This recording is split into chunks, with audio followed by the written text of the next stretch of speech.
Chapter 171. 5 defensive lines. As the colossal python vanished, Feng finally breathed a sigh of relief. He hurriedly exited the biological mech and vigorously rubbed his face. Fortunately, the mech merely conveyed sensations without inflicting actual harm. Thus, Feng's visage remained unscathed. Upon inspecting the mech, he noted that its facial armor had been ravaged beyond recognition, and the corrosion continued unabated. Feng retracted the mech into the star core space, expending 1,500 points to restore it to its former condition. Not only Feng, but everyone who had witnessed the recent spectacle felt a wave of relief. Meanwhile, the emotions of Wang Jingtang were known only to himself. While Feng battled the giant python, the mutated beast horde finally arrived at the Zhuji town defense line on the western side of Huagu County. 51 biological mechs lined up in the forefront, forming the first defensive line. The second line consisted of 3 trenches brimming with bone, sword beasts, and tooth knives. The fourth line was composed of a series of menacing caltrops. Lastly, the fifth line was formed by all the members of the combat teams, serving as the final bastion. The mutated beasts surged towards the defenses in 2 waves. When the horde was still 800 meters away from the first line, the long-range strike team commenced their assault. Unlike a military force with abundant resources to bombard the area, Feng's team relied solely on the precision and efficiency of their firepower, targeting the densely packed mutated beasts. Each shot landed with remarkable accuracy, reducing the beasts to mere fragments. By the time the first line was reached, only a handful remained, easily dispatched by the biological mechs as if they were mere ants. Both waves of mutated beasts were relatively small in scale, and their swift elimination was not as challenging as anticipated. Just as the tension eased, a massive swarm of mutated beasts materialized in the distance.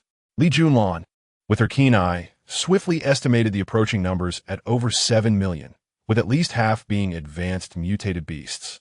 She immediately issued a warning, causing the hearts of all present to race. The true test was about to commence. To grasp the magnitude of 7 million, one might struggle for a tangible reference. A standard A4 sheet is 0.8 millimeters thick, nearly equivalent to a strand of hair. Stacking 7 million A4 sheets would yield a staggering height of 560 meters, akin to a 187-story skyscraper. Thus, envisioning the scene of 7 million mutated beasts becomes rather straightforward. Some may wonder why there was such trepidation faced with 7 million. Despite having previously annihilated 10 million beasts in one fell swoop. It is essential to note that the prior 10 million were eradicated through vast traps, copious amounts of gasoline, and the deployment of over 1 million shells and hundreds of millions of bullets, with the team scarcely revealing themselves during the conflict. Following that battle, numerous gun barrels and cannons were rendered obsolete due to excessive firing, necessitating Feng to trade for weapons using evolutionary agents. This time, however, they lacked both advantageous positioning and the element of surprise, facing the enemy head-on, making the situation entirely different. Remote strikes commenced with full force, enveloping the battlefield in a tempest of flames and smoke, surging towards the horde of mutated beasts. Some of these creatures were violently toppled, while others were torn asunder by shrapnel, collapsing onto the ground, where they mingled with the earth and were utterly buried. Among the 51 biomechanical units, those equipped with cannons on their arms also joined the fray, though the projectiles they unleashed were merely compressed air.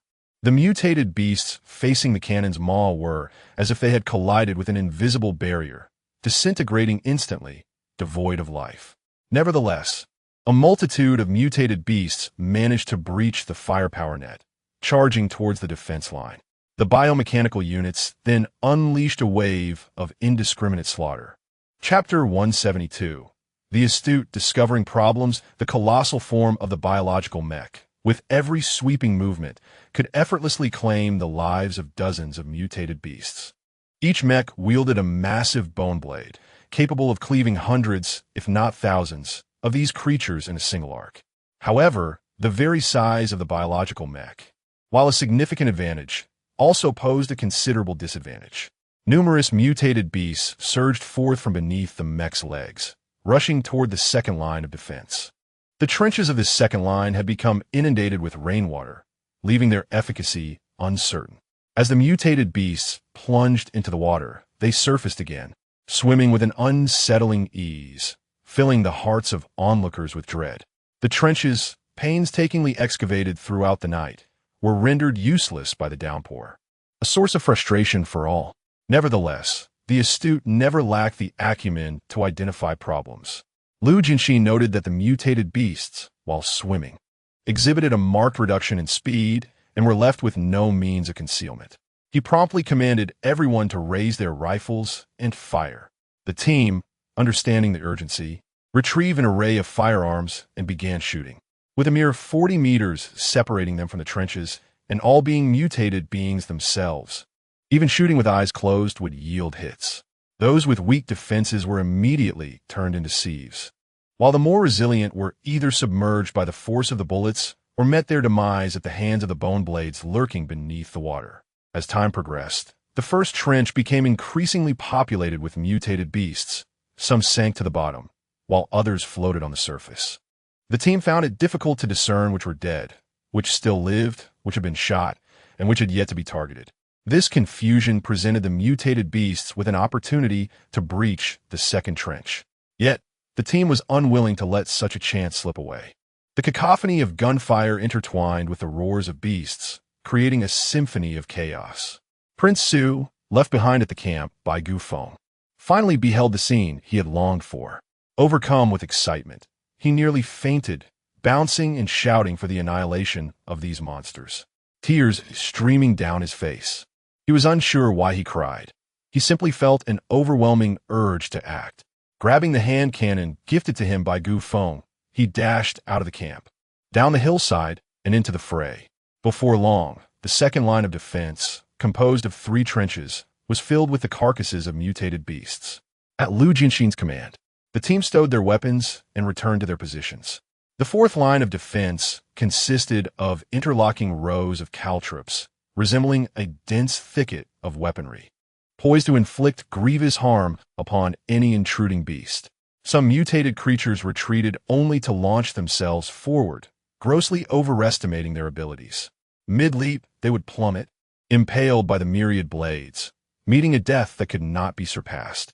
Even as a few fortunate mutated beasts managed to clear the onslaught, they were swiftly met by the prepared team, who descended upon them with lethal intent.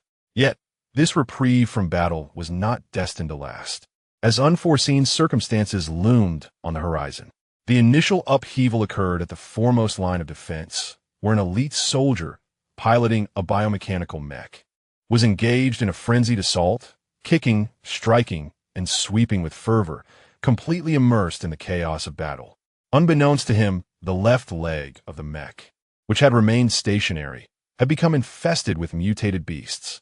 By the time this elite soldier became aware of the situation, the entire mech had already lost its equilibrium and was toppling towards the ground. Chapter 173. The contraction of the defense line, a thunderous roar echoed as the ground trembled, causing the mecha to collapse onto the earth. A swarm of mutated beasts surged forth, biting, clawing, and scratching. The elite pilot, ensconced within the mecha, felt as if his entire body were being mercilessly gnawed by countless ants. He flailed desperately, reminiscent of a giant on the brink of drowning. In mere moments, the mecha was besieged by the mutated creatures, a chaotic mass of darkness, overwhelming and oppressive. The mecha struggled and rolled with all its might. Yet the soft mud beneath only ensnared the beasts deeper, failing to inflict any significant damage or compel them to relinquish their grip. Among the throng was a colossal high-level mutated beast, the size of a truck, launching a frenzied assault on the mecha's vulnerable joints and armor. Nearby mechas attempted to render aid, only to discover that maneuvering through the relentless tide of mutated beasts was an arduous endeavor. Even with their immense size and strength, the sheer number of beasts rendered them ineffective. A single kick could send 10 or 100 flying, but against 1,000 or 10,000, could one still prevail? And when faced with 100,000 or 1,000,000, could one still muster the strength to fight back? Moreover, many of these creatures were powerful high-level mutants. As the saying goes, if enough ants swarm, they can indeed bring down an elephant. Overwhelmed by the mutated beasts, the biological mecha let out a final roar before ceasing its struggles. The nearby mechas, exerting every ounce of their strength to rescue their comrade, arrived too late. Together, they managed to disperse the towering mass of beasts, revealing the battered remains of the mecha, its jagged bones exposed to the air, while the pilot had long since vanished. This grim sight served as a dire warning to the remaining 50 mecha pilots, who, realizing the gravity of the situation, began to withdraw and regroup for mutual support. Consequently, the strength of the first line of defense diminished significantly, and the second line's trenches had become mere vestiges of their former selves. A torrent of mutated beasts surged toward the third line, exponentially increasing the pressure on the barricades. The barricades were besieged, with mutated beasts accumulating relentlessly. Despite the glaring blades of the barricade glaring ominously before them, they were helplessly compelled to advance, pushed forward by the throng behind them.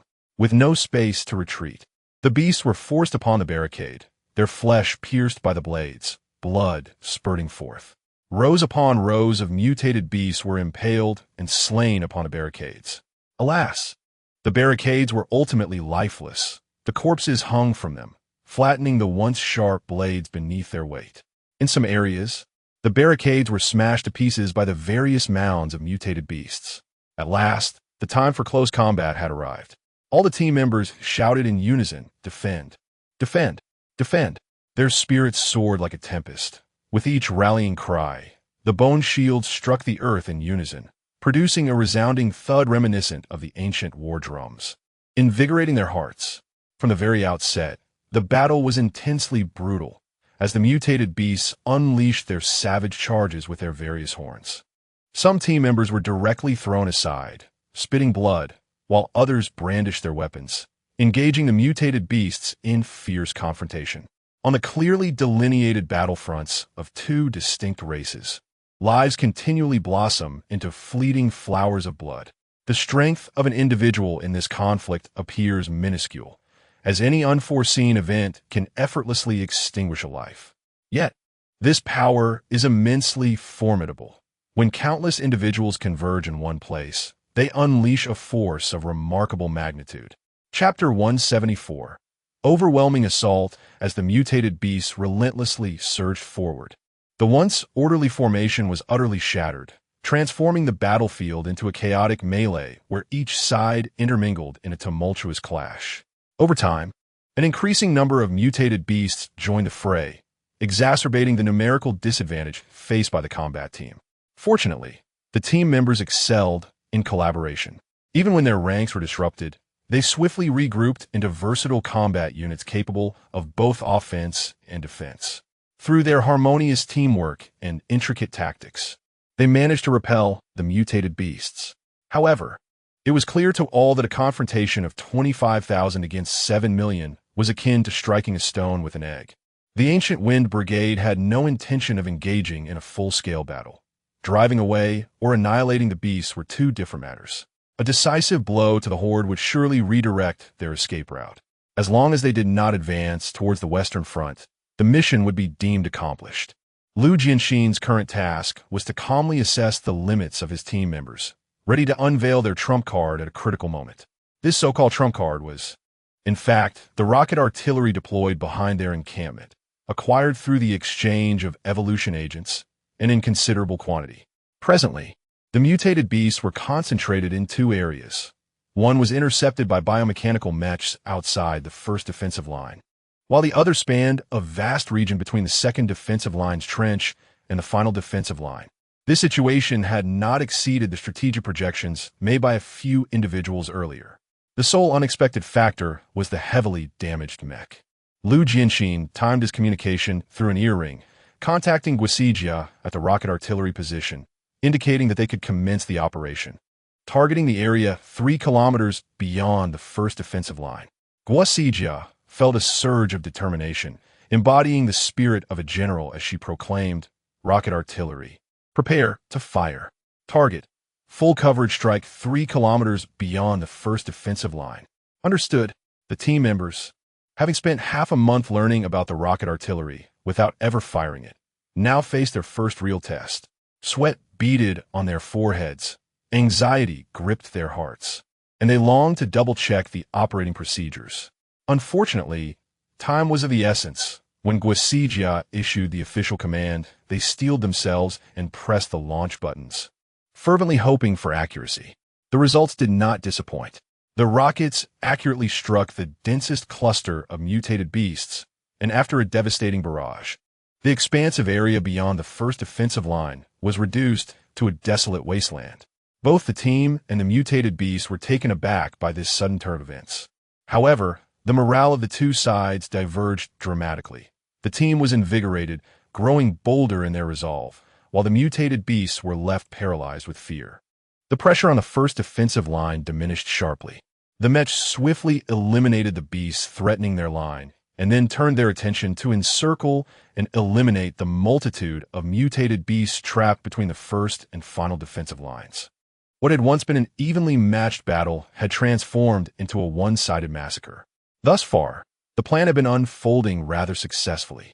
Logically, one would expect that the mutated beasts, after enduring a massive bombardment, would become apprehensive and seek to escape in another direction. However, just as the crowd was entering the cleanup phase, a plethora of mutated beasts surged once again into the area that had been reduced to a desolate wasteland. Lu Jianxin was momentarily taken aback and swiftly contacted Guasijia via his communication earpiece, urging for another round of bombardment in the same region. Chapter 175. Precision shots. Guasijia detected the urgency in Lu Jianxin's voice and promptly replied, "Not yet. The new round of rocket launchers has only been installed halfway. How much longer? Just give me 5 more minutes." "All right." Lu Jianxin realized he must find someone to intercept the oncoming mutated beasts, to buy time for those behind to execute a decisive strike. Otherwise, they would risk being encircled, making any retreat nearly impossible. It appeared he had no choice but to take matters into his own hands. While contacting several squad leaders through his communication earpiece, he set off to the first line of defense with his fierce trained beast, a black panther. Upon his arrival, Lu Jianxin discovered a considerable gathering of people, each accompanied by their own trained beast. At the forefront stood his most familiar comrades, Ji Yu, Li He, and Li Junlan, along with faces he knew all too well. Those who possessed trained beasts were seasoned veterans of the squad, having followed Gu Feng from the very beginning. Once inseparable, they had now become distanced due to their responsibilities of leading their respective teams. This fortuitous gathering was primarily due to Lu Jianxin's dire need for manpower, prompting him to recall the old squad members for sniping duties. This way, their limited number would not disrupt the battlefield behind them, and each was not only formidable in their own right, but also accompanied by a powerful trained beast, resulting in a considerable combat potential. Although Li He had ascended to the rank of team leader, a hint of youthful exuberance remained within him. Seeing the familiar faces reunited, he exclaimed with a smile, "Ah, finally we can let loose and fight without overthinking." At this, laughter erupted among the group. They were either squad leaders or platoon leaders, yet in this moment, they shed their burdens and embraced the simplicity of being ordinary team members once more. However, Lu Jianxin pondered the extent of their current abilities. Adjusting his glasses, he aligned himself with the group and declared, "Let us seasoned members demonstrate to the newcomers what true combat looks like." As they spoke, they all faced the advancing mutated beasts, lining up in a seemingly sparse formation that hardly appeared capable of halting the onslaught. Li Junlan, possessing the keenest eyesight, calmly announced, "They're coming." With that, she raised a 2-meter-long specialized sniper rifle and began to fire. This rifle, modified based on designs derived from the Stellar Core weapon research, was a remarkable fusion of a submachine gun and a sniper rifle, boasting tremendous power and rapid firing capabilities. The ammunition consisted entirely of spiral armor-piercing rounds. The onlookers watched as Li Junlan, without even aiming, casually squeezed the trigger. The high-level mutated beasts, moving swiftly in the distance, would suddenly collapse, their heads exploding from the unexpected gunfire. My goodness, that must be at least a kilometer away. This rifle is incredible. Every shot is a headshot. And they're all high-level mutated beasts. It seems we can afford to take a breather. My goodness, That shot was extraordinary, achieving a remarkable trio of headshots. Wait, a fourfold strike. I must say, Li Junlin's marksmanship has reached an extraordinary level, with each bullet striking the vital points of the mutated beasts. As the distance between the mutated creatures and the crowd diminished, instances of her dispatching 4 or 5 of them with a single shot became increasingly frequent. The spectators were left in awe. In this brief period, Li Junlin had dispatched no fewer than 1,000 mutated beasts, all of which were of the higher echelon. Finally, as the horde of mutated beasts pressed in, the others began to spring into action. Chapter 176. Each showcasing their powers, Li unleashed his extraordinary abilities, his entire being enveloped in a thick layer of white bones, instantly transforming him into a towering figure. His arms and back were adorned with menacing bone spurs, exuding an aura of might and dominance. With unparalleled ferocity, Li charged into the throng of mutated beasts, leaving no creature unscathed by his onslaught. Appearing more monstrous than the beasts themselves, trailing closely behind him was a scorpion the size of a tire, assisting in fending off the creatures attacking from behind. This was none other than Li's tamed venomous scorpion. In contrast, Lu Jianxin exhibited a more refined demeanor. His body remained unaltered, yet the strength and speed he possessed were nothing short of terrifying. With a sword in each hand, he moved through the horde of mutated beasts as if dancing in a tranquil garden, executing his maneuvers with an elegance that was simply mesmerizing. The mutated beasts could not lay a finger on him, and any that ventured too close met their demise within mere meters, their bodies severed with astonishing precision. Leaving spectators in awe, Lu Jianxin's tamed Black Panther perfectly embodied its master's flamboyant spirit, although it appeared to move with a leisurely grace. Every step was a lethal strike, mirroring its master as it relentlessly claimed the lives of the mutated beasts. Jiyu, however, was neither as violent as Li nor as graceful as Lu Jianxin. Her serpentine tail radiated a dark golden hue, exhibiting both unparalleled hardness and remarkable flexibility.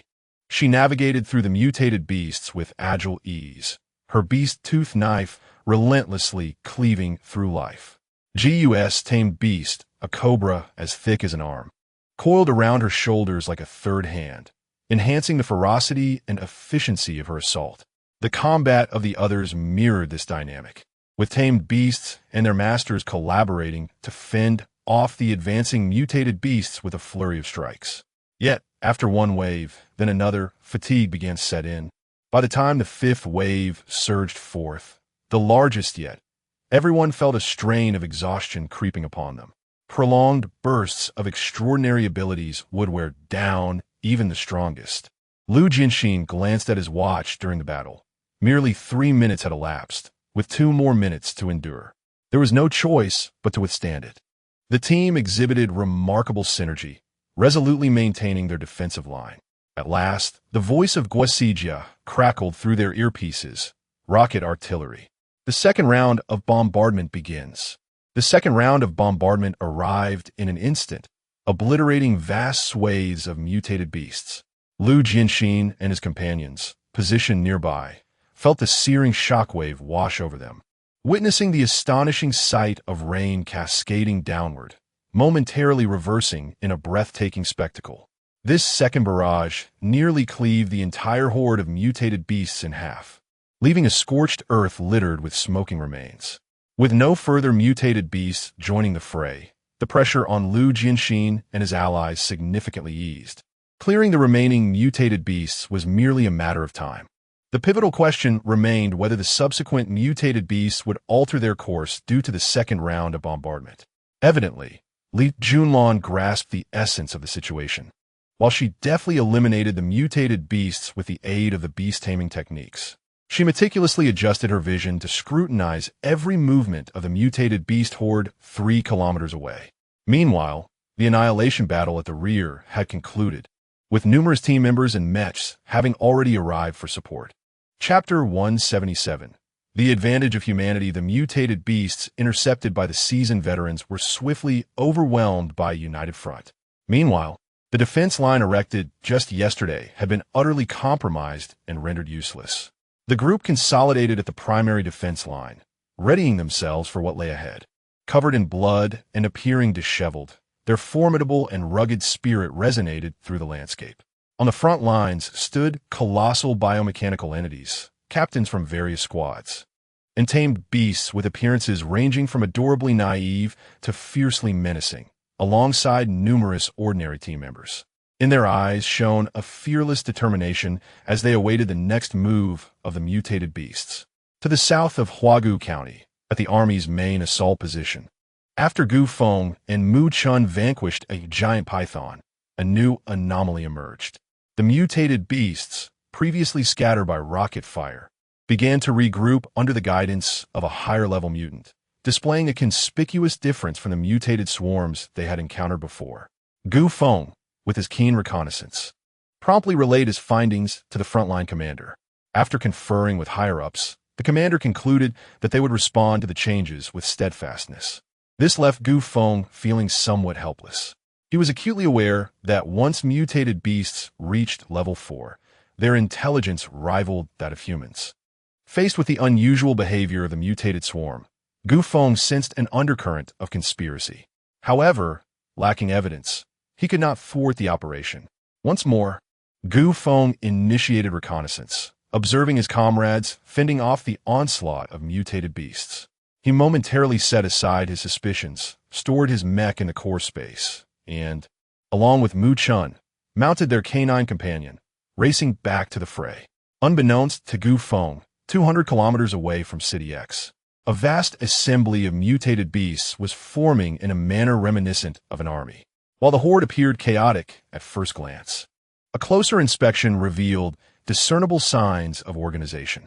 Humanity's repeated purges of the mutated beasts outside the city stemmed from 3 significant advantages.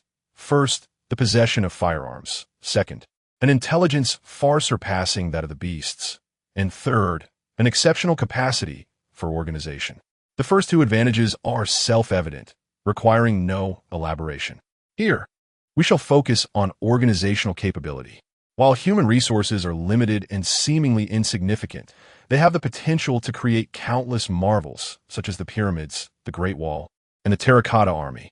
The key to these achievements lies not only in intellect and labor, but significantly in humanity's ability to organize, enabling countless independent individuals to merge into a collective, collaborating harmoniously to accomplish what appears insurmountable.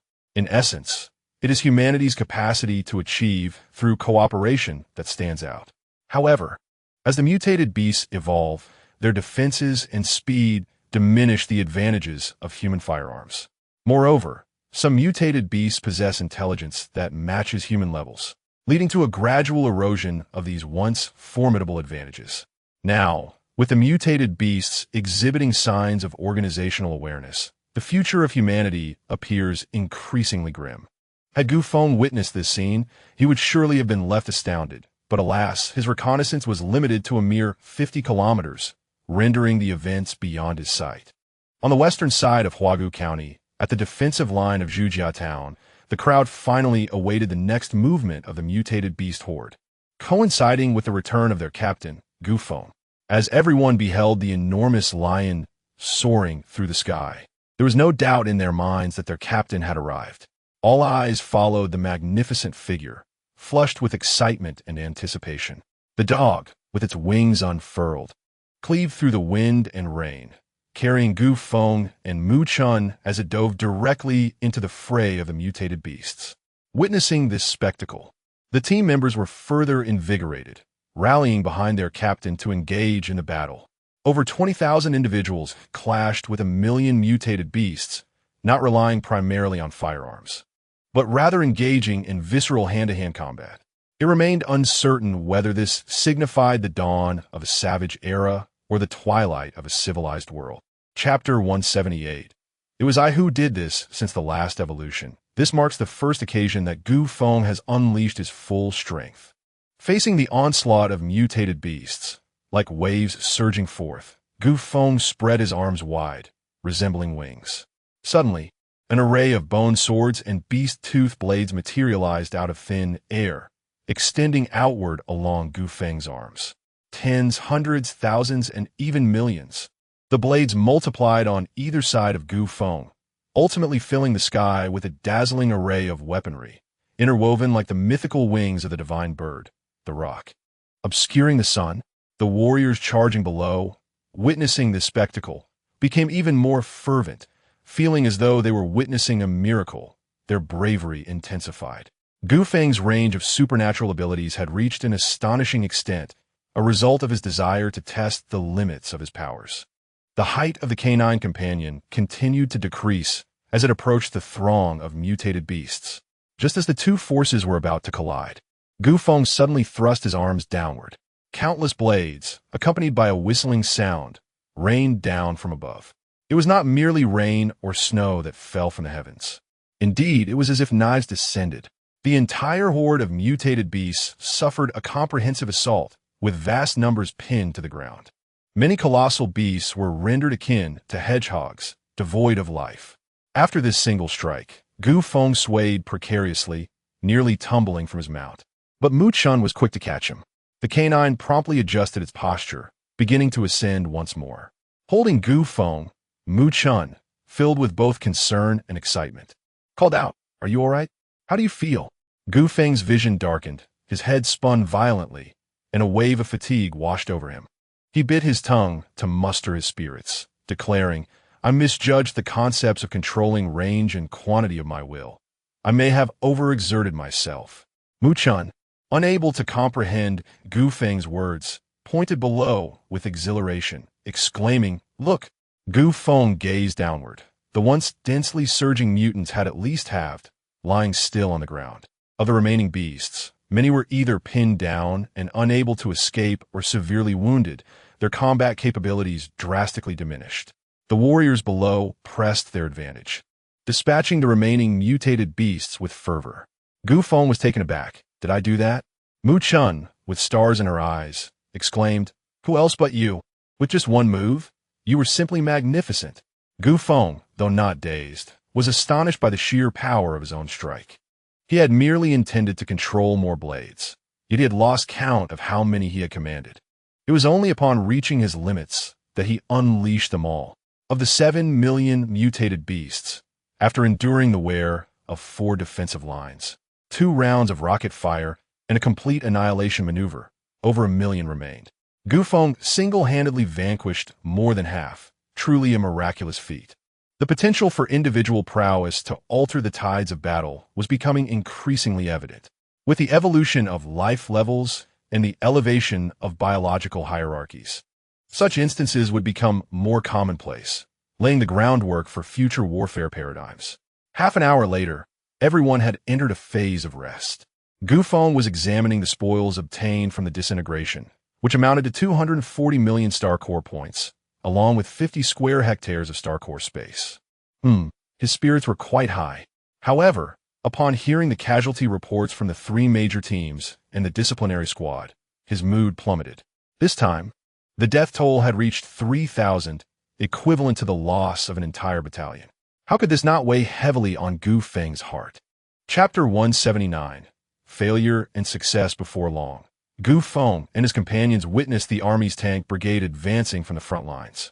It seemed that the military's progress was relatively smooth, Mu Chun remarked as he withdrew his gaze. Gu Feng shook his head, stating, "While we have successfully held the Western Front, regrettably, the Eastern Front has already collapsed entirely. A significant portion of the mutated beasts did not retreat north as anticipated, but instead headed east. Does this mean our mission is deemed a failure?" Gu Feng initially nodded, then slightly shook his head. From a strategic perspective, the objective was to drive the mutated beasts away from City X. Clearly, the beasts circled around us instead of fleeing further away, marking it as a failure. However, from a tactical standpoint, we have achieved our intended goal. The numbers of mutated beasts around City X have been significantly reduced. What shall we do next? Lu Jianxin inquired. Gu Feng pondered for a moment before responding, "I have noticed something unusual about this group of mutated beasts.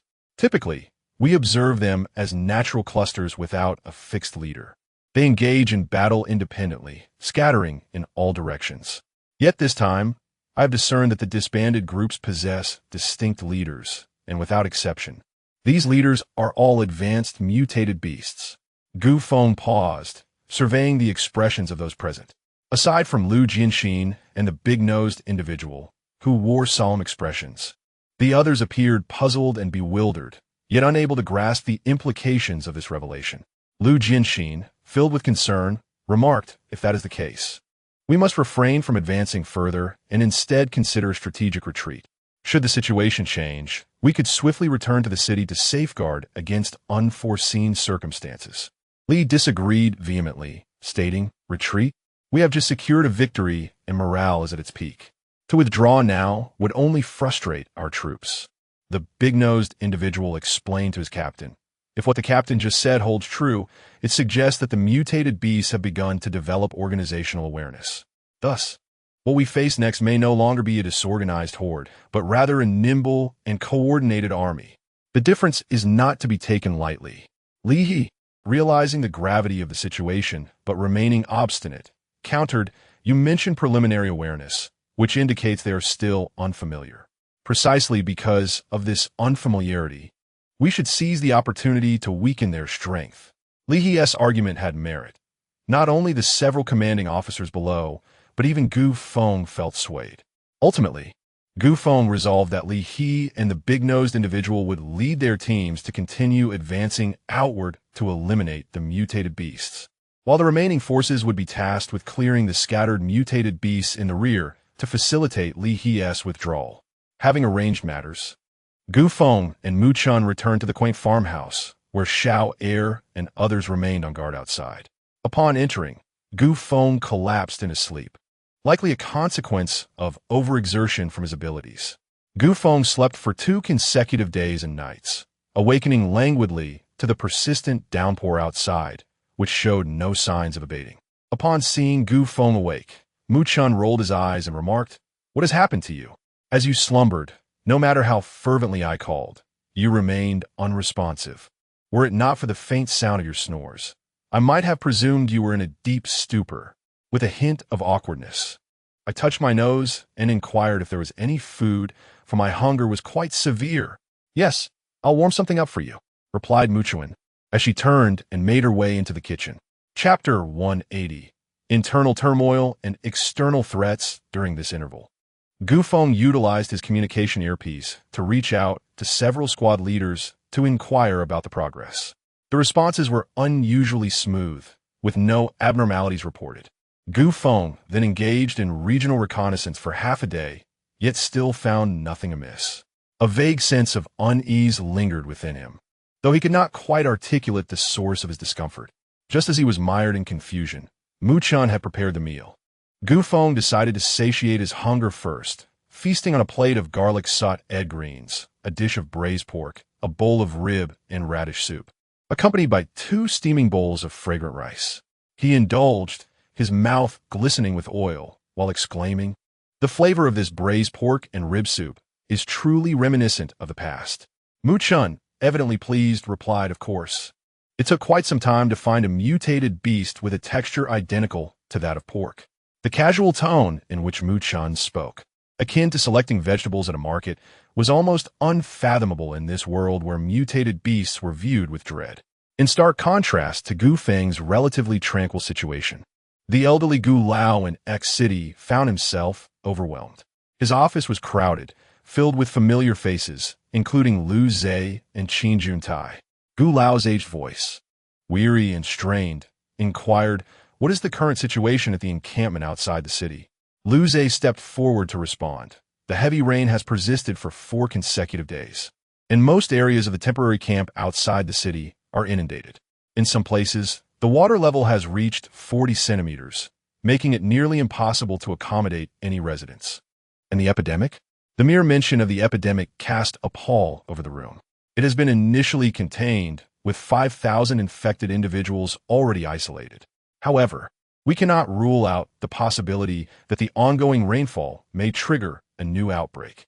Moreover, previous medications have proven ineffectual against the current virus. Gu Lao then turned his gaze toward Qin Juntai, who understood the cue. He approached the table, picked up the remote control, and pressed a few buttons, activating the screen on the wall. Images and cacophonous sounds began to emerge. The assembly collectively turned their attention to the screen, where a horde of mutated beasts was shown attacking. Strangely, the beasts first employed their high mobility to execute a flanking maneuver against the army before launching their assault. In the face of overwhelming numbers, the video abruptly cut to black, only to illuminate again as a second video began. This footage appeared to be recorded manually from a high vantage point, depicting countless mutated beasts ensnaring thousands of soldiers, yet no further action was observed. After viewing the footage, Qin Juntai remarked, "Currently, our forces to the east, west, and south have lost contact. The video we just witnessed was the last transmission from them. Only the troops, led by Wang Jingtang, to the north remain in communication with headquarters." In light of this grim accumulation of information, a chilling sense of despair enveloped the group, as they felt the weight of hopelessness. Truly, it was a case of misfortunes befalling them all at once. However, Gu Lao seemed to have anticipated the flooding of the temporary encampment outside the city. Thus, he resolved to relocate the personnel ahead of schedule. Although construction was incomplete and the conditions subpar, it was preferable to being submerged in water. Naturally, only those in good health would be allowed entry into the city. Those already afflicted, particularly with contagious ailments, would regrettably have to be abandoned. The Ancient One pondered for a moment before continuing. "This matter shall be entrusted to Lu Zhe." Lu Zhe felt a pang of bitterness, yet had no choice but to acquiesce. The Ancient One then turned to Qin Juntai, instructing Wang Jingtang to initiate the retreat. It was imperative to ascertain the circumstances of the other three routes. You must also seek out Gu Feng regarding this matter. Qin Juntai understood the implication and promptly nodded in agreement. Chapter 181. The water is almost full on that day. Qin Juntai set out in the rain. But despite his efforts, he encountered numerous delays due to flat tires mired in mud. By the time he reached the rustic farmhouse of Gu Feng, it was already the following day. Leading the way was still Wang Zixian, and Gu Feng couldn't help but wonder if the young man had developed a penchant for guiding, potentially evolving into a habitual guide. The relationship between Qin Juntai and Gu Feng was delicate, marked by a mutual recognition, yet an instinctive repulsion. Although Gu Feng was aware that guests had arrived, he remained seated, languidly watching the rain trickle from the eaves of the pavilion. An empty chair stood beside him, yet Qin Juntai chose not to sit. He ignored the tea on the table and became lost in thought while gazing at the small puddle in the courtyard. Glancing at him, Gu Feng remarked with a hint of exasperation, "I don't know why, but seeing you vexes me. It seems our feelings are quite similar." Qin Juntai's handsome visage betrayed no emotion, his gaze seemingly directed at the puddle, yet perhaps hinting at something more profound. "What does it have to do with me?" Gu Feng retorted indifferently. "When the ship sinks, we all perish." Annoyed, Gu Feng continued, "I have heard this same warning too many times since boarding. You navigators cannot always frighten us with such tales. The ship is too worn. There is no alternative," Qin Juntai replied, his tone laced with resignation. "Is it the ship that is too deteriorated, or the navigator who lacks skill?" Gu Feng remarked casually. Suddenly, Qin Juntai drew a handgun and pressed it against Gu Feng's temple. "So, you wish to commandeer this vessel?" At that moment, the figures of Xiao Er and others materialized through the curtain of rain, their eyes fixed intently on Qin Juntai. Gu Feng waved his hand dismissively, assuring them, "It's fine. You all may leave. General Qin would never resort to gunfire. He is here to seek my assistance. Is he not, General Qin?" he added, turning to Qin Juntai with a smile. Qin Juntai snorted dismissively, holstering his weapon. "In this vessel, only the ancient can navigate it." Gu Feng's eyes flickered momentarily. Then he conceded, "All right, I was merely speaking offhand. So, what do you require of me this time?" Qin Juntai recounted the situation concerning the three military divisions, and Gu Feng soon fell into contemplation. The behavioral patterns of the mutated beasts had become increasingly perplexing. Gu Feng realized that this matter was one he could not disregard. The three divisions comprised over 300,000 well-trained soldiers. If left unchecked, not only would the vitality of the entire X-city be severely compromised, but would its defenses ever return to their previous impenetrable state? Whenever human involvement was at stake, Gu Feng could not maintain his composure. When shall we act? The sooner, the better. Just as Gu Feng was about to rise, he suddenly pondered, has the ancient provided no indication this time? Qin Jun Tai tossed a card onto the table, which bore the inscription of a secondary access permit. Curiously, Gu Feng inquired, what is this? This allows you access to all classified materials and documents below the highest level, granting you insight into the most core and cutting-edge research outcomes of X City, Qin Juntai explained. Gu Feng carefully pocketed the card and then rose, thumping his chest confidently as he declared, very well, you may return now and await my news. Qin Juntai's lips twitched, yet he remained motionless. The current demeanor of Gu Feng bore an uncanny resemblance to that of a charlatan, one who accepts payment without rendering service. However, Gu Feng was indeed no fraud. After bidding farewell to Qin Juntai, he set off alone, riding his dog. The rain poured heavily and the wind howled fiercely high above, making the dog fly with considerable effort, yet it was undeniably swifter than any automobile. Gu Feng intended to commence his journey from west, embarking on a wide circuit to ascertain what had transpired with the three armies. Naturally, he would intermittently activate his area reconnaissance, anxious not to overlook any crucial clues. Chapter 182. The army encircled at last. Gu Feng made a discovery during his reconnaissance.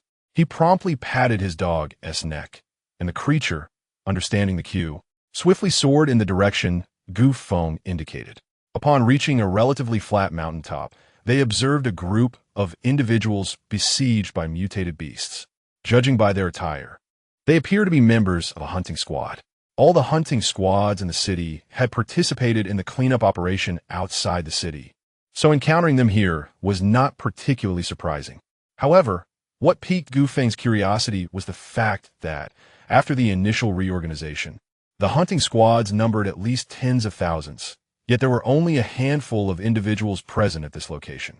Through his reconnaissance, Gu Feng could see that these people's situation was dire. He urged his dog to accelerate. The dog, opting to retract its wings, dove towards the ground. Just as they were about to land, the dog suddenly unfurled its wings, dramatically slowing their descent. The individuals atop the mountain, witnessing a great white lion plummeting from the sky, were instantly filled with despair, mistaking the creature for a formidable mutated beast come to claim their lives. Yet among them, there were those who recognized it, their voices trembling with excitement, exclaiming, I've seen it in the city. Oh, we're doomed. What does it matter if we've seen it? One lamented, retreating while weeping. But retreating was futile. They were surrounded by mutated beasts. Ah, I remember now. That's the beast tamer from the ancient god squad. Perhaps the ancient god is nearby. They reassured one another while fending off the onslaught of mutated creatures. Without hesitation, Gu Feng activated his abilities, unleashing hundreds of beast-toothed blades that flew forth like a dragon emerging from the sea, sending the surrounding mutated beasts tumbling down the mountainside. In an instant, Gu Feng effortlessly turned the tide of what seemed to be a certain death for the group. The rescued individuals stared in disbelief at Gu Feng, who sat majestically upon the back of the white lion. How did you come to be here? He inquired. Having narrowly escaped death, they shared their tale without reservation. They had been tasked with assisting the military in clearing a vast area west of City X. Initially, their advance had gone smoothly, but upon reaching the outskirts, the entire army fell into an ambush laid by the mutated beasts, becoming ensnared. The hunting squads, being a makeshift civilian organization, were naturally looked down upon by the military, and during the advance, they had been left behind. Ironically, this had allowed many hunting squads to evade disaster. Despite their good fortune, they could not escape the relentless pursuit of the mutated beasts. Originally numbering over 100,000, many had scattered or fallen, leaving only this small group remaining. Gu Feng's heart ached upon hearing that over 100,000 lives had been lost. He grimly queried, what became of the besieged troops? Do you know? When we fled, we noticed that the mutated beasts had merely trapped the army without launching a direct attack. As for their current status, we are uncertain. Gu Feng pressed on. Do you know where the army is encircled? From here, heading west for about 60 kilometers, you will reach them. Very well, I understand. You should return to the city. I will go investigate. As Gu Feng rode westward on his loyal canine companion, he afforded few the opportunity to draw closer. In less than 10 miles, he encountered an unsettling scene through his area reconnaissance. At the center lay an array of modern armored vehicles and tanks, while the periphery was besieged by an inexhaustible throng of mutated beasts, rendering the surroundings impenetrable. Further along the western road, a harrowing trail of carcasses from the mutated creatures and abandoned artillery littered the path. Chapter 183. This blade, after a prolonged contemplation. Gu Feng finally grasped the current situation between the two parties. The mutated beasts held an undeniable advantage in numbers, yet they merely encircled without launching an assault. Conversely, the military was at a distinct disadvantage, yet they pressed eastward in a bid to break through. Gu Feng could not help but wonder why the mutated beast chose to encircle rather than attack, and why the military was so determined to push eastward. Gu Feng commanded his canine companion to halt in midair, discerning the direction before casting his gaze toward the east, suddenly exclaiming in alarm. Without delay, he activated his communication earpiece, addressing all the senior members of the combat team. Listen to my orders. Retreat immediately. Everyone head back to the city. Despite their confusion, the others executed Gu Feng's command promptly, as he seldom spoke in such a tone. When he did, it signified that grave matters were afoot. Gu Feng, unwilling to linger, needed to verify his suspicions by investigating the southern and eastern fronts. Just then, a serpentine creature with bat-like wings and a horned forehead emerged from the ominous clouds. Blocking his path, the dog swiftly spread its wings, hovering in the air, standing defiantly against the snake-faced entity. The fate of humanity is already sealed. Why engage in such futile struggles? The creature's voice was androgynous, sending chills down Gu Feng's spine. Are you out of your mind? Sealed fate, you say? I'm rather occupied at the moment, so I have no time for your nonsense. Gu Feng retorted, having encountered many pretentious mutated beasts before, concerned more for the safety of the entire X-city than for the trivialities at hand. Gu Feng was reluctant to become embroiled in a lengthy confrontation with the snake-faced creature. He patted the dog's neck, signaling it to accelerate, soaring over the creature's head. To his surprise, the snake-faced entity matched the dog's speed, relentlessly pursuing from behind. Gu Feng activated his spatial perception, mentally guiding his soul level 9 beast tooth blade directly toward the snake-faced creature. The serpent twisted its body with ease, dodging the strike, while simultaneously launching an attack on the dog. Gu Feng chuckled in disbelief. I didn't expect you to grasp the concept of striking the rider before the horse. While he spoke, the beast tooth blade returned, aimed at the creature's back. The snake-faced being faced a choice: endure the strike from the beast tooth blade, risking injury to the dog, or forego this opportunity to seek another. Gu Feng fervently hoped it would choose the former, for he knew the blade's formidable power. Any entity struck would be instantly drained. Alas, the heavens did not favor his wish, as the snake-faced creature swiftly evaded, retreating to the side. Gu Feng encouraged his canine companion. Focus on the journey. I will handle this one. The snake-faced being remarked, the outcome is already determined. You cannot alter the inevitable fall of X-City. Intrigued, Gu Feng sensed that the creature possessed knowledge of something significant. You speak with such certainty. The truth is unfolding as we speak. The snake-faced creature declared, charging once more.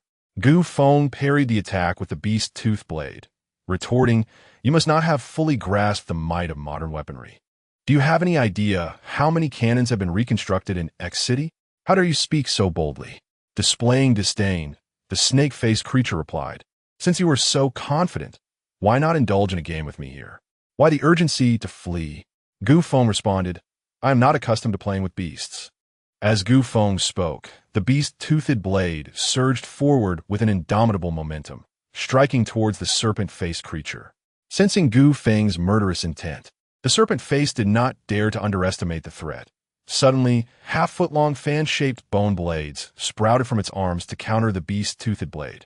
However, the beast-toothed blade sliced effortlessly through the bone blades, severing the arms and ultimately cleaving the body in twain. The serpent face could barely utter a single phrase about the blade before it transformed into a lifeless husk, plummeting from heights. Chapter 184. Wang Jingtang surrounded Gu Feng, excitedly grasped the beast-toothed dagger, truly worthy of the over 50 million spent on its enhancement. Upon dissecting the recently encountered snake-faced creature, he discovered it was a level 7 mutated beast, prompting a breath of relief from him. Had the creature detected the weapon's anomaly earlier, he would have certainly faced a fierce battle. Gu Feng patted his dog's neck, having understood the situation well enough, and decided to return to the city without further delay. The dog adjusted its course mid-air, soaring towards City X. On the way back, Gu Feng contacted the various team leaders to inquire about the retreat situation, as the squad had been systematically eliminating the mutated beasts along the route. The withdrawal proceeded relatively smoothly. However, returning to City X would still require some time. Gu Feng estimated the duration and advised everyone to ensure their return before 5 in the afternoon. Gu Feng arrived first at City X, and by the time he found the Elder, it was already 2 in the afternoon, with the heavy rain outside, creating a chaotic atmosphere. The Elder stood by the window, gazing at the damp scenery, and sighed. Are you certain that the 300,000 troops are merely bait? Qin Juntai and Lu Zhe stood beside the Elder, representing the younger faction he had nurtured. Gu Feng approached the window and nodded, stating, the mutated beasts intend to exploit the gap created by the retreat of those 300,000 troops to directly assault City X. The Elder's tone suddenly rose in disbelief, questioning, do the mutated beasts possess such high intelligence? Gu Feng scoffed, not just that. I've even seen mutated beasts performing surgeries. Yes, you. Such procedures are not something you would ever wish to witness again. The Elder inquired about any strategies in place. Gu Feng hastily waved his hand. Please, do not belittle me. I have just realized the strength of your military. Previously, I was blind to the true mountain before me. Just instruct me on what to do, and I shall see it through. The Elder smiled bitterly, turning to Lu Zhe and asking, has the temporary camp outside the city been relocated? There's too much to move. It will take some time. Aside from essentials, discard everything else. The priority is to let people in. The Elder expressed his irritation. Lu Zhe, drenched in sweat, responded, I will attend to it immediately, and hurried out. The Elder then addressed Qin Juntai. Let them prepare. Activate all defensive systems. Once Lu Zhe's final group arrives, promptly close the city gates. Understood.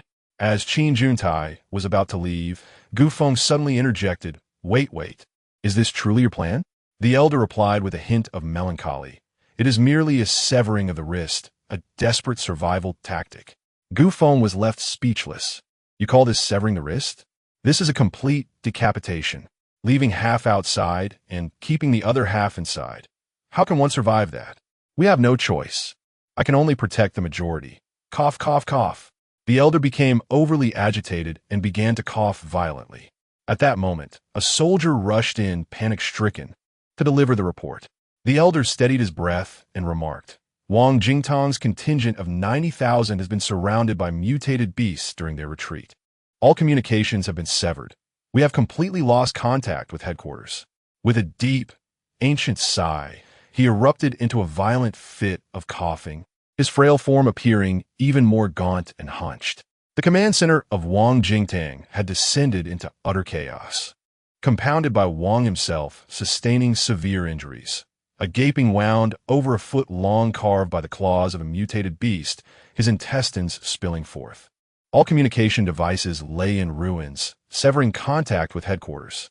After a brief period of turmoil, the events were finally unraveled. Astonishingly, a cadre of advanced mutated beasts had employed a decapitation strategy. This tactic, not unfamiliar in the annals of human warfare, was ironically executed by a horde of uncivilized beasts. Chapter 185. The strange encirclement. When the soldiers stormed into the command center, the mutated beasts had long since vanished without a trace. The soldiers tasked with guarding the area were met with a barrage of scathing criticism, their superiors wishing they could be executed on the spot. With the situation having escalated to this point, all that remained was to salvage what could be salvaged. Fortunately, Wang Jingtang proved worthy of his title as an iron-blooded general. managing to endure through the ordeal with the assistance of the medical staff. As Wang Jingtang gradually regained consciousness, his subordinates anxiously reported the current circumstances. General, taking advantage of the command center's paralysis, the mutated beasts have completely surrounded us. What should we do next? Wang Jingtang's face was devoid of color, his lips pale as he weakly uttered, "Water, bring me water." His subordinates hurriedly presented a cup, helping him to drink. After quenching his thirst, Wang Jingtang's complexion improved significantly. Why do I not hear the sound of artillery fire outside? That is also a perplexing matter, one subordinate replied. The mutated beasts have merely surrounded us from a distance. Without launching an attack, Wang Jingtang inquired, "How long have we been encircled?" 50 minutes. And have you attempted to break through? The subordinate awkwardly explained that the command center had been destroyed and all the senior officers had perished. Fortunately, the general had survived without serious injury, leaving the lower ranks hesitant to make independent decisions. The subtlety of the statement revealed an underlying insidiousness. With the upper ranks vacant, those below were eager to ascend, resulting in mutual constraint and procrastination. Wang Jingtang was astute enough to discern this, but chose not to address it directly. Instead, he weakly commanded, "Prepare to break through towards City X." "Yes, General." The troops promptly obeyed. Wang Jingtang's forces were originally tasked with clearing the mutated beasts from the northern side of City X, and now, City X lay to the south of the troops. A multitude of tanks and artillery began bombarding the southern front, while countless armored vehicles and trucks loaded with soldiers and supplies prepared to retreat amidst the bombardment. However, an uncanny scene unfolded. As the shells exploded, the mutated beasts to the south began to retreat swiftly. The soldiers, brimming with excitement, believed the beasts had been frightened away by the fierce barrage. Yet, when they looked back after advancing several miles, they found that the mutated beasts had not disappeared, but rather they were still encircling them. If one were to soar above the battlefield, they would observe that as the army moved towards City X, the encirclement of the mutated beasts shifted in tandem, keeping the army perpetually at the center of the encircled area, unable to break free. Soon, the developments outside were relayed back to Wang Jingtang. Those in positions of power are often shrewd as foxes. Without much contemplation, Wang Jingtang surmised the mutated beast's intentions. However, he found himself in a quandary, suddenly recalling two individuals and their respective units. If those two forces could converge, perhaps a turning point might emerge. Wang Jingtang requested a map, and, through meticulous military calculations based on the progress and original locations of the Gufeng Brigade, deduced their approximate position. Armed with these coordinates, Wang Jingtang decisively ordered the troops to break through towards the specified point. This time, the situation is far from as effortless as before. The mutated beasts seem resolute in their intent, forcing Wang Jingtang's forces to advance solely towards City X. Any attempts to break through from other directions would undoubtedly encounter the most ferocious counterattacks from the mutated beasts. Such a response from the beasts only serves to corroborate Wang Jingtang's suspicions. He decisively ordered a desperate breakout towards the designated coordinates, regardless of the cost. The stakes for both sides are escalating. Artillery from the military continues to bombard relentlessly, while the mutated beasts positioned at the coordinates begin to launch a large-scale counteroffensive. In contrast, those beasts encircling other directions remain immobile. It appears that the attack from the mutated beasts is more of a warning, a cautionary message to all that no escape from other fronts is permitted. Chapter 186. Crossroads. Under the relentless bombardment of artillery fire, the casualties among the mutated beasts continued to escalate. Yet, the mutated beasts were not without their own gains. Their charge had rendered dozens of tanks in the front line into mere scrap metal, claiming the lives of thousands of soldiers. As time wore on, Wang Jingtang began to feel a sense of urgency, repeatedly urging the forces ahead to hasten their breakout, fearing that if they delayed, the Ancient Wind Brigade might have already moved elsewhere. The horde of mutated beasts, seemingly losing patience, roared from all directions, slowly encroaching upon the military's position. Wang Jingtang recognized this shift. It was a clear ultimatum from the mutated beasts, signaling that if he did not redirect his forces as they demanded, they would annihilate him without hesitation. A bitter taste filled Wang Jingtang's heart as he contemplated the dire situation. His army was ensnared in a heavy siege. If the mutated beasts launched a full-scale assault, how long could his troops endure? 10 minutes or half an hour? Once the beasts breached their defenses in close-quarters combat, soldiers would be no more than fish on a chopping block to the mutated beasts. He recalled just 4 days prior, when he had led his forces to slaughter the mutated beasts, leaving a sea of their corpses in their wake.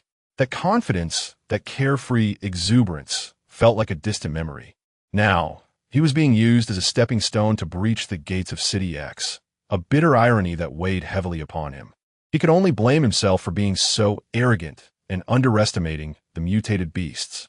The choice before him was stark: to remain resolute and seek a way to rendezvous with the ancient Wind Brigade, or to yield to the will of the mutated beasts, ceasing fire and retreating towards City X in hopes of prolonging his life. Another crossroads had appeared in his existence, where differing choices would yield divergent outcomes, one leading to death, the other to survival, one glorious, the other ignoble. What path would he choose? In an aged office, both Ancient Wind and Old faced a grim demeanor, having just engaged in a heated argument, while Qin Huntao stood silently by, observing. Once the two men caught their breath and settled down, Qin Huntao offered Old a glass of water, gently patting his back. Feeling somewhat relieved, Old reiterated, "I will not gamble the lives of 7 million citizens for your risk." "Absolutely not." Ancient Wind countered, "You haven't even attempted it. How can you deem it a risk? If we succeed, the hundreds of thousands of soldiers outside will have a chance to survive."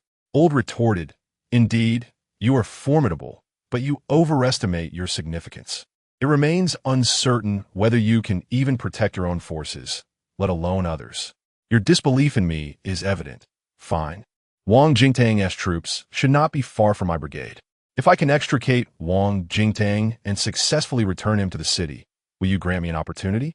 An opportunity for the hundreds of thousands of soldiers outside to survive." Ancient Wind spoke with conviction, as if he had made up his mind. Suddenly, Old was seized by a violent coughing fit, nodding weakly as he gasped for breath. Ancient Wind, exhilarated, clenched his fists and dashed out of the office. As soon as he departed, Old halted his coughing, coldly staring at the door through which Ancient Wind had exited. Qin Juntai inquired, "Shall we proceed as planned?" The elder nodded, permitting him to create a commotion, yet cautioned against any mishaps, for the secrets surrounding him remained shrouded in mystery. "Understood." Gu Feng departed from the elder's office, his first action being to contact the captains of various teams through his communication earpiece, imparting his strategy to them all. Chapter 187.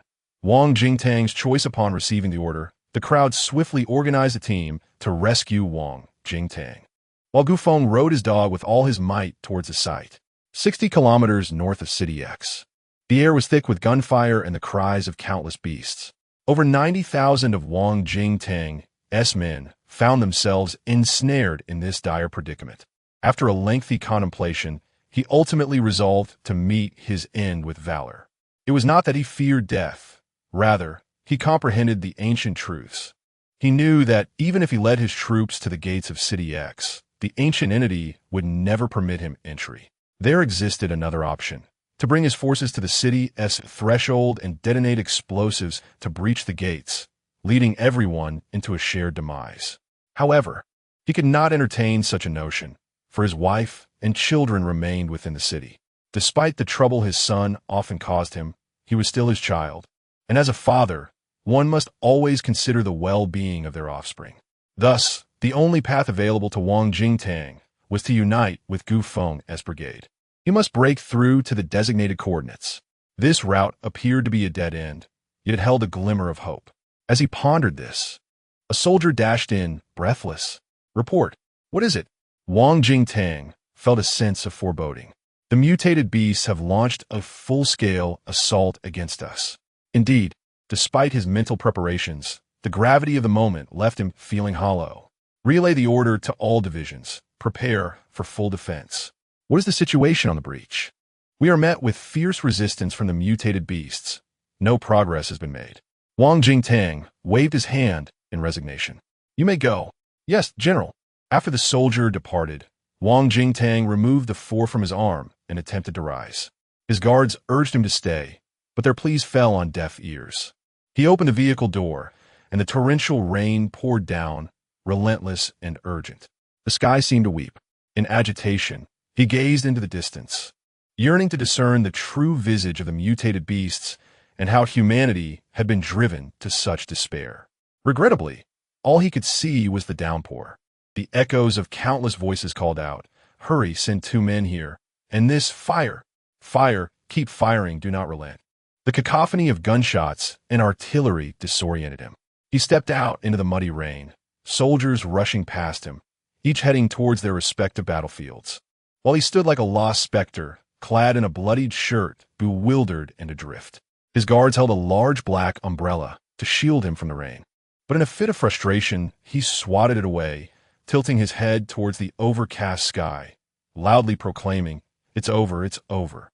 Suddenly, a colossal white figure descended from above, pinning him to the ground and interrupting his lamentation. The guards, taken aback by this unforeseen turn of events, fell into the mud, shouting, "Help! The mutated beast is attacking the general." As everyone raised their weapons to fire, a voice urgently interjected, "Everyone, stand down.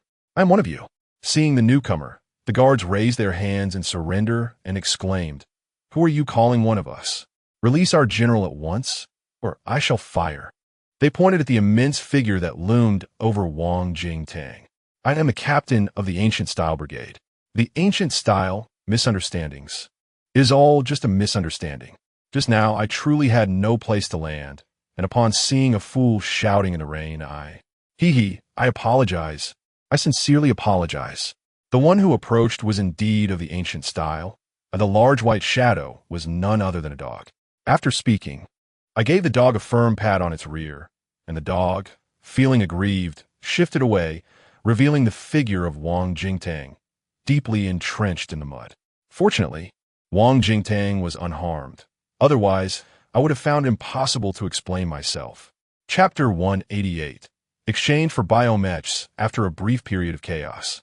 Wang Jingtang finally broached the subject with Gu Feng.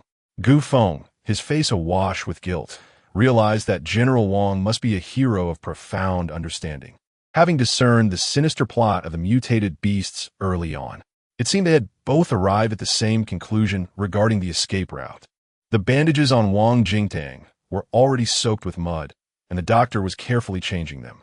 Beads of sweat adorned Wang Jingtang's forehead. Yet he spoke with calm composure.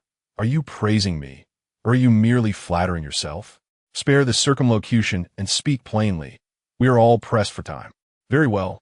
I shall be direct. General Wang, we should break south." With a resounding clap, Wang Jingtang slammed his hand on the table, startling those around him. "You are leading me astray. If we go south, we will reach City X. Rest assured, General, my team is already prepared for our journey southward." Only then did Wang Jingtang's expression soften considerably. "Since Captain Gu has set the stage, shall we go take a look? Ha! Let's indeed see this through." Moments later, the doctor and guards exited the command vehicle, leaving only Gu Feng and Wang Jingtang inside. They exchanged words until the entire convoy began its southward movement. The mutated beasts ceased their assault, opting to follow suit. Gu Feng remained inside until he finally declared, "All right, that is enough for now. We shall proceed according to plan. I will take my leave." As the vehicle door closed, Gu Feng turned to wave at the flying canine companion. The creature accelerated, gliding alongside the vehicle. Before one could discern Gu Feng's movements, he had already mounted the beast, and together they vanished into the ominous clouds. Gu Feng journeyed southward and soon arrived at the ambush point. This location, Qinghe County, lay a mere 20 kilometers from City X. The choice of this site was strategic, as it provided direct access to the expressway leading to the north gate of City X, facilitating rapid movement for modern vehicles. Additionally, Qinghe County was nestled between 2 mountains, making an ideal setting for an ambush. Upon his arrival, the members of the battle team had been waiting for some time. "Captain, what is the status?" "In half an hour, we should be ready. Everyone, prepare yourselves." "Yes, Captain." As the team busied themselves, Gu Feng, too, felt the weight of responsibility. This operation was of great significance, A single misstep could lead to catastrophic failure. He could not afford to hold back. Currently, his star core points totaled a staggering 260 million. To swiftly enhance his combat capabilities, the only option was to exchange for biomechs. However, this required first acquiring a mech cultivation pool. In total, the expenditure for a single mech amounted to 30.01 million. With determination, Feng resolved to exchange for 8 mechs, bringing his total to 61. Since pilots of the mechs were unable to utilize their abilities, Feng sought out team members who, while possessing limited mutation powers, were agile and skilled in martial arts to enhance their collective battle prowess. With these arrangements in place, the time has nearly arrived. Amidst the torrential downpour, a dark line first appeared on the horizon, gradually elongating and thickening, eventually transforming into a dense ink that seemed to saturate the very heavens and earth. It spread forth towards the onlookers. They knew the moment had come. Chapter 189. A portal with a command from Feng. All rocket launchers and various artillery pieces commenced fire. Countless crimson blossoms erupted from the ink-like depths below. The cacophony of beastly roars was drowned beneath the thunderous barrage. The mutated beasts were evidently caught off guard before they could react. A substantial breach was carved into their defensive perimeter by the sudden onslaught. What astonished the mutated beasts even further was that the prey, which had been so compliant within the encirclement, suddenly became restless, unleashing another volley of cannon fire towards the gap. The entire encirclement was thoroughly breached, rendering it transparent and unobstructed. The long-awaited opportunity had arrived. All military vehicles surged forth, powered to their limits, racing towards the opening like a whirlwind. The mutated beasts, now aware of the situation, began to howl incessantly. Those on either side of the breach hastily moved to block it once more before the convoy could reach it. Yet, Feng would not permit such a setback. There was no time for a second round of artillery fire, nor for the team to intervene. He had to take matters into his own hands. Riding swiftly atop his canine companion, Feng propelled himself forward, unleashing a torrent of bone swords and beast fangs from the wings of his mount, like two cascades of white water surging towards the flanks of the breach. The swiftly advancing mutated beasts found their path obstructed by this flood of blades. Some, confident in their formidable defenses, attempted to break through, only to be met with a violent onslaught of blades, leaving behind nothing but a mere mist of blood amidst the white torrent. With a unique and fearsome roar, countless mutated beasts surged forth into the deluge, and in a matter of moments, the once pristine stream of blades was stained crimson. Hovering above the breach, Feng felt as though two immense boulders were pressing upon his chest, their weight ever increasing. Yet, he could not relent. The convoy was now within sight. With a mighty shout, he summoned another wave of blades to join the fray, finally allowing the first military vehicle to emerge from the gap. The enraged, mutated beasts roared in pursuit, while the long-prepared biomechs leapt forth from behind the flanking mountains, obstructing the beast's path. Simultaneously, the concealed team members swiftly constructed a new defensive line behind the mech formations, as their colossal size inevitably left room for a few mutated beasts to slip through, potentially jeopardizing the convoy's speed.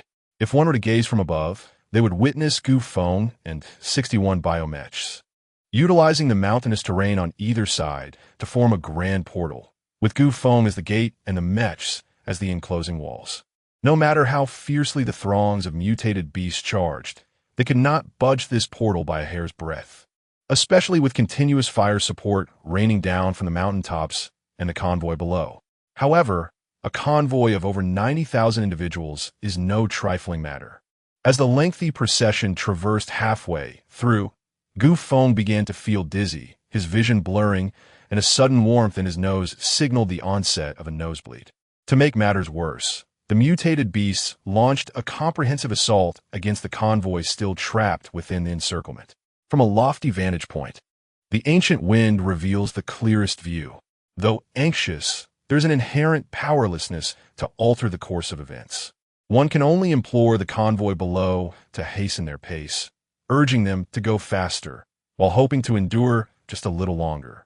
The bombardment from the mountains continues under the command of Guasijia, while the frontline battlefield is under the overall command of Lu Jinxin. Chapter 190. Continuing the retreat, Li He, with his exemplary combat style, stood resolutely at the forefront, warding off the onslaught of mutated beasts that had narrowly escaped the clutches of the mechas. Jiyu, employing her swift and decisive lethal techniques, positioned herself on the second line of defense, relentlessly hacking away at the now sluggish mutated creatures. Li Junlan, armed with unparalleled marksmanship, took her place on the third line, unleashing a torrent of bullets. Each shot claimed a series of mutated beasts, as long as they were aligned. Sometimes there were 7 or 8. At other times, 5 or 6. It was impossible to keep count. This represented a transformation within the squad, where members from various teams coalesced into a singular entity, functioning in unison as they had in the past. Every second saw tens of thousands of mutated beasts fall. Each moment drew the soldiers within the encirclement closer to death. With every tick of the clock, Gu Feng's heart raced with urgency, urging the need for speed. For he beheld death, witnessed countless mutated beasts engulfing the armored vehicles, and saw soldiers dragged from their confines, only to meet a gruesome demise. The agonizing screams and the sounds of tearing flesh echoed as if they were mere whispers in his ear. Vehicles were intercepted and overturned one after another. He felt impotent, overwhelmed by a desire for slumber, convinced he did not belong in this chaotic realm. He ought to be resting in the comfort of his bed, as if this torment were but a fleeting nightmare. Suddenly, a ferocious bark from the dog and a violent jolt jolted him awake. A formidable mutated beast had leaped forth, lunging for the dog's neck. In a display of fury, the dog retaliated with a swift swipe, sending the beast crashing to the ground. Gu Feng's senses sharpened, and he glanced towards the convoy, only to find it completely engulfed within the encirclement. Through his earpiece, he contacted the commanders to prepare for the retreat. Yes, the artillery on both flanks pivoted, unleashing a barrage upon the throng of mutated beasts positioned at the gateway between the mountains. The intensity of the bombardment reached unprecedented levels, effectively trapping the mutated creatures outside. Retreat. Gu Feng gelod, initiating a rapid withdrawal. Countless vehicles emerged from the underbrush as the team boarded in swift succession, their movements almost breathtakingly swift. Once all members were aboard, the mechas began their strategic retreat, inflicting heavy casualties on the mutated beasts in the process. The mechas, once they resolved to flee, faced no hindrance from the mutated beasts. Their arrangement served merely to buy time for the others. Trouble on my end, came Guosijia's voice through the communication device. Gu Feng turned to his comrades. You all continue the retreat. I will assist. With that, he mounted his dog and soared towards the mountains. It turned out that the mutated beasts had stealthily approached from the rear mountains, and those tasked with fire support were predominantly female members with limited mutation capabilities, placing them at a disadvantage in close-quarters combat within the forest. According to the original plan, once the retreat order was issued, the fire points on the mountains were to hold their ground for an additional 10 minutes before withdrawing. With all vehicles allocated for evacuation, the weaponry would have to be abandoned. Only 2 minutes had passed, and the convoy had yet to merge onto the highway when a sudden appearance of mutated beasts completely disrupted the plans ahead. Once the firepower ceased, it would merely be a matter of time before the mutated beasts caught up with the convoy. When Gu Feng arrived, Guosijia was valiantly intercepting the assault of the mutated beasts, ensuring that the hundreds of artillery pieces behind her could continue their barrage. Her long hair danced in the air like a specter from a horror film, preventing the mutated beasts from drawing near. Guosijia was the first, apart from Gu Feng, to utilize the advanced evolution agent within the battle team. In terms of genuine combat prowess, she undeniably ranked second among the entire team. Chapter 191. The beginning. As Guosijia noticed Gu Feng approaching, she hurriedly exclaimed, "You should head to the mountain opposite. The cannon fire has just ceased." Muchun has already gone there. Observing that Guosijia alone had managed to fend off a majority of the mutated beasts, accompanied by her tame beast, a silver-white snow wolf, Gu Feng felt assured of her safety and thus refrained from further conversation, soaring towards the opposing peak. Atop the mountain, Muchun pressed her hands firmly against the ground, her eyes tightly shut, seemingly preparing for something significant. Xiao Er and the others stood guard nearby, vigilant against the onslaught of mutated beasts. In a brief moment, Mu Chun let out a delicate cry, and the entire forest appeared to awaken. Countless vines and roots erupted from the earth, ensnaring the mutated creatures and dragging them into the inky depths below.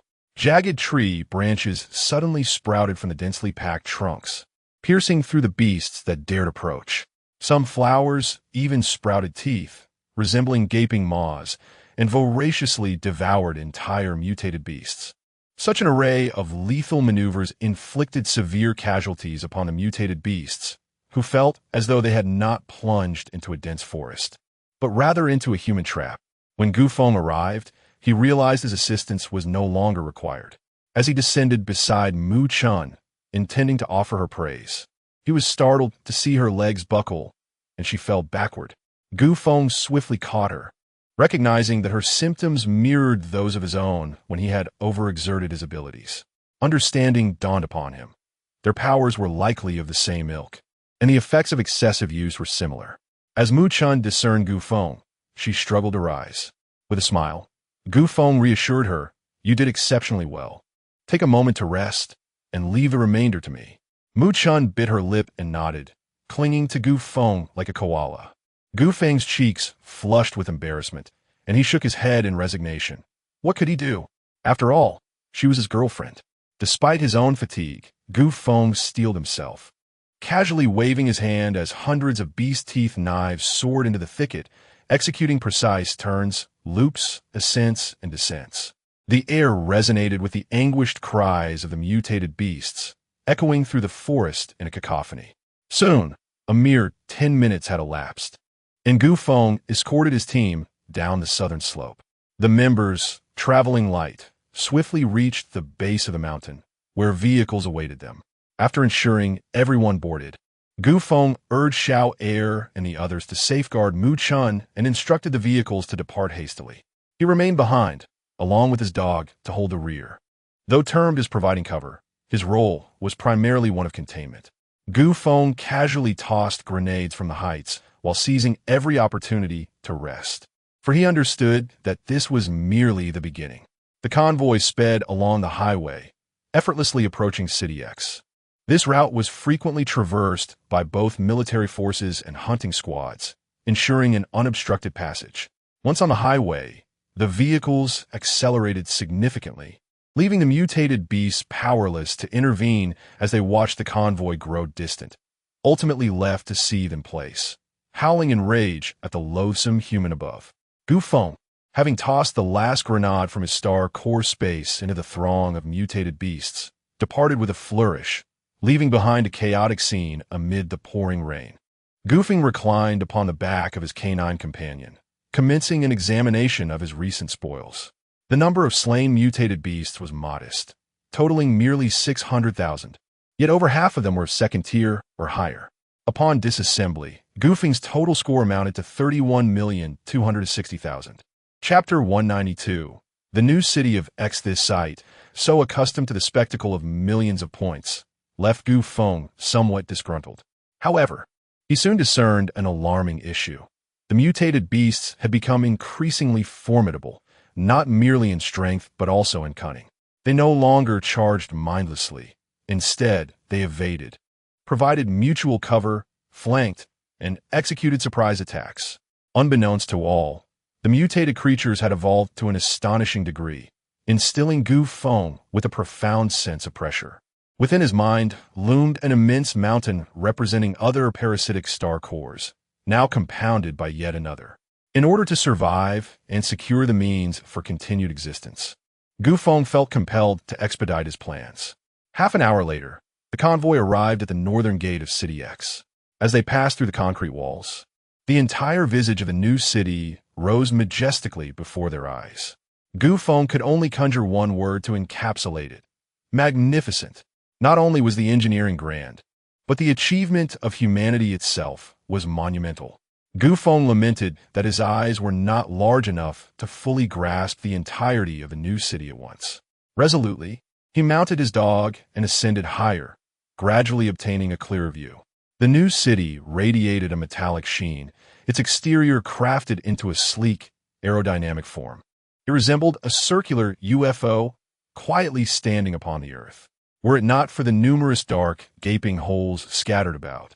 Feng might have been tempted to believe that this new city could inadvertently take flight. Not daring to linger for too long, he descended promptly. The grand gate of the new city bore resemblance to an aircraft hatch, only magnified 100-fold. It was large enough to accommodate 8 trucks simultaneously, reaching a staggering height of 10 meters. The numerous hydraulic mechanisms employed to operate the gate were each thicker than the tires of a truck. Wang Jingtang's troops were entering the city, and his command vehicle was parked nearby, awaiting Gu Feng's arrival. Upon seeing Wang Jingtang, Gu Feng noted that he had fully regained his health, undoubtedly thanks to the restorative serum provided by Gu Feng. Let's not dwell on pleasantries. Once we enter, do not forget your promise, Gu Feng remarked, gesturing towards the parasitic core on his wrist. With a bittersweet expression, Wang Jingtang replied, I can only hope it does not come to that. Indeed, that is my wish as well. Until we meet again, General Wang. Until we meet again. The two parties entered the new city, but soon parted ways. Shortly after Gu Feng entered, the 4 gates of the new city began to close slowly.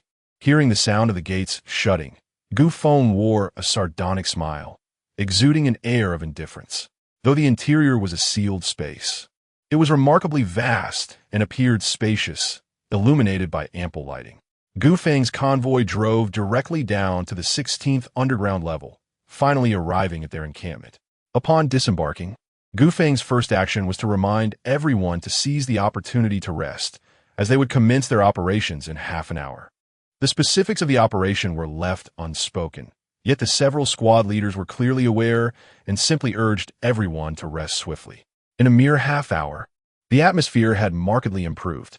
Lu Jinxin, leading the Black Panther Brigade, and Li He, commanding the Scorpion Brigade, proceeded towards the east gate. Once the city gates swung open, they would fully support the army's entry.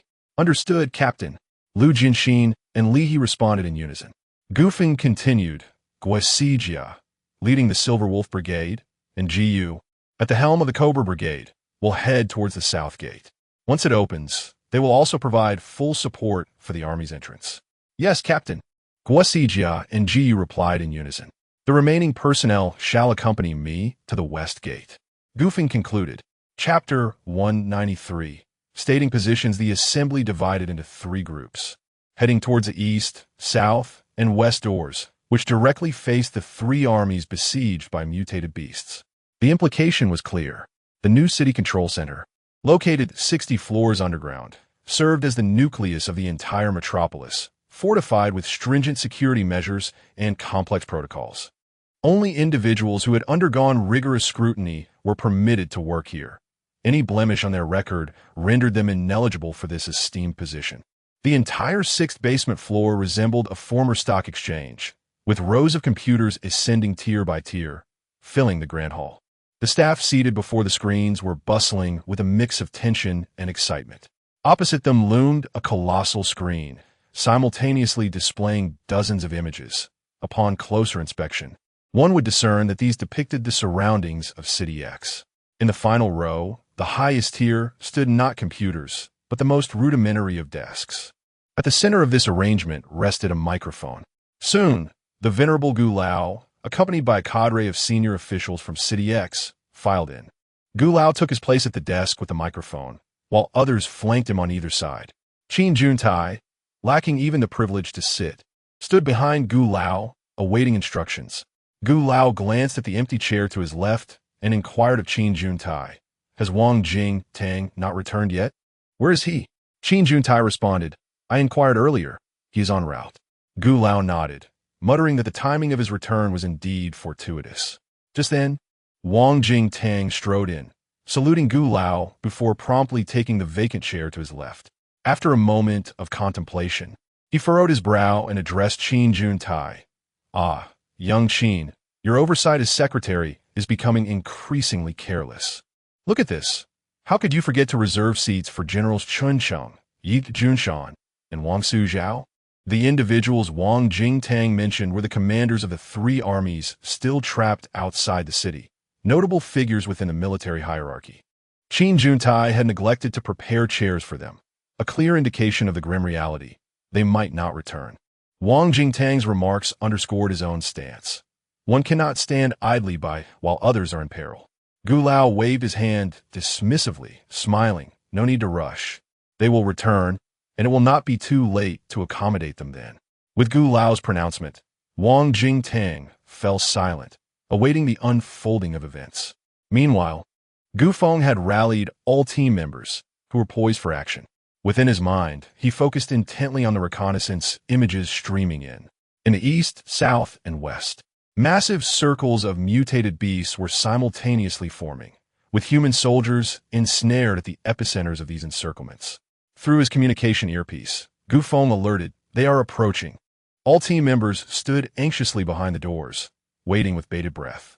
As the distance closed, the gates remained resolutely shut, offering no sign of yielding. Zhang Yiming was but a foot soldier, initially following General Yi Junshan in the eradication of mutated beasts south of X City. At first, the campaign progressed smoothly, as he accompanied the troops southward, encountering little in the way of formidable resistance. Even when faced with opposition, it was no match for the relentless bombardment. Zhang Yiming believed that, if this continued, the complete annihilation of the mutated beasts was merely a matter of time. During moments of respite, he would envision a future that mirrored the tranquility and happiness of days gone by. He yearned for a life devoid of the current uncertainty, where the fragility of existence did not hang by a thread. Chapter 194. The soldier Zhang Yiming as he was lost in a reverie, the camp suddenly descended into chaos. Bewildered, he heard shouts declaring that the command center had come under attack. His mind went blank. What was the command center, and how could it be under siege? What fate awaited the general? Was his life in peril? Despite being engulfed by anxiety and curiosity, Zhang Yiming realized that as a mere soldier, knowing the details would change nothing. His duty was simply to obey orders. The troops rested in place throughout the night, and by dawn, it became apparent that they were surrounded by mutated beasts. This revelation terrified Zhang Yiming, who repeatedly steeled himself, gripping his weapon tightly, as if the cold metal could offer him solace. That day, the officers convened for an entire day of meetings, leaving Zhang Yiming puzzled as to what could warrant such prolonged discussion. Rumors later circulated that General Yi Junshan had been assassinated. In that moment, Zhang Yiming felt as though he had been frozen in place. The thought that even the general could perish without a sound filled him with dread. If such a fate could befall someone of such stature, what hope did a mere soldier have of returning alive? Who among them wished for death? Zhang Yiming, unwilling to succumb to despair, silently urged his superiors to issue an order for a breakout. At last, the command was given, and, as he had anticipated, they were to break through toward City X. This ignited a spark of determination within him. The escape unfolded with an unexpected ease, almost too smooth to be a true breakout.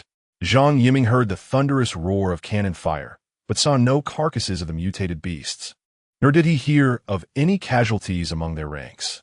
Though puzzled, he felt a surge of fortune as the distance to City X rapidly diminished, akin to catching the last bus home.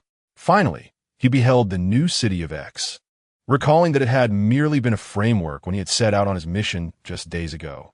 Now it had taken shape. Gazing at its steel exterior, Zhang Yiming felt a profound sense of security wash over him. Is not security what people crave most? At least he felt that way.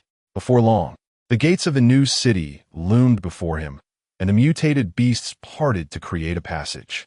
Zhang Yiming felt an overwhelming surge of happiness. His comrades in the vehicle were elated, celebrating with exuberant gestures. He distinctly sensed the vehicle accelerating, a welcome change that would hasten their entry into the city and alleviate their fears. However, after a brief interval, the vehicle came to an abrupt halt. Expectantly, Zhang Yiming peered outside, only to be met with the sight of the tightly shut gates and an endless horde of mutated beasts behind them. Without a moment's hesitation, he sprinted towards the gate, praying for even the slightest crack to allow entry. Yet the cold gate showed no signs of yielding. Some pounded on it, while others searched for a gap to slip through, but not even a space wide enough for a fingernail could be found. Zhang Yiming felt, as though the new city resembled a smooth steel ball, with himself as an ant striving to penetrate its surface. It was evident that the mutated beasts in the distance had also recognized the situation, gradually closing in on the soldiers. In this scenario, the command of the officer has lost its efficacy. The only thought that comes to everyone's mind is to enter the city. Survival hinges upon gaining entry. The brutal slaughter has commenced, and the mutated beasts appear to deliberately prolong the soldiers' demise. They draw closer, tormenting their victims slowly, transforming the outside into a veritable hellscape. Chapter 195. Opening and closing the door, the soldiers retreated desperately.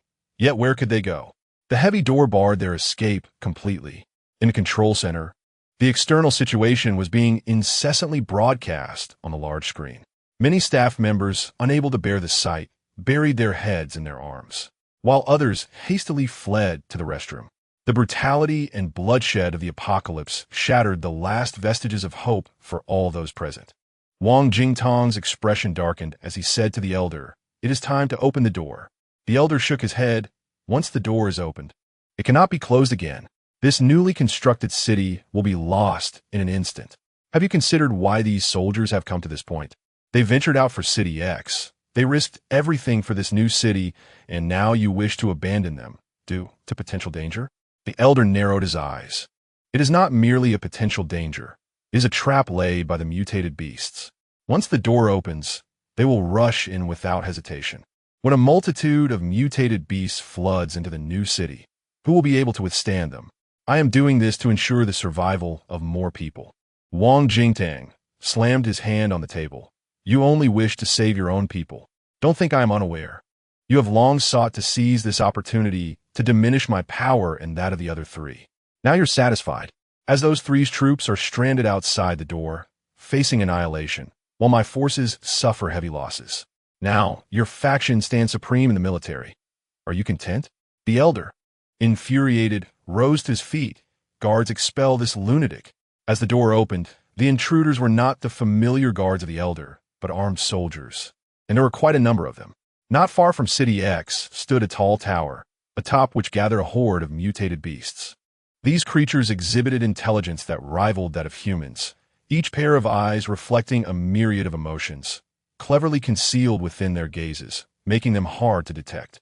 Among them was a tailless white rat, easily recognizable to Feng as the one encountered previously at the research facility. The white rat appeared to hold a low status within this assembly of mutated beasts, positioned at the back and seldom mentioned by its peers. Seated at the forefront was a creature resembling a human, its body covered in blue scales. The other mutated beasts referred to it as the chef. Observing the chaos below City X, the chef spoke with a hint of pride. It is about to begin. One of the mutated beasts suggested. It seems those humans will not open the door. Why not simply slaughter them all and then attack the city? The chef shook his head. There is one thing humans excel at more than us: enjoyment. They have an uncanny ability to turn a mundane affair into something entertaining. For now, I merely wish to add a touch of amusement to this slaughter. And do you believe it would be better for humans to open the door or to keep it closed? The chef chuckled, his laughter reminiscent of a blocked toilet, and replied, both options have their merits indeed. The chef proudly elucidated. To open is to excel, and to close is to master the art. Whether it is an opening or a closing, those present here are destined to become our banquet's fare. Let us first speak of the opening. Everyone understands that once this door is opened, closing it again necessitates our consent. Chapter 196. The door opens. Let us speak of this door. If you were a human, witnessing a comrade, one with whom you have shared the perils of battle, being ruthlessly discarded after being exploited by the higher-ups, what thoughts would cross your mind? Humans are inherently hypocritical and contradictory beings. They act according to their nature, while simultaneously yearning to restrain it. Should the seeds of malice, suspicion, and distrust take root within the city, and should external pressures mount, one can only ponder what transformation this city would undergo. I am genuinely eager to find out. At this juncture, the chef was so exhilarated that he could scarcely contain his excitement. In the control center, the elder glared at the soldiers who entered, his face pale with rage, and demanded of Wang Jingtang, "Are you attempting to incite rebellion?" Wang Jingtang shook his head. I merely wish for these grassroots soldiers to decide whether or not to open the door. This is a mutiny, a blatant mutiny. You will face a military tribunal. The elder shouted, breathless. However, his voice lacked weight when compared to the soldiers, armed and ready, who stood in defiance. At last, the door creaked open, and the soldiers crowded outside glimpsed a flicker of hope. As the door opened just a crack, some soldiers could hardly contain themselves and rushed inside. Their faces streaked with blood and tears, too preoccupied to wipe them away. From atop the tower, the chef let out a piercing roar, addressing the other high-level mutated beasts. Come, my friends, it is time to feast. Behind the gates of City X, Gu Feng bellowed, hold the gate. Fight to the death. All the team members behind the door echoed Gu Feng's rallying cry. Hold the gate. Fight to the death. These 8 words seemed to sprout wings, resonating first at the west gate, then the south, followed by the east, until the entire underground city reverberated with their fervor. Finally, the door swung wide open, and a torrent of soldiers surged in, only to be met by a towering wall of shields, standing over 3 meters high. As the soldiers approached, the shield wall shifted aside, allowing them entry. Yet, should any mutated beasts infiltrate the throng, they would meet a swift demise at the hands of the soldiers. It was akin to a filtering net. But when an overwhelming tide of mutated beasts surged forth, could this net hold? The initial wave fared well, but as the chaos continued, the mutated beasts began to blend indistinguishably with the soldiers, leaving little time for the cleanup. Many mutated creatures slipped through to the rear of the shield wall. However, there was no cause for alarm, for a second line of defense remained, Gu Feng and Li Junlan, who worked in unison, ensuring that not a single mutated beast could escape their grasp. Before long, the soldiers outside had been largely accounted for, and what lay ahead was the true test. The mutated beasts surged forth like a tidal wave, with countless creatures trampling over their kin in a frenzied rush towards the gate.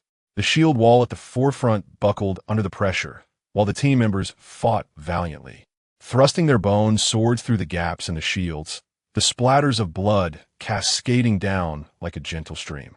Despite their efforts, the inner defenses continued to be pushed back relentlessly. In the control center, the elder observed the precarious scene and questioned Wang Jingtang. Is this what you desired? The entirety of City X is on the brink of destruction because of you. Wang Jingtang maintained his composure, responding calmly. It is not over yet. Why the haste? As Wang Jingtang concluded his words, he beheld the shield wall in the projection, which astonishingly ceased its retreat. Just as the crowd contemplated the reason behind this phenomenon, they were met with exclamations of awe from numerous staff members. Is this still humanity? In the display, those once ordinary team members had all unleashed their extraordinary abilities. A dazzling array of mutations not only multiplied the strength of the team members several times over, but also rendered their transformed appearances grotesque and bizarre. Upon a cursory glance, it became nearly impossible to distinguish between the mutated beasts and the metamorphosed individuals. Chapter 197. Command from the Ancients in an astonishing turn of events. The soldiers boldly advanced a step forward with their shields held high. The personnel in the control center instinctively clenched their fists, their bodies tense, yearning to assist them in that very moment. They all understood that by pushing the mutated beasts back, the gates could be secured once more. Wang Jingtang turned to the Ancient and inquired, "What do you think of such an army?" The Ancient was rendered speechless, utterly astounded. He had never witnessed such a ferocious style of combat, where raw strength intertwined with bloodshed to create a brutal aesthetic of violence. It became evident that humanity could engage in close-quarters combat with the mutated beasts without faltering. This truly exemplified a formidable and fierce army. The Ancient remained silent. Wang Jingtang continued, "With such an excellent army, can you bear to watch them fight alone? For the future of City X, I implore you to give the command." The soldiers in the control center echoed his plea, chanting for the Ancient to issue orders, their voices resonating in fervor. This was the voice of the people, unwavering and resolute. Trembling, the Ancient finally spoke, "Activate the defense system. Command all units to proceed to the east, south, and west gates for support.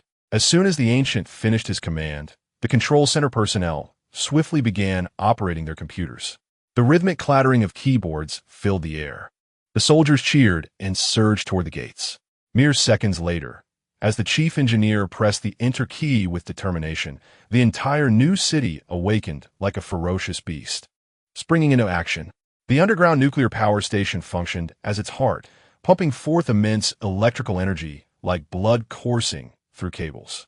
The metallic exterior of the new city began to rotate, revealing a multitude of hexagonal recesses beneath its shell, resembling a beehive. From these recesses emerged ominous cannon muzzles, while many others still awaited the installation of cables. Under computer control, the cannons initiated a comprehensive assault on the mutated beasts below. Caught off guard, the onslaught of the mutated beasts within the gates noticeably weakened. At this moment, reinforcements from the army arrived, causing the mutated beasts to retreat in disarray. Meanwhile, the chef, accompanied by the white-haired giant rat and a group of mutated beasts, approached the vicinity. After a brief observation, the chef remarked, 3 gates and we have exactly 6 here. Everyone, choose your path wisely. I'll take the west gate. There is a particularly strong human there, and the flavor should be quite exquisite. The white-haired giant rat, recognizing that the human at the west gate was none other than Feng, the very one who had severed its tail, seized the opportunity for revenge. He responded, since the chef is heading to the west gate, it would be a waste for anyone else to go there. I'm the weakest here, so I shall accompany the chef to the west. The other mutated beasts voiced no objections, each selecting a gate and proceeding accordingly. At the west gate, the corpses of the mutated beasts accumulated, layer upon layer, granting the remaining beasts a tactical advantage while imposing greater resistance on the soldiers' assaults. Feng was compelled to continuously dismantle the bodies. The mutated beasts, initially stepping on the corpses, would occasionally find themselves off balance, only to be swiftly dispatched by the blades and swords behind the shield wall. The army has arrived in support, yet there are no opportunities for intervention. The entrance is so narrow that it has been entirely fortified by the defenses constructed by the team members.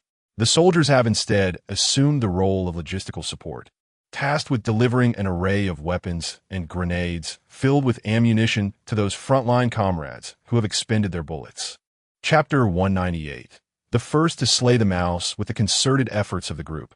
It seemed that the mutated beast was on the verge of being pushed out through the great door. Suddenly, Feng's expression shifted dramatically as he shouted, "Be careful." Yet, it was too late.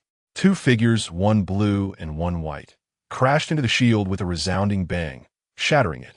The soldiers behind the shield were sent sprawling, toppling over one another in disarray.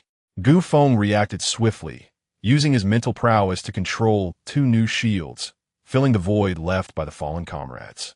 Almost simultaneously, the blue and white figures began to wreak havoc among the crowd, causing the entire defense line to become riddled with flaws. Enraged, Feng's speed escalated to a point where he could only be perceived as a blur. In a swift motion, he pursued the blue figure and unleashed a powerful punch. The collision resonated like metal striking metal, and both parties staggered back. The blue figure revealed itself to be the mutated beast that called itself the chef. Li Junlan promptly aimed her weapon at the chef, ready to fire when she felt a menacing gust approaching from behind. With no time to spare, she bent low, just as the white claw lunged to rend flesh from bone. A blood-red beast tooth knife nearly grazed her neck as it flew out. The white claw was severed, and Li Junlan's long hair was cut to shoulder length, cascading around her like fallen silk. Within Feng's perceptive range, every shift in the air was captured, though he regretted the loss of Li Junlan's beautiful tresses. The white-furred giant mouse emitted a muffled grunt, retreating, its broken forelimb wrinkled like parched wood. "Chef, that knife is peculiar," it mused. The chef quickly grasped the situation, replying, "No worries, eliminate him, and the knife shall be mine." With that, he launched a fierce assault on Feng. With so many nearby, Feng sought to minimize casualties as he countered the chef's attacks, maneuvering him towards a more open area. Meanwhile, the white-furred giant mouse unleashed its deadly strikes on Li Junlan. Her evolution did not enhance her physical prowess, forcing her to retreat against the formidable beast. Fortunately, Gu Feng was multitasking, utilizing the beast-tooth knife to restrain the mouse, granting Li Junlan precious moments to distance herself. As the two mutated beasts wreaked havoc, the entire defense line became riddled with vulnerabilities, allowing the mutated beast to regain the upper hand and tipping the scales once more. The chef, recognizing Gu Feng's intentions, remained unperturbed. "It's all good. Let the minions fight amongst themselves while we play our game," he taunted. Gu Feng's complexion grew increasingly pale as he noticed the escalating power and speed of the chef's attacks, making his responses more arduous. "Are you testing me?" Gu Feng inquired. The chef's onslaught intensified, yet his tone remained casual. "It's not every day I find a toy. If I break it by being too rough, what then? How shameless!" Gu Feng retorted. "Oh, you better concentrate." The chef's claw surged forth, and Gu Feng could only discern a flash of blue light, its speed and strength multiplying exponentially. Unable to evade or absorb the blow, Gu Feng could only twist his body in desperation. The claw that had aimed for his heart struck him beneath the arm instead. The ancient figure's armpit was instantly pierced, blood gushing forth. The chef feigned surprise, apologizing. "My apologies, I exerted too much force." Enduring the pain, the ancient figure inquired, "Have we arrived?" The chef, puzzled, mused whether this person's mind was unhinged, only to hear the ancient figure insist, "First, eliminate the rat." Chapter 199. Land Level 1. Even the most foolish of cooks understood that Gu Feng was conversing with another. Yet what did the mention of a mouse signify? The cook felt a sense of foreboding and hastily turned his gaze towards the white-furred giant rat, only to witness it being shot in the head. The shooter was none other than Li Junlan, and the swift demise of the agile white rat was not without the assistance of Mu Chun and Gu Feng. Although Gu Feng appeared to be engaged in a fierce battle with the cook, his thoughts were predominantly with Li Junlan, who had once shielded him from bullets. He had resolved that even if he were to be slain by a mutated beast today, he would ensure her safety. Thus, when Mu Chun stealthily approached, Gu Feng discreetly signaled her through his earring to eliminate the rat first. The white-furred giant rat met its demise unjustly upon witnessing Gu Feng being struck through by the cook's punch. Its blood-stained beast-tooth knife falling to the ground, it momentarily let its guard down. Leaping into the air, it aimed to deliver a lethal blow to the fleeing Li Junlan.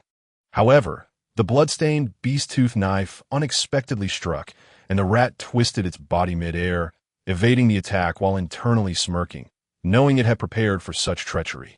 It dodged the knife's ambush and evaded the entanglement of Mu Chun's vines, yet it could not escape the sudden turn of Li Junlan's bullet. The bullet pierced through its eye, tearing apart half of its head. Still not satisfied, Mu Chun unleashed countless vines to pin its lifeless body to the ground.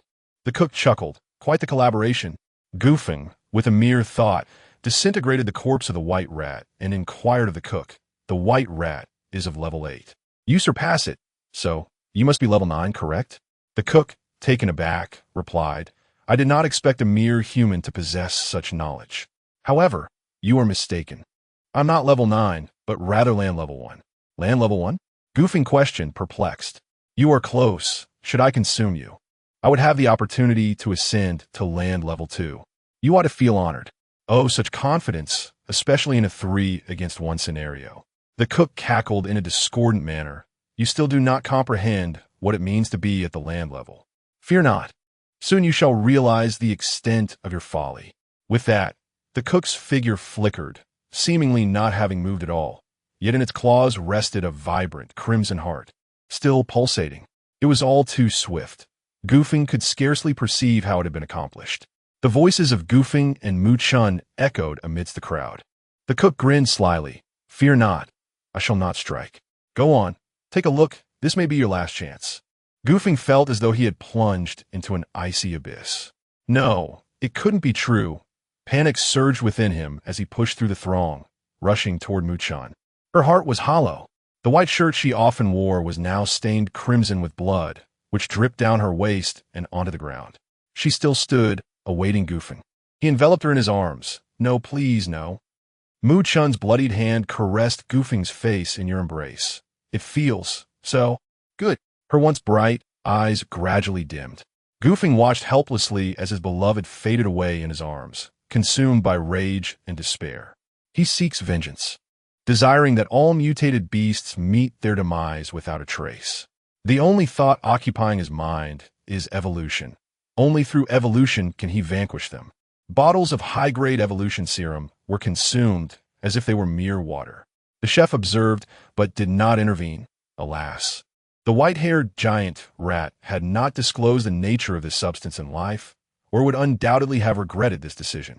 Li Junlan was aware, yet she refrained from stopping him, not wishing for Gu Feng to harbor resentment against her for eternity. Chapter 200. The Frenzy of Gu Feng, given Gu Feng's current prowess.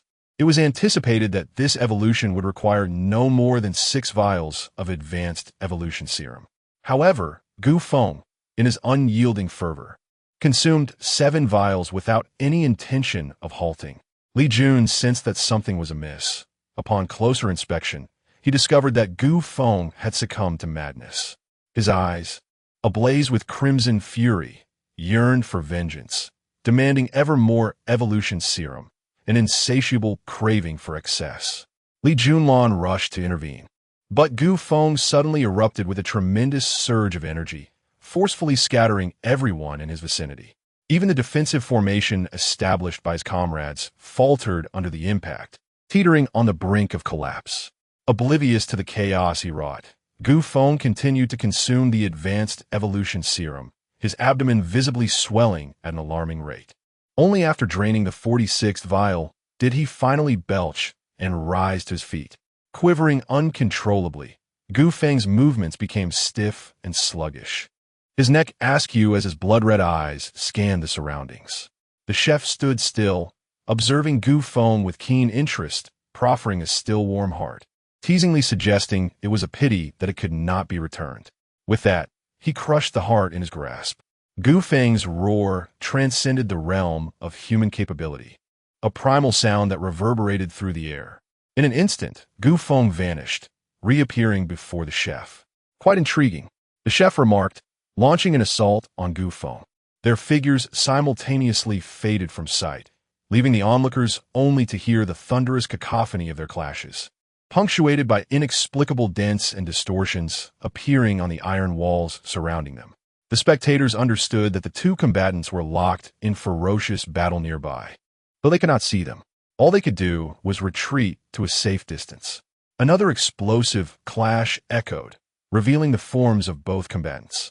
Gu Feng was grievously injured, one side of his body a gruesome mess, his abdomen swollen even further.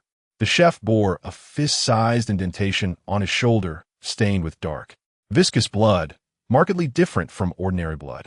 Staring at his own wound, the chef could hardly believe it. Excellent, excellent. It seems I must take this seriously. The two figures vanished once more, and the ensuing sounds of conflict became increasingly frantic. This time, the walls not only bore indentations. The ceiling and floor began to show signs of deformation, some impressions distinctly humanoid, others resembling beasts, all strikingly lifelike. Suddenly, with a resounding crash, 3 team members along with their shields were obliterated by an invisible force, which then carved a bloody path 3 meters wide through the throng of mutated beasts. Surging toward the exit, once more, the two emerged from the fray, the chef drenched in blood, his scales entirely torn asunder. One of his forelimbs gruesomely ripped apart with jagged wounds. Gu Feng's garments had vanished entirely, rendering him a grotesque figure, as if he had just crawled from a sea of blood. His exposed skin was riddled with countless grotesque bulges, large and small, creating a terrifying sight. Yet, his blood-red eyes remained fixated on the chef, holding tightly to the severed forelimb of his adversary. The chef, glancing at the forelimb in Gu Feng's grip, cursed, "Madman," and turned to flee. But it was too late. Gu Feng had already closed the distance, standing right behind him. The frenzied slaughter has commenced, and the chef has become an instrument of death in the hands of the ancient wind. The mutated beasts, like snowflakes thrown into boiling water, begin to perish in droves. No mutated creature can halt the arrival of the Grim Reaper. The word harvest scarcely encapsulates the swiftness of the ancient wind's carnage. Chapter 201. The blue projection, uncertain of the time elapsed, When the final mutated beast fell, the crowd emerged from the city gates to behold a blood-soaked man, clutching the carcass of a mutated creature, standing amidst a mountain of corpses and a sea of blood, his gaze vacant. The captain of the ancient Wind Brotherhood, Feng, was called upon by the tear-filled eyes of the onlookers. Yet, reality does not bend to human will. His body could no longer withstand the immense energy and ultimately erupted. A mist of blood mingling with the rain and cascading onto the earth. Gulan cried out in despair, yearning to rush forward, while Li Junlan and Guosijia held her tightly, suppressing their own tears. Jiyu cowered behind others, curled up, while Lu Jianxin and Li He bowed their heads, wiping away their tears alongside the team members and those who survived thanks to Feng, all shedding tears in unison. Though it was a victory, the atmosphere in the entire X-City was hauntingly somber. In the deserted inner west gate, flowers unexpectedly bloomed from Mu Chun's blood, growing rapidly to envelop her entire body in a matter of moments. Her form began to wither, leaving only a heap of clothing. The flower blossomed to the size of an umbrella, resplendent as a peony. Soon, the petals gathered and then withered and decayed, revealing a woman, Mu Chun herself. This scene had unfolded before in a laboratory, albeit then her injuries were confined to her abdomen. This time, however, it was her heart that bore the brunt, leaving even Mu Chun uncertain of her ability to awaken once more. Fortunately, she managed to revive, though it took longer than the last time. Observing her surroundings were devoid of life, Mu Chun hastily donned her clothing. As she passed through the gate, she noticed a crowd gathered outside, curiosity compelling her to approach. She discovered that all eyes were fixed upon a singular direction. Following their gaze, she beheld a mound of corpses, illuminated by a vast blue projection. The imagery within the projection shifted rapidly. It began with a small black sphere that erupted violently, followed by the explosive particles drawn together to form entities reminiscent of galaxies. The scene magnified incessantly, revealing particles that shimmered and others that lay dull. The focus narrowed onto a vibrant blue particle that grew increasingly luminous, interspersed with green, then white, and soon a touch of yellow. As the image continued to draw closer, a child's innocent voice exclaimed, "This is Earth." The realization dawned upon the crowd. Indeed, it was Earth, the blue representing the oceans, the white depicting clouds, the green symbolizing forests, and the yellow illustrating deserts. The image zoomed in further, unveiling rivers, lakes, mountains, plains, and vibrant flora. Once more, the focus settled on a grain of sand, swiftly magnifying from the material to molecules, atoms, protons, electrons, neutrons, and finally quarks, traversing through a black hole into a new realm. Throughout this journey, a small sphere remained, subsequently exploding, its particles coalescing into new galaxies, thus, a complete cycle perpetually unfolded. Playing in an endless loop, Mu Chun watched the scene twice, only to find it lackluster, prompting her to search for the source of the projection. What she beheld was astonishing. It was a blue crystal the size of a jujube pit, from which a mysterious liquid-like substance continuously flowed, forming a humanoid shape. As the figure became increasingly intricate, the blue crystal diminished in size. In an instant, Mu Chun recognized the visage of the figure, exclaiming, "Ancient style." This immediately drew the attention of those around her, with some urging her to hush, cautioning her not to disturb the resurrection of the ancient deity. Chapter 202. The Doctor's Grievance. What? Mu Chun hastily covered her mouth, her tear-filled eyes gazing at Feng, too afraid to move lest she disturb him. Finally, when the blue crystal had shrunk to the size of a needle's tip, the entire process came to a definitive close. The crowd quickly rushed forward to carry the unconscious Feng back to the city. In the days that followed, the underground level 16 buzzed with unusual activity, as many individuals eagerly came to visit Feng. Although they could not see him in person, the news from the team members that Feng was not in grave danger, but merely in a state of unconsciousness alleviated their worries somewhat. The team members, overwhelmed by the influx of gifts, flowers, oddly shaped fruits, and an array of delicacies, found their hands and feet growing weak. Despite their repeated assurances that the Gu Feng team lacked for nothing, they could not resist the fervor of their visitors, who, moved to tears, required the team members to offer comfort in return. This led the team members to feel a strong urge to complain. Who exactly was this Gu god? The captain of which household? Shouldn't it be us who needed the consolation? For the past few days, it was Gulan and Mu Chun who tended to Gu Feng, while Li Junlan and Guisi Jia kept him company, assisting as needed. Li He and Ji Yu stood vigil outside day and night, while Lu Jianxin and San Ge, despite their busy schedules within the battle team, made it a point to check in every morning and evening. Old Gu, accompanied by the high-ranking officials of City X, had paid a visit, including Qin Huntao and Gu Qingqing. As old Gu departed, his expression was grim, while Qin Huntao maintained his usual aloof demeanor. And Gu Qingqing's eyes sparkled with a hint of affection. Curiously, however, Wang Jingtang had not come. Lu Jianxin discovered that Wang Jingtang had been dismissed and was under investigation for certain undisclosed matters, with a trial set for a few days hence. Lu Jianxin was privy to some details, yet he knew that ultimately it depended on Gu Feng's own perspective. With Gu Feng in his current state of unconsciousness, Lu Jianxin dared not act independently, instead fervently hoping for Gu Feng's swift recovery. The doctor had examined Gu Feng, yet could not provide a clear assessment of his condition. Gulan berated the physician as a quack, while the doctor countered by pointing to the test results, a heart rate of 347 beats per minute. How does one interpret that? A needle could not even penetrate his skin, let alone deliver a shot. How does one make sense of such data? The doctor felt quite aggrieved. Fortunately, Gu Feng awakened the next day after the doctor's visit. When he opened his eyes, Mu Chun was gently bathing him. Upon recognizing her, he embraced her, showering her with kisses, leaving Mu Chun utterly bewildered. Gazing at Mu Chun's face, Gu Feng, tears streaming down his cheeks, exclaimed, "To see you again after death. It truly feels like paradise." Wait, death? Paradise? Mu Chun was momentarily stunned, just as she was about to explain that she was not dead, when Gulan cleared his throat, remarking on the lack of propriety in broad daylight, particularly with someone still unclothed. "If I were God, I would have you castrated first." Gu Feng glanced at Gulan and blurted out, "Why are you here too?" He could not finish his sentence, sensing a chill in his lower body. How could a spirit possibly feel? Ah, this is the mortal realm. No lewd behavior allowed. By the time Gu Feng donned his clothing, the room was already overflowing with people.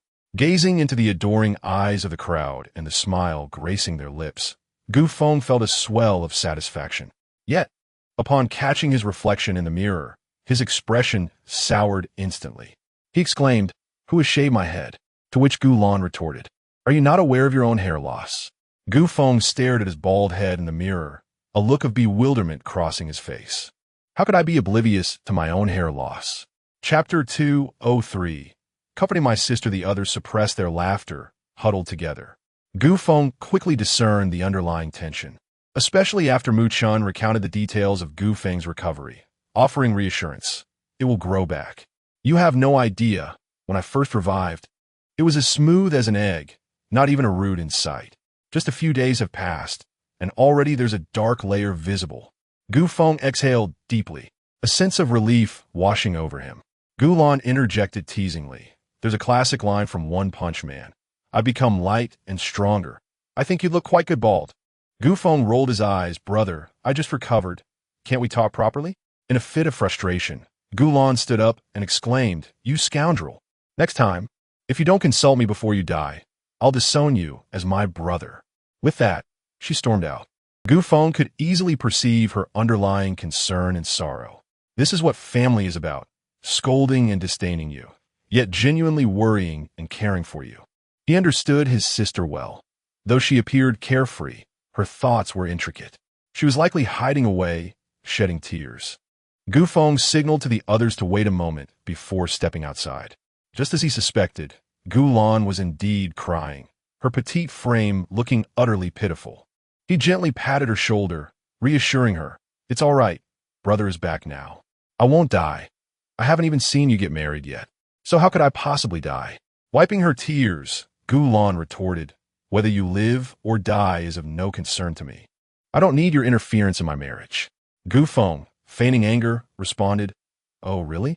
I wonder who it was that secretly went to find that scoundrel Qin Juntai while I was away, pretending it was a chance encounter and even gifting a scarf. Giving a scarf in this sweltering heat. How could he not feel the heat? The more I see that deadpan face, the more I dislike it. He always seems to be at odds with me. This won't do. I must find someone to deal with him. If nothing else, I shall mar his visage, so he cannot continue spreading rumors and ensnaring the hearts of unsuspecting maidens." Oof. With that, Gu Feng made an aggressive motion as if to leave. Gulan's complexion shifted from red to pale, and finally to a shade of green. She quickly grasped Gu Feng's arm, pleading, "Wait, my dear brother, I'm just worried about you. Why the urgency and threats? There's no rush. Killing a man is far easier than slaying a mutated beast." Gu Feng replied, all right. I'm not angry anymore. Is that satisfactory?" Gulan tugged at Gu Feng's arm, playfully pouting. Gu Feng lightly pinched Gulan's nose. "As long as you're not angry. That's what matters. Let us go." "Wait, brother, how did you find out about the scarf?" "I haven't mentioned it to anyone," Gulan inquired curiously. With a chuckle, Gu Feng replied, "If one wishes to keep a secret, one must act discreetly." He certainly wouldn't disclose his ability to read minds. Some things were best kept to oneself, not just for him, but for others as well. Everyone harbors their own secrets and hidden pains. If others were to discover Gu Feng's mind-reading ability, it would only lead to his isolation, for no one desires to associate with someone who knows their innermost thoughts, nor with someone who understands them so profoundly. Upon Gu Feng's return, the group convened for a brief meeting. Firstly, regarding the losses sustained by the team. The recent endeavor to purge the mutated beasts outside the city, followed by the defensive maneuvers upon returning, resulted in the unfortunate sacrifice of over 4,000 members. The arrangements for the burial of the fallen, along with the compensation and condolences for their families, necessitate prompt attention. Furthermore, the team faces a myriad of outstanding bills. Various potions and resources have been severely depleted and urgently require replenishment. However, Gu Feng's star core has suffered considerable depletion due to resurrection, leaving only a fragment akin to the tip of a needle. The interface within his mind has vanished entirely. To replenish his resources, he must venture outside the city to re-establish his growth. Chapter 204. The ancient style of firearms. Not a single piece of heavy weaponry remained. In the chaos of retreat, all heavy armaments had been discarded, and light weapons were completely depleted during the defense of the city. Ultimately, a severe shortage of essential supplies ensued. It is not that there was a lack of food or clothing. There was an abundance of mutant beast meat available for selection, and various splendid furs from mutant creatures provided ample attire. However, living entails more than mere sustenance. One requires tools for daily life, ranging from needles and thread, paper and ink, to larger necessities such as furniture, fuel, and household appliances. Among these, the demand for electrical appliances was most pressing. With the underground nuclear power station continuously supplying electricity, the prices of household appliances had skyrocketed, yet they remained scarce and difficult to obtain. The team consisted of over 20,000 members, and, along with their families, the population totaled 50,000, all reliant on the squad for their livelihood. The pressure on Gu Feng was palpable. Despite the immense strain, these issues could not be resolved overnight. However, a pressing matter loomed on the horizon: Wang Jingtang. In truth, Wang Jingtang was merely a pawn in Gu Feng's hands.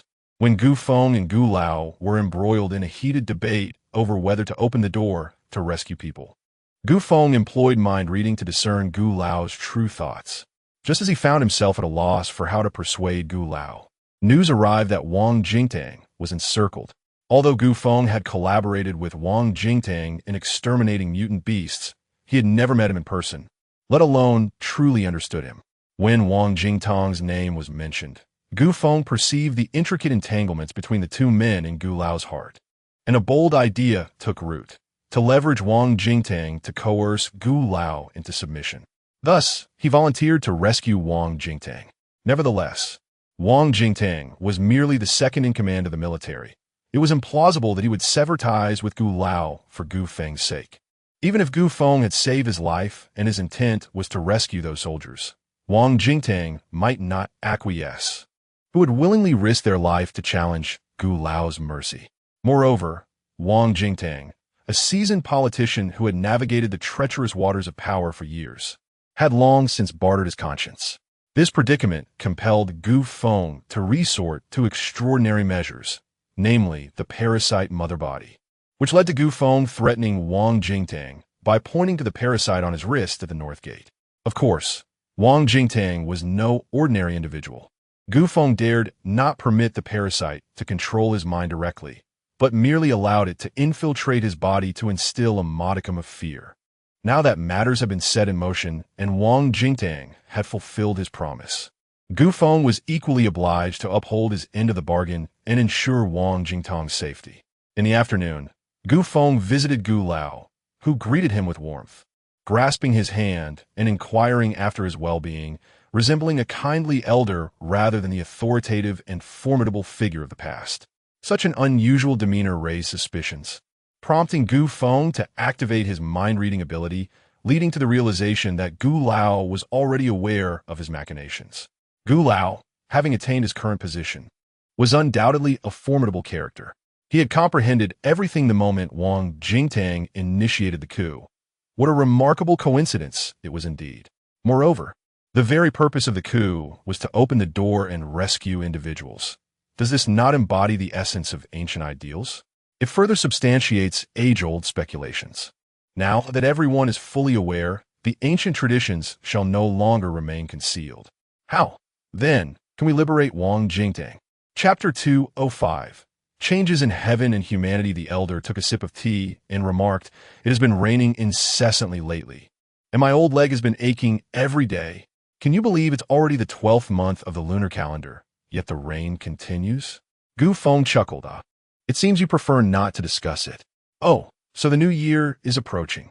Indeed, the elder replied, the temperature is rather peculiar. Despite the daily downpour, it remains over 20 degrees. While it's comfortable, it starkly contrasts with previous years, leaving one feeling unsettled, as if the very heavens have transformed. Gu Feng concurred, yes, the heavens have indeed changed. When the heavens alter, humanity must adapt in kind. Clinging to the old ways is fraught with peril. His words were rather blunt. The elder, unfazed, replied leisurely, just yesterday, Qingqing urged this old fellow to witness the aurora. I declined, pondering how challenging survival has become. I had no inclination to gaze upon such trivialities. When Qingqing returned today, I inquired if anyone had gone to see it. She said there were indeed people. She herself was one of them. I then asked if there were others, to which she replied she was alone. How amusing. Gu Feng laughed lightly. Isn't it just a case of ignoring the wisdom of the elders and suffering the consequences? Growing somewhat irritated, Gu Feng pressed on, Elder, let's not meander. Everyone is quite busy. I'm not at all concerned with your power struggles. I merely wish to know how you can release Wang Jingtang. I promise to safeguard him. You? What grounds do you have to offer protection? The elder's single question rendered Gu Feng speechless. Indeed, Gu Feng was neither a military figure nor possessed any real authority. In essence, he was insignificant. The position of advisor was merely a nominal title, and whether he was recognized as such was debatable.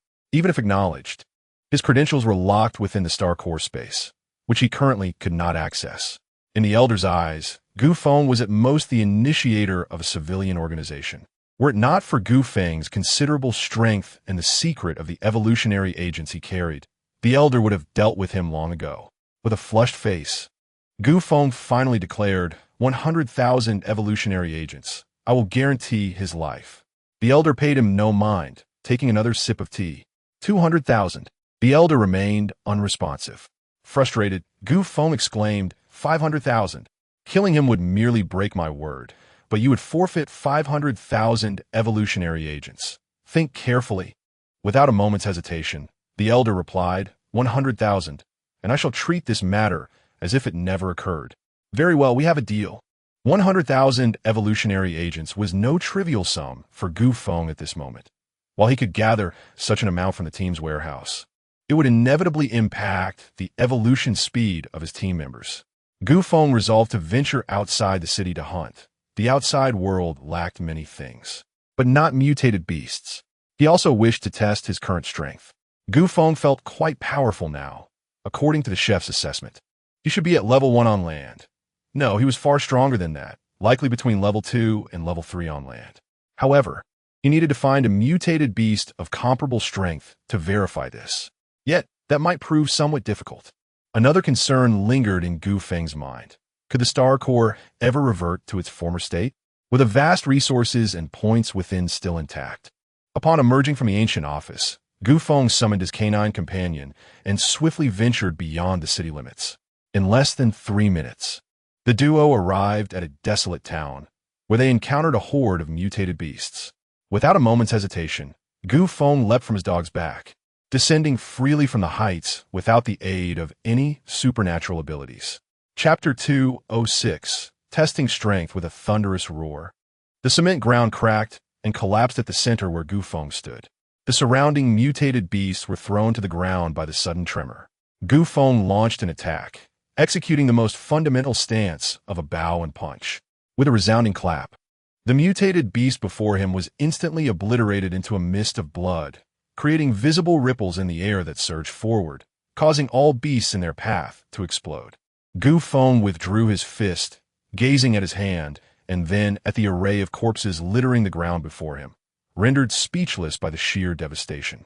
Only then did the surrounding mutated beasts react, charging towards Gu Feng. In his eyes, their movements appeared to unfold in slow motion. As the beasts lunged at him, Gu Feng deftly maneuvered, tapping each one on the forehead in a fleeting moment before returning to his original position. In the next instant, all the beasts plummeted from the air, breathless, each with a finger-sized hole in their foreheads. The small town, once resounding with the roars of beasts, fell eerily silent. The swarm of mutated beasts had vanished. Gu Feng, while slaying them, had meticulously counted. There were a total of 526. Anxiously, Gu Feng waited. 1 second, 2 seconds. The absence of any sound heightened his tension. 3 seconds, 4 seconds, sweat began to bead on his forehead, his heart racing with trepidation. Ding! Gu Feng heard that familiar sound and let out a sigh of relief, nearly frightened to death. Congratulations, host. You have successfully slain 16 primary mutated beasts, 167 first-level mutated beasts, 209 second-level mutated beasts, 81 third-level mutated beasts, and 53 fourth-level mutated beasts. You will receive 198 sets of scale armor, 76 bone swords, 97 beast tooth knives, 223 evolution agents, 89 advanced evolution agents, 329 detoxification agents, 371 recovery agents, and 19 regeneration agents. You may restore 300 square meters of Star Core space. Would you like to decompose? Without hesitation, Gu Feng responded affirmatively. Ding! Decomposition complete. The voice faded away. Gu Feng patted his chest, saying, "Thank goodness, it's merely reverted to the initial voice mode. Everything within remains intact."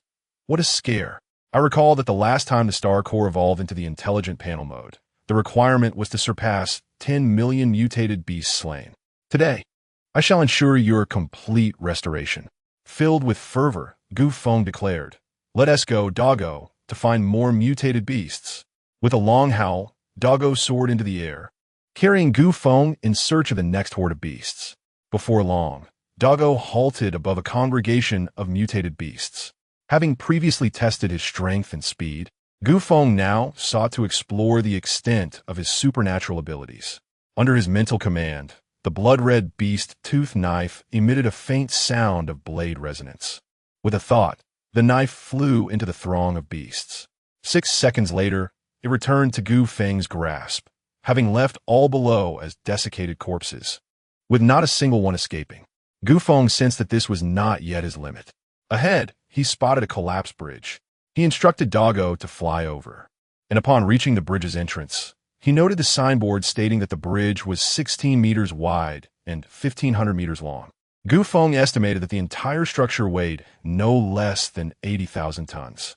With both hands extended forward, Gu Feng performed a gesture of lifting, channeling his entire willpower. The bridge trembled, yet it did not ascend. With a powerful shout of rise, Gu Feng commanded, and, astonishingly, the massive structure began to lift from the ground, resembling a colossal dragon awakening from slumber. Gu Feng, with his mental prowess, supported the bridge, while signaling the dog to continue its search for the next gathering of mutated beasts. Chapter 207. Busyness and trivialities. Thus, amidst the torrential downpour, an uncanny scene unfolded. A colossal bridge floated through the air. Should any survivors have witnessed this spectacle, they would likely question their own sanity or believe they were hallucinating. Before long, the dog discovered another location, and Gu Feng hurled the entire bridge towards the horde of mutated beasts. The ground trembled as if an earthquake had struck. Countless mutated creatures were crushed, while the remaining few fell prey to Gu Feng's relentless pursuit. In this manner, Gu Feng sought both to slay the mutated beasts and to test the limits of his own capabilities. It was not until the depths of night that Gu Feng and the dog returned to City X. Gu Feng remained relatively energetic, whereas the dog appeared utterly exhausted, its ears drooping dismally. Gu Feng realized he had underestimated the enormity of the figure 1 million. After an entire afternoon and half a night of relentless effort, he and the dog managed to eliminate over 400,000 beasts. It was akin to a high-level character in a game refreshing early maps, though swift. The journey required time. Moreover, while it may initially be exhilarating for a high-level character to refresh early maps, the thrill wanes, rendering it tedious and monotonous. One might as well lie down at home. Thus, upon recognizing the dog's sheer fatigue and feeling an overwhelming boredom himself, and considering he had amassed 100,000 evolution agents, Gu Feng decided to return. The following day, Gu Feng dispatched someone to deliver the evolution agents to the Elder, who upheld his promise and released Wang Jingtang, albeit stripping him of his military authority and assigning him a position akin to that of Gu Feng, a role of relative idleness. Consequently, City X regained its superficial tranquility. Gu Feng then immersed himself in a multitude of trivial tasks. First, concerning the matters of the battle teams, he instructed various prominent squads to begin recruiting new members.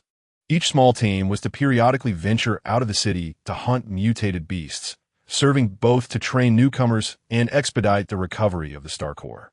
Simultaneously, a comprehensive accountability mechanism and promotion pathway needed to be established, ensuring every team member received respect and opportunities for development, with the potential to become a pillar of the battle team. Gu Feng merely proposed the idea. The specific implementation was entrusted to several of the captains. Once the battle team affairs were arranged, Gu Feng paid a visit to the research institute established by Gulan. Initially, Gulan had requisitioned a substantial amount of resources from Gu Feng, prompting him to take a special trip to City G to procure equipment for the institute. Gu Feng had indeed invested heavily in the research institute. Gulan did not disappoint. The institute was expansive, occupying 1/3 of the entire -17th floor, with over 200 researchers. However, the results. Accompanied by a grin, Gulan reassured him, "It's not as you might think. I truly haven't been slacking. The technical difficulties are immense, and many rare metals are simply non-existent in this region." Gu Feng gazed at his sister, feeling a pang of frustration. "If you weren't my sister, I lack technical expertise. I only ask you, given that I meet all your requirements. How long will it take you to produce results? Be honest with me." Understanding the seriousness of her brother's inquiry, Gulan pondered carefully before responding. 1 week. "Very well. Tell me what you need." Gulan counted on his fingers, reciting lithium, beryllium, titanium, vanadium, germanium, niobium, molybdenum, cesium. In an instant, Gu Feng felt overwhelmed. Had he known these elements, he would never have chosen to become a martial arts instructor. Ahem, what do they all look like? Are there any pictures? Allow me to see. Gulan awaited with an expression of disdain, saying, "I will go find them for you." Chapter 208. Wasteland and Raw Materials. After a brief moment, Gulan procured a stack of photographs, which Gu Feng accepted, casting a casual glance before making his way outside. Gulan called out, "Where are you going?" "I'm going to post the reward notice," Gu Feng replied, waving the photographs as a parting gesture. However, One of the glossy photographs slipped from his grasp and fell to the ground. As Gufeng bent down to retrieve it, he noticed that the metallic hue in the image bore a striking resemblance to the wasteland in the star core space. A sudden tightness gripped Gufeng's heart as he realized that the star core would not provide a blueprint that could not be produced. He hurriedly sprinted back towards Gulan, exclaiming, "Gulan, come quickly." "Hey, why have you returned?" she inquired. "Take a look at this and see if it holds any value," Gufeng said, extracting a handful of wasteland material from the star core space and handing it to Gulan. She accepted it, exclaiming, "Wow, this is incredibly heavy." The playful demeanor she had moments ago swiftly morphed into one of seriousness. Gulan examined the wasteland in her palm, gasping, "I need to confirm this with instruments." She quickly strode towards the laboratory. Gufeng followed closely behind. Upon reaching the entrance, Gulan abruptly halted, instructing Gufeng, "Look at the door." Confused, Gufeng glanced at the door, which bore a sign reading, "Experimental Zone. Dogs and my brother are prohibited from entering." Fury ignited within Gufeng as he retorted, "Have you got a death wish?" and made a strike. Yet Gulan, already shielding her head, dashed inside to don shoe covers, a mask, and a cleanroom suit. With a resigned smile, Gufeng lowered his hand and chose to wait outside. Half an hour later, Gulan emerged with a group of researchers. Pointing at Gufeng as she introduced him, "Everyone look, this is our benefactor." Suddenly, Gufeng found himself surrounded, feeling somewhat flustered. Gulan continued excitedly, "What you just brought us is akin to a treasure. The rare metal content is astonishing, and there are even rare earth elements, more precious than gold. Where did you find this? Do you have more?" Gufeng replied, "Yes, I can provide as much as you need." Gulan grabbed Gufeng's arm, bouncing with enthusiasm. "Brother, you are incredible." The surrounding researchers erupted into hushed whispers. "Brother? Isn't Professor Gulan's brother the captain of the ancient god squad? Gufeng? Could this man truly be Gufeng?" Observing Professor Gulan's demeanor, there was no room for doubt. "Oh, no. Quickly hold me up. I feel faint. Happily faint," exclaimed a female researcher, her eyes sparkling. Finally meeting him in person, he is far more handsome than the rumors suggest, so capable and charming, exuding masculinity. "I must get his autograph." "Me, too." As the crowd buzzed, the bolder individuals approached, seeking his signature. Both Gufeng and Gulan were momentarily stunned. Gufeng pondered, "What is happening? I haven't appeared on television or taken a stage." Upon further reflection, he recalled that the largest stage he had graced was during an elementary school children's day performance. Could it be that someone noticed me back then? Meanwhile, Gulan thought, "Wait, am I asking my brother for an autograph because he has wronged someone and needs the man's signature to proceed with a medical procedure? Brother, you cannot sign. The child is innocent." Indeed, it is apparent that they are siblings sharing a rather peculiar thought process. While the two of them were momentarily lost in thought, others gathered around, clamoring for Gufeng's autograph, causing Gulan to be unceremoniously pushed aside. As Gufeng was departing, he bewilderedly inquired, "Am I now a celebrity?"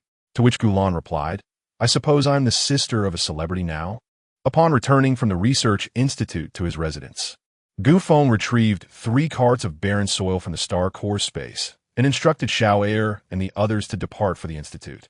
This was a deliberate measure to obscure the origin of the barren soil. Before leaving, Gulan repeatedly cautioned Gufeng that this barren soil was exceedingly precious. In the past, it had been a strategically controlled resource by various nations. Chapter 209. Changes in the New City in the Contemporary New City. The structures ranging from 16 to 20 stories are permanently designated as the territory of the Ancient Style Brigade, though there are only 5 floors. Each level boasts an area comparable to that of the former Old City. The entirety of the brigade's members, including their families, scarcely occupies even 1 floor. However, in consideration of the brigade's long-term development, Ancient Style has devised a comprehensive plan to facilitate access to the outside world. The brigade's headquarters and training facilities have been situated on the 16th floor. The brigade's research institute and school are located on the 17th floor, while the residential area for the brigade's families is found on the 18th. Currently, The living spaces remain quite spacious and underpopulated. Yet Ancient Style has faith that it will not be long before an influx of residents arrives. From the 15th to the 20th floors, these areas are designated as military-controlled zones, strictly prohibiting entry of outsiders. Ancient Style is puzzled by the military's need for such extensive space.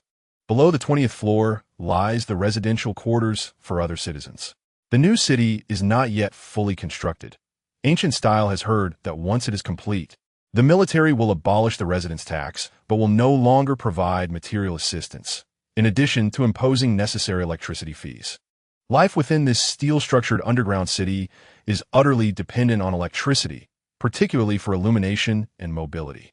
The floors are interconnected by large elevators, which, while named elevators, resemble subways.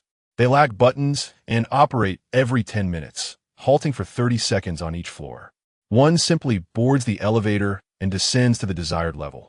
There are 8 such elevators, 4 ascending and 4 descending, located at the eastern and northwestern points, conveniently linking to the 4 grand entrances on the first floor for easy egress. In addition to the elevators, there are spiral passageways reminiscent of those leading to underground parking lots, extending from the rooftop to the lowest level.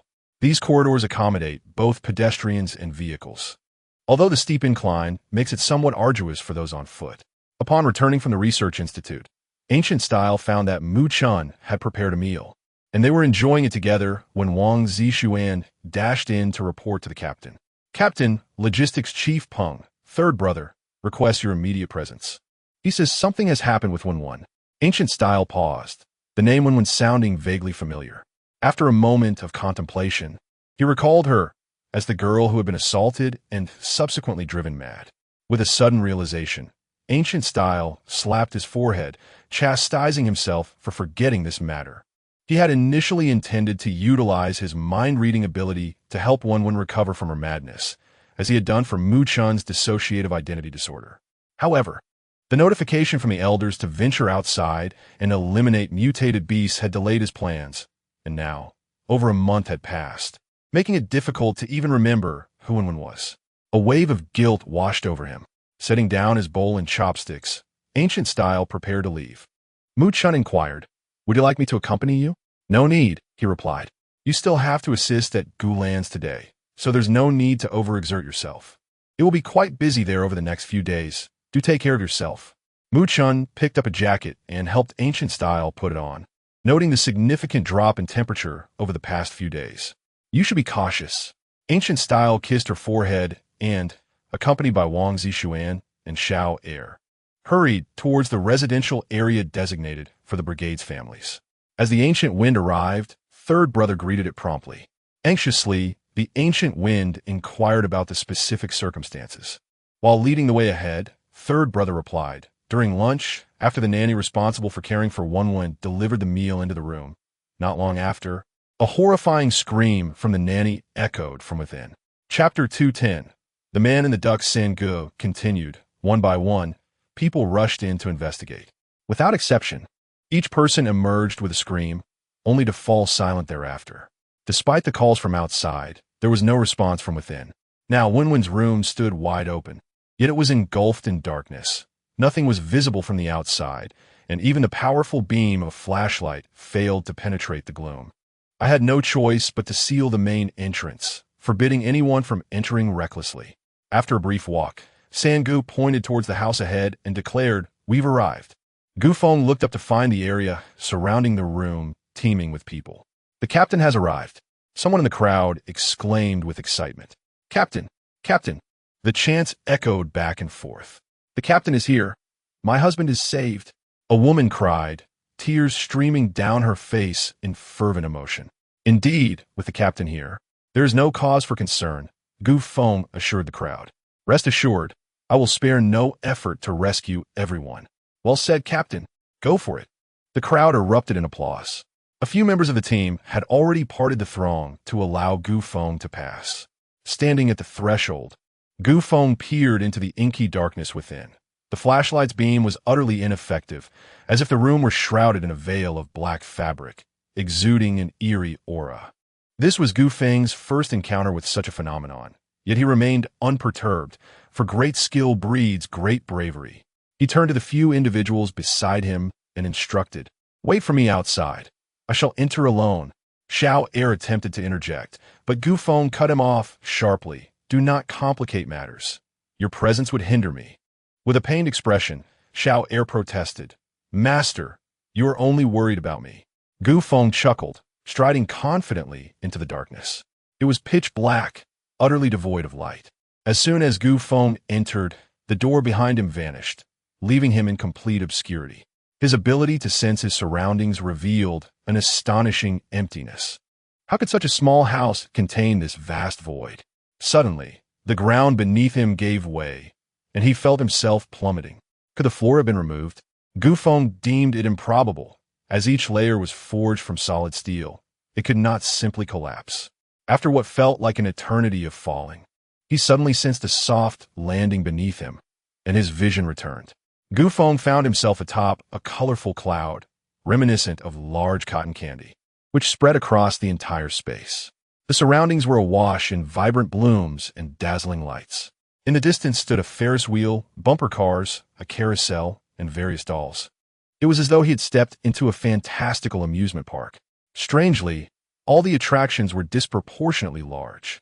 Upon realizing this, Gu Feng understood that he had entered a realm conjured by Wenwen. For among the trapped individuals, only she possessed the mind of a child. He took a few steps forward, but abruptly halted. Something felt amiss. Looking down at his body, he was astonished to find his arms transformed into wings, his legs into webbed feet, and his form adorned with a blue short shirt, complemented by a red bow tie.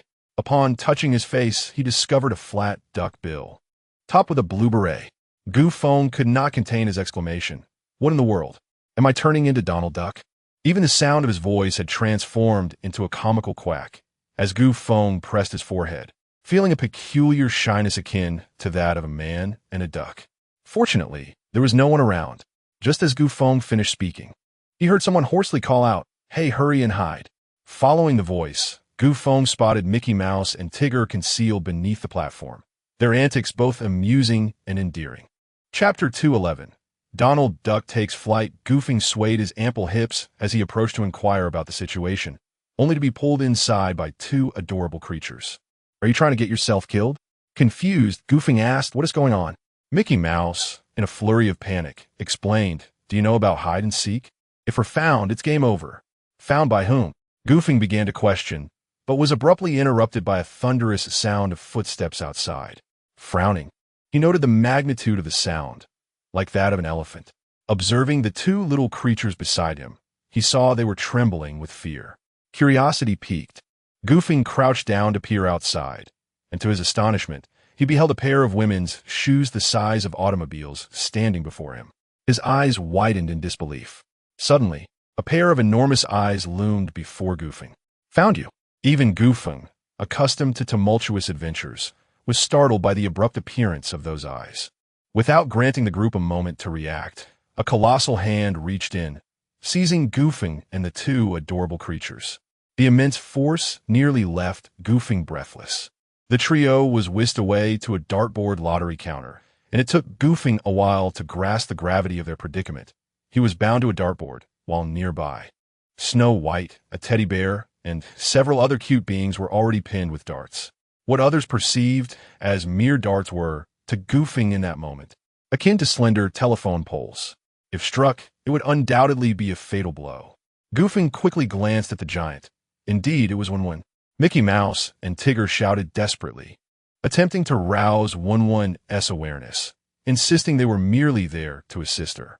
Wenwen, seemingly oblivious, picked up a dart and aimed it at Mickey Mouse. Recognizing that these two adorable creatures were his teammates, Goofing could not bear to watch them come harm. Mid-flight, he halted the dart with his mind. Breaking free from his bonds, Goofing soared towards Wenwen. Upon witnessing this, Wenwen's eyes widened with excitement. "Wow, Donald Duck is flying," she exclaimed, reaching out to grasp Goofing. Furrowing his brow, Goofing directed the dart forward. Wenwen's finger grazed the tip of the dart, causing her to recoil in pain, pouting in response. Goofing insisted, "Restore us to our original forms at once." Bad duck hits Wenwen. Wenwen is angry. Wenwen is angry, wah wah wah. Woman began to weep. I didn't mean to. Gufeng felt equally wronged. Suddenly, the colorful clouds beneath them darkened and began to rise, while the surrounding amusement rides succumbed to decay and collapse. Gufeng hastily rescued Mickey Mouse and Tigger, using his wings to hold them in place, preventing them from plummeting into the ominous clouds below. He sensed the dark clouds were far from ordinary. As Wenwen's sobs grew more sorrowful, the dark clouds surged with greater ferocity. Ultimately, the clouds coalesced into a witch, who rode in on a broomstick, casting spells towards Gufeng. A wave of dizziness washed over Gufeng, and in an instant, he was transformed into a small mouse. The three began to fall. In a whirlwind of ancient sentiments, a myriad of chaotic thoughts galloped through Gufeng's mind. Surely this was a form of deceit. Swiftly, Gufeng readjusted his stance, channeling his will once more to lift the trio back into the fray. The witch, undeterred, brandished her wand, unleashing a bolt of dark lightning aimed at the three. Gufeng hurriedly raised his bone shield to intercept the onslaught. Yet the lightning shattered the shield into two splintered halves. Chapter 212. 7-year-old Wenwen Gufeng could no longer afford to delay. The beast-toothed knife flew forth, instantly cleaving the witch in two. Yet, the witch, composed of dark clouds, could not perish. Rather, the singular witch multiplied into two. As the conflict escalated, the numbers grew, and even Gufeng, a formidable land-level warrior, found himself somewhat overwhelmed. It was imperative to devise a strategy involving Wenwen. With determination, Gufeng initiated a telepathic connection with Wenwen. The world abruptly froze. Gufeng's consciousness traversed into a pitch-black corridor, leading him once more to the amusement park. However, this time, the park appeared far more vivid, bustling with numerous parents and children. Gufeng scanned the surroundings, hoping to uncover some clues. After a moment of observation, he noted that none of the individuals bore faces, and there were no men present. Gufeng speculated that the facelessness stemmed from Wenwen's memories being so distant that the features had faded from recollection. Men, in particular, represented a source of direct anguish for Wenwen, prompting her to shield all memories associated with them. Gufeng wandered through the amusement park for a considerable while until he finally made a discovery at the dark game counter. There stood the only girl in the park with distinct facial features, appearing to be around 7 years old. With her hair tied back in a ponytail and a backpack slung over her shoulders, she seemed to have come to play after school. After a prolonged observation, Gufeng concluded that this girl must indeed be Wenwen. 7-year-old Wenwen stood at the counter, dart in hand, diligently aiming. Yet, despite her extended focus, she did not release the dart, prompting Gufeng to feel a pang of urgency. He stepped forward, asking, "Would you like me to assist you?" Just as he spoke, a loud thud echoed as the dart landed on the rack, failing to hit the target. Wenwen pouted, gazing at Gufeng. "It's all your fault. You distracted me." "Well," Gufeng replied, searching his pockets, but finding nothing. "How about this? I'll help you throw, and if you win a prize, you can compensate me for all the darts I help you with. What do you say?" Gufeng began to persuade her. Wenwen beamed. "Really?" "Indeed." Wenwen handed Gufeng the dart. "This is my last one, so you must take it seriously." Gufeng, bemused by being reminded of proper dart-throwing etiquette by a mere child, thought to himself that when he played darts, she was still just a cell. Taking the dart, Gufeng tossed it effortlessly, striking the bullseye. Wenwen erupted in ecstatic shouts. "Quick! Shopkeeper, I want that teddy bear." Bouncing with joy, she clutched the teddy bear, nearly beside herself with happiness. "Thank you, Uncle."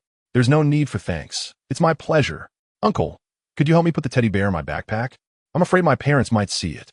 "Of course," Gufeng replied, taking the teddy bear and moving behind Wenwen to open her backpack, only to be taken aback. The backpack was an entrance. Peering inside revealed an astonishingly vast space, filled to the brim with an array of toys. Beside the toys sat a woman with disheveled hair. In an instant, Gufeng comprehended that the individual within was likely Wenwen's complete persona, the very person he sought. Without hesitation, Gufeng plunged into the depths of the backpack. Upon entering, Gufeng was greeted by a foul stench that assailed his senses. He covered his nose and called out, "Wenwen?" A disheveled woman, startled, quivered and retreated, eventually curling up in a corner, appearing utterly pitiable. Gu Feng endeavored to soften his tone, assuring her, "It's all right, I mean you no harm. If you are truly frightened, I shall remain here, motionless, if that would ease your fears." Chapter 213. The ancient-style storytelling. The other party remained silent, and Gu Feng could not discern their expression, so he attempted to break the ice. "You have an abundance of figurines here. Are you not bored being alone? You were rather adorable as a child." Yet his words elicited no response, not even a flicker of acknowledgement. Gu Feng understood that such matters could not be rushed. "Allow me to recount a story," he said, and began sharing a tale he had once encountered online. Once upon a time, there existed a Zen temple adorned with a myriad of flowers in its courtyard. The sun blazed fiercely, causing the flowers to wilt under its relentless rays. "Heavens, we must water them," the young monk exclaimed, hurriedly fetching a bucket of water. "Do not rush," the old monk advised. "The sun is too strong now. The sudden shift from cold to hot could be fatal. Wait until later to water." As evening fell, the flowers in the temple resembled withered vegetables, and only then did the old monk remember to bring water. "We should have watered them earlier," the young monk muttered. "They must surely be dead, beyond revival." "Water them anyway," the old monk nonchalantly instructed. To everyone's astonishment, as the water was poured, the once drooping flowers began to rise, vibrant and full of life. "Master," the young monk exclaimed, "they are truly remarkable, enduring that ordeal without perishing." "Nonsense," the old monk corrected him. "They did not merely endure, they thrived." "What is the difference?" The young monk pondered, his gaze lowered. "There is indeed a difference," the old monk replied, patting the young monk's head. "Let me ask you, I am over 80 years old. Am I merely surviving or truly living?" During the evening lessons, the old monk summoned the young monk. "So, have you come to an understanding?" "Not yet," the young monk confessed, still looking downcast. The old monk playfully tapped his head. "Foolish child, those who drift through life, living in fear, merely survive. Those who face each day with determination truly live. Each person possesses but one life. No one's existence is more precious or more contemptible than another's. The issue lies in the fact that not everyone comprehends the essence of life or cherishes their own existence. Those who value life understand how to live well. For them, life is a gift."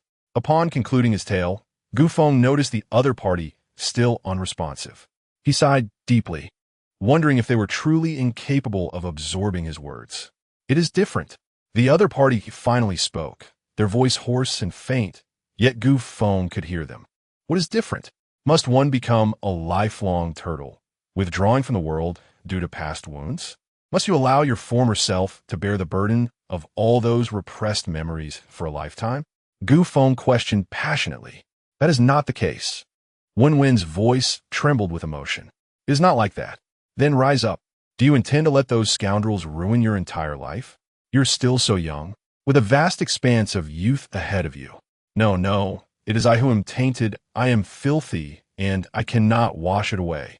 The scent they have left on me cannot be cleansed." Woman began to break down in tears. Gu Feng felt a profound sorrow welling up within him, as if something were lodged in his heart.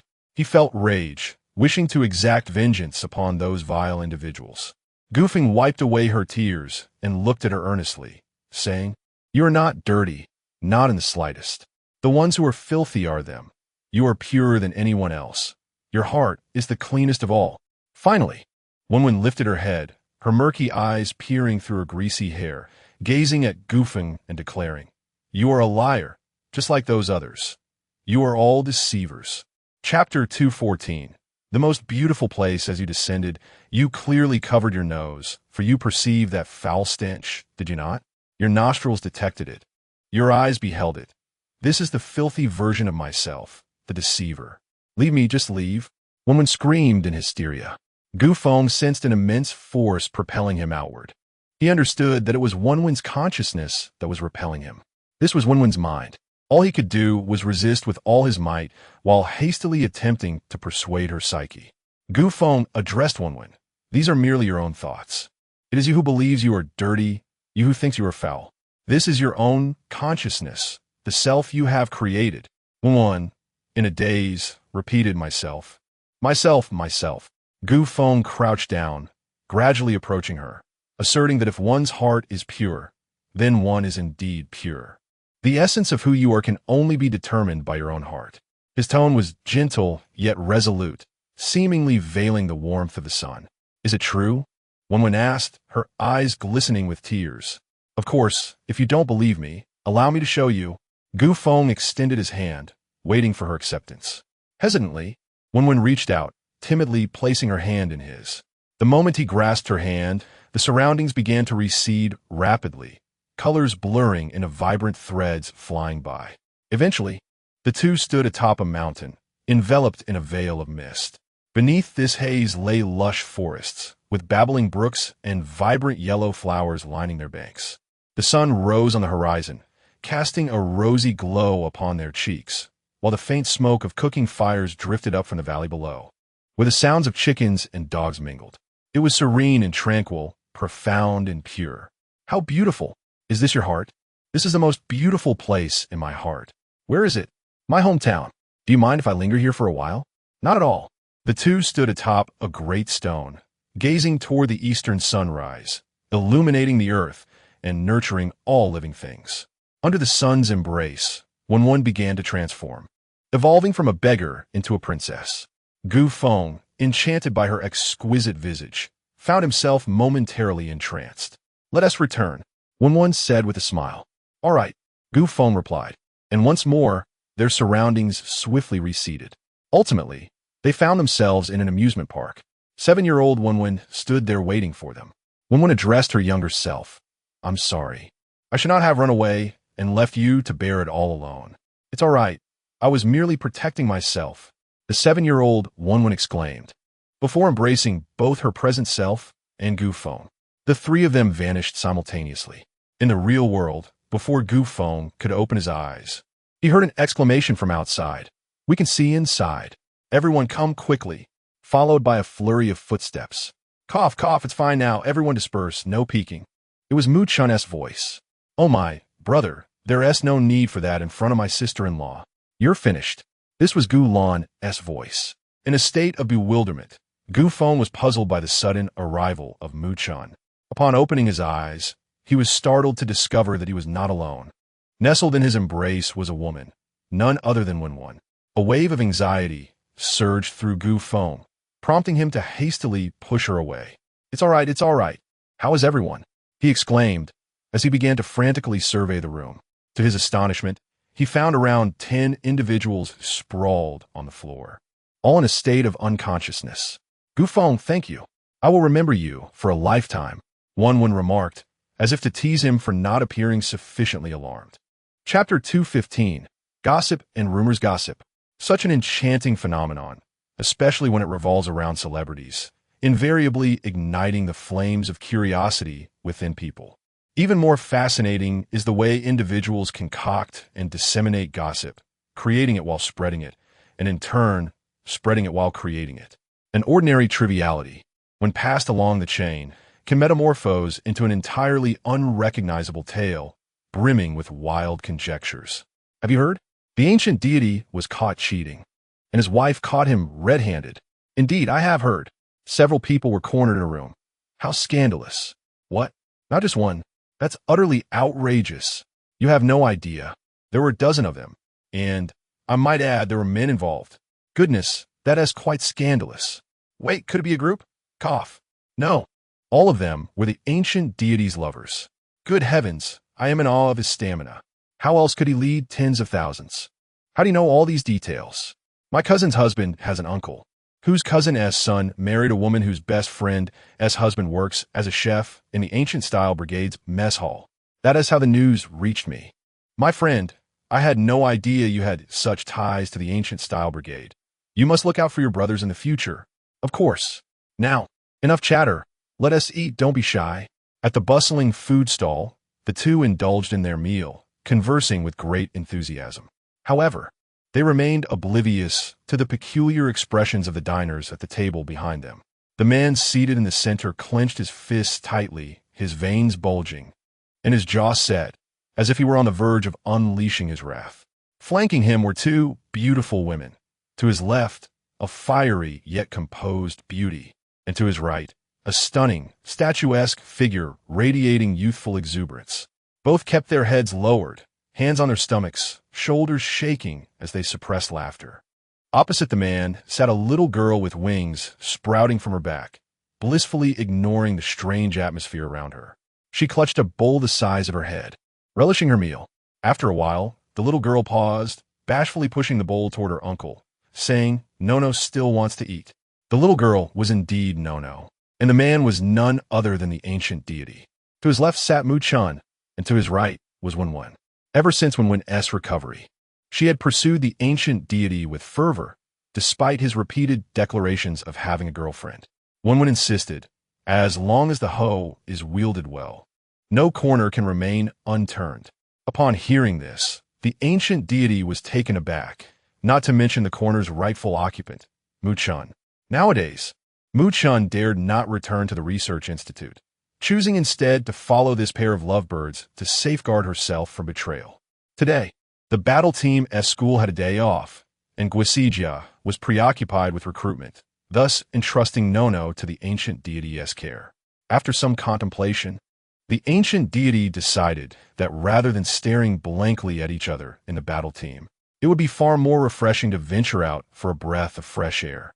Upon its emergence, I was met with a barrage of gossip concerning myself, which had been sensationalized to such an extent that one can only imagine the melancholic sentiments it evoked. Well, it is understood without further contemplation that when it comes to rumors, explanation serves no purpose. The more one attempts to clarify, the more entrenched they become, only leading to further misrepresentation. The most prudent course of action is to disregard them entirely. As the adage goes, rumors cease with the wise, while they persist with the foolish. Why should I stoop to engage with those lacking in discernment? Chapter 216. Market-level Gu Feng took a deep breath, allowing his emotions to settle swiftly. "Boss, another bowl of long za soup, please." "Coming right up," the proprietor responded loudly. In no time, a steaming bowl of long za soup was placed before him. Gu Feng gestured towards Nono, who was sitting nearby. The owner smiled broadly, remarking, "What a delightful little girl. She's so well-behaved while eating." Nono, flattered by the compliment, beamed with joy, her eyes curving into crescent moons as she sweetly replied, "Thank you, uncle." As soon as the bowl was set on the table, Nono eagerly embraced it, diving into her meal.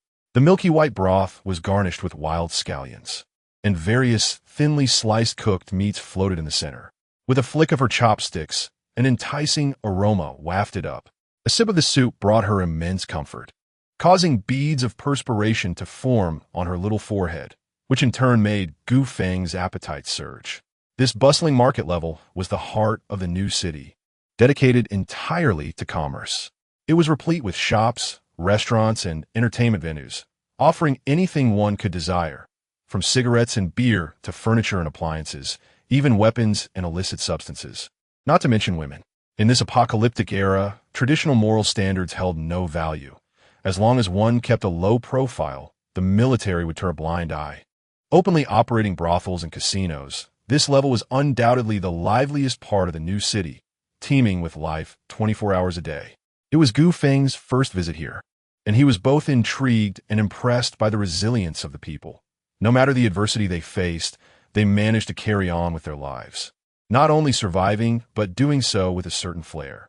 Here, one could hear the cacophony of vendors hawking their wares, witness heated negotiations turning faces crimson, and savor the distinct aromas of various street foods wafting through the air, reminiscent of markets from days gone by.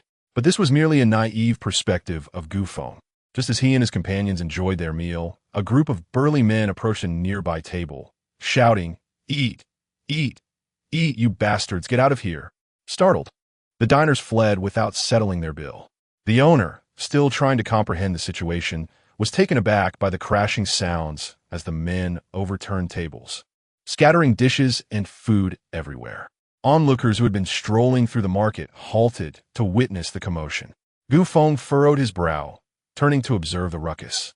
The proprietor offered a pack of cigarettes to the leading thug, forcing a smile as he said, "Just a little token of goodwill." The thug snatched the cigarettes, glancing at them with disdain. "A $20 pack, huh? $1 equating to 100 in the old days. Then, with a resounding slap, he struck the owner across the face, exclaiming, "You can afford such expensive smokes, yet you don't bother to pay the street vendor tax." The owner, holding his face, replied, "Brother, there's no residential tax now. So where would the street vendor tax come from? What I say goes. Don't waste my time with excuses." The owner, realizing he was no match for the thug, resignedly asked, "How much do you want?" The robust man proudly declared, 200 points. The proprietor pondered, contemplating how he might manage to scrape together such an amount over the course of a month. Just as he was about to retrieve his points card for the transaction, he heard the man state, 200 points per day? How could that be feasible? After accounting for costs and labor, he could barely earn over 200 points in a month. Now, the other party demanded that sum daily. It would be beyond his means, even if he were to sell his possessions. With a forced smile, the proprietor replied, "My dear sir, please do not jest. As a small business owner, where would I possibly procure such a vast amount of points?" Chapter 217.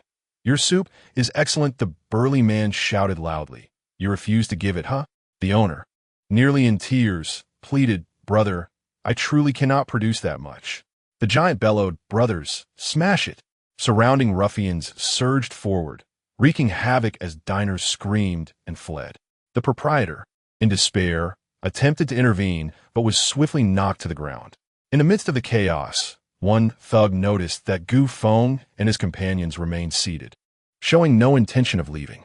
He approached their table, irritated. "What are you doing just sitting there? Don't you have any sense?" As he spoke, his gaze fell upon Mutation and Wen, exclaiming, "Oh, where did these beauties come from?"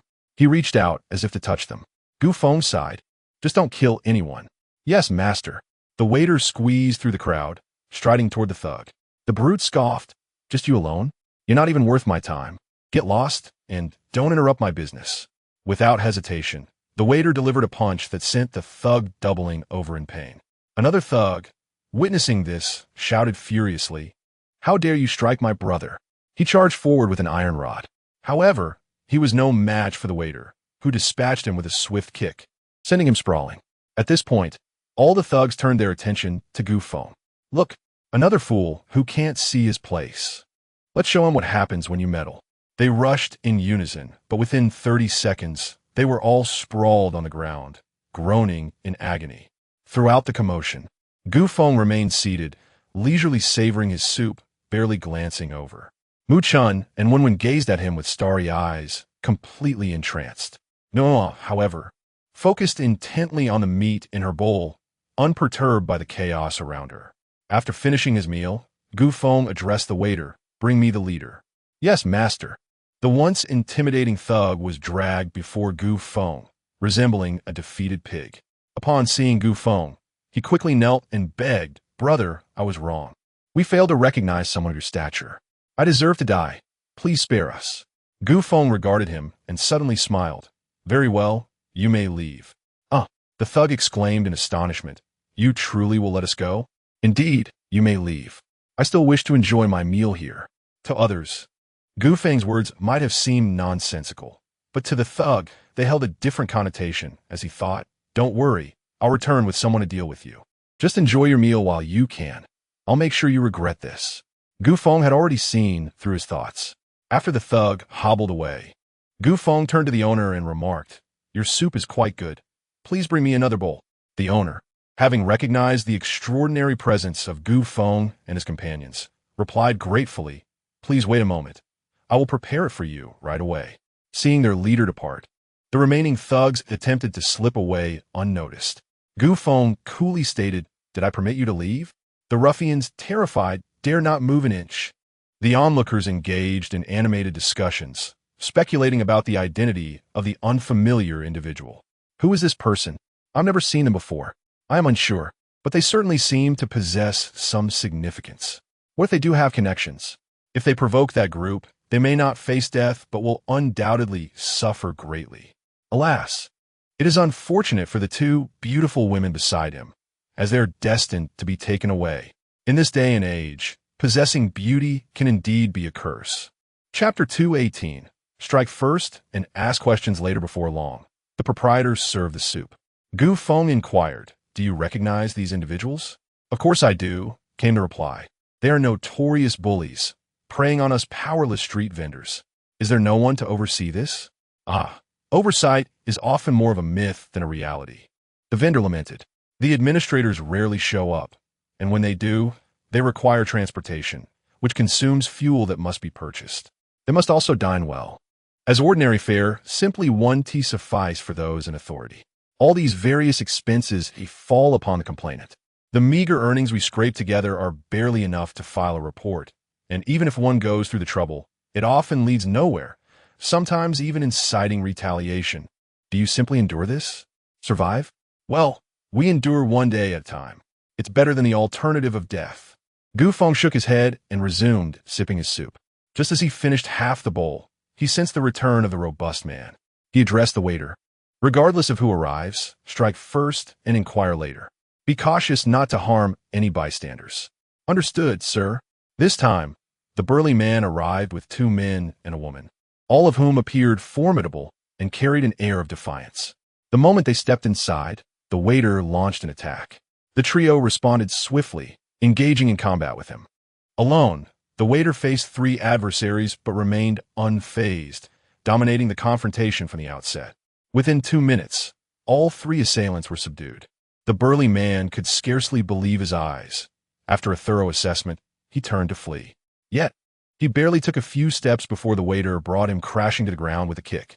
All 4 were brought before Gu Feng. One of the assailants asked, "Who are you and what do you want?" Gu Feng set down a spoon. "That is an excellent question. What do I want? I, too, am curious to know. Perhaps you could enlighten me? I am here, behaving properly and enjoying my meal, when a group of ruffians attempts to overturn my table. What do you think I desire? Not only do you seek to disrupt my meal, but you also dare to threaten my companion. So what do you think I want?" The man, intimidated by Gu Feng's imposing demeanor, stammered, "This is all a misunderstanding. I can apologize and make amends." "Oh, so if I were lacking the strength to compel you to kneel, you would not feel the need to apologize?" Gu Feng's words rendered the man speechless. Gu Feng continued, "You are not the leader. Go back and fetch your superior. The others will remain in my custody. I shall release them only when your leader arrives." The man's expression soured. "I advise you not to overstep. Do you know who we are? Do you have any idea who our leader is?" "Oh, do enlighten me. Who is your leader?" "We belong to the Gale Squad, and our leader is Gu Jifeng." Gu Feng pondered for a moment, then replied, "I'm afraid I have not heard of him." "You." Gu Feng's expression darkened, and the waiter swiftly broke the man's arm. The man cried out in agony, shouting, "You are doomed. Our captain is coming, and you will certainly perish." With a serene smile, the ancient spirit replied, "Very well, I shall await your captain." The onlookers erupted in a frenzy, exclaiming, "Indeed, it is the Gale Squad. This is the end. That person is as good as dead." For the Gale Squad are merciless killers. Chapter 219. Strike Me the Storm Brigade is one of the most formidable teams in City X, commanding respect even from the military. Alas, this foolish lad remains seated, waiting for his demise. What a pity, what a pity! While waiting for others, Gu Feng instructed the waiter to gather all the apprehended individuals into one spot, compelling them to squat on the ground. Anyone daring to rise would face a severe beating from the waiter. After half an hour, more than 20 fully armed mutants stood before Gu Feng, led by a man with a buzz cut. The buzz-cut man glanced at Gu Feng, then at Mu Chun and Wen, a flicker of fervor igniting in his eyes. With a face full of sincerity, he remarked, "Brother, you possess remarkable skills." Gu Feng, having grown weary of waiting, had little patience for idle chatter, especially since he could clearly see the malice hidden behind the man's words. He had no desire to engage further. "Waiter, take them down. Remember, do not harm bystanders." "Understood, master," the waiter replied, advancing towards the adversaries. The buzz-cut man scoffed.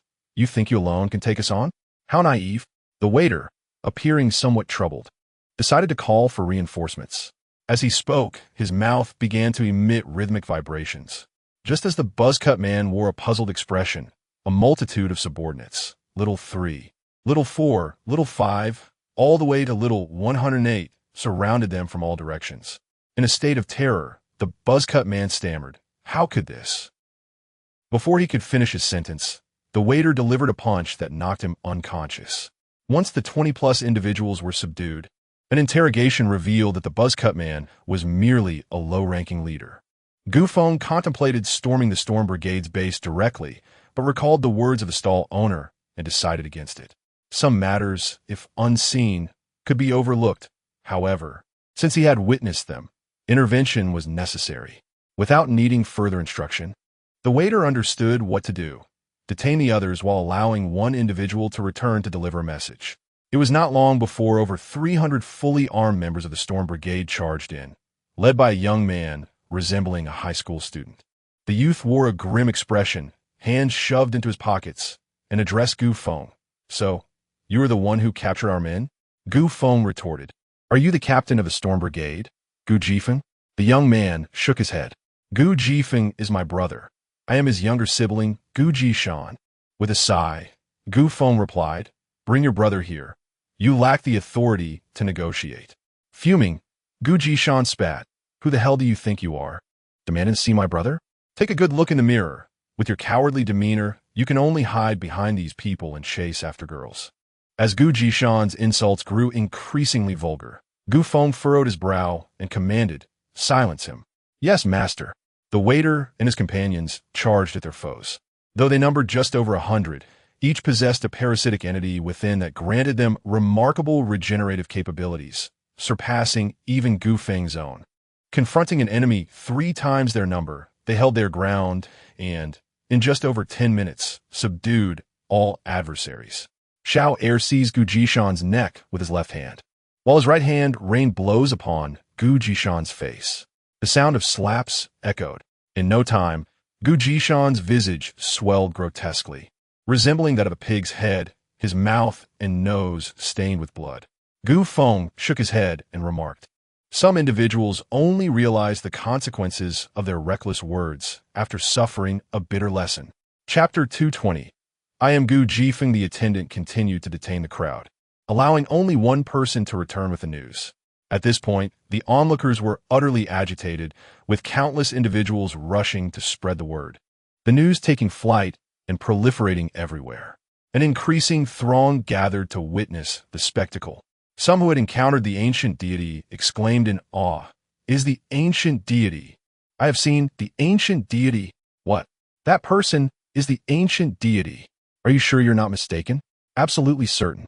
The ancient deity has come here to dine. My heavens, I am so fortunate. I was here yesterday as well. You think that has something? I sat in the ancient deity's spot yesterday." "No way. I must seek an autograph from the ancient deity. The ancient deity is so handsome." Some young girls even shouted, "Ancient deity, I want to bear your child. I'll be your mistress, even if it means being the 4th. The attendant looked at the 3rd suitor with sympathy and remarked, "Brother, that woman is trying to take your place. What will you do?" The 3rd suitor replied, "Let her go to hell. She wouldn't even be considered as the first 109th. Amidst the excited crowd, the attendants could only fulfill their roles as bodyguards, forming a barrier to keep the throng at bay. Feng never anticipated that he would cause such a commotion. He pondered that he hadn't done anything remarkable. How had he become a figure of fame? Suddenly being the center of attention made him quite uncomfortable, but now that things had escalated to this point, it would be a pity to leave prematurely. With no other choice, Feng reluctantly decided to wait. Before long, Feng arrived, coming alone and running swiftly. Upon learning of the situation and the identity of the person involved, despair washed over him. Of all people, he had encountered the ancient deity. Feng mused that even if he had run into the military, he could have negotiated a resolution through a trade of interests. However, he never imagined it would be the ancient deity, who was the mightiest man in X city, an almost divine figure, notorious for his intolerance of transgressions. Since the existence of the ancient deity's squad in X city, none dared to act recklessly outside. Such audacity had never been heard of. The strict discipline instilled a sense of dread in other teams of X city. The other squads could never comprehend how such rigorous discipline could persist in a world where morality had crumbled in the apocalypse. At that moment, Feng could only brace himself for the worst. Even if the ancient deity intended to end his life, he had to face it. For his brother was at stake. He would do anything to protect him. This was his genuine thought. Gu Jifeng squeezed through the crowd and addressed the blocking attendant. "Greetings. I am Gu Jifeng, here to meet the ancient deity." Upon recognizing Gu Jifeng, the attendant allowed him to pass. As Gu Jifeng laid eyes on the imposing figure before him, he quickly bowed and greeted. "Greetings, ancient deity." Gu Feng nodded and gestured toward a nearby seat. "I dare not, as a sinner, to sit before the ancient deity." Gu Feng chuckled. "You are quite commendable. Please take a seat, for I am not accustomed to speaking while looking up." Reluctantly, Gu Jifeng sat down, only daring to perch on the edge, and soon found himself drenched in sweat. Gu Feng said, "There is no need for you to be anxious. I summoned you merely to converse." I dare not. Whatever the matter is, the ancient deity may command as he pleases." Gu Feng, somewhat displeased by such obsequiousness, remarked, "If you continue in this manner, we shall be unable to converse today." "Very well. Let us engage in conversation." Gu Jifeng wiped the sweat from his brow with his sleeve. Gu Feng, with a sense of resignation, inquired, "Is this street-side business tax something you instigated?" "No, absolutely not." Gu Jifeng began to respond, but upon meeting Gu Feng's gaze, he felt as though those eyes had already seen through everything. He found himself unable to lie, nor could he take a gamble. Gu Jifeng nodded. "It was I who subtly instructed my subordinates to do so." Gu Feng smiled. "Now that is more like it. Only then can our conversation continue." Chapter 221. Piercing truths. Gu Jifeng could not discern what Gu Feng was truly scheming. He could only listen attentively as Gu Feng continued. "The development of our team is fraught with challenges. As a captain, I fully comprehend this. When a group of brothers chooses to follow me, it is my duty to ensure they are well-fed and warmly clothed. Initially, I merely aimed to venture outside the city to hunt mutant beasts, hoping to have a few trustworthy companions. However, as time passed, our numbers grew, our influence expanded, and with that came a shift in mindset. I gradually realized that hunting mutant beasts was both perilous and laborious. Conducting business in the city? That requires acumen.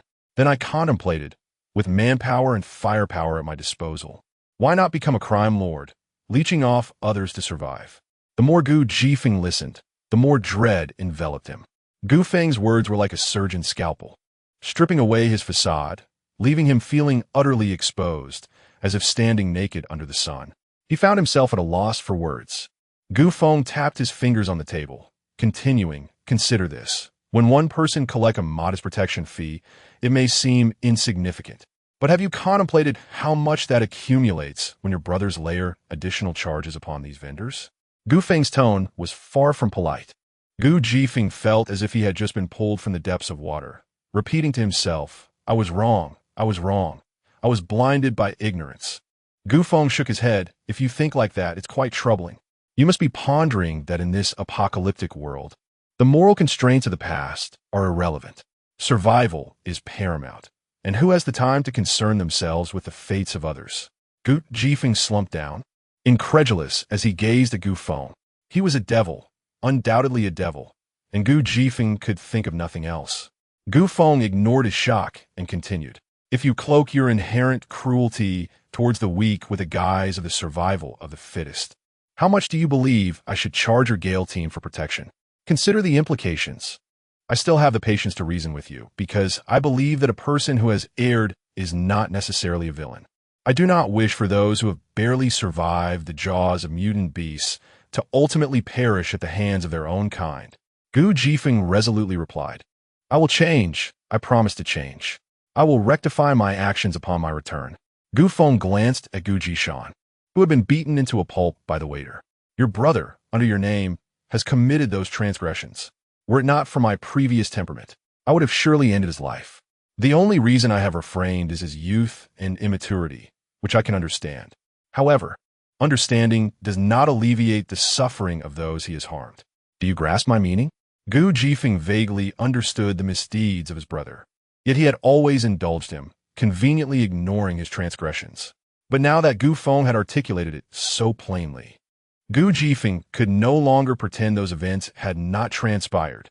"I will return those girls to their homes and prepare generous gifts to seek their forgiveness. I will take full responsibility for their future provisions." Gu Feng shook his head. "That is still insufficient. Gu Jifeng, a man of intellect, could not help but express his reluctance, saying, "You have already mentioned that my younger brother is still quite young. This beating has undoubtedly served as a lesson for him, so there is no need for further punishment, is there?" Coldly, Gu Feng replied, "Your brother's punishment for this beating is a consequence of his offense against me. It cannot be equated with the repercussions of his previous actions. If you find it hard to be merciful, then I shall assist you in this matter." Chapter 222. The Idealist. Upon finishing his statement, Gu Feng turned to the waiter and commanded, "Break Gu Jishan's 2 legs. If he offends again, ensure his 3rd leg meets the same fate." "No, please, Gu Shan, don't. He is still so young. He cannot endure this." Gu Jifeng pleaded fervently from his side. Gu Feng, resolute in his decision, remained unmoved. The sound of cracking bones echoed, followed by Gu Jishan's anguished cries, which pierced through Gu Jifeng's heart, drawing tears from his eyes. He rushed forward, offering soothing words to his brother. It's all right. I'm here. Just endure a little longer." Finally, Gu Feng stood and approached the 2 brothers, reminding them, "Do not forget what I have said today." He then departed with his entourage. As Gu Feng left, the onlookers began to disperse, among them the market administrator, who feigned nonchalance while hastily departing, presumably to report to his superiors. Gu Feng circled around to ensure no one could recognize him before resuming his leisurely stroll. The waiter and his companions blended into the crowd, maintaining a discreet distance from him. Mu Chun, as if proclaiming her sovereignty, linked her arm with Gu Feng's and remarked, "Gu Feng, you truly are a good person." Gu Feng, taken aback, responded, "Are you scolding me or praising me?" "Of course I am praising you. Moreover, I sense that you have changed somehow." Gu Feng, intrigued, inquired, "In what way?" Mu Chun replied, "Just as you mentioned in the past, you would have killed someone like Gu Jishan without hesitation. Yet this time, not only did you spare him, but you also spoke at length. It feels quite strange." Gu Feng elucidated, "The fact that Gu Jishan is young was merely an excuse. The true reason for sparing him is my desire for everyone here to unite against this calamity. Humanity has dwindled, and every individual is invaluable. Furthermore, as an elder brother, it is naturally difficult for me to take such drastic measures. It is evident that Gu Feng embodies the essence of an idealist, yet reality often diverges from his aspirations." Meanwhile, on Gu Jifeng's side, he carried his unconscious brother back to the residence of the Swift Wind Brigade and summoned a physician. After setting the broken bones and administering pain relief, Gu Jishan gradually regained consciousness. Upon awakening, Gu Jishan's first action was to vehemently curse Gu Feng. Gu Jifeng, alarmed, cautioned, "Brother, lower your voice. If someone hears you and it reaches Gu Feng's ears, we shall not fare well. I swear, as long as Gu Feng lives, I, Gu Jishan, will be without descendants, doomed to a fate worse than death. I will kill him, not just him, but his entire family. I shall humiliate his women before his very eyes, until they perish from disgrace." Gu Jifeng dismissed his brother's outburst as mere venting and did not take it to heart.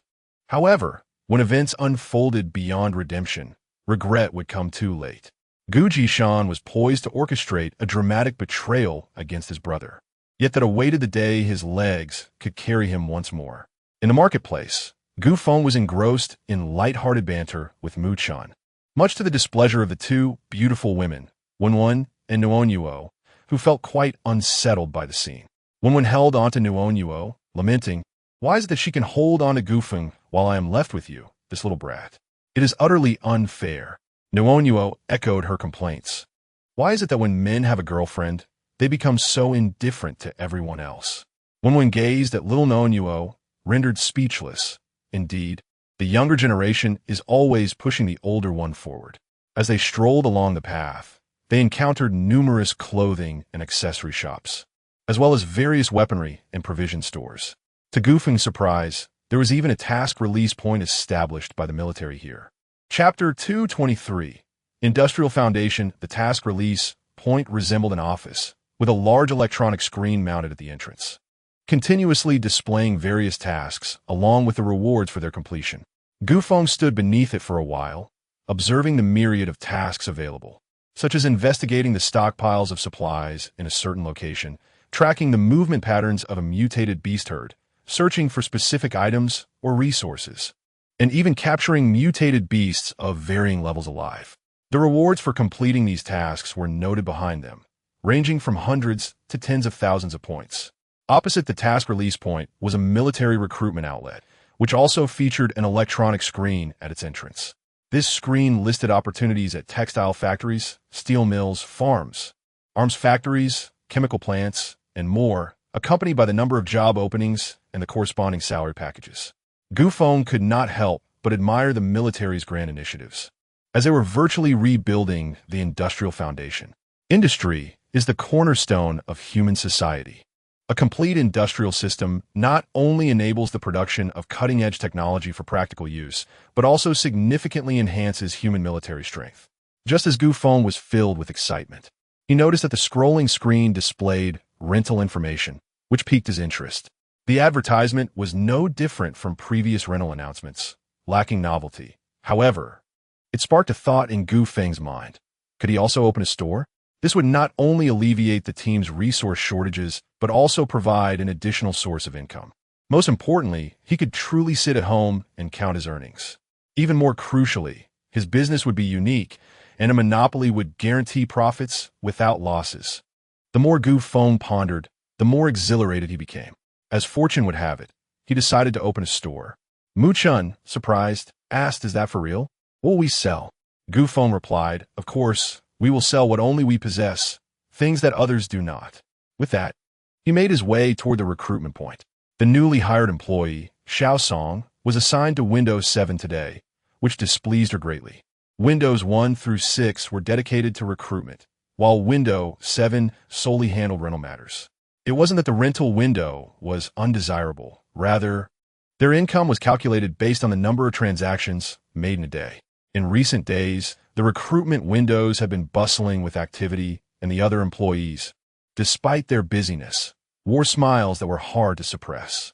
However, Windows 7 had seen no visitors for an entire week, leaving Xiao Song feeling quite disheartened. Before Xiao Song's arrival, all 7 windows had been dedicated to rental services, and at that time, income was based on commissions from rental fees. However, the available shops had long been leased, leaving only a single, poorly located, overpriced space, an undesirable shop that no one wished to rent. Yet, the management was reluctant to abandon it. Thus, they persevered. This necessitated the maintenance of the window, but with everyone eager to earn. No one was willing to take on Windows 7. As a newcomer, Xiao Song became the unfortunate sacrifice cast into this role. When she approached her supervisor to request a transfer to another window, she was told that her skills were insufficient and that she needed to undergo training for a while. Xiao Song is eager to express his frustration, questioning the notion of business acumen as merely having individuals fill out a form and affix a seal. Even a pig could master that task with minimal effort. The leader seems to acknowledge the tenuousness of his own reasoning and offers some consolation, stating, "You must understand. When a store lease is successfully secured, the commission you earn is substantial. They process a mere 300 to 400 people in a day, with 100 individuals. That's only a fraction. At most, you could earn a mere 4 fractions in a day." Chapter 224. The naive Xiao Song, the leader, continued. "As for you, once you rent it out, the rent will be 400 and your commission is 10%. You can earn 40 right away, which is enough for them to toil for over 10 days. Xiao Song, feeling wronged, replied, "Then let them earn that 40. I would rather earn just 4 for a day." It is a universally acknowledged truth that a gold coin in hand is worth more than 1,000 in promise. The leader, infuriated, retorted, "How can you be so ungrateful? Do you even want to keep your job? If you are uncooperative, get lost. Finding someone to work is already a challenge. Without a job, you might as well prepare to face the mutated beasts outside the city." With tears in her eyes, Xiao Song returned to her station, while other employees whispered and reveled in her misfortune. Sitting at her desk, Xiao Song was overwhelmed with sorrow. Suddenly, a tissue floated before her like a delicate white butterfly. A magnetic voice followed, asking, "Are you all right?" Xiao Song turned to the man, momentarily forgetting her tears, and exclaimed, "How did you do that?" The man chuckled, "Perhaps you should wipe your face first."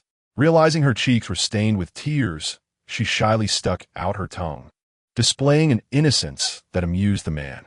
After dabbing her face with the tissue, she thanked him, saying, "Thank you for the tissue. I am fine now. The recruitment is handled at the adjacent window." The man replied, "I'm not looking for a job. I am here to rent a shop."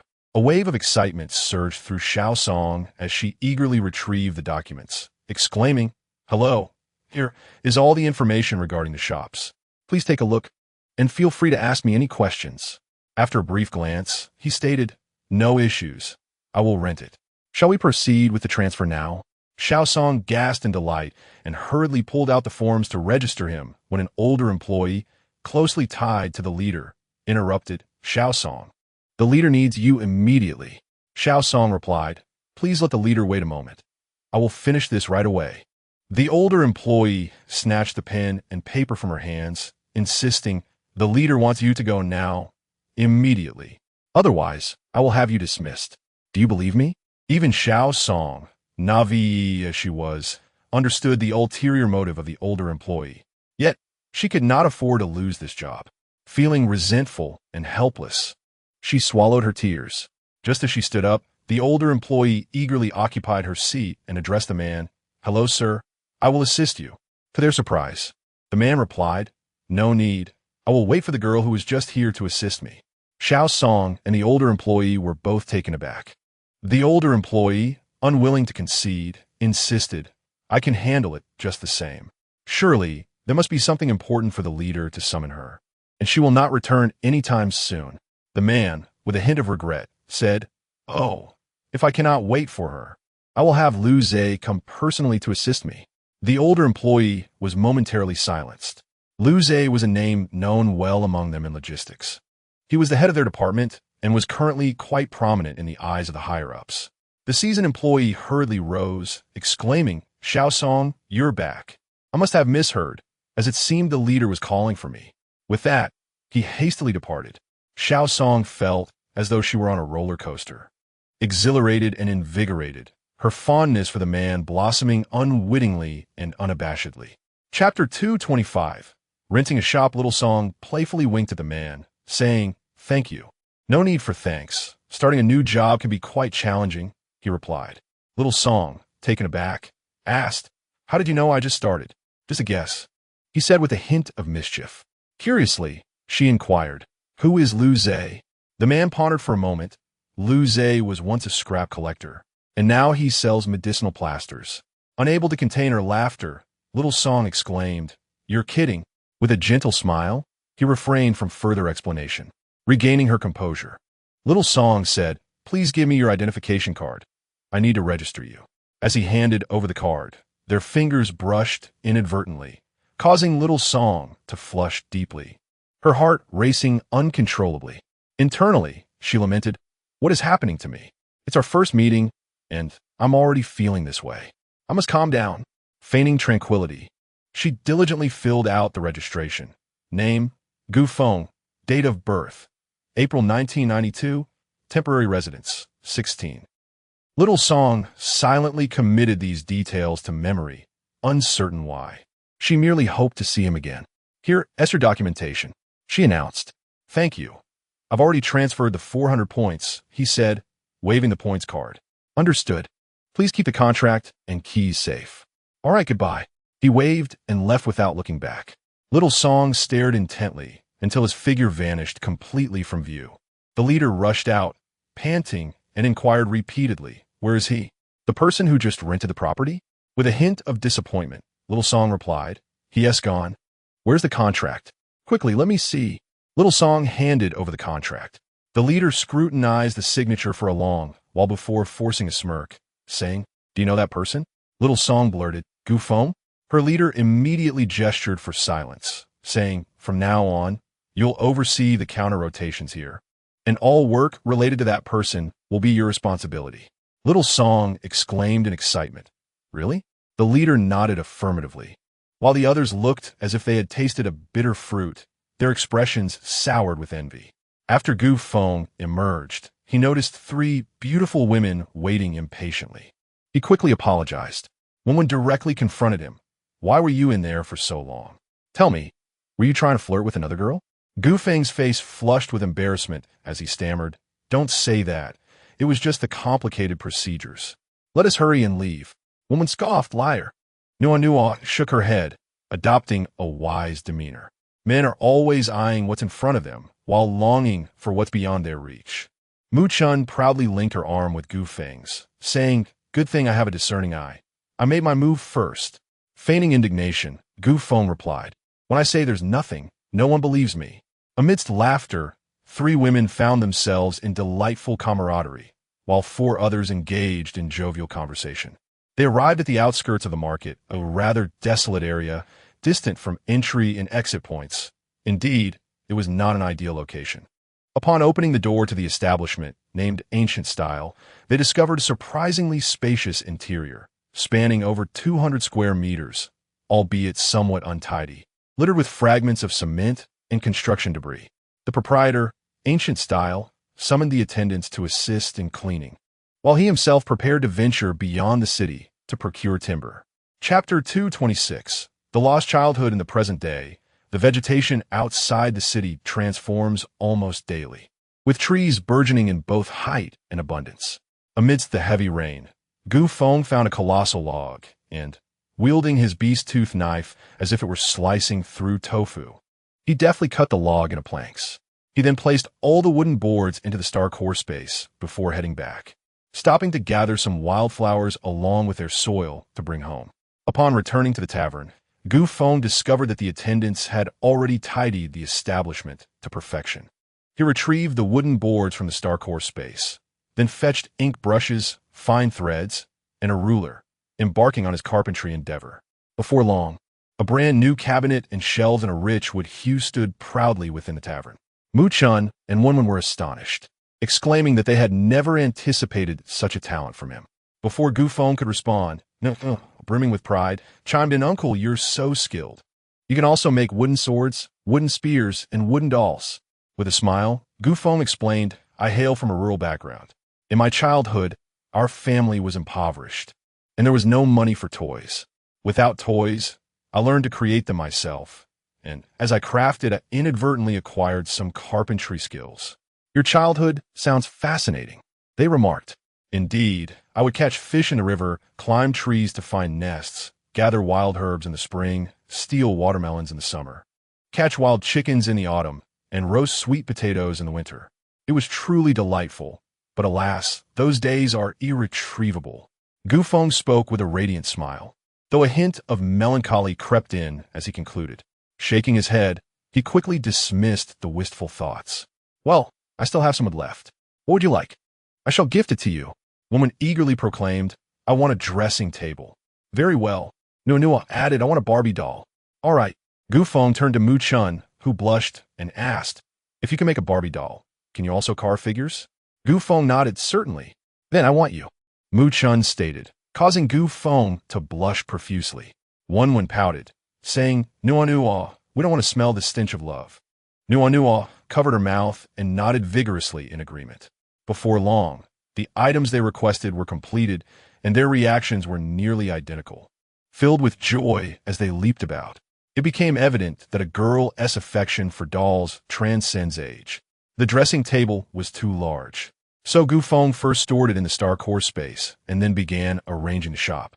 He displayed various potions and weapons awarded by the star core upon the shelves, clearly marking their prices, effects, characteristics, and precautions.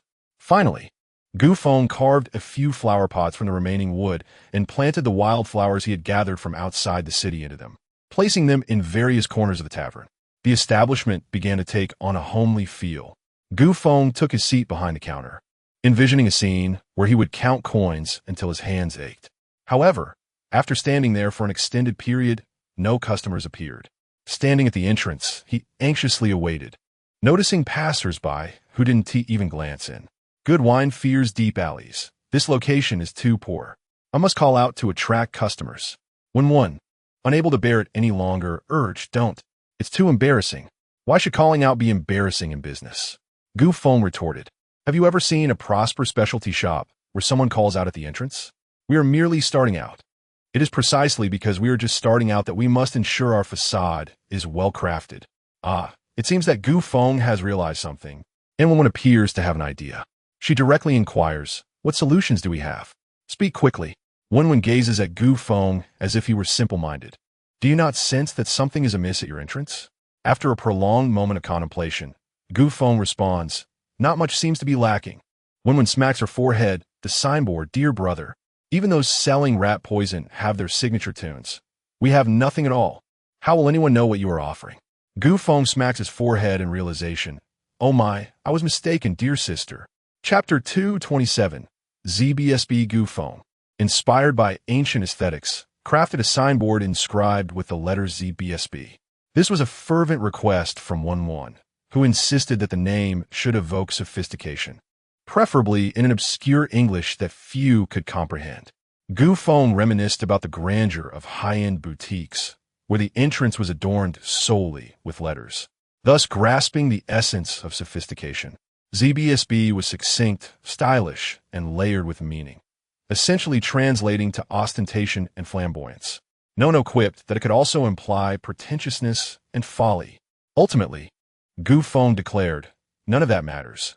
What truly counts is attracting customers." Wenwen chuckled heartily at Gu Feng, causing a flutter of unease within him. Half an hour later, clad in resplendent attire, Gu Feng made a striking entrance at the market's heart, astride a magnificent dog.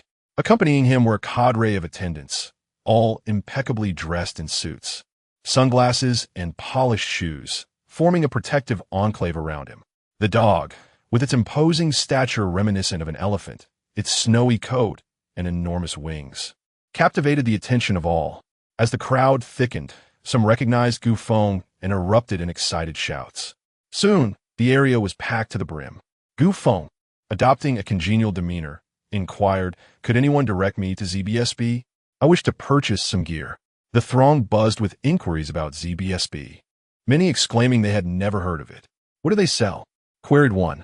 "Didn't the ancient god mention it was for gear?" responded another.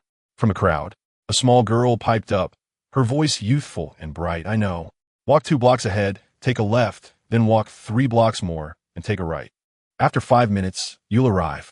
Gu Feng feigned realization, exclaiming, "Thank you, little sister. I've finally located that mysterious shop. My achievements today are all thanks to the treasures acquired there. Without it, I would not be where I am. Thank you so much." His face flushed with excitement. Tears of gratitude welled in his eyes. The little girl replied, "Uncle, ancient god, no need to thank me." Gu Feng nodded eagerly, urging his attendants, "Hurry. We must go quickly. We cannot afford to delay." The attendants swiftly parted the crowd, allowing Gu Feng to ride through on his dog. The crowd erupted in a frenzy. "What? The ancient god's prowess stems from a mysterious shop? Did I hear correctly? The ancient god himself admitted to spending money there. What kind of establishment could produce such a formidable figure? Let us go see for ourselves." Voices echoed as the throng surged towards ZBSB. In a corner alley, Gu Feng, Wenwen, and Nono were nearly beside themselves with laughter. After the merriment subsided, Wenwen thoughtfully remarked that Nono had performed admirably and, with continued effort, might just earn a little golden trophy. Nono modestly patted her chest, asserting that she could perform even better. Her tone could be more sincere, and her enunciation could be clearer. Wenwen gently patted Nono's little head, saying, "Very good. Remain humble and composed. The future best actress is none other than you." Gu Feng, filled with anticipation, eagerly inquired, "What about me? How did I perform?"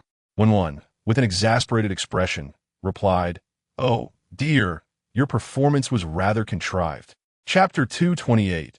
Nominations for supporting male role in the realm of ancient traditions. How could one possibly doubt my sincerity? I have invested a copious amount of emotion into this. Did you witness the 2 tears that fell? Did you see how genuine they were? How profound the sentiment? Wenwen, with the air of an experienced individual, noted that the absence of tears was acceptable, but once they flowed, it seemed somewhat, Wenwen pondered the appropriate term in her mind. Ah, yes. It was ostentatious, excessively so. Nono chimed in beside her. "Indeed, uncle, your performance is rather overdone." Gu Feng, somewhat disillusioned, questioned, "Is my acting truly that inadequate?" Wenwen affirmed, "As an actor, you still have a lengthy journey ahead of you. But do not despair. there remains an opportunity for you to be nominated for Best Supporting Male. Well, who on earth wants to be an actor? I'm done with this. Why must I settle for a supporting role, and merely a nomination at that? Goofing expressed his frustration. When quickly urged him not to give up. Do you not desire to earn money? Besides, no one is born an actor.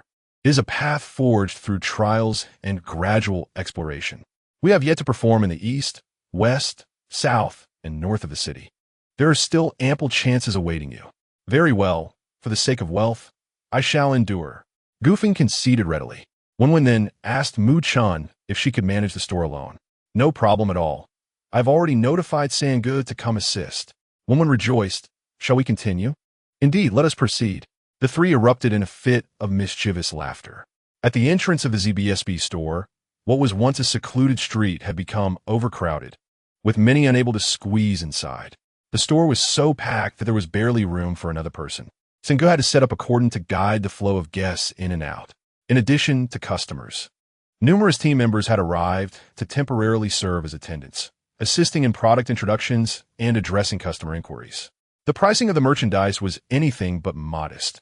Ordinary scales of armor, 50 points. Ordinary bone swords, 60 points. Ordinary beast tooth daggers, 70 points. Ordinary evolution agents, 20 points. Detoxifiers, 50 points. Recovery agents, 30 points. Regeneration agents, 200 points. In the city, a single point sufficed to sustain an ordinary family of 3 for a day. Thus, the exorbitance of these items was readily apparent. Yet, despite such steep prices, patrons flocked to the store like moths to a flame. For the quality of the goods was undeniable. Initially, most individuals were merely acquiring equipment, as they were skeptical about the existence of potions that could transform ordinary people into evolved beings. However, once some daring souls purchased and utilized these items, a sensation erupted. The evolution agents quickly became the store's bestsellers. The significance of evolution agents transcended the mere transformation into mutated beings. They shattered the existing class structure of the city, whether acknowledged or not. Since the onset of the catastrophe, mutators had ascended to a privileged class within the city. Armed with formidable power, they wielded greater influence and dictated the distribution of resources, relegating ordinary citizens to the lower echelons of society, subject to subjugation. Many mutators would employ ordinary individuals for their own indulgence. Recently, the city has witnessed a heinous incident involving a mutant committing murder in broad daylight. Ultimately, the matter was left unresolved. Rumors suggest that the military apprehended the perpetrator but chose not to execute him. Instead, they allowed him to enlist in their ranks. The emergence of the evolutionary serum has effectively shattered the shackles of social stratification, granting ordinary individuals the opportunity and means to alter their circumstances. Under the influence of various stimulating factors, the business of ZBSB has become increasingly prosperous. Chapter 229. An all-night Mu Chun sat behind the counter, her hands cramping from the incessant flow of transactions. The points on the rewards card surged upwards, and it was only when the store's inventory was entirely depleted that she was compelled to close the doors. Many customers, still eager to make purchases, inquired repeatedly whether the store would reopen the following day. Upon receiving an affirmative reply, some dispersed, while others resolutely settled themselves at the entrance, determined to queue through the night. Once the doors were shut, Mu Chun promptly contacted Gu Feng via her communication earpiece, informing him that the goods he had left in the store had been entirely sold out within a mere afternoon, yielding an impressive revenue of 6 million. Gu Feng, ever magnanimous, instructed Sangu to take this substantial sum to the market and procure an array of household appliances to distribute among the exemplary team members, enhancing their quality of life. As Gu Feng concluded his conversation with Mu Chun, a voice echoed in his mind, and he initially assumed it to be a notification alerting him to a team member's success in slaying a mutated beast during their training expedition. To his surprise, it was not. Ding. Congratulations, host. Cooperative mode activated. Star cores can now be decomposed from mutated beasts killed by partners. Would you like to activate this feature? The notion of a cooperative mode brought to Gu Feng's mind the store, and, when combined with his previous team model, he instantly grasped its implications. This was aimed at business partners, meaning anyone could bring him the carcasses of mutated beasts for collaboration. After decomposition, he would reward them accordingly. Excitedly, Gu Feng clenched his fist, realizing this effectively allowed him to establish a bank of sorts, enabling him to earn wealth effortlessly. The following day, the battle team school resumed, and Nuanuo reluctantly prepared for class. Mu Chun also headed to the research institute to lend her assistance. Early in the morning, Gu Feng and Wenwen led their team directly to the store. Upon reaching the street corner, they found a thoroughfare teeming with people waiting in line, some appearing utterly exhausted, clearly having spent the night queuing. Entering the store through the back door, Gu Feng and his companions commenced cleaning and restocking. After diligently working for over half an hour, they finally opened the front doors. The crowd outside surged in, their fervor surpassing that of the previous day. Without the need for explanations from the staff, customers swiftly gathered their goods, made their payments, and departed without a moment's hesitation. Observing that everything was proceeding smoothly, Gu Feng assigned Wen to manage the store while he erected a sign at the entrance that read, "This establishment earnestly purchases mutated beast carcasses. Prices are as follows. Primary mutated beast, 20 points each. Level 1 mutated beast, 30 points each. Level 2 mutated beast, 40 points each. Level 3 mutated beast, 80 points each. Level 4 mutated beast, 160 points each. Level 5 mutated beast, 400 points each." Gu Feng's pricing was meticulously determined based on his understanding of mutated beasts and their varying strengths, yielding the most objective valuations. Gazing at the price list, Gu Feng felt a surge of elation. For instance, acquiring a primary mutated beast for 20 points, decomposing its star core to obtain an evolution potion, and selling it for 30 points would yield a profit of 10 points per transaction. Just imagine 1,000, 1,000,000, or even 10 million beasts. The potential profits were more than sufficient to fill his coffers, and the star cores could continually evolve through decomposition. Truly a lucrative venture. Regrettably, Gu Feng remained unaware of the market price for mutated beasts. Had he known, he would have been consumed by regret. The current official acquisition prices in City X are as follows. Primary mutant beasts, 5 points each. Level 1 mutant beasts, 10 points each. Level 2 mutant beasts, 20 points each. Level 3 mutant beasts, 30 points each. Level 4 mutant beasts, 50 points each. Level 5 mutant beasts, 100 points each. Chapter 230. The Bounty of Gu Feng in stark contrast. The prices set by Gu Feng are undeniably generous and remarkably fair. As soon as Gu Feng's brand emerged, passers-by were left in disbelief, rubbing their eyes in a bid to confirm the astonishing sight before them. Each individual, upon realization, lamented the regret of having sold their mutated beasts for a pittance. They hastily spread the word, summoning friends to bring their hunted mutated beasts for sale. Within mere hours, the entrance of the shop was completely obstructed by the influx of mutated beasts. Wenwen incessantly complained to Gu Feng, lamenting the loss of an entire day's revenue. Gu Feng, taken aback by the overwhelming enthusiasm, observed as the lines of individuals waiting to sell their mutated beast carcasses extended to the elevator. In response, he urgently summoned the logistics team from Sangu, barely managing to stabilize the situation. To his dismay, by afternoon, the team's account had been entirely depleted. With a resolute spirit, Gu Feng resorted to bartering, exchanging equipment or potions for the mutated beast carcasses brought in by others. This move ignited a fervor throughout City X, with countless individuals venturing out at night to hunt mutated beasts. The marketplace was nearly paralyzed, as numerous small vendors flocked to the vicinity of ZBSB, transforming the once desolate streets into a burgeoning new commercial hub. As the situation escalated, Gu Feng recognized that his pricing strategy was perhaps too ambitious. However, he remained steadfast in his decision, feeling he had already accrued sufficient profit. More importantly, he aspired to utilize the Star Core to assist a greater number of individuals in surviving the apocalypse. As Gu Feng continued to acquire and dismantle, he tirelessly worked for 3 consecutive days and nights, until the fervor of the people gradually waned. Despite his exhaustion, Gu Feng felt a profound sense of joy. After 3 days of diligent effort, the star core had finally evolved back into the intelligent panel mode, allowing him to retrieve a plethora of resources from the star core space. Various auxiliary abilities were reactivated, and the biological mechas lay undamaged within the cultivation pools. Moreover, the star core unlocked a new item, the super evolution agent. This revelation meant that there were now 3 known types of evolution agents: the ordinary evolution agent, the advanced evolution agent, and the super evolution agent. While the first 2 could only facilitate evolutions from level 1 to 9, the super evolution agent was designated for land-level transformations. Feng had also begun to discern certain strategies after using the evolution agents.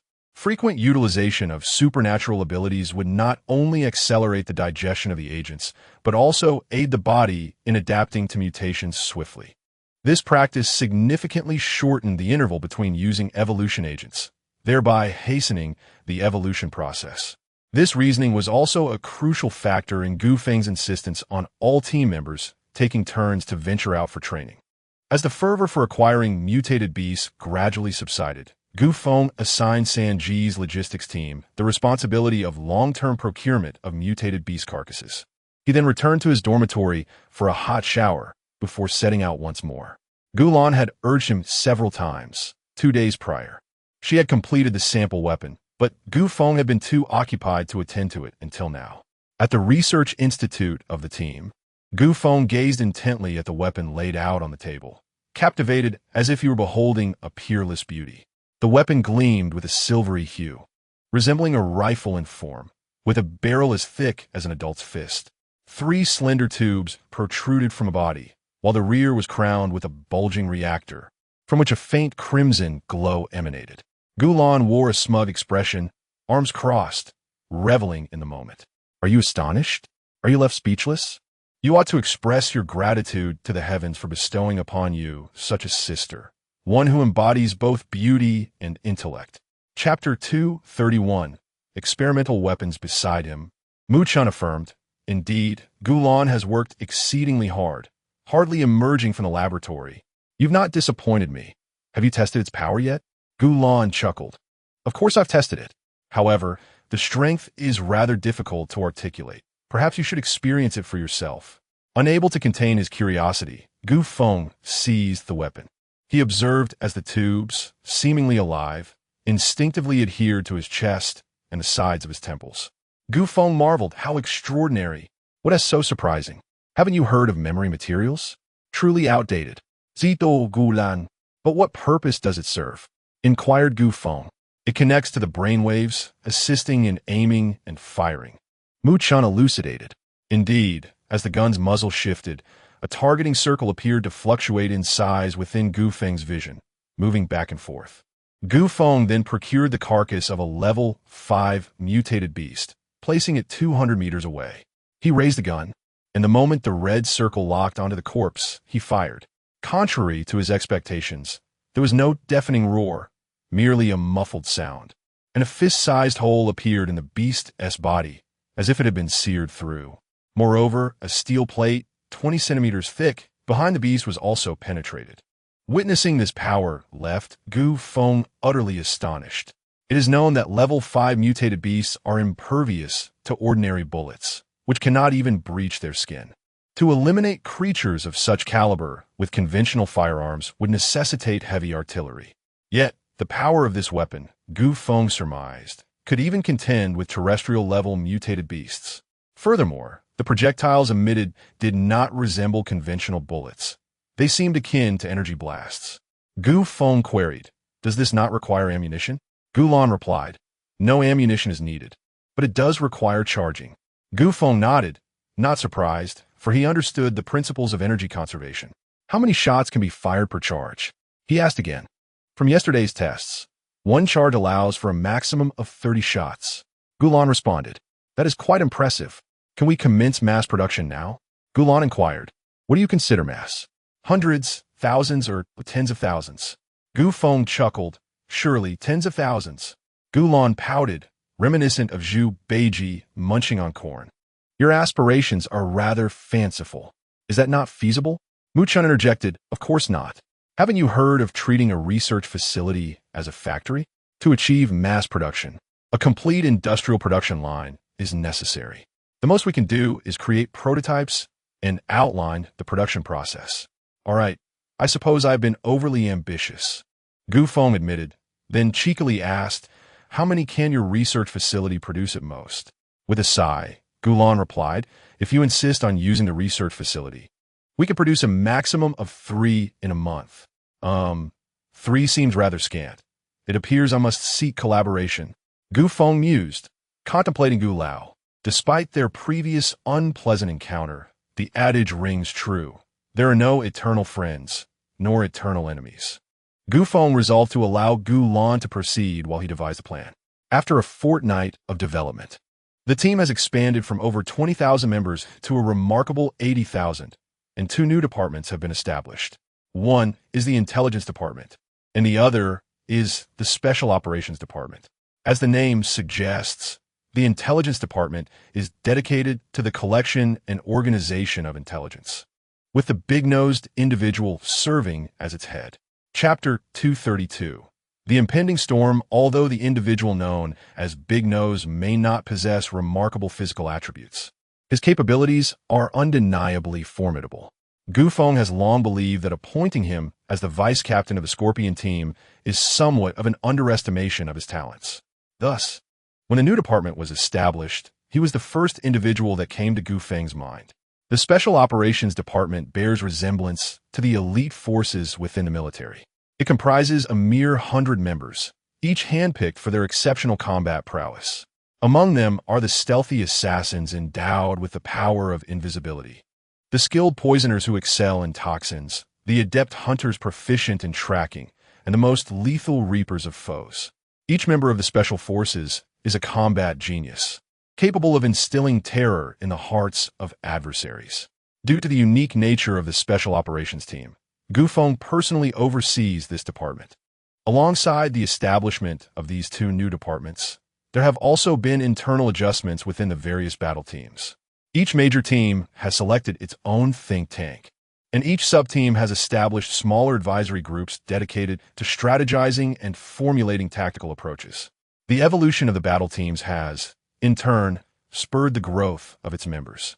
During this period, Gu Feng attended a wedding where the groom, Zhang Ping, was among the earliest to follow him, and the bride, Wang Qian, belonged to the discipline team. Their union was not easily forged. Zhang Ping's heartfelt proposal to Wang Qian on the battlefield had moved many of their comrades. With both returning safely, it was only fitting to fulfill the promise made long ago. Gu Feng was invited to act as the witness for the ceremony, which left him somewhat uncomfortable. As he had yet to marry himself, it felt rather inappropriate to officiate for others. However, he could not refuse the earnest request of the bride and groom, ultimately acquiescing. The wedding was lively, and the arrangements were meticulous. As he watched the newlyweds share a blissful kiss, Mu Chun tightened her grip on Gu Feng's hand. Gu Feng understood her sentiments perfectly. However, the concept of marriage was still a distant contemplation for him, as he felt burdened by numerous responsibilities and obligations. After attending the wedding, Gu Feng promptly resumed his inspection of the various departments within the battle team. Meetings stretched from dawn until dusk, with each department requiring scrutiny, inquiries, problem identification, and subsequent resolutions. Eventually, Gu Feng visited the battle team school, where he discovered that the classification of mutated beast levels he had previously organized needed refinement. He collaborated with the faculty over 3 days to incorporate his latest findings. It is now understood that the biological classification for both humans and mutated beasts ranges from level 1 to level 9. For terrestrial beings, the known classifications extend from level 1 to level 3, with further delineations pending the encounter of specific mutated beasts to confirm their levels. Barely a few days after returning from school, Gu Feng received 2 intelligence reports from the Information Department. The first report indicated that, for reasons unknown, mutated beasts had begun to exhibit cannibalistic behavior. The second report detailed that, due to consecutive days of heavy rainfall, water levels in the river surrounding City X had surged dramatically over the past fortnight. The arrival of these 2 reports signaled to Gu Feng that the situation was far from simple. The emergence of cannibalism among mutated beasts suggested an acceleration of their evolution, and it was evident that such rapid progression could hardly be motivated by a desire for global peace. The water level surged dramatically, a notion even a fool could comprehend. The rivers have made their decree, and a flood is imminent. The most immediate sensation of the ancient winds is akin to the saying, "The mountain rain is about to arrive, and the winds fill the building." After much contemplation, the ancient winds summoned Big Nose to ascertain the detailed circumstances. Following a thorough discussion between the two, it became evident that the actual situation was far graver than the ancient winds had anticipated. In resignation, the ancient winds requested Wang Zishuan to convene all the senior members of the team to deliberate on a strategy. Chapter 233.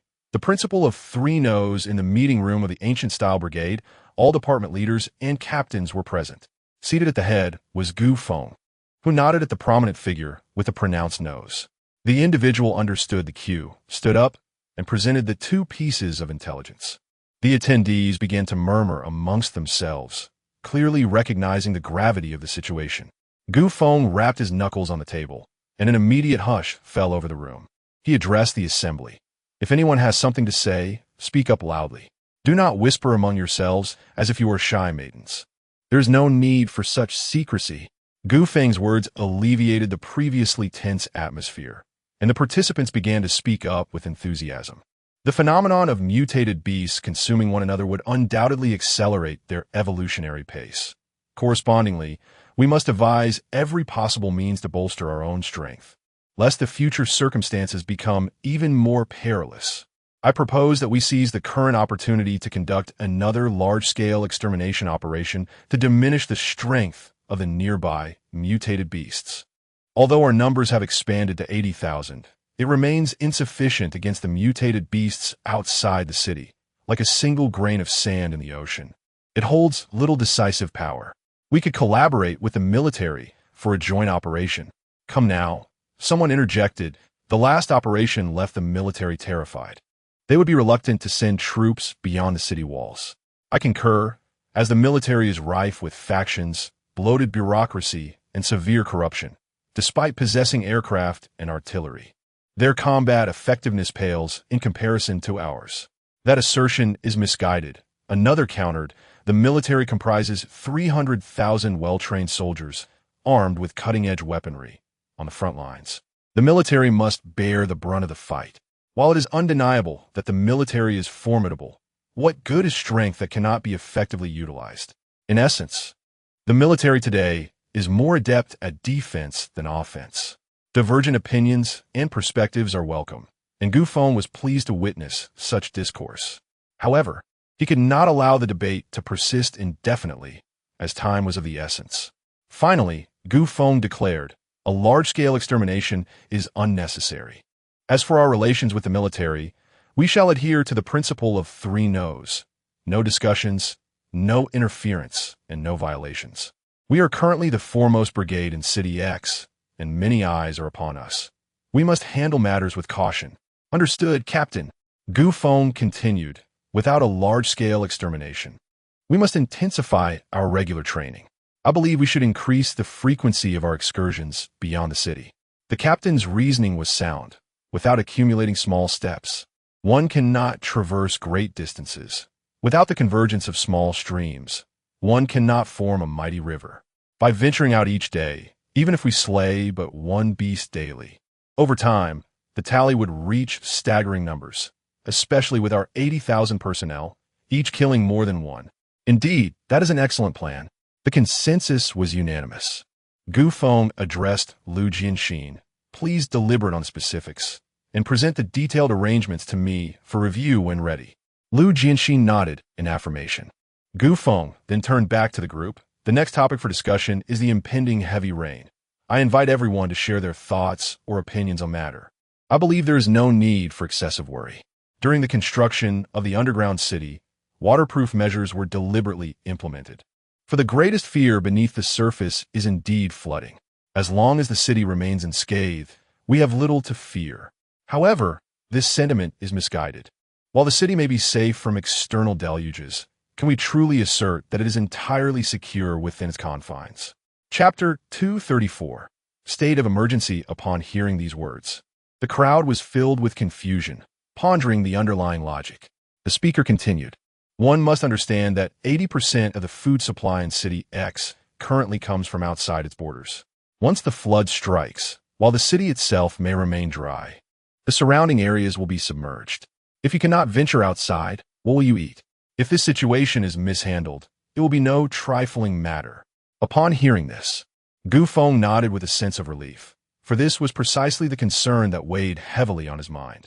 Should a flood occur, it would not recede in a mere day or two. With a population of 7 million trapped within the city, the dire circumstances of extreme hunger could lead to unspeakable horrors. As the discussion unfolded, the various crises concealed behind the deluge were gradually unveiled. One perspective, put forth by a captain named Huang Xian, caught Gu Feng by surprise. Huang Xian remarked, "I wonder if anyone has noticed that since this torrential rain began, the temperature has exhibited some peculiar anomalies." The assembled individuals were astute, and upon reflection, they recognized the unusual temperature fluctuations over the past fortnight. Just 2 weeks prior, one could comfortably stroll about in short sleeves. However, in the last couple of days, heavy furs from mutated beasts had become necessary for venturing outdoors. Huang Xian continued, "After compiling the recent temperature changes, I discovered that with the ongoing rainfall, the daily temperature decline is accelerating. Initially, it was merely a degree or two, but now the temperature disparity between consecutive days has plummeted by 7 to 8 degrees. At this rate, within a week, the temperature could very well dip below zero. As for whether it will continue to fall beyond that, who can say?" As Huang Xian concluded, his tone grew somber, and the implications were unmistakable. The audience fell into deep contemplation, and Gu Feng felt a weight settle in his heart. A strong premonition gripped him. He sensed that the situation would inevitably spiral downward. Driven by an overwhelming sense of urgency, Gu Feng made a decisive proclamation. "I hereby order all teams to enter a state of emergency. All combat personnel prepare to venture outside the city to hunt mutated beasts, while logistics personnel must ready food reserves and warm supplies." "Yes, Captain." The team promptly regrouped and began to mobilize. The entire squad operated like a finely tuned, colossal war machine, swiftly gearing up for action. Various battalions assembled and departed the city, and Gu Feng resolved to personally partake in this mission, for nothing surpassed the efficiency of the Star Core space for transportation. Just as Gu Feng departed, Lu Zhe approached him. Upon learning of Gu Feng's exit from the city, he sought out San Ge, requesting an adjustment of the purchasing price for mutated beasts to his standard level. Lu Zhe represented not only himself, but also conveyed the military stance. The rationale was straightforward. Gu Feng's high purchasing prices for mutated beasts had diverted the meat originally intended for the city's food supply, leading to a shortage and soaring prices within the city. Lu Zhe naturally refrained from disclosing to San Ge the underlying fundamental reason, which was that Gu Feng's exorbitant acquisition prices for the mutated beasts severely undermined the interests of the military. It is well known that the primary purchaser of these mutated beasts is the military. However, Gu Feng's inflated pricing rendered the military's procurement endeavors dismal. In light of Gu Feng's 3 principles of non-cooperation, San Ge decisively concurred and adjusted the acquisition price to align with the market rate. Chapter 235. Hustling about outside the city, the rain continued to pour, filling the low-lying areas and beginning to spread upwards. The once uneven terrain now resembled a vast expanse of water. The team advanced cautiously, uncertain whether each step would be shallow or deep, yet their pace remained brisk. Before long, the vanguard reported a successful hunt. A mutated beast was captured without disintegration, and after a brief process, it was stored within the Star Core space. The objective of this endeavor was to amass sufficient provisions, so anything seen, be it mutated creatures or wild fruits and vegetables, was collected without hesitation. Over 80,000 individuals swept through the area like a swarm of locusts, fervently scavenging. Gu Feng rode his faithful dog, scurrying back and forth, transferring the collected mutated beasts and food into the Star Core space, while simultaneously activating area reconnaissance, prepared to offer support should any team members face unforeseen peril.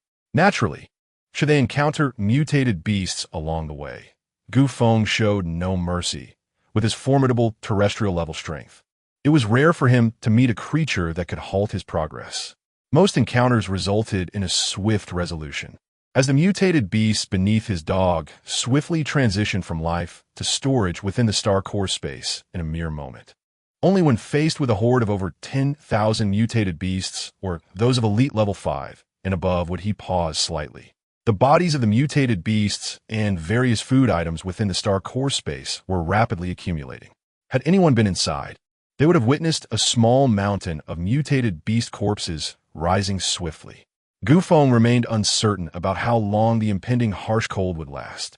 To be safe, he resolved that their mission would continue until interrupted by an irresistible force. After all, food stored within the star core space would not spoil, and the space was ample enough.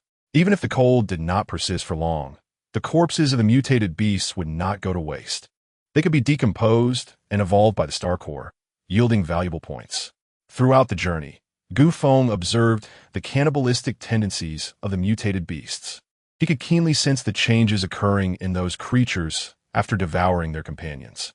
His awareness of life, energy, and vitality had sharpened remarkably with a mere glance. He could discern the level of any mutated beast. As his teammates noted, the mutated beasts were accelerating their evolutionary pace, albeit through a process rife with violence and bloodshed. Reflecting on this, Feng shook his head and murmured to himself, "No, one must ask, which form of evolution is devoid of bloodshed and violence? The mutated beasts are so, but how can humanity escape such fate?" Observing the chaotic scene below, Feng decisively intervened, denying them the opportunity to evolve further. Hundreds of beastly knives whirled with the swiftness of a gust of wind, cleaving through the throngs of mutated beasts below, rendering them in half. After securing the bodies within the star core space, he continued his patrol atop his dog. Xiaohan, a newcomer who had joined Feng's team just 3 weeks prior, was now participating in her second operation. Despite being a rookie, she displayed a level of calmness and decisiveness that surpassed many seasoned veterans, including her own mentor. The Ancient Style Brigade has a stipulation that female masters may only mentor female apprentices. Xiaohan's master, Shimin, joined the brigade 3 months prior to her. Shimin had participated in a cleansing mission a month ago, followed by her involvement in the city defense battle, making her a seasoned veteran who has witnessed significant events. Chapter 236. Xiaohan and Shimin possesses a congenial disposition, particularly toward her disciples, often engaging in tender inquiries of their well-being as a matter of routine. Her kindness manifests not only within the realm of assigned tasks, but also in the everyday fabric of life. However, upon encountering Xiaohan, Shimin frequently experiences a sense of helplessness and awkwardness, as if her efforts are rendered futile.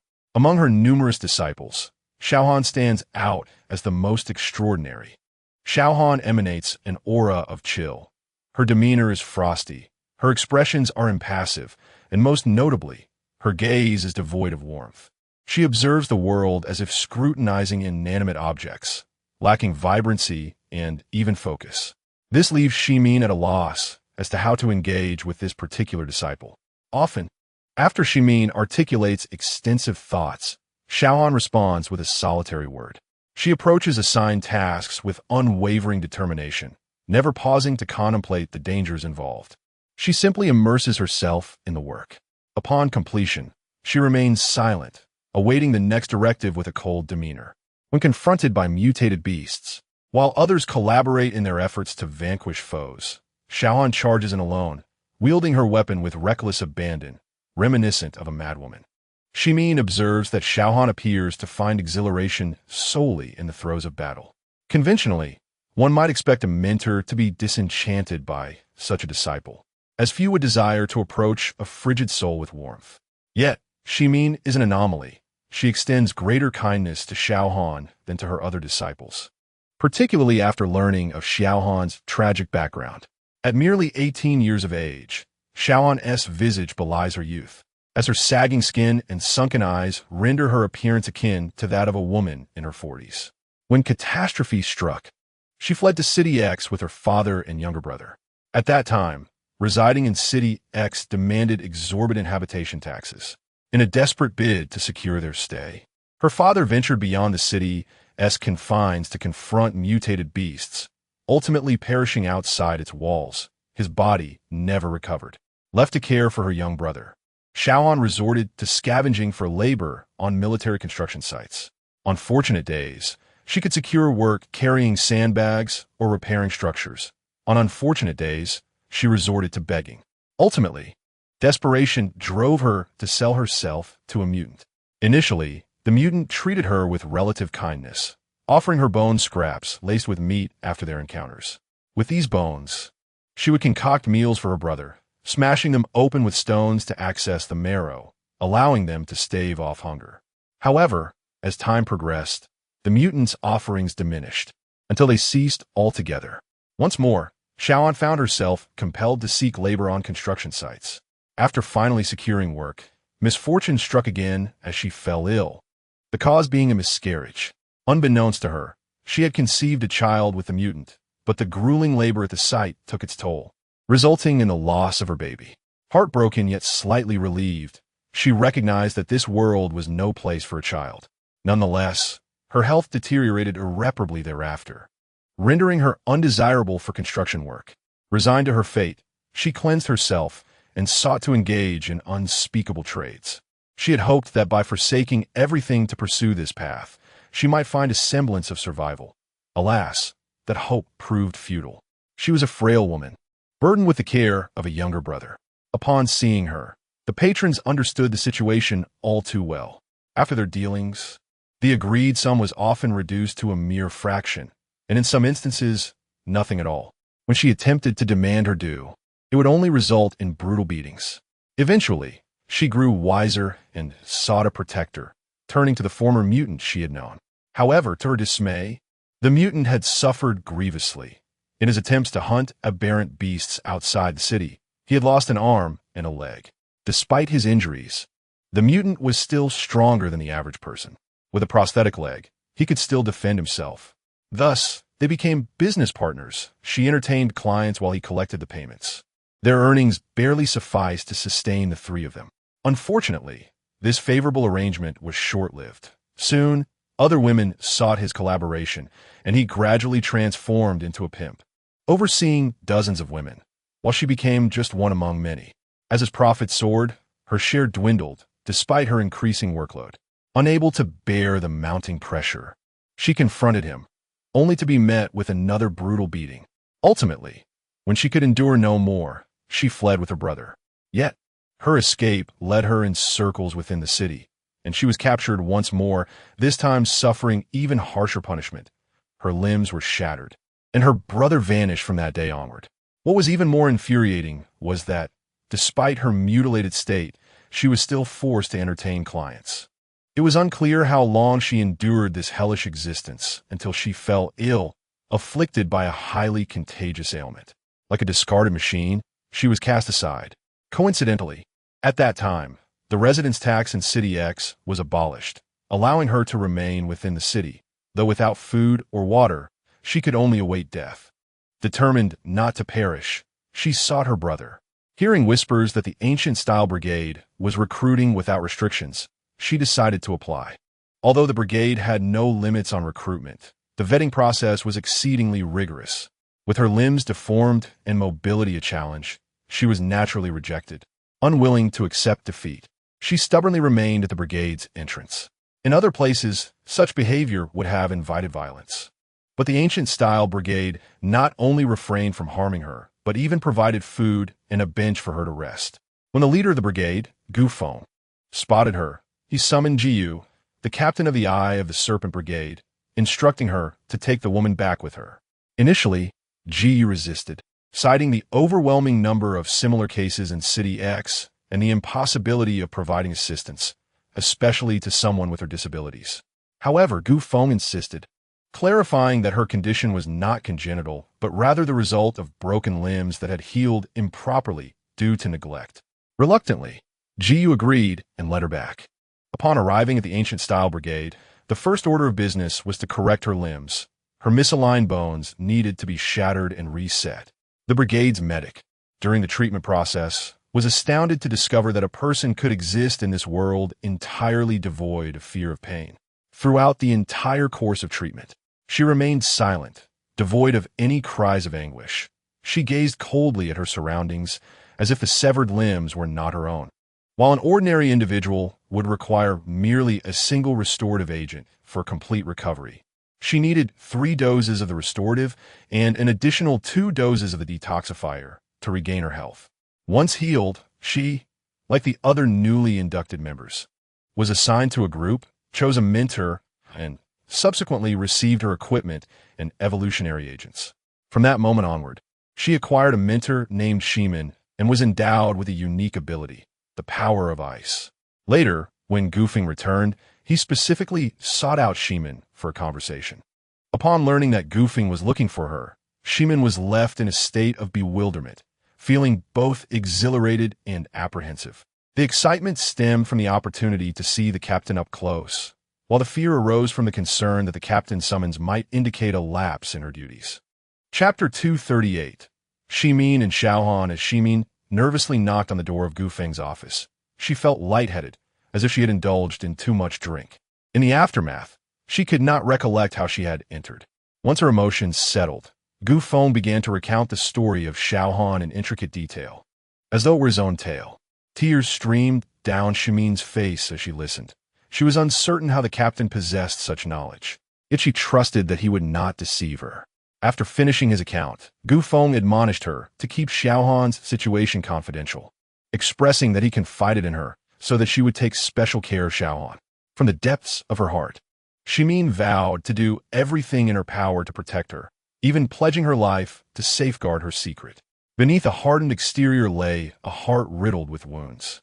As Shimin observed Xiaohan, fiercely battling amidst the mutated beasts, she thought of this. She maneuvered closer to Xiaohan, who fought with a wild ferocity, unpredictable, unrefined, and utterly reckless. With her blade raised, she struck without hesitation, as if each swing was an outpouring of her very existence. Xiaohan was consumed by madness in combat. No team member dared to approach her. In her frenzy, she could hardly distinguish friend from foe. During her inaugural mission, she had mistakenly harmed a teammate, creating a rift that left her isolated. No one wished to engage with her, save for Shimin. After every battle, Shimin was invariably the first to check on her wounds, always the closest to her during skirmishes. The latest confrontation concluded swiftly, with the final beast falling beneath Xiaohan's blade. As usual, Shimin approached to assess her condition, only to find her drenched in blood, both that of the mutated creatures and her own. In the downpour, she resembled a specter, particularly with her chilling gaze. Yet, Shimin had grown accustomed to this. She softly called out to her twice to ensure she was coherent before daring to approach. Using the rainwater, she began to cleanse the blood from Xiaohan's face while offering her a restorative potion. Xiaohan accepted it without a word of thanks, allowing Shimin to tend to her. Following the extermination of the mutated beasts, their carcasses needed to be transported to a designated location for retrieval by the captain. Due to the torrential rain, many routes were impassable by vehicle, necessitating manual transport. This task fell to Shimin's group. The most direct path required them to traverse a fish pond to reach the nearest parking area. Upon arriving near the pond, they discovered it had overflowed, merging with the adjacent river and submerging the roadway in muddy waters.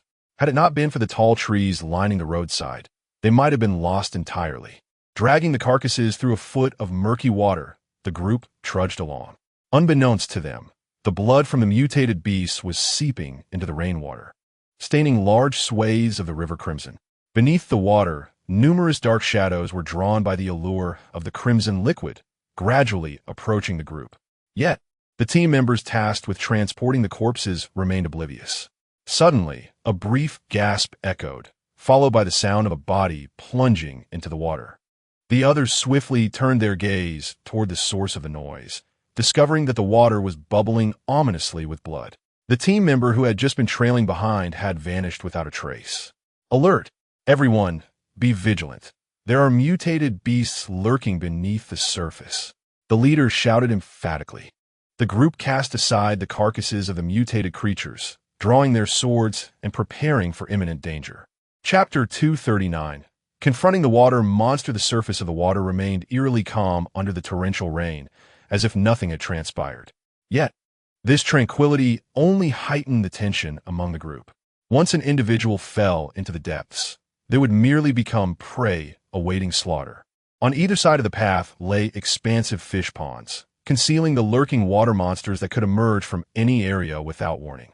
If someone were to view the scene from above, they would observe dark shadows circling the group in the ponds, as if in search of an opportune moment to strike. Suddenly, a splash echoed. A splash helped splash. Splash. A team member's leg felt as though it had been seized by an unseen force, and he toppled into the water, dragged swiftly toward the depths. He thrashed violently, calling for aid, but it was already too late. The expression on his face froze as he was pulled under, disappearing from sight. Moments later, a stream of crimson bubbled up from below. Enraged, the team leader raised his rifle and began to fire into the water, prompting the others to spring into action. Gunfire erupted, reverberating through the air as bullets and grenades churned the nearby waters into a frenzy. Countless streaks of blood emerged from the depths, nearly enveloping all the surrounding water. The leader, stricken with dread, quickly assessed the strength and numbers of the water monsters. It was evident that they were far beyond what the group could withstand. "Fall back, quickly, run to higher ground," he shouted. However, their position was precariously situated in the middle of this stretch of water, leaving them with a considerable distance to cover whether they moved forward or backward. The monsters lurking below would not grant them the luxury of escape. Numerous dark figures surged from the water, lunging at the fleeing group. Battle-hardened, the team understood the imperative of not exposing their backs to the enemy. They all drew their weapons, bracing to confront the threat head-on. It was only at this moment that they truly beheld the grotesque forms of the water monsters. Fish-like mouths, eyes, scales, and gills, all cloaked in black, possessing limbs and webbed feet. Their bodies were as large as oxen, with razor-sharp teeth reminiscent of a shark, and grotesque tendrils, thick as an adult's arm, extending 4 to 5 meters, slick with slime and barbed, revolting in appearance. The group, undeterred, swung their swords with all their might to fend off the creatures. The water monsters held a clear numerical advantage, and after the initial clash, 2 team members were seized and vanished beneath the surface. The group fought while retreating, and the leader urgently called for reinforcements over the radio. Shimin's face turned pale as she grasped Xiaohan's hand, desperately retreating alongside her comrades.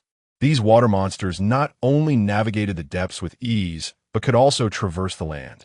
The tendrils near their mouths posed a deadly threat, capable of dragging individuals into the water. In no time, the ponds on either side brimmed with monsters, and even the paths ahead and behind were obstructed. With no escape route available, the group had no choice but to stand back to back, preparing to resist. Fortunately, they were all mutants. Once they discerned the monsters' attack patterns, they could defend themselves adequately. Yet, the hope of survival now rested solely on the timely arrival of nearby reinforcements. The only precaution was to avoid being ensnared by the approaching tendrils from beneath the surface. Yet the surroundings were engulfed in muddy water, rendering any discernible movement beneath the surface utterly invisible. It was an insurmountable challenge to rely solely on instinct to ascertain the condition beneath one's feet. As fate would have it, just as Westman severed the head of a water beast, he felt a sudden constriction in his calf, followed by a powerful tug. In an instant, he was sent tumbling downwards. Chapter 240. The return of Xiaohan. The immense force continued to pull Shimin towards the depths of the water.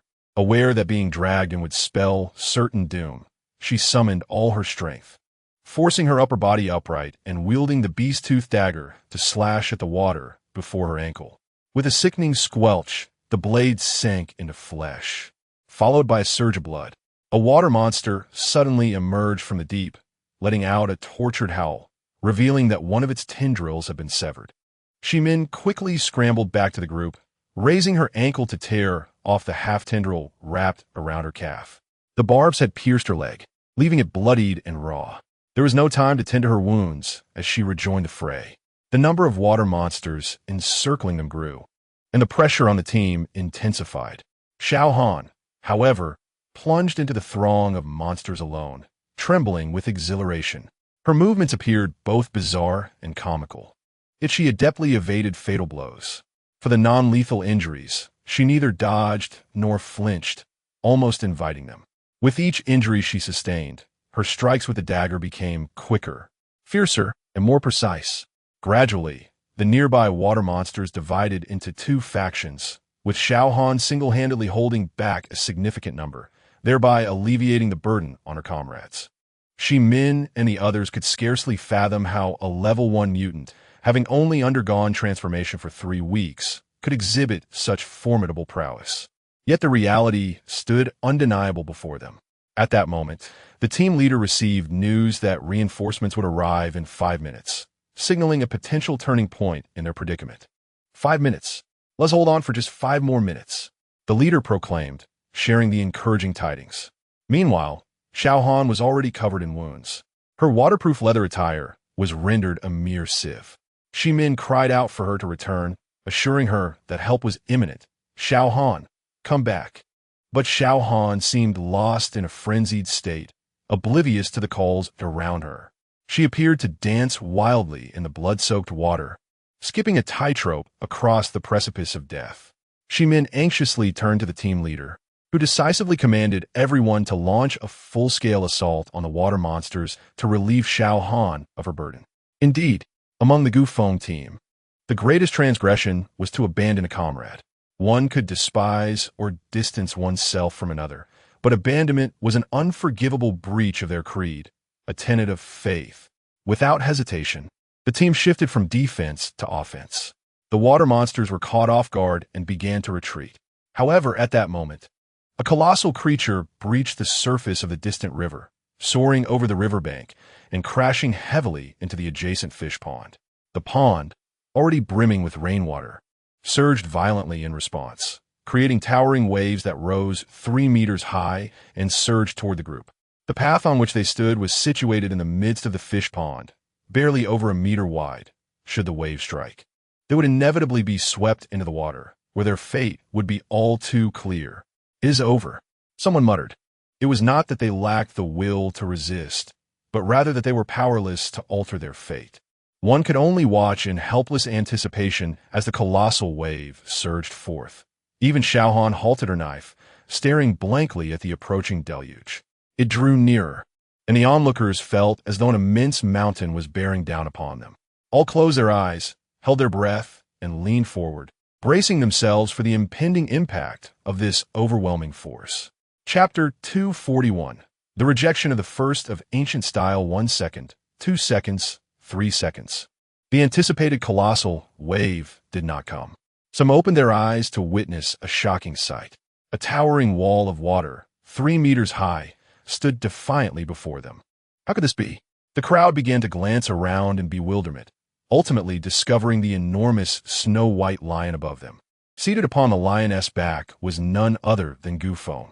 The massive wave was indeed held at bay by his extraordinary powers. Gu Feng surveyed the crowd below and remarked, "You have all worked hard." Perhaps it was due to the overwhelming excitement of seeing their captain or the lingering shock from their recent brush with death, but everyone stood there, dumbfounded, staring at Gu Feng without a response. Only Xiao Han was an exception. Upon seeing Gu Feng, her icy demeanor cracked just slightly, revealing a rare smile, albeit an ungraceful one. With her raspy voice, she addressed Gu Feng, saying, "Thank you." After acknowledging her with a smile and a nod, Gu Feng casually pushed, causing the massive wave to recede. He then turned his gaze to the colossal creature submerged in the water. From his elevated vantage point atop the lion, it was unmistakable, a creature resembling a halibut, with a flattened body and enormous horns protruding from its head, surfacing above the water. Its massive form nearly occupied half the pond. As anticipated, the aquatic creature had undergone mutation. However, this mutated fish appeared quite palatable. After indulging in the flesh of mutated beasts, why not try the meat of a mutated fish? Gu Feng mused as he deftly launched the beast tooth knife. The mutated fish was powerless to resist with a single strike. The small knife cleaved its body in twain. The pond was soon stained crimson, and Gu Feng stored the remains of the fish in his spatial realm. He then unleashed a one-sided massacre upon the lurking water monsters. Hundreds of beast-toothed knives swept through the water like a fishing net, and in no time, the surface was littered with the carcasses of the water creatures. Gu Feng wasted nothing, collecting every last one into his star core space. After completing this task, the team members had ascended to higher ground and began to regroup. Gu Feng approached them, and the team members all stood to greet their captain with shouts of "Captain." "Good day." Gu Feng responded in kind, then turned to Xiao Han and inquired, "You performed admirably. Would you like to join the Special Operations Team?" As soon as the words Special Operations Team left his lips, the surroundings erupted in excitement. The Special Operations Team, a veritable haven for the most gifted individuals. Each member within was a rare gem, the elite among elites. Everyone's dream team. Gaining entry into the Special Operations Team was akin to scaling the heavens. The selection process was beyond the imagination of ordinary members. The captain's direct invitation to Xiao Han was simply unbelievable. What envy! Yet, Xiao Han did not hasten to accept. Instead, she turned a glance at Shimin beside her. Shimin, equally thrilled for her, encouraged her fervently, "Quick, accept the captain's offer. That is where you truly belong." Xiao Han's cold gaze softened slightly as she looked back at Gu Feng, shaking her head. Gu Feng, as if already aware of her response, simply replied, "It is all the same. Just live well." Xiao Han nodded emphatically. The onlookers were utterly astonished, unable to comprehend that someone would dare to decline joining the Special Operations Team. Even more incredulous was the fact that someone would audaciously refuse the captain to his face. It must be noted that Xiao Han was the very first individual to reject the esteemed Gu Feng since the team's inception. Chapter 242. The oncoming flood. As Gu Feng departed, she expressed to Shi-Wen her desire to remain and protect her, affirming, "You have done remarkably well, and I am truly pleased." Shi-Wen stood there, momentarily stunned, feeling a blend of gratitude and guilt. Her sincere efforts had finally been reciprocated. Yet she did not wish to become a burden. In her heart, she silently vowed to strive not to become a liability. The temperature plummeted more swiftly than Gu Feng had anticipated. By the fourth day after leaving the city, the temperature had dipped below zero, transforming the torrential rain into a mix of rain and snow. The team members were compelled to don additional layers of animal hides to fend off the biting cold.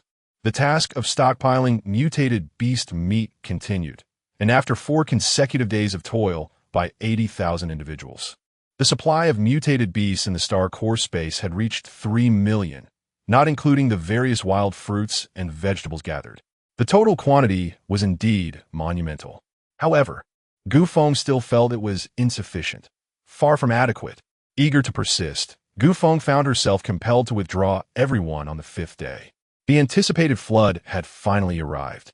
The dams upstream of several major rivers surrounding City X, already unmonitored, succumbed to the relentless rains and breached, unleashing a deluge that transformed the entire plain into a watery expanse. City X entered a state of emergency, sealing all gates and prohibiting entry or exit. Outside, the flood raged, yet within the city, a semblance of calm remained. Only the prices of food in the market had seen a slight increase, which was tolerable for most. Upon returning to the city, Gu Feng's team faced numerous tasks. The first order of business was to strip the hides from a mutated beast for warmth. Next, they processed some of the meat for storage, though the majority remained preserved within the star core space. As the saying goes, with grain in hand, one feels at ease. Having completed these tasks, Gu Feng felt no anxiety, only a profound sense of idleness, bordering on boredom. Gu Feng's business in the market had come to a halt.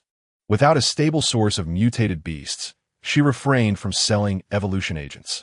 The duration of the flood's persistence remained uncertain, making it prudent to reserve the evolution agents for her team. Although Gulan's research facility was bustling, Gu Feng found herself unable to assist, resorting to silently cheering them on in her heart. The team had settled into a routine, with no expeditions outside the city. Everyone seemed to have a surplus of leisure time. Training felt somewhat lacking in real combat experience. Gu Feng conceived a brilliant idea, a martial arts competition. With a plan in mind, she swiftly delegated the arrangements to the numerous captains and department leaders, allowing her to relish her long-desired life of wandering the streets. Armed with the secondary access permit bestowed by Qin Juntai, Gu Feng strolled confidently through the city. She ventured to the lowest levels toward the nuclear power station and was awed by the cutting-edge technology that enveloped her. Subsequently, she visited the control room, where she became acquainted with the military's substantial financial resources. Gu Feng visited various factories constructed by the military, bustling with industrious workers. He then proceeded to a farm, where he experienced the advanced technology of modern agriculture, which entirely relied on artificial light sources and synthetic nutrient solutions, replacing sunlight and soil. The crops flourished vibrantly, exuding a vigorous vitality. Finally, Gu Feng arrived at the Military Research Institute, which was far more impressive than his own. Chapter 243. How did I get in here? Within the Military Research Institute, a plethora of experiments are conducted, among which the biological experiments leave a profound impression on Gu Feng. They artificially rear various grades of mutated beasts, meticulously observing their evolutionary traits and documenting their findings. Furthermore, they encourage these mutated beasts to devour one another in hopes of cultivating even higher-tier specimens. At this moment, Gu Feng realizes that the military possesses a far deeper understanding of mutated beasts than he had ever imagined. This is a positive development, as it allows the military to formulate strategies and tactics with greater accuracy and objectivity. Eventually, Gu Feng arrives at the satellite monitoring center, only to be thwarted at the entrance. The guard informs him that a Level 2 access pass is required for entry. Gu Feng scoffs at the notion. Does this mean he cannot gain entry at all? He stands resolutely at the door, waiting for a staff member to emerge, and then, unbeknownst to anyone, activates his mind-reading ability. Moments later, Gu Feng awakens, his face a mask of astonishment. With a flushed complexion, he begins to stride back with enthusiasm. Upon returning to the team, Gu Feng excitedly seizes Lu Jianxin, babbling incoherently. It's not over. It's not over. This world isn't finished yet. We are not alone. Ha, it turns out we are not solitary beings. Ha ha ha. Lu Jianxin, with a dark expression, retorts, Brother, if you're going mad, at least wait until I put on my clothes. Just as Lu Jianxin steps out of the shower, he is vigorously shaken by Gu Feng. This match is significant as Gu's words trail off at the doorway. She finds herself speechless, clearing her throat. I didn't see anything. You two carry on. With that, Gu hastily retreats. Gu Feng wishes to call out to Gu to share his joy, but she only quickens her escape, exclaiming, You scoundrel. My dream lover turns out to be someone who swings the other way. Oh heavens, let me perish. Gu Feng stands frozen, bewildered. What does she mean by someone who swings the other way? A glance at Lu Jianxin reveals an eye-catching sight indeed. Observing their positions, it becomes evident that they embody the archetype of one who attacks and one who receives. Gu Feng promptly releases his grip, stammering an apology, Forgive me. I was overly excited. He then adopts a reproachful tone. Honestly, why didn't you close the door while bathing? This is quite inappropriate.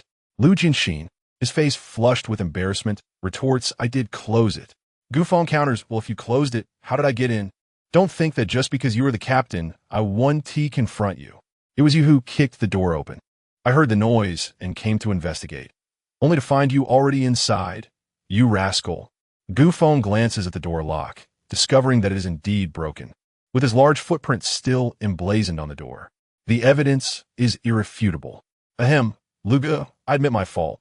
I was too excited and completely forgot about the door. Lu Jianxin's face reddens with anger, and he can only muster a single word through gritted teeth. Scram. Gu Feng hastily retreats. All right, I'll leave now. I'll close the door behind me. As Gu Feng reaches for the doorknob, a cacophony of crashing sounds resounds, and the entire door shatters into a multitude of pieces, leaving only the hollow frame standing defiantly. Gu Feng is well aware of his own strength. The door he kicked could hardly remain intact. At this moment, Gu Feng was met with Lu Jianxin's murderous gaze, feeling an overwhelming sense of guilt.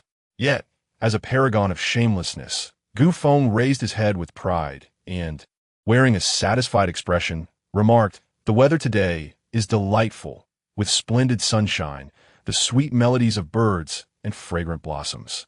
The air is quite pleasant." As he spoke, he strolled outside, and the moment he crossed the threshold, he bolted away as if his behind were ablaze. Left behind. Lu Jianxin was caught in a mix of laughter and tears in the room. For heaven's sake, this is an underground city. Where is the sunshine, the bird song, and the floral fragrance? Could he be any more audacious? What a scoundrel. Chapter 244. The South and the North half an hour later. In the conference room of the combat team, Lu Jianxin, Guisijia, Jiyu, Li He, Li Junlan, Sangu, and Big Nose were seated in order. Gu Feng occupied the foremost position, taking a deep breath before declaring, "Today, I visited the Satellite Monitoring Center. Ah, there are still satellites operational. Incredible." Li He exclaimed in astonishment. Gu Feng continued, "That is not the crux of the matter. What is significant is that I witnessed other cities and their inhabitants. My heavens! I had always believed that City X was humanity's last bastion." Guisijia exclaimed, "You came to seek me out just to share this?" Lu Jianxin inquired. Gu Feng nodded in affirmation. Lu Jianxin pressed on, "What is there to be excited about?" Gu Feng retorted, "Knowing that other cities exist, that there are others like us struggling to survive, realizing we are not alone. Doesn't that warrant exhilaration and celebration?" Lu Jianxin questioned further, "But how does this alter our predicament or benefit us?" It seems, at least for now, it does not," Gu Feng admitted. "Though it cannot be said there is no advantage. At the very least, when City X becomes untenable, we have an alternative route to consider." Lu Jianxin nodded. "Well, I suppose that suffices." Gu Feng posed a thought-provoking query. "I find it peculiar that the elders have not disclosed humanity's current condition to everyone. Not only would it bolster morale, but it would also instill hope and confidence in survival. Instead, they have classified this information as top secret. This is rather illogical." The group fell into contemplation, and after a considerable silence of over 10 minutes, Lu Jianxin and Gu Feng spoke in unison. "Guard the gates." "Guard the gates?" the others questioned, puzzled by the connection. "Map," Gu Feng called out to the outside. His assistant, Wang Zixuan, hurriedly brought in a map. Gu Feng unfurled the map and marked the location of City X. The group remained perplexed, prompting Gu Feng to elucidate.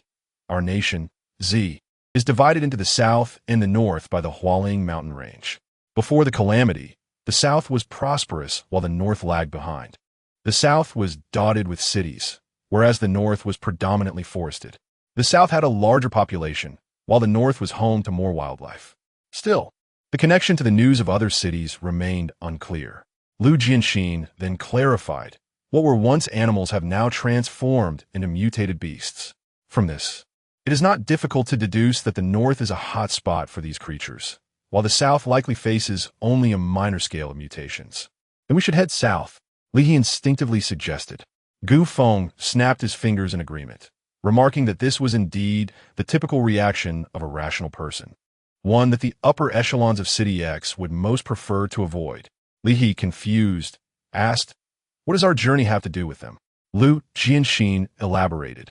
"Though the Hualing mountain range traverses the entirety of Z, there exists a singular location that serves as a vital connection between the north and south." Li He recalled from geography class that this critical juncture was also the cultural and economic center of the north, which was formerly known as City X, now referred to as City X. Li He comprehended and continued Lu Jianxin's sentiment, stating, "The higher-ups in City X intend for us to serve as a grand gateway, a barrier to keep the multitude of mutated beasts at bay, confined north of the natural stronghold that is the Hualing mountain range." Lu Jianxin nodded in agreement, acknowledging that certain individuals indeed wish to integrate City X into this natural shield. Li Junlan, disheartened, remarked, "For us, it seems we are merely soldiers within this fortress, tasked with guarding the entrance for others." Guisijia retorted angrily, "We are not soldiers. We are akin to dogs, for only dogs stand guard. We are the sacrificial few. Has anyone ever inquired about our consent? On what grounds do they presume to make decisions on our behalf?" Chapter 245. to stay or to leave, as the saying goes. One's perspective is shaped by their position. When viewed from a higher echelon, prioritizing the welfare of the southern urban cluster, even at the expense of a minority in City X, seems justifiable. Sacrificing a few for the safety of the many cannot be deemed erroneous. Yet, if you find yourself among those sacrificed, especially under circumstances where the truth eludes you, how would you perceive this? Such a situation undeniably feels unjust. At this juncture, deliberating right or wrong holds little significance for Gu Feng and others. The pressing concern is whether the team should venture southward or remain steadfast in City X. Having clarified the core issue, it is time to discuss our next steps. Gu Feng introduced the pivotal topic. After a brief silence, Lu Jinxin posed a question regarding the extent of the flood's impact. His inquiry, though framed as a question, clearly conveyed that regardless of the decision to stay or leave, it would only hold weight once the flood recedes. Lu Jinxin further inquired about the scope, seeking to ascertain whether the southern regions had been affected by the deluge. Gu Feng responded, stating that satellite imagery indicated the rainfall was concentrated north of the Hualing Mountains, sparing the south from adverse effects. Additionally, it appeared that precipitation in the north would persist for an extended period. Therefore, we have time to deliberate before the waters recede. However, Gu Feng shook his head, asserting that the flood would eventually subside, and deciding whether to stay or leave would become a pressing matter as time grows short. It is prudent to reach a decision promptly to allow for adequate preparation. His words clearly hinted at a desire to depart. Staying would require no preparation. Only leaving necessitates it. Li He interjected candidly, stating, "What is there to contemplate? Brother Gu, you are the captain. Wherever you go, I shall follow." Following Li He's declaration, others echoed their willingness to follow Gu Feng's lead. Yet, Gu Feng declined, expressing his hope that each of them would make their own decisions. A sense of unease enveloped the group. What did this mean? It felt as though they were on the brink of disbandment. "Captain, please do not jest. Ever since we joined you, we resolved to follow you wherever you may go." Another voiced, "Indeed, we are comrades, friends, and family. How can we part ways?" The captain, "Without you, we would not be where we are today, nor could we continue on this path. Regardless, I shall remain by your side." Gu Feng clarified, "That is not my intention. Please do not misconstrue my words." "What do you mean, then?" They pressed. Gu Feng explained, "The north is a hotspot for mutated beasts and will only grow more perilous. Personally, I wish to remain here, but I refuse to bind you with emotional ties to share in this danger. The essence of human relationships lies in the exchange of sincerity. Yet this is often the most challenging endeavor. There's a reason so many willingly choose to follow Gu Feng, and the group was profoundly moved, feeling fortunate to be aligned with such a man. "Captain, cease your words. You have saved my life, and I am bound to you for eternity. The worst that could happen is that I would return this life to you. We have firmly resolved to stay by your side. You shall not cast us away." Gu Feng shook his head and pondered. "Have you considered that although the Hualing mountain range serves as a natural barrier, is it truly insurmountable for the mutated beasts?" Chapter 246. Orders and Directives. Gu Feng continued, "You are well aware of the rapid evolution of the mutated beasts. Yet the exact number of these creatures globally remains unknown to you. The complete fall of the North is merely a matter of time. I estimate it will take no more than 3 years at most, or as little as 6 months. Once the North succumbs, the South will inevitably become the next target for the mutated beasts. Let us not forget that to the south lies the vast ocean.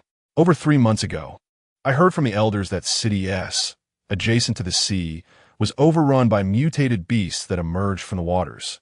With pressure coming from both the north and the south, humanity will surely converge in the Central Plains. I now require someone to venture into the southern regions of the Central Plains to prepare for our team's operations there, ensuring a strategic retreat as well." Gu Feng's foresight was undeniably profound, demonstrating that he had matured into a capable leader. He surveyed the core leaders of the team and inquired, "Who among you is willing to accept this mission?" Although his explanation had illuminated his intentions, the prospect of this task bore an unsettling resemblance to cowardice in the eyes of the others. Faced with his inquiry, silence prevailed. Feeling a twinge of frustration. Gu Feng massaged his temples and stated, "Well, since no one is volunteering, I shall appoint you directly." He proceeded to name individuals: Guosijia, Big Nose, Third Brother, and Li Junlan. While the others wished to voice their concerns, Gu Feng firmly asserted, "This is an order." Reluctantly, they acquiesced. Gu Feng's selections were not arbitrary. Guosijia was the third in command of the team, her combat prowess ranking just below his own. Moreover, as a mother, Gu Feng believed she was exceptionally suited to lead the Southern Division. Big Nose served as the head of the intelligence department. Third Brother was in charge of logistics. And Li Junlan led the discipline brigade. With these three by Guosijia's side, success was all but assured. Naturally, the departments they represented would require essential restructuring. After the meeting concluded, Gu Feng issued 3 personnel transfer orders. Huang Xian, the captain of the original Cobra Brigade's 7th Squadron, was reassigned as the deputy head of the intelligence department. Zhang Ping, the captain of the Discipline Brigade's 3rd Squadron, was promoted to deputy leader of the Discipline Brigade. And Wang Cheng, the head of the Human Resources Division, was elevated to the role of deputy head of logistics. The announcement of these orders did not attract significant attention, primarily because the specific action plans had yet to be revealed. Furthermore, the existence of other major urban circles remained confidential, as Gu Feng preferred to avoid direct confrontation with the upper echelons of City X for the time being. Before long, tranquility returned to the daily routine. The martial arts competition commenced with an opening ceremony on the 27th day of the 12th lunar month. The entire Gu Feng team was enveloped in a festive atmosphere. Attending the ceremony were the leaders of various squads and department heads. Ultimately, Gu Feng formally declared the commencement of the competition. With the sound of gong, the contestants across dozens of platforms engaged in fierce contests. The areas surrounding each platform were thronged with spectators, including the families and teammates of the participants, all vociferously cheering in a lively display of support. The scene was nothing short of exuberant. The competition is divided into individual contests and team battles. The individual contests allow participants to compete under their own names, engaging in direct matches against one another, with the victors advancing until the top 3 are determined. In contrast, the team battles are conducted in units of combat squads, culminating in a showdown among the remaining teams, from which the ultimate victor emerges. Chapter 247. The martial arts tournament. The rewards prepared by Gu Feng for this competition are remarkably generous. For both individual and team events, the prizes for the top 3 positions are as follows. Champion, team is set of level 5 scale armor, a level 5 beast toothblade, 3 bottles of advanced evolution agent, and 1 domesticated beast egg. Runner-up, team is set of level 4 scale armor, a level 4 beast toothblade, 2 bottles of advanced evolution agent, and 1 domesticated beast egg. Third place, team is set of level 3 scale armor, a level 3 beast toothblade, 1 bottle of advanced evolution agent, and 1 domesticated beast egg. At this moment, the entire combat team is equipped solely with level 2 gear, as equipment above level 2 is generally reserved for the team leaders. In the interest of fairness and impartiality, this martial arts tournament is exclusively open to regular members. The number of registrants for this tournament has surpassed 20,000, while the official team comprises just over 80,000 members. This means nearly a quarter of the personnel are participating, with over 100,000 family members also in attendance to witness the spectacle. The event has reached an unprecedented level of grandeur. Such a significant occasion has drawn numerous outsiders to observe, and many vendors, keenly sensing a business opportunity, have arrived with various wares. As the tournament unfolds, it transforms into a bustling fair, with food stalls lined up in succession and a dazzling array of goods on display. Attendees can indulge in leisurely strolls amidst the competition, making for a delightful experience. At this moment, the most exuberant are the children, who bounce and frolic, joyfully weaving through the crowd. Occasionally, they gather at snack stalls, eagerly seeking treats, and their triumph in acquiring these delights only amplifies their happiness. The children exhibit great enthusiasm for the tournament, often bestowing formidable and grandiose names upon their favorite contestants, and engaging in spirited debates with their peers over whose champion is superior, often resulting in animated disputes that end in playful scuffles. At such times, the surrounding adults chuckle and separate the children, feigning analysis of the situation, leaving the little ones in awe of the adults' apparent wisdom and eloquence. In contrast to the children, the competitors exude a mix of tension and excitement. Some vie for the prizes, others seek personal growth, some wish to impress a crush, while others desire the recognition and attention of their leaders. Despite their diverse motivations, once they step onto the stage and behold the throngs of spectators below, retreating seems an unwise choice. Thus, they summon all their strength and determination, unleashing a dazzling display of abilities and martial techniques, eliciting waves of cheers and applause from the audience. Inevitably, one side eventually succumbs, but even in defeat, injuries are soon alleviated with a flurry of potions. And within half an hour, they are once again lively and vibrant. The competitors shake hands before leaving the stage, remaining good teammates, mindful not to disrupt the camaraderie. Everyone appears to be immersed in a sea of joy, savoring this long-awaited happiness, which is cherished deeply and genuinely by all. However, not everyone shares in the merriment. Sengu finds himself displeased. His logistics department was initially tasked with merely organizing the tournament. Yet, as more vendors and outsiders flood in, the logistics team is compelled to mobilize a substantial workforce to maintain order. According to the thoughts of the third brother, the competition venue is situated on the 18th floor, which belongs to the team's territory. External vendors may be charged a reasonable stall fee, while those who come to watch the event can also be subjected to an entrance fee. Chapter 248. The Transformation of Xiaohan. Regrettably, the proposals put forth by the third brother were met with rejection by Feng. Feng stated, "They have exhausted all their efforts to survive. We should not further burden them." The third brother had no choice but to relent and commenced his arduous service work. On this rare occasion of excitement, Gulin and Muchen hurried back from the Battle Team Research Institute, pulling Feng to watch the competition, with Wenwen and Nono naturally following suit. Nono was engrossed in a skewer of candied hawthorns, each the size of a fist, neglecting to observe the match unfolding on stage. Meanwhile, Gulin, Muchen, and Wenwen, the three young women, were utterly enthralled, as if they were competing themselves. "Attack! Stop being so defensive. Go for it." "Ugh, it infuriates me. Make sure you seize the opportunity when you attack," Gulin shouted, her fists flailing in a blend of anger and urgency. Feng, visibly annoyed, edged away, eager to avoid any misconceptions about his connection to this spirited girl. "Come on, punch harder." "Ugh, it drives me crazy, Ami." Muchen fared slightly better, but still seemed influenced by Gulin's fervor. Wenwen, however, appeared as if she had witnessed the greatest spectacles. Her fists clenched and her eyes ablaze with anxiety and frustration. After a while, Feng felt a pang of sympathy for the two competitors on stage. He observed several instances where the fighters hesitated in their moves, deterred by Gulin's shouts, thereby missing numerous opportunities. To prevent the competitors from succumbing to distractions and losing the match, Feng resolutely made up his mind, stomping his foot in determination. With one hand grasping each girl, he hoisted Gulin and Muchen out of the throng of spectators as if they were mere chicks. Seeing this, Wenwen promptly took Nono's hand and followed suit.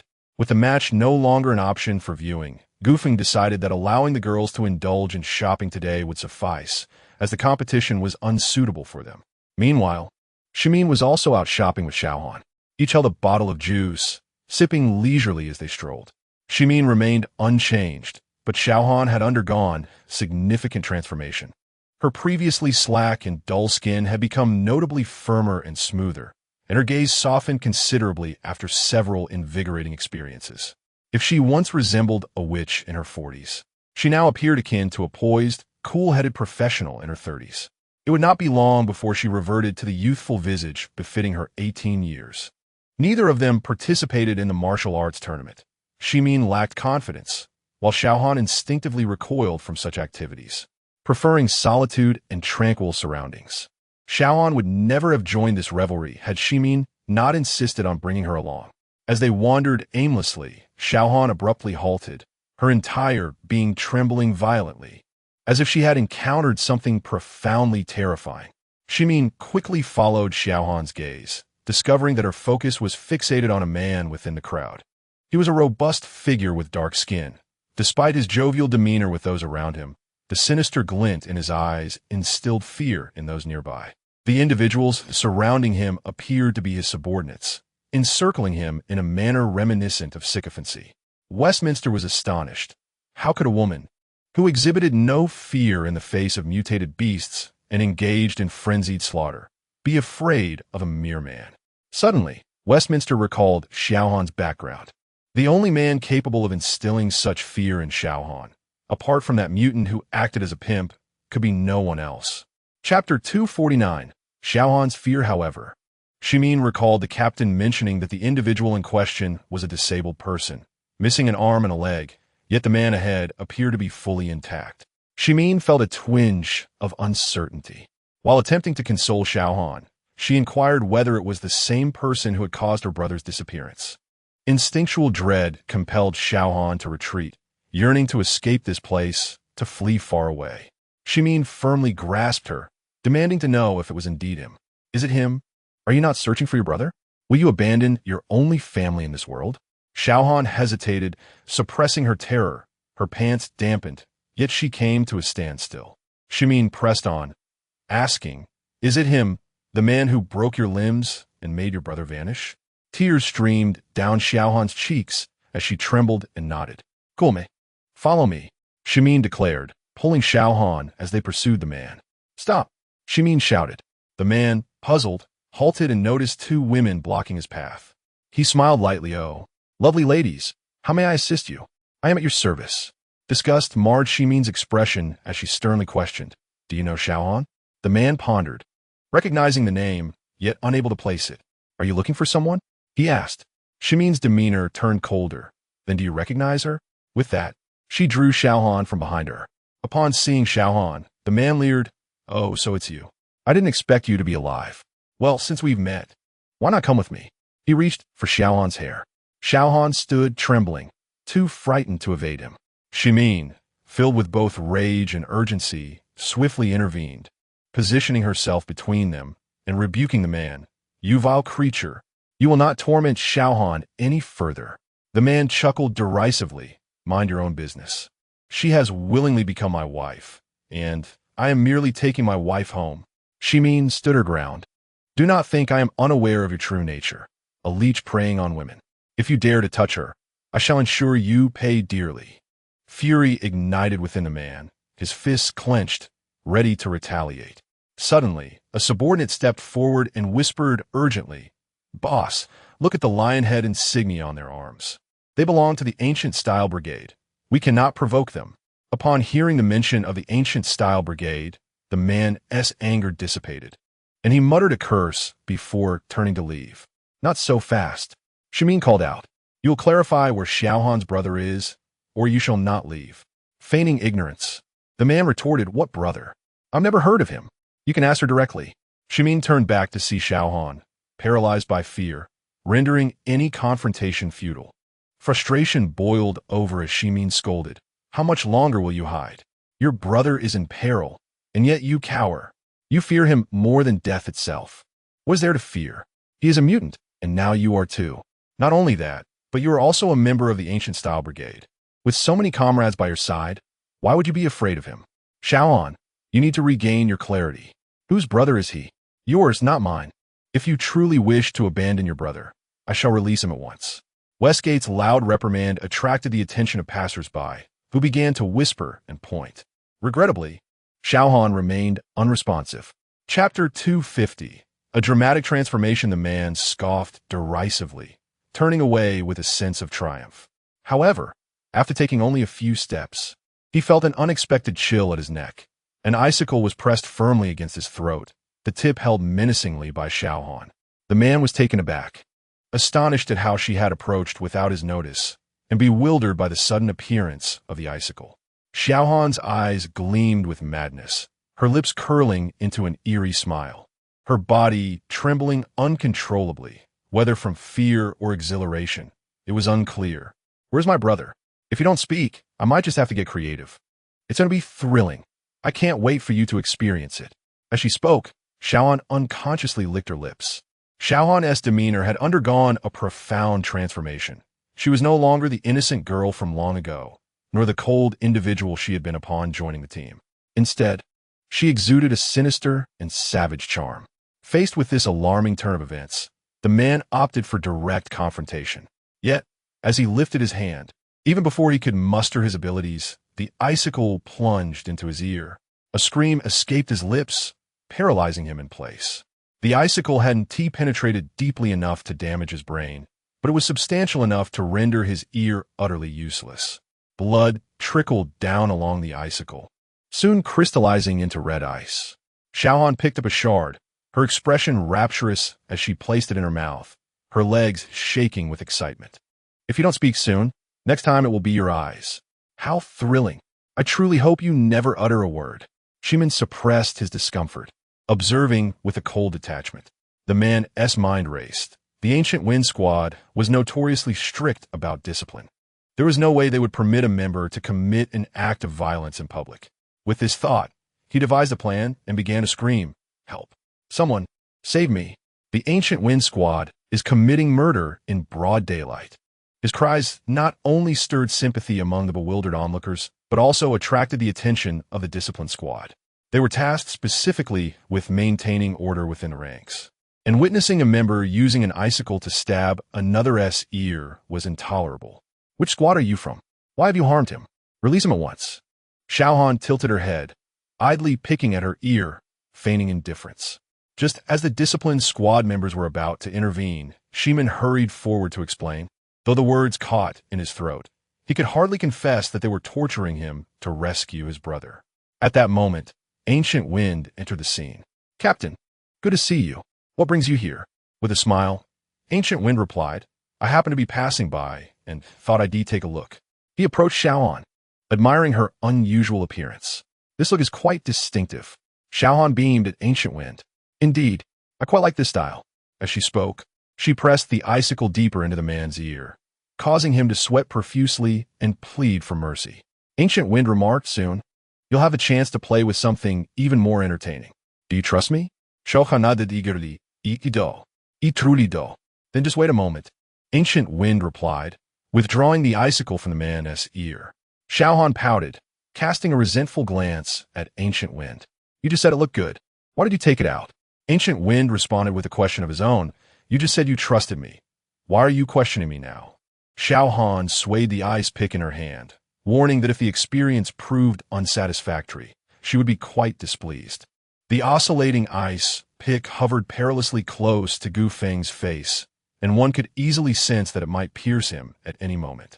The surrounding teammates were drenched in sweat, convinced that this woman was utterly deranged for treating the captain in such a manner.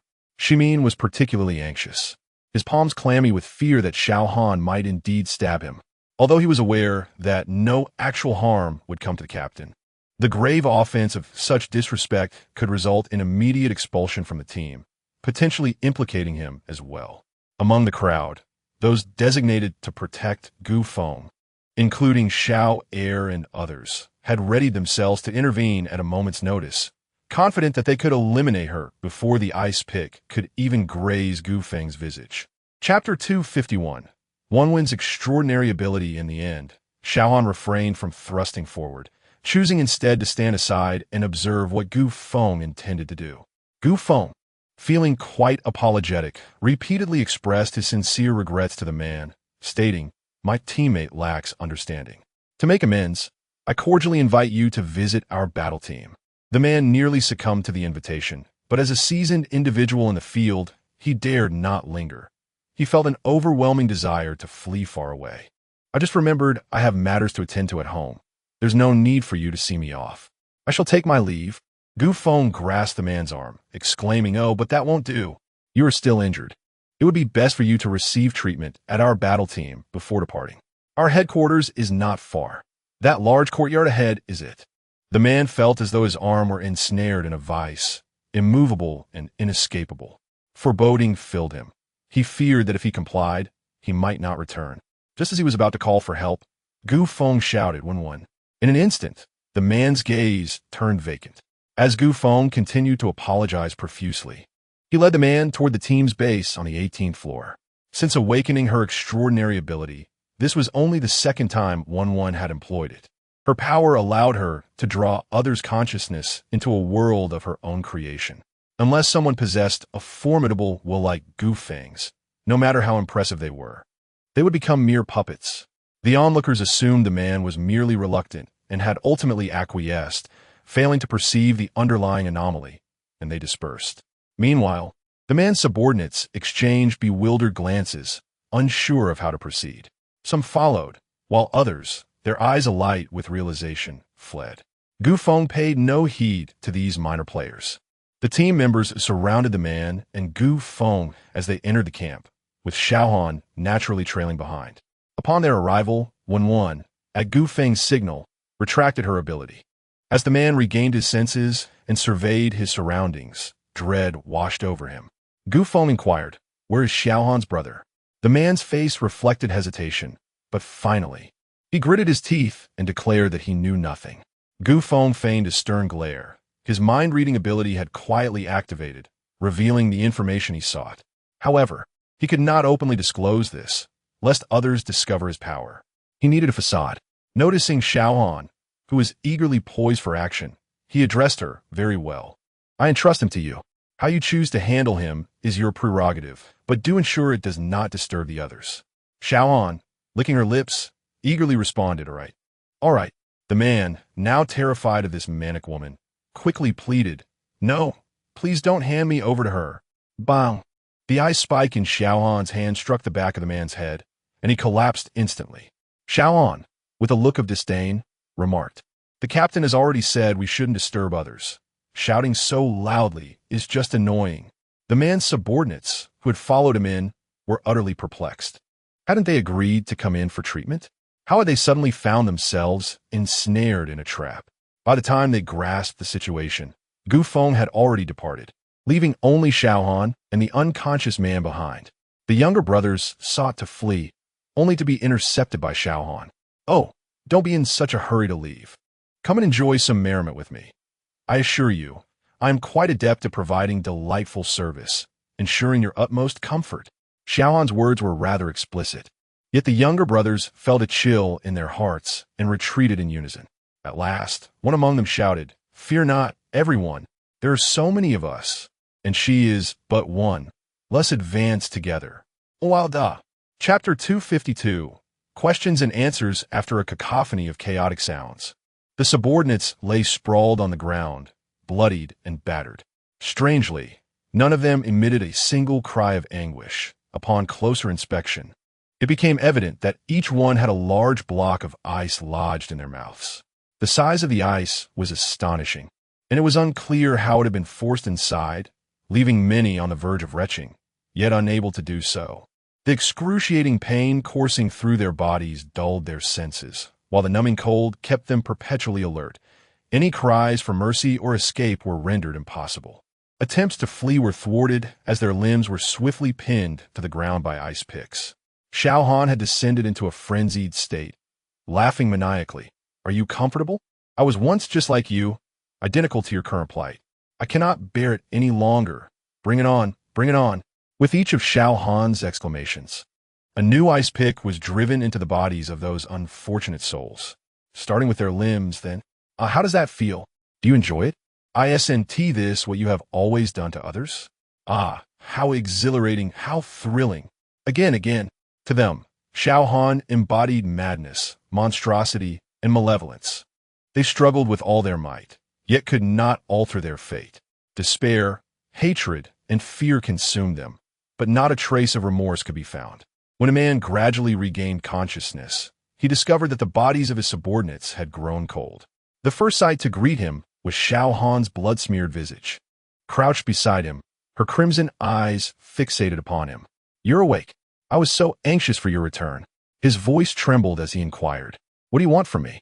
Xiaohan extended her tongue, delicately licking the blood from her lips, her expression brimming with excitement. "I ask you answer. Otherwise, I might just plunge this in." The ice pick glided menacingly across the man's chest. He dared not make a sudden move and hastily replied, "You ask. I will tell you everything I know. Please spare my life." Xiaohan nodded with a smile. "Let us start with something simple.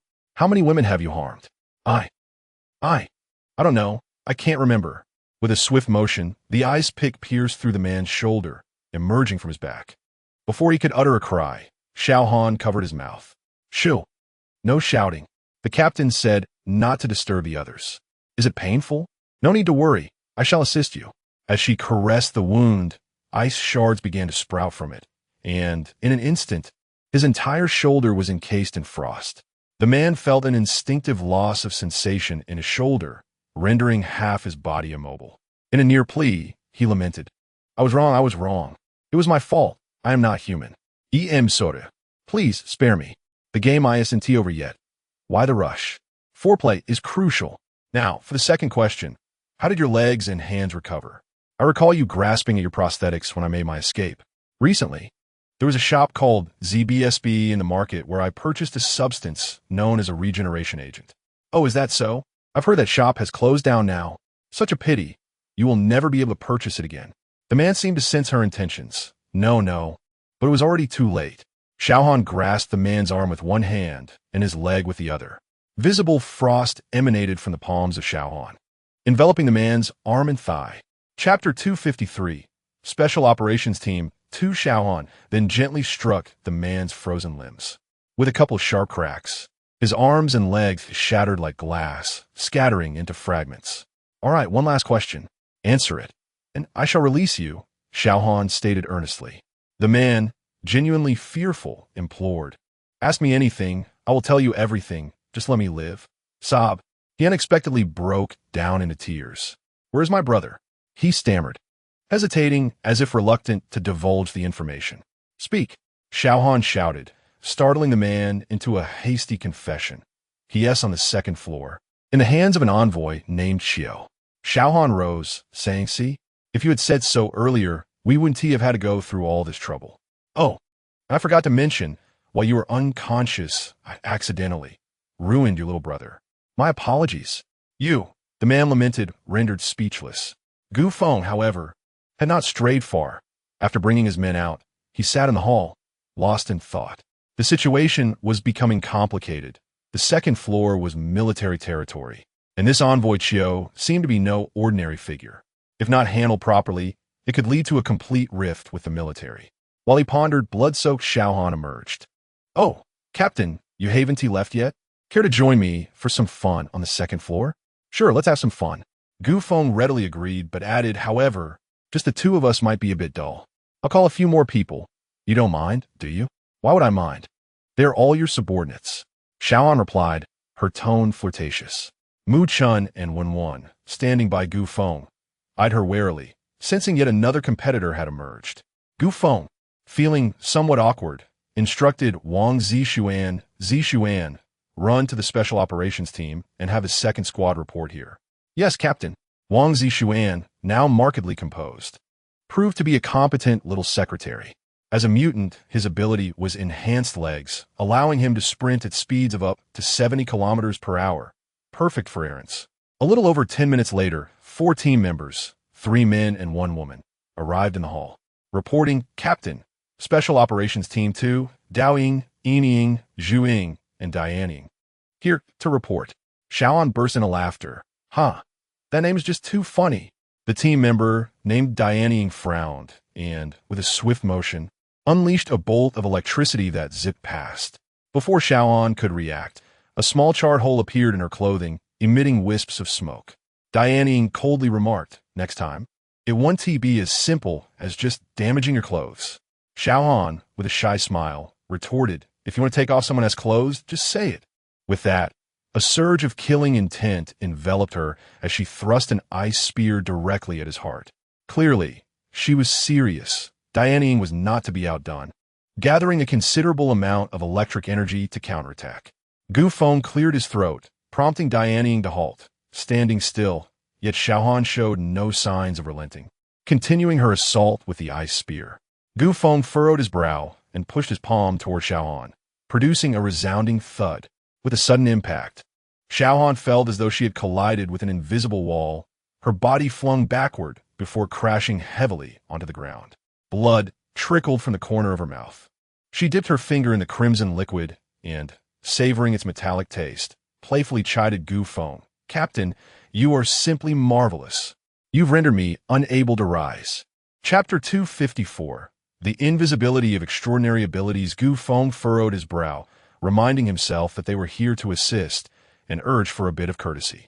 "Siyahan," struggling to stand, conceded, "All right, I admit my mistake." Gu Feng rose and said, "If there's nothing else, let's proceed."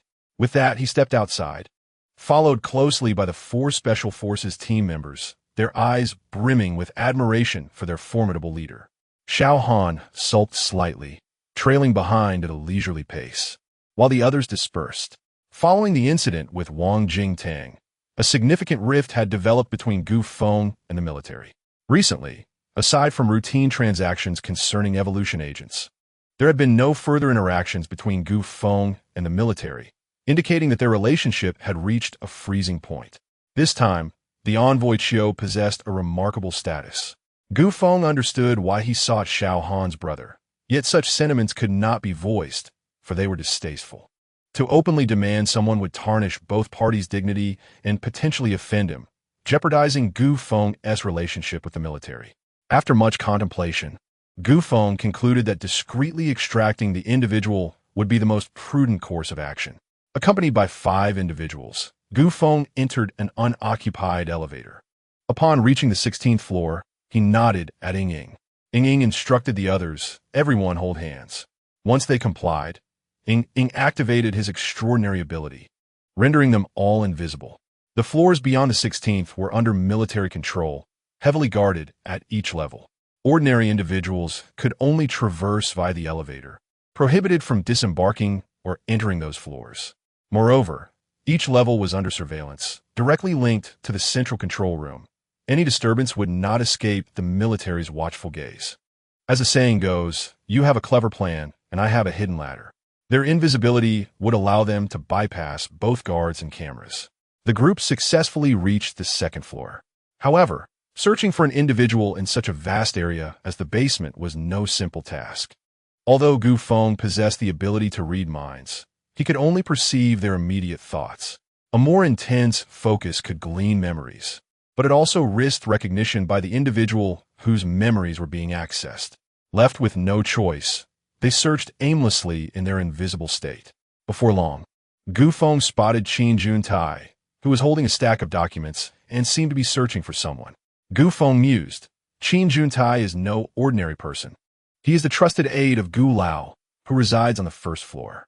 For him to be seeking someone on the 2nd floor, that individual must possess significant status."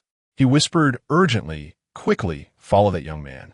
Since learning of his sister's ambiguous connection to Qin Juntai, Gu Feng had developed a deep-seated prejudice against him. However, before they could catch up, Qin Juntai opened a heavy iron door and stepped inside, the door automatically closing behind him. The group stood frozen. Hearing the electronic lock click shut, Gu Feng whispered, "Can we proceed?" The response was affirmative. With a flash of electricity, sparks erupted from the electronic lock, and with another resounding click, the heavy door cracked open slightly. Several individuals successfully made their way forward along the passageway. After approximately 10 minutes of walking, they encountered Qin Juntai approaching them. The group quickly pressed themselves against the wall, holding their breath. Qin Juntai strode purposefully, seemingly oblivious to their presence. However, as he passed by them, he suddenly inhaled sharply, as if catching a whiff of something. Chapter 255. Infiltration and Retreat. Qin Juntai halted his steps, surveying his surroundings but finding nothing amiss. He shook his head and continued on his way. "Phew, that startled me. That pretty boy must belong to the dogs," Gu Feng muttered under his breath. The group pressed on, walking for over 10 minutes until they arrived before a grand door. 2 bodyguards in suits stood watch outside. Gu Feng immediately discerned that both were level 7 mutants. He was astonished. When had level 7 mutants become so commonplace? His own captains had only just reached level 8. Surely, the so-called special envoy resided within. Activating his psychic abilities, Gu Feng sensed 3 individuals inside: a child, an elderly man, and a middle-aged man resembling a butler. It was evident that this was the residence of Special Envoy Chiu. Just as Gu Feng was about to act, a booming voice erupted from within, demanding to know who was outside. Realizing the gravity of the situation, Gu Feng sprang into action, swiftly maneuvering behind the two bodyguards and rendering them unconscious. In a flash, he was inside, prompting the others to drop their invisibility and hastily follow. Inside, there was another door leading to an inner chamber where the butler stood guard, his face etched with authority as he inquired, "Who are you? How dare you attempt to assassinate the special envoy?" This was the moment Gu Feng dreaded most. The butler, upon seeing his face, presented an ultimatum. Either they sit down to discuss matters, or he would be killed to eliminate future threats. Gu Feng was not one to indiscriminately take lives. If it were the special envoy, that would be one matter. But what of this butler? Was he not complicit in the wrongdoing? Regardless, the priority was to subdue him first. "I will handle this butler. You all go in and rescue the hostages." Gu Feng instructed Xiao Han and the others. "Understood, Captain." Gu Feng quickly realized that the butler was a level 9 mutant, making him the only one among them capable of confronting him. With all his might, Gu Feng engaged the butler, who surprisingly withstood for over 30 seconds before being subdued. Upon entering the inner chamber, Gu Feng discovered that Special Envoy Chiu had been grievously injured, his lower half severed, blood gushing profusely, and it was clear he would not survive. The young boy cowered behind Xiao Han, fear evident in his eyes. "We've rescued the hostages. Let us make haste," Gu Feng urged. "Yes, Captain, and we should take the butler with us." Indeed, Xiao Han, cradling the boy, and Dao in carrying the butler, the group joined hands and activated their invisibility once more, beginning their retreat. Just as they had traversed halfway, alarms blared throughout the second floor, and doors began to close and lock automatically. Soldiers armed with guns commenced a search. Fortunately, their escape route was electrified. No matter the door, as long as it had an electronic lock, it would short-circuit. When encountering soldiers, they remained still until the soldiers moved on, then continued their journey. Soon, they reached the elevator only to find it stalled, leaving them no choice but to take a detour to the emergency exit, which was heavily guarded. The group maneuvered cautiously, nearly taking a step for every pause. As they navigated through the blockade, after a grueling trek, they finally returned to the 16th floor's operational base, and only then could they breathe a sigh of relief. Once again, a poignant scene of sibling reunion unfolds. However, Gu Feng finds himself entangled in trouble. The fate of the steward hangs in the balance. Should he be executed or spared? An inquiry must ensue to ascertain the truth. In a clandestine chamber within the Team S headquarters, the steward is abruptly awakened by a splash of water. He quickly surveys the surroundings and sees Gu Feng demanding in a loud voice, "What have you done to Commissioner Chiu? Where is Commissioner Chiu?" Chapter 256. The Star Corps parasite Gu Feng shook his head and replied, "You should really focus on yourself." Upon uttering those words, he immediately regretted it, realizing that it sounded as though he was playing the role of the villain. If anything were to happen to Commissioner Chiu, General Chiu would undoubtedly seek retribution upon him. By the way, who is this General Chiu, and what is his relationship with Commissioner Chiu? Gu Feng inquired. The butler, with an air of pride, scoffed. "Do you even deserve to know about General Chiu? Perhaps in your next life." Using his mind-reading abilities, Gu Feng discerned the truth. General Chiu, at a mere 28 years of age, was the foremost military and political figure in the North, currently serving as the Supreme Commander in H City, leading humanity's resistance against the mutated beasts. Commissioner Chiu was General Chiu's uncle. Nodding, Gu Feng asked, "Why have you come to City X?" The butler, maintaining his haughty demeanor, refused to divulge anything, though he thought to himself that he could never reveal the reasons. One reason was that H City, situated in the heart of the North, had been under siege by mutated beasts for an extended period and could no longer hold its ground. General Chiu was preparing to relocate his forces to City X. The other reason was the existence of a person named Gu Feng, who, according to reports, possessed the same evolution serum as them, prompting General Chiu to send Commissioner Chiu to investigate. At this revelation, Gu Feng was taken aback. The same evolution serum? This implied that General Chiu also possessed the serum. For what Gu Feng had gathered, the only source of the evolution serum was the Star Corps. Could it be that General Chiu also had access to a star core? Urgently, Feng inquired, "Where did your evolution serum come from?" The butler's expression changed dramatically. "How do you know?" "No, your brow. It resembles the general's. You." Feng perceived the butler's thoughts. How could he know about the evolution serum? That was something only the general possessed, and in abundance at that. Moreover, why did his brow bear a blue crystal, just like the general's? Could this person be Feng? Oh no, this is a disaster. At this moment, Feng was now 100% certain that the general, as mentioned by the butler, was none other than another star core parasite besides himself. What was meant to come had finally arrived. Feng murmured to himself. Now, the pressing question was the strength of the opponent. As the saying goes, knowing oneself and knowing one's adversary ensures victory in every battle. The most intuitive way to gauge the evolution level of the star core was by the size of the crystal on the brow. Feng hastily asked, "How large is the blue crystal on General Chio's brow?" "I will reveal nothing to you." The crystal on General Chio's brow is roughly the size of a thumb. Feng sighed inwardly. His own crystal was no larger than a jujube pit, making it utterly incomparable. He then inquired about the nature of General Chio's abilities. "Please, stop asking. I won't tell you anything." General Chio possesses unparalleled metal manipulation abilities, unmatched by anyone else. Understanding this, Feng pressed on. "How many followers does General Chio have?" "Are you not tired of asking?" "I truly won't say a word. Do with me as you please." The entire population of H City, 3 million strong, are followers of the general. Anyone who dared to oppose him has long since met their demise. In the realm of ancient sentiment, a bittersweet ache lingers within. 3 million contrasts starkly with one's own 80,000, a truth that one must ultimately confront. However, it is not solely the lack of effort on the part of the ancient spirit that warrants blame.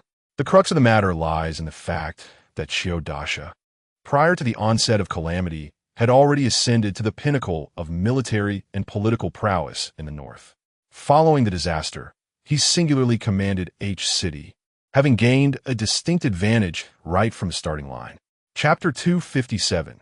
The Chio family, whether one acknowledges it or not, some individuals are born with a distinct advantage, perpetually ahead of the curve. Consider the progeny of celebrities in our contemporary society. They emerge into the world bathed in the spotlight. With minimal effort, they ascend to stardom, surrounded by an abundance of resources ripe for their indulgence. This phenomenon extends beyond mere entertainers to encompass the upper echelons of society, including the offspring of officials and the affluent. As society continues to evolve, the delineation of social strata becomes increasingly conspicuous, rendering mobility between these classes ever more challenging. The upper-class resources are finite. One must ponder whether they will be allocated to you or to those privileged second-generation individuals. Moreover, it is worth noting that such individuals may not lack the determination you possess. In H City, there exists a figure known as Chio Dashuai. To discuss him is to delve into the illustrious Chio family, renowned throughout the Z Nation. Since the founding of Z, the Chio family has been a prominent force in both military and political spheres for over a century. Throughout this time, as Z Nation's strength has burgeoned, so too has the Chio family's influence. At the zenith of their power, they nearly govern half of the nation. For over 40 years, vast national resources and economic lifelines have been exchanged among the family members, ostensibly national assets. Yet in reality, they have long since become private property of the Chio lineage. Each member of this family is a significant figure in the realms of military, politics, and commerce, with Chio Dashuai standing out as particularly exceptional. Originally named Chio Dongqing, he graduated from Q City University of Political Science and Law before pursuing further studies in M Nation. At the age of 24, he returned home, embarking on a political career. Within 3 years, he ascended from a local official to a prominent regional leader. When disaster struck, he had the opportunity to retreat south under the family's guidance.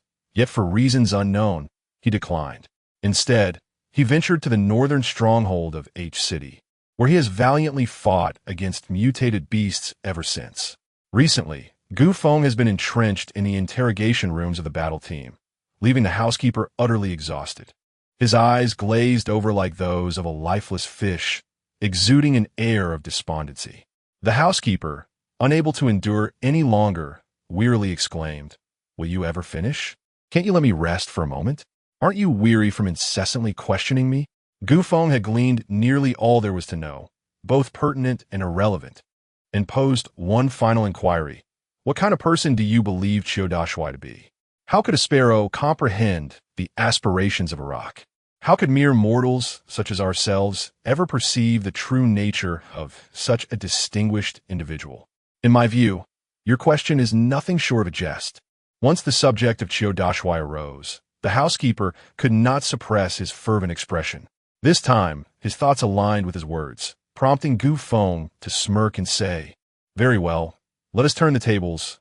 What kind of person do you believe yourself to be?" With a grave demeanor, the housekeeper replied earnestly, "What I am is of little consequence. What matters is what Qiu Dashui hopes I will become, and thus, that is who I shall be." Gu Feng's brow furrowed even deeper, recognizing this pathological fervor as reminiscent of the cult-like adoration prevalent during turbulent eras. Blind, fanatical, radical, and absurd. The psychological and physical toll exacted during such times is beyond imagination. Such phenomena have resurfaced once more. It remains uncertain whether this revival of ancient customs is beneficial or detrimental for the survivors. Upon reflection, Gu Feng realizes that his own group has begun to exhibit similar tendencies. The cult of personality has its merits and demerits. On one hand, it instills a spirit of struggle and enables the collective strength to be fully harnessed in the face of adversity. Chapter 258. Wheels and Ambition. The detrimental aspect of personal idolization is that individuals lose their sense of self, becoming mere vessels for the whims of others. Once misled, the path to destruction becomes inevitable, with no possibility of retreat. Gu Feng inquired if the commissioner he was protecting harbored pedophilic tendencies. The butler, devoid of shame, replied that it was their honor to provide joy to the esteemed leader's kin, a most supreme glory. Gu Feng clenched his fists, astonished for the first time at someone expressing such shamelessness with such brazen candor. With a sardonic smile, he retorted that the so-called glory was quite commonplace in H City.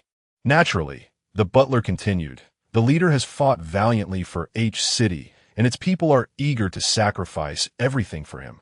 Gu Feng derided the extent of their indoctrination. He recalled the butler's earlier proclamation that anyone daring to oppose the leader had met their demise, and thus he queried, "How many have ever resisted your leader?" The butler, on guard, asked, "Why do you inquire about this? How do you know that anyone has opposed the leader?" Gu Feng feigned casualness. 100, 1,000, 10,000, or perhaps 100,000. Huh, stop guessing. I shall not disclose that. Yet, through his mind-reading prowess, Gu Feng perceived the butler's thoughts. Some individuals persistently strive to defy the relentless tide of history, ultimately crushed beneath its wheels. This was the inevitable choice of history. A painful ordeal humanity must endure to unify against the aberrant beasts. Although 50,000 lives were lost, they were mere foolish subjects who defied the leader's will. Their deaths a fitting retribution. Moreover, their demise fostered unity within H City, rendering it somewhat meaningful. Gu Feng's fury ignited. 50,000 lives extinguished due to one man's ambition. Even more infuriating was the fact that these executioners regarded it as the natural course of history. To hell with history. To hell with will. These were merely grandiloquent justifications for satisfying one man's insatiable ambition. Gu Feng could almost fathom the twisted psyche of that bastard with the surname Qiu. Seeking to amass followers to evolve the Star Core, deluding himself into believing he was a savior, a living Buddha, convinced the world would revolve around him henceforth. Such egotism mirrored countless foolish protagonists who, upon traversing realms, mistakenly believed themselves superior. These individuals were beyond redemption. The beast-toothed blade flew forth, and the butler felt himself soaring before crashing heavily to the ground. The last sight to grace his eyes was his own headless corpse seated in the chair. This marked Gu Feng's third act of taking a life. The first was in the name of salvation, the second for retribution, and the third fueled by rage rather than justice. He had vanquished countless aberrant beasts. Yet the number of humans he had slain remained a mere handful. This did not signify Gu Feng's mercy. Rather, it underscored his enduring hope and expectation for humanity. He would not take a life unless the crime was egregiously heinous. This principle was the fundamental reason why the Gu brothers had survived until now. As Gu Feng rose to depart, he noticed a notification on the star core panel. Upon examining it, he discovered the presence of mutant corpses that could be dismantled.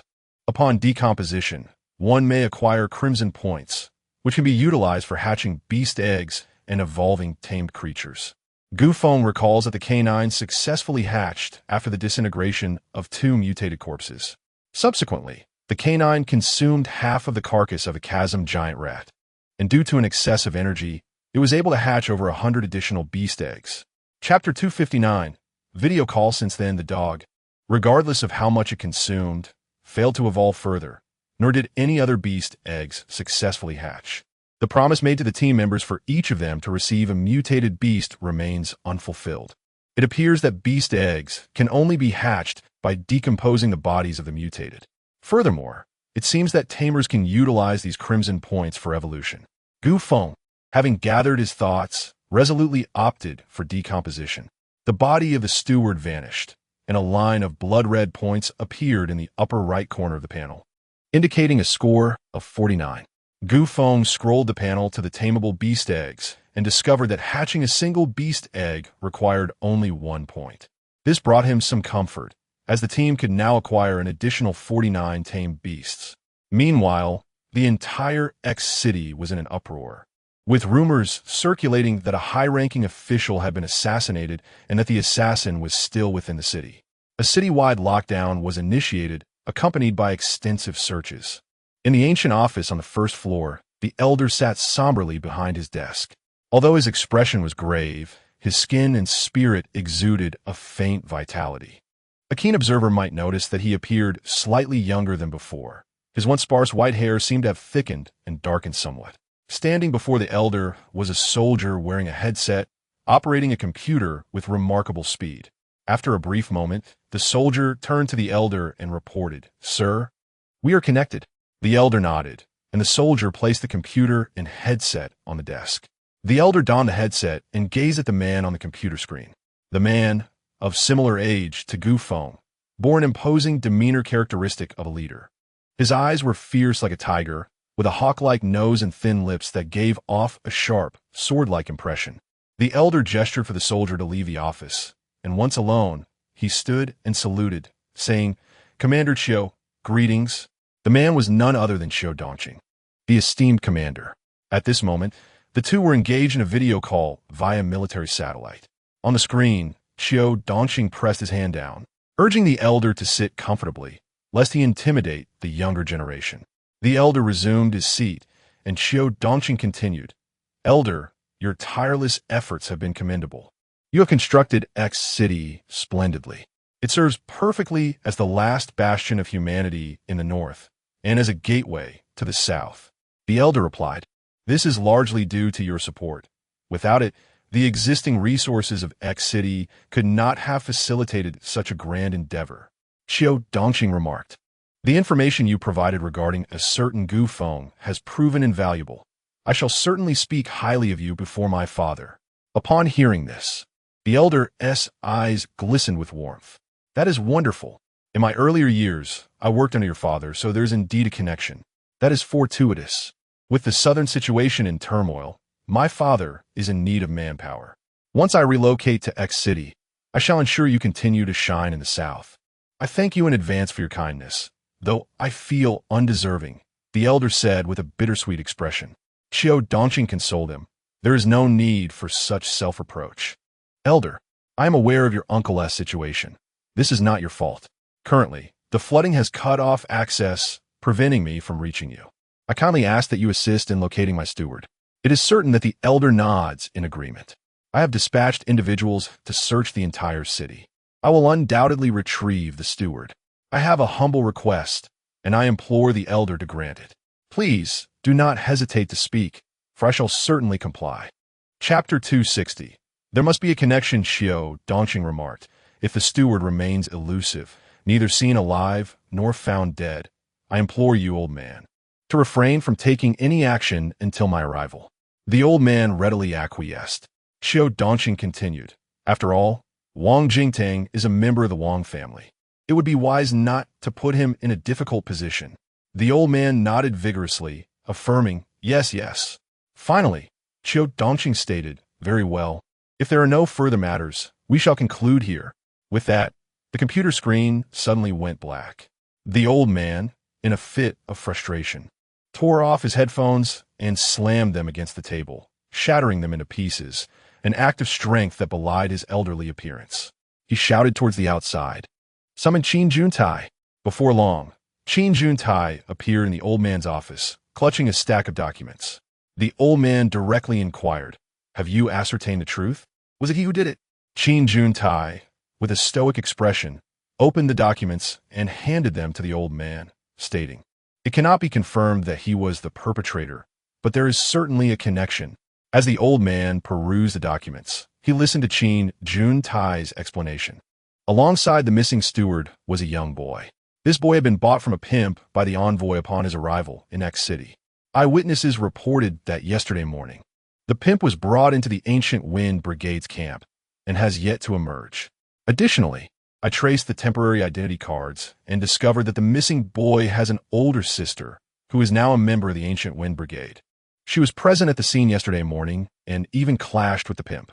In the morning, the pimp was invited into the Ancient Wind Brigade, and by the afternoon, the boy sold by him had vanished, with the envoy subsequently mutilated. Such a targeted and coincidental series of events. What we can confirm is that the boy's sister was undoubtedly involved in the operation. Whether the Ancient Wind participated remains uncertain, but he must have been aware, possibly even encouraging. Otherwise, how could an ordinary member evade our encirclement so stealthily, especially while escorting two individuals? The old man nodded and inquired, "What do you estimate to be the strength of the Ancient Wind? Since the last rebirth, I have been unable to discern his true power." Upon finishing, Qin Juntai, as if anticipating the old man's thoughts, promptly added, "His reputation in X City is currently quite formidable." The old man raised his gaze and cast a glance at Qin Juntai, who immediately lowered his head, retreating into silence. The old man rubbed his temples and said, "You may leave for now. I need to ponder this further." After Qin Juntai exited, the old man muttered to himself, "Xiao Dongqing, Ancient Wind, what secrets lie within you both? No matter, I shall soon uncover the truth." A day later, on the 30th day of the 12th lunar month, coinciding with New Year's Eve, the martial arts competition concluded splendidly. Ancient Wind personally awarded prizes to the champions and runners-up of both the individual and team events. The prizes deviated somewhat from the announcements. The originally promised mutated beast eggs were replaced with fully hatched tame beasts, inciting envy among the other participants, who lamented their lack of diligence that could have secured them a place on the podium. Seeing the eager anticipation in the eyes of the team members, Feng made a final promise that the martial arts competition would be held annually. However, regarding the opportunity a year later, the team members appeared to lack enthusiasm. For in a post-apocalyptic world, who could guarantee their survival a year hence? Observing this, Feng proposed another suggestion, the establishment of two rankings for the team, one for martial prowess and the other for literary accomplishments. Chapter 261. How could you compare to your beauty? The combat rankings for ordinary team members are updated monthly, rewarding the top 30 in battle prowess and strategic assessments. Once a prize is awarded, a member cannot receive the same rank's reward again, although they may retain their position. This system has incited a fervent desire among members ranked beyond 30 to challenge those above them, while those lower on the list strive for better rewards by contesting with their superiors. Consequently, the members' enthusiasm has been fervently ignited. Previously, it was the captains urging the members to train, but now the initiative lies with the members themselves. Their combat abilities have surged remarkably, and their evolution has accelerated significantly. Feng finds himself fretting over when he can venture out to hunt mutated beasts to replenish his evolution agents. However, that is a matter for another day. On New Year's Eve, the team hosted a grand celebration. Feng rented sound equipment and a large screen, and each squad was tasked with presenting a performance. Some told jokes, Others sang and danced, while some performed skits. There were indeed many talented individuals among them. During this festive occasion, one would grace the stage with a classical dance, her graceful movements and delicate attire making her appear like an angel or a blooming flower, enchanting all who beheld her. Gu Feng found himself momentarily entranced, but quickly regained his composure, shifting his gaze to the side, where Mu Chun sat. Mu Chun, with a teasing smile, asked, "Why are you staring at me? Look at the stage. Isn't she beautiful?" Gu Feng resolutely shook his head, replying, "She cannot compare to your beauty. I only have eyes for you." Mu Chun blushed at his words, and Gu Feng continued, "It's not just a bit better. It's vastly different." Mu Chun's expression darkened, and she questioned, "Oh really?" Gu Feng promptly adopted a flattering demeanor, exclaiming, "I mean, she pales in comparison to you. Truly. Just look at your natural beauty, your intelligence, your grace. You are the very definition of beauty, captivating and enchanting beyond measure." Feeling somewhat overwhelmed, Mu Chun covered her warm cheeks with her hand, murmuring, "I'm not as wonderful as you say." With a sigh of relief, Gu Feng timidly inquired, "So, are you happy now?" Mu Chun nodded enthusiastically, "Very happy." Gu Feng pointed to his waist and said, "If you're happy, could you please move the knife away?" With a nonchalant demeanor, Mu Chun replied, "I was just looking for the knife. Little did I know it was right here in my hands. It's like searching for a donkey while riding one." As she spoke, she withdrew the kitchen knife that had been pressed against Gu Feng's side. At that moment, One Win's dance concluded perfectly, and Gu Feng inwardly lamented how impeccably timed it was. Following the evening's festivities came the New Year's feast, where team members and their families busily prepared the celebratory meal, boiling meats in large pots and serving drinks in generous bowls. The air is filled with the tantalizing aromas of various culinary techniques: pan-frying, stir-frying, saute-ing, deep-frying, steaming, boiling, braising, and simmering, all performed in succession. As the dishes are served, the guests raise their glasses. With a microphone in hand, the speaker addresses the over 80,000 team members and their families. This first toast is dedicated to our brothers and sisters who sacrificed their lives in the battle. We shall never forget them. Let's raise our glasses to our comrades. Chapter 262. The World of Ice and Snow. As Gu Feng spoke, tears glimmered in his eyes, and he poured the spirits from his cup onto the ground. Whether old or young, everyone rose to their feet, collectively exclaiming, "To our comrades!" Each individual poured their first cup of liquor upon the earth. Gu Feng then lifted another cup and declared, "This drink is for all of you. Surviving is no easy feat. Some have lost their loved ones in this calamity, while others have lost their partners. Though we are in pain and sorrow, we are still alive. We have come together in our fight for survival, uniting to prevent further loss of our cherished ones. I extend my heartfelt gratitude to each of you for providing me with the warmth of home and rekindling my spirit to live." Upon finishing his words, Gu Feng downed the strong liquor in one gulp. In unison, everyone shouted, "To our families." Gu Feng raised a third cup with a smile, saying, "Let's not be so solemn this time. Today is a joyous occasion. Let's feast and celebrate. I wish you all a Happy New Year. Happy New Year. Oh, Happy New Year. It's time for the New Year's money." Gu Feng interjected humorously, "Children, please don't seek me for New Year's greetings. I have no money for you." Laughter erupted among the crowd. The night of revelry was beyond description. That evening, Gu Feng and Mu Chun were in high spirits. As if everything had fallen into place, they held hands and entered Gu Feng's room. The following morning, Mu Chun awoke in Gu Feng's embrace, gazing at his peaceful slumber. Recalling the events of the previous night, she couldn't help but blush once more, burying her head in his chest. Gu Feng smiled, tightening his embrace around Mu Chun, feeling the rapid heartbeat of the enchanting figure in his arms, filled with contentment and joy. A few days after the New Year, the gates of X City opened, not due to receding floods, but because the waters had been frozen solid. The outside world had transformed into a realm of ice and snow. It was no exaggeration to say that the landscape was 1,000 miles of frozen expanse and 10,000 miles of drifting snow. As one gazed out, the vastness of heaven and earth blurred into one, devoid of boundaries. The world was enveloped in a singular, pure hue, white, dazzling and piercing enough to evoke a chill. Gufeng ventured outside to test the conditions. It was frigid. A standard thermometer he brought along shattered upon exposure to the cold. After consulting Liu Zhe, he learned that the temperature outside had plummeted to a staggering minus 57 degrees Celsius. This was comparable to conditions in Antarctica without adequate insulation. One could easily succumb to the cold.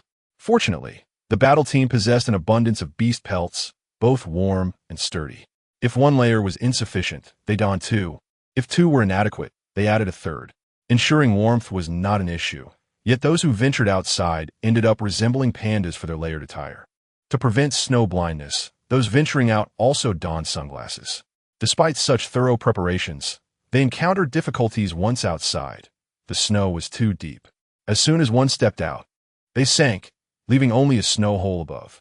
The group used ropes to pull individuals back up, and upon inspection, they discovered a depth of 7 or 8 meters. The path ahead seemed impossible. Someone proposed using skis, but there was no wood available. All the trees had been frozen beneath the thick ice layer.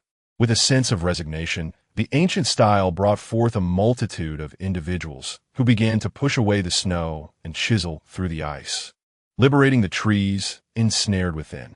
Transforming these into skis proved to be a laborious endeavor.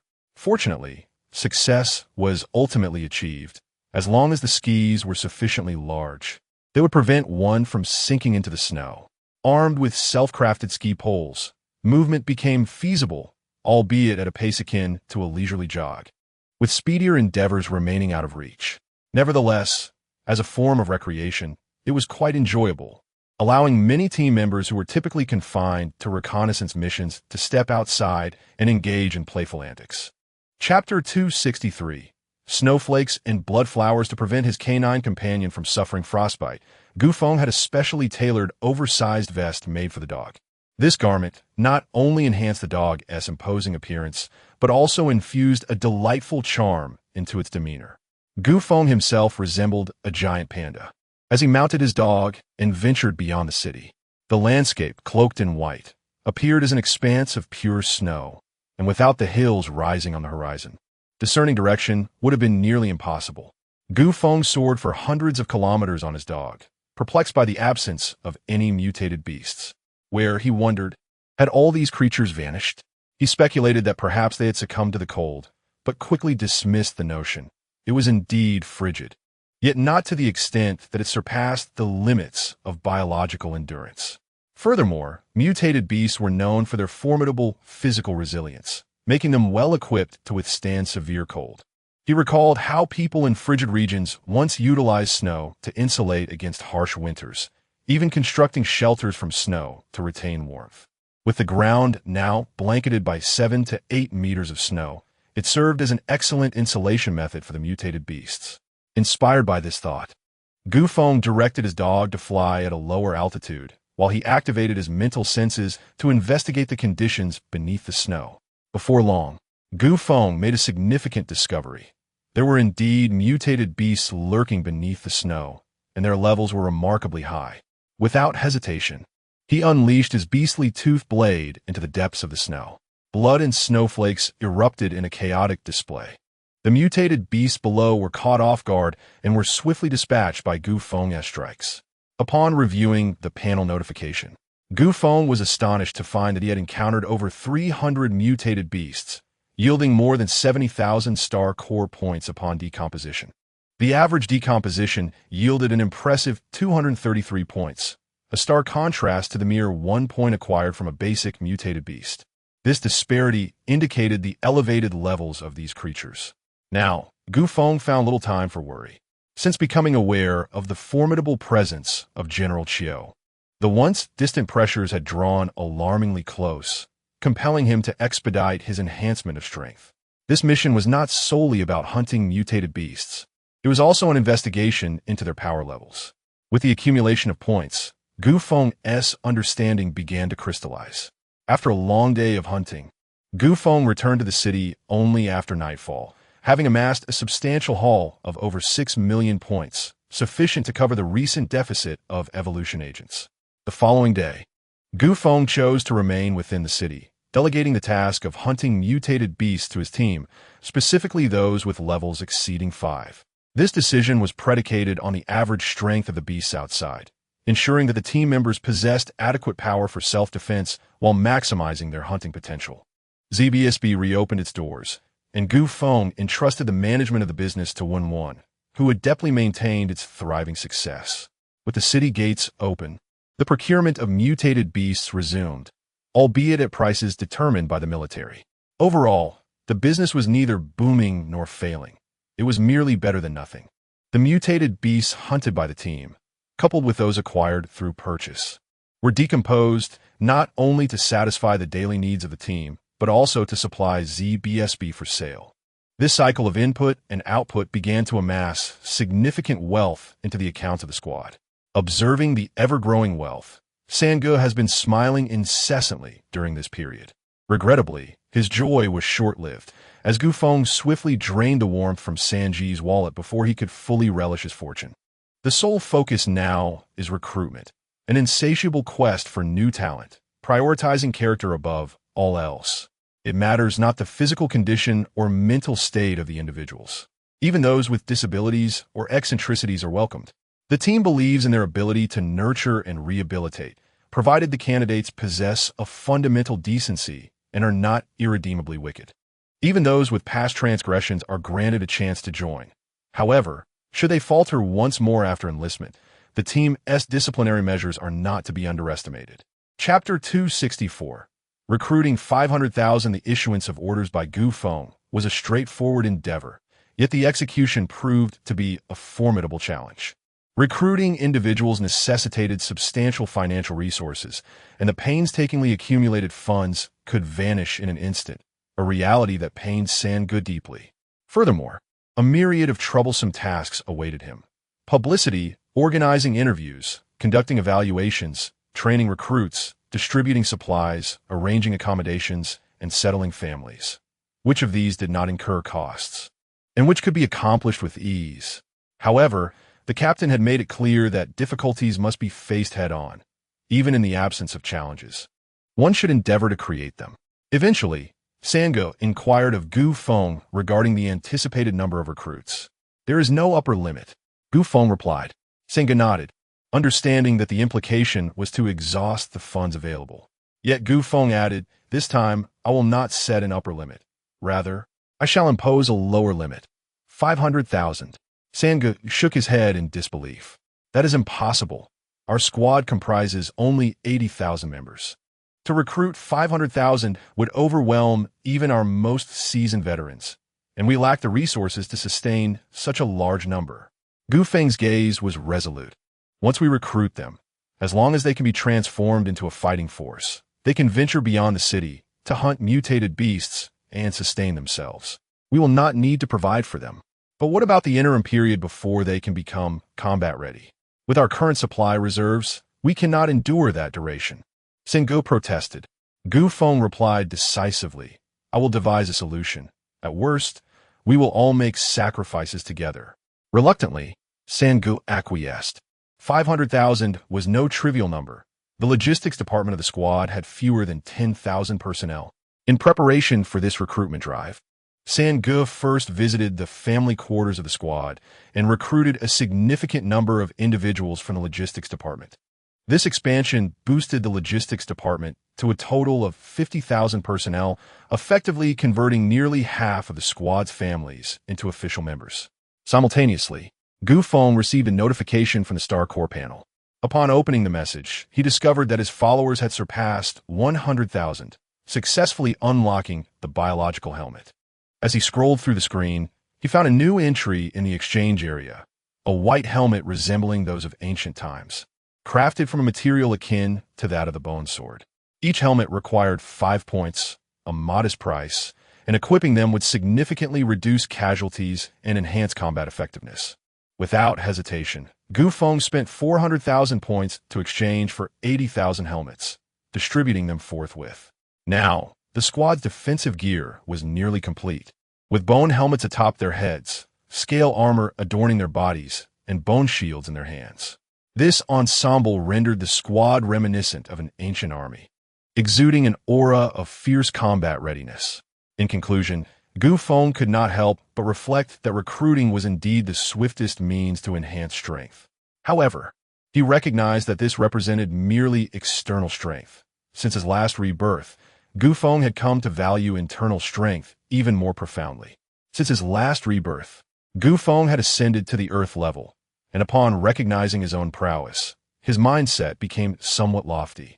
Consequently, he no longer regarded his evolution with the same urgency.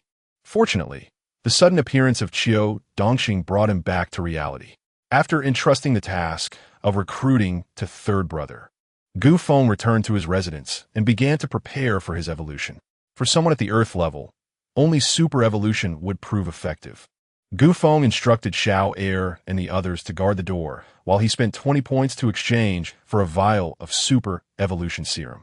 Chapter 265, Evolution. Counterfeit drugs. The super evolution agent appeared to be more viscous than the advanced evolution agent. Upon closer inspection, one could even witness the liquid writhing within, as if it possessed a life of its own. Without hesitation, Gu Feng consumed an entire bottle, but after a moment, he did not experience the anticipated excruciating pain. Confused, he murmured to himself, "What is happening? Could it be ineffective? That shouldn't be the case." Gu Feng exchanged for another bottle and drank it down. It still felt no reaction. Frowning, he concentrated, sensing a subtle warmth coursing through his body, albeit faintly. In a bold move, he redeemed 5 bottles and drank them all, unable to suppress a hearty burp. The warmth intensified slightly.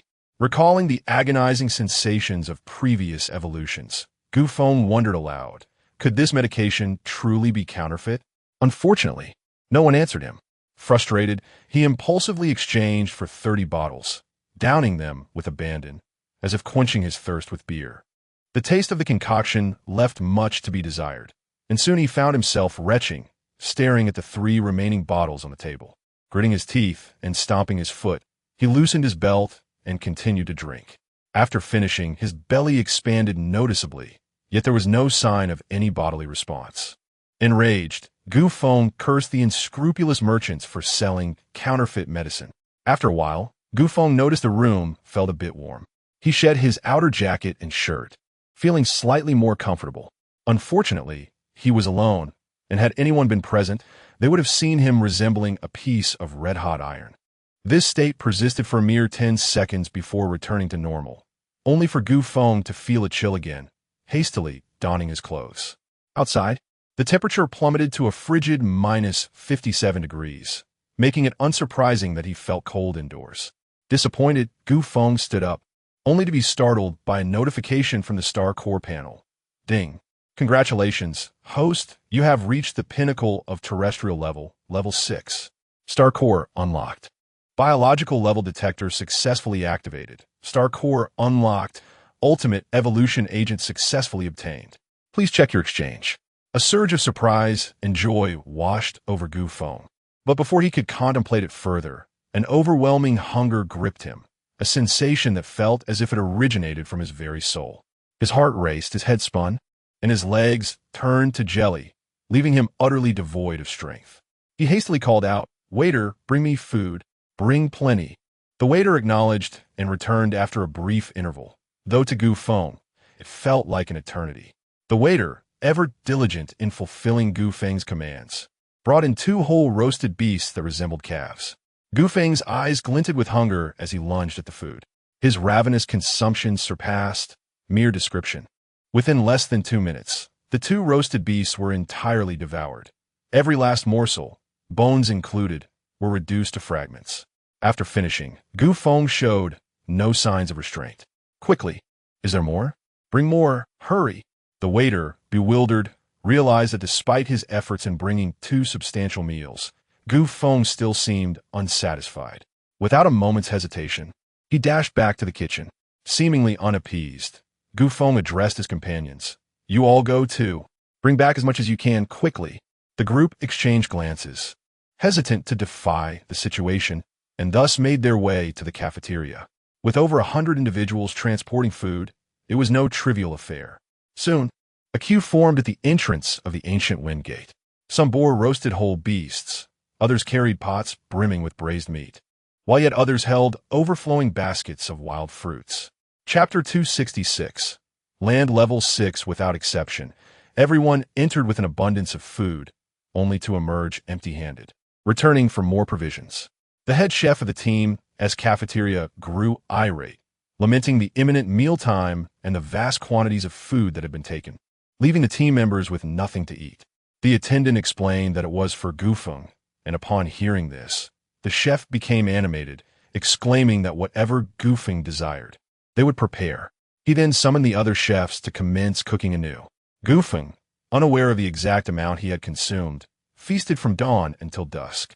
The cafeteria remained closed that day, yet the chefs toiled tirelessly. Ultimately, the team members, having fasted for an entire day, had no choice but to procure their meals from the market level. When Feng finally set down his chopsticks, he noticed the room was crowded with people. Besides the leaders of various teams who had ventured out to hunt mutated beasts, everyone else had gathered. Embarrassed, Feng explained that it was merely a side effect of his evolution, assuring them that he was fine, and gradually, the crowd dispersed. Once alone, Feng contemplated the events of the day. Firstly, he was certain that he had successfully evolved to the pinnacle of land level, reaching land level 6. This meant that the known evolution levels were classified as follows: biological level, 19, land level, 16. Upon redeeming the biological level detector, Feng discovered it resembled the former invisible eye. He affixed it to his eye, but found nothing amiss. He then summoned the attendant again. When Feng looked at the attendant, he noticed a line of green text above the attendant's head. Biological level 7, parasite, suborganism.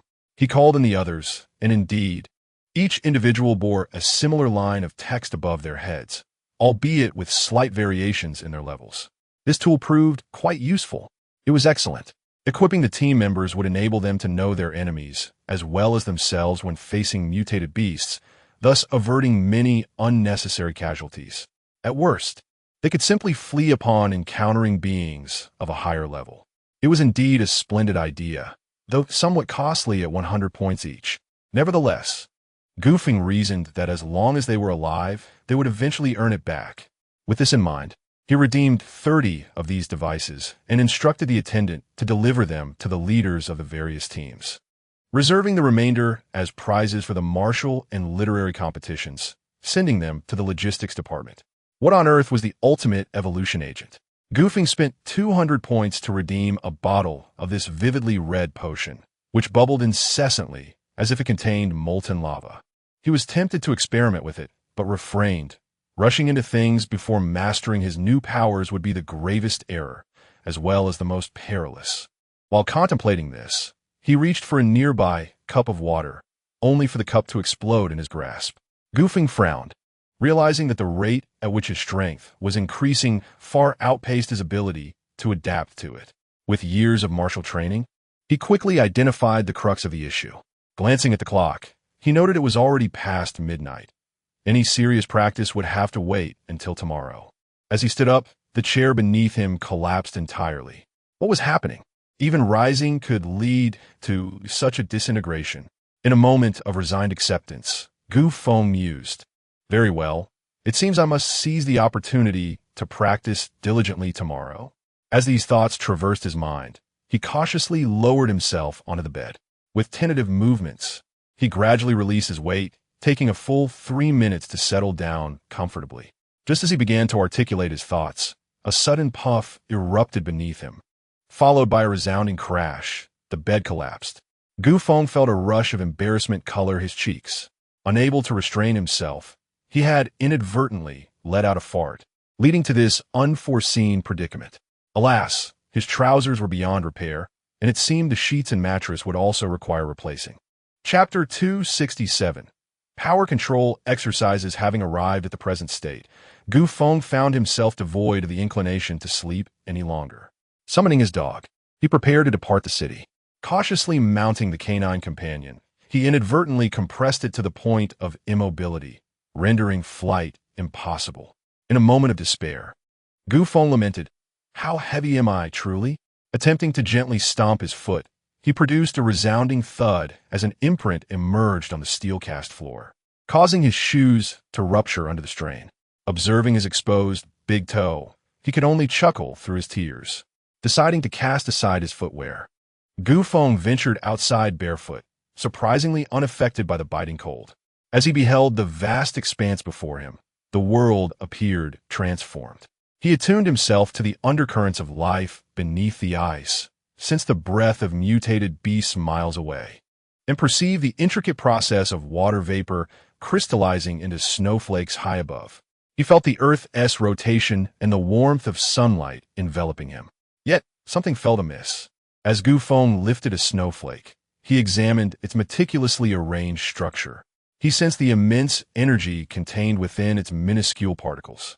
It was as though revelations danced on the periphery of his understanding, yet remained elusive. He stood in contemplation throughout the night. On the third day, as dawn broke, the sun ascended the horizon, radiating a brilliant purple hue, jolting Gu Feng from his reverie. Once more, he gazed at the snowflake in his hand, only to find its orderly arrangement altered under the sun's rays. In a moment of distraction, the structure collapsed entirely, and the snowflake melted away. Shaking his head to clear the fog in his mind, he felt a disarray of thoughts, as if he had grasped something profound, yet simultaneously nothing at all. With the arrival of daylight, the number of people exiting the city increased. Some noticed Gu Feng standing barefoot in the snow, astonished by his audacity. Surely he hasn't frozen his wits. One whispered, "Hush, that is the ancient god. Did you not notice?" The protagonists in fantasy novels always display such bravado. Who would have thought the ancient god would follow suit? Gu Feng overheard their conversation, but dismissed their comments with a shake of his head, deciding it best to focus on honing his power control instead. A bone shield, under the command of Gu Feng's will, soared to his feet. After stepping onto it, he directed the shield to glide into the distance. Arriving at a gathering of mutated beasts, he refrained from annihilating them outright and instead entered a training mode. Previously, he had practiced unleashing force. This time, he concentrated on retracting it, transitioning from a single punch that obliterated hundreds of beasts to one that dispatched only a solitary foe took him 3 full days. During this time, the weather remained splendid, with radiant sunshine, although the temperature showed little variation. Remarkably, the snow melted nearly 3 meters. After 3 days, Gu Feng altered his training regimen, locating a mutated beast and challenging himself to restrain it using only his hands and feet for 3 minutes, ensuring that it sustained no injuries during that interval. One struggled to escape while the other endeavored to maintain control. This dynamic was not exclusive to the realm of unrequited love, but could also manifest between Gu Feng and the beast. He began seeking out level 9 mutated beasts, then level 8, followed by level 7, progressively reducing the challenge. Although the level of mutated beasts is decreasing, the challenge of ensuring they remain unharmed for 3 minutes is intensifying. Gu Feng spent 3 days successfully training a primary mutated beast to endure without sustaining any injuries for that duration. Just as he was about to commence the 3rd phase of his training, his communication earring crackled to life with the anxious voice of his 3rd brother. "Captain, there has been an incident. The army has surrounded us, and Xiao Han has already been captured. Now, they say they're coming for you as well." Gu Feng replied calmly, "I understand," before severing the connection. He gazed towards the direction of City X, narrowing his eyes, and murmured to himself, "Alas, they have come. Could they not wait?" Chapter 268. Gu Feng captured upon returning to City X. Gu Feng was taken away by the military, handcuffed as he departed. He offered no resistance, nor did he attempt to defend himself. He appeared as an ordinary criminal, resigned and devoid of hope. The entire City X erupted in chaos, with rumors swirling in every corner. "Have you heard? The Divine Gu has been apprehended." "Of course, I heard about it long ago. The news is spread throughout City X. Even 3-year-olds are likely aware of it now. Do you believe that the Divine Gu has committed murder?" "I do. In this day and age, how many are untainted by bloodshed in their pursuit of survival?" "You make a valid point. Murder is no longer extraordinary. But the Divine Gu has slain prominent figures. He is not like us ordinary folk. And now look, he has been captured. Why are you so oblivious?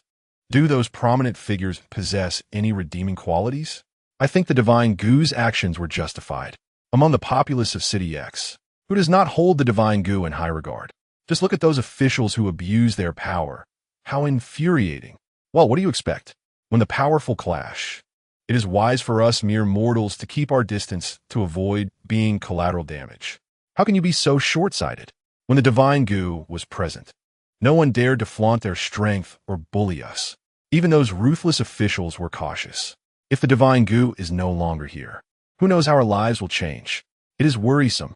Is it truly as grave as you say? It cannot be that dire. You may not feel the impact since you're not in business, but you must have heard about the recent incidents involving women. That is a living example. Incidents involving women? I'm unaware. Please do tell. You really don't know? How surprising.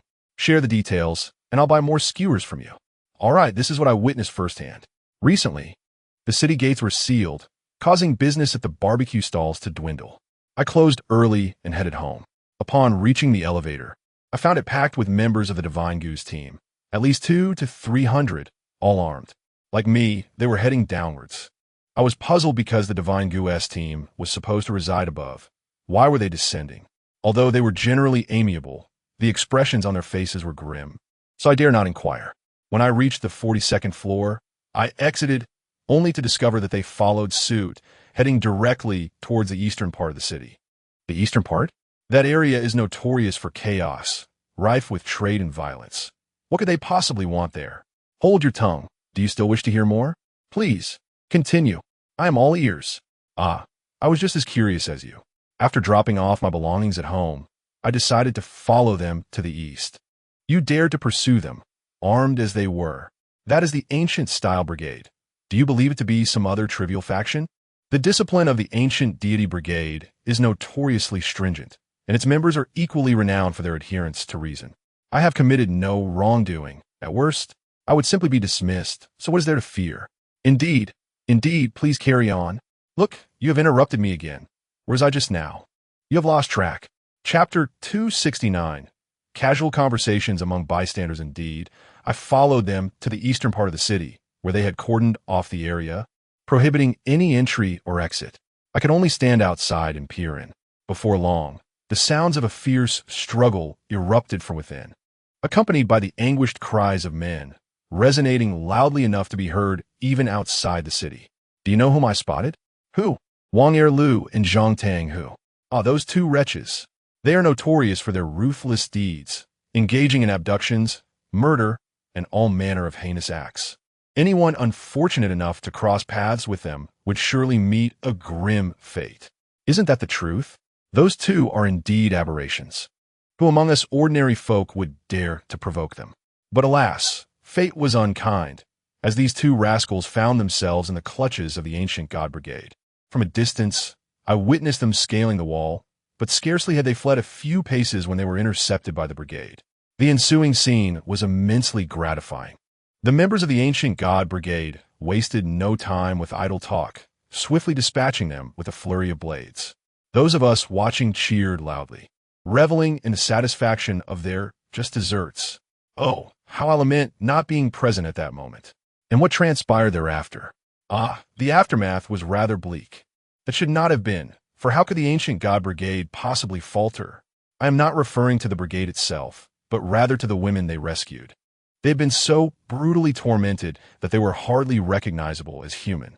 Some were mere skin stretched over bones, while others bore broken limbs or were shackled with iron chains around their necks, unable to walk unaided. One woman exhibited scars all over her skin, the result of burns from cigarette butts. Even from a distance, the sight was excruciating. Most disturbingly, there were children among them. It was utterly inhumane.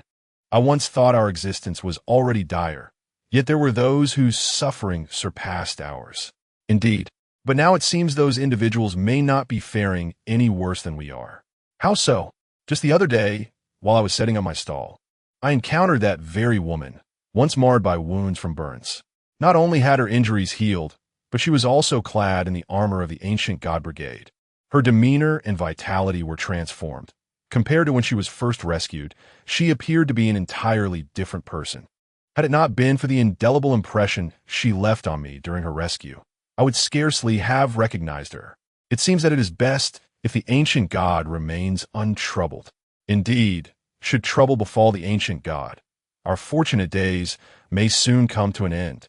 Yet, doesn't this recent incident seem rather peculiar? Ah, have you begun to sense the oddities?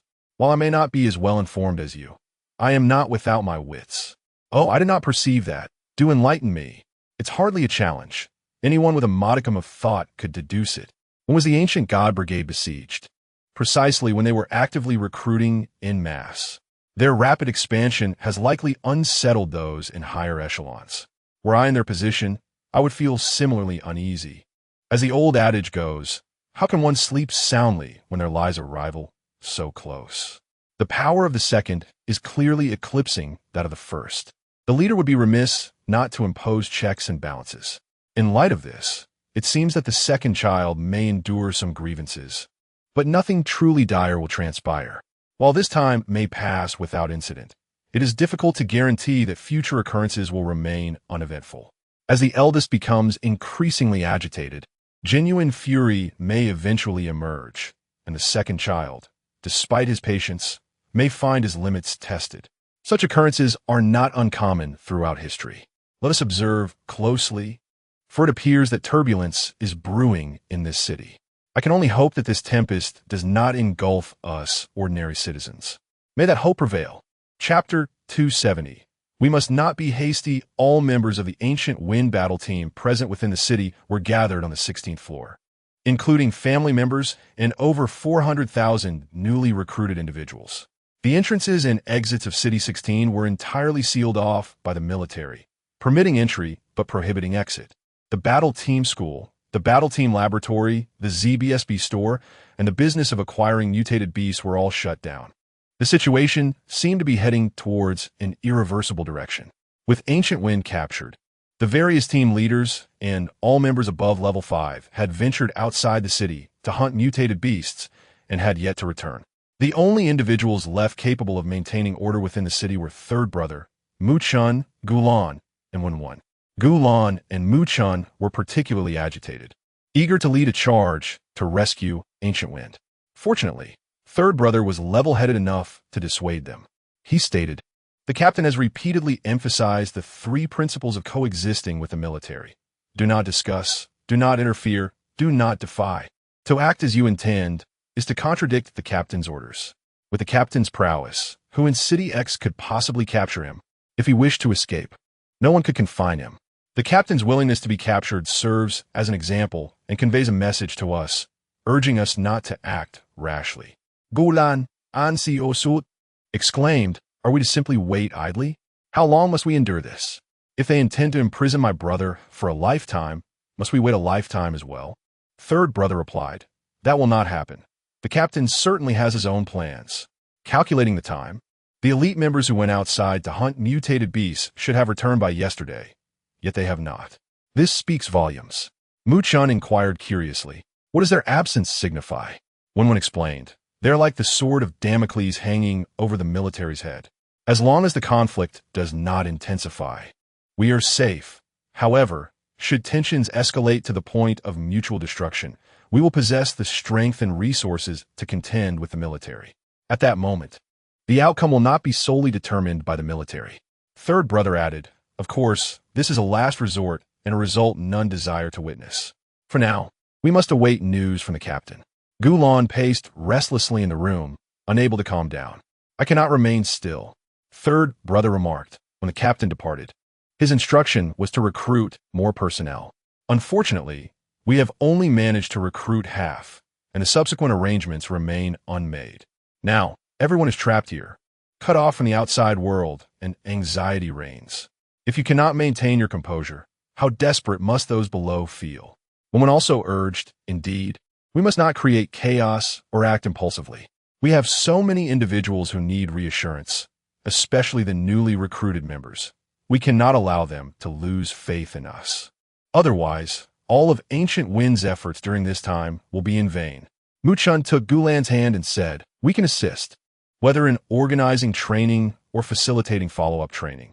As long as the daily operations of the battle team can continue, we can show those individuals the true essence of the Ancient Wind team encouraging them to join us wholeheartedly. Very well, let us strive together. Gulan nodded emphatically. Sangu, Mu Chun, Gulan, and one did not disappoint the expectations that Gu Feng held for them. The initially oppressive atmosphere soon improved. The training continued as it should, the martial challenges proceeded, and the learning and examinations resumed. Despite the encirclement of the team, the members were not significantly affected. With the guidance of seasoned players and the kind oversight of several senior team members, the new recruits gradually shed their negative sentiments and immersed themselves in the rigorous training. Chapter 271. The interrogation begins on the other side. Gu Feng was taken to a cell constructed from special materials, where he had been confined for 3 days. During this time, Gu Feng was not idle. He continued his third phase of strength training within the Starcore space. Securing a line to the edge of the bed and persistently practicing, of course, this was merely his ultimate goal. Initially, Gu Feng utilized hemp rope, spending an entire day before achieving success. The following day, the soldier responsible for delivering meals glanced into the cell and was astonished to find an array of hemp rope segments lying on the floor, all of uniform length, as if someone had been idly toying with them. Once he became adept with the hemp rope, Gu Feng transitioned to using grass rope, similar in thickness to his fingers. After that, he progressed to fishing line and, subsequently, sewing thread. The entire process was monotonous and dreary, yet Gu Feng displayed no signs of impatience. Repeating the exercises time and again, as though the outside world had ceased to bear any relevance to him. In a dimly lit monitoring room, the screen displayed Gu Feng's every move within the cell. An elder sat motionless in a chair, observing intently. After a moment, he inquired, "How long has he been at it?" 7 days, came the response. The elder murmured, "Time passes swiftly. A week has flown by in the blink of an eye." Suddenly, Gu Feng stood up in the footage, stretching lazily and looking at the edge of the bed with a sense of accomplishment. The elder commanded, "Zoom in. Let us see what he is observing." As the camera zoomed in, the elder noticed a series of bows tied along the bed's edge, all fashioned from exceedingly fine cotton thread, devoid of any aesthetic appeal. The elder shook his head in boredom. At that moment, Gu Feng turned towards the screen and shook his head, saying, No, I am merely exercising." Everyone in the monitoring room stood in shock. How could this be? Was he a devil? The cell and monitoring room were separated by several floors. How could he possibly hear them? It seemed he could not only hear, but also see, which was truly terrifying. The elder squinted slightly, raising his hand as he declared, "Let us commence." On the screen, Gu Feng smiled, exclaiming, "Finally, it is about to begin." Splendid. At this point, everyone in the monitoring room could be 100% certain that he could indeed hear the sound from their location. A sense of dread crept over them. Had this individual become so formidable? Was he still human? In contrast to the astonishment of the onlookers, the elder revealed a hint of a greedy smile. 2 interrogators entered Gu Feng's cell. Their expressions were grave, their gazes sharp, indicating that they were seasoned veterans skilled in reading people's hearts. They placed handcuffs on Gu Feng and escorted him to the adjacent interrogation room. The interrogation room was similar to the cell, with the sole distinction being that the bed had been replaced by a table and a lamp. Notably, this room was also equipped with surveillance cameras, which had been tracking Gu Feng's movements since his arrival. As the interrogation commenced, one of the interrogators asked for his name. Gu Feng furrowed his brow, replying, "Surely, you are more aware of it than I am." The interrogator raised his voice, demanding name. Gu Feng chuckled. "You wish to know my name, do you? Very well." The interrogator was now utterly enraged, repeating name. The ancient-style figure pointed directly at one of the interrogators and said, "Zhou Wei, 23 years old, a former police officer, married with 2 children, 1 son and 1 daughter.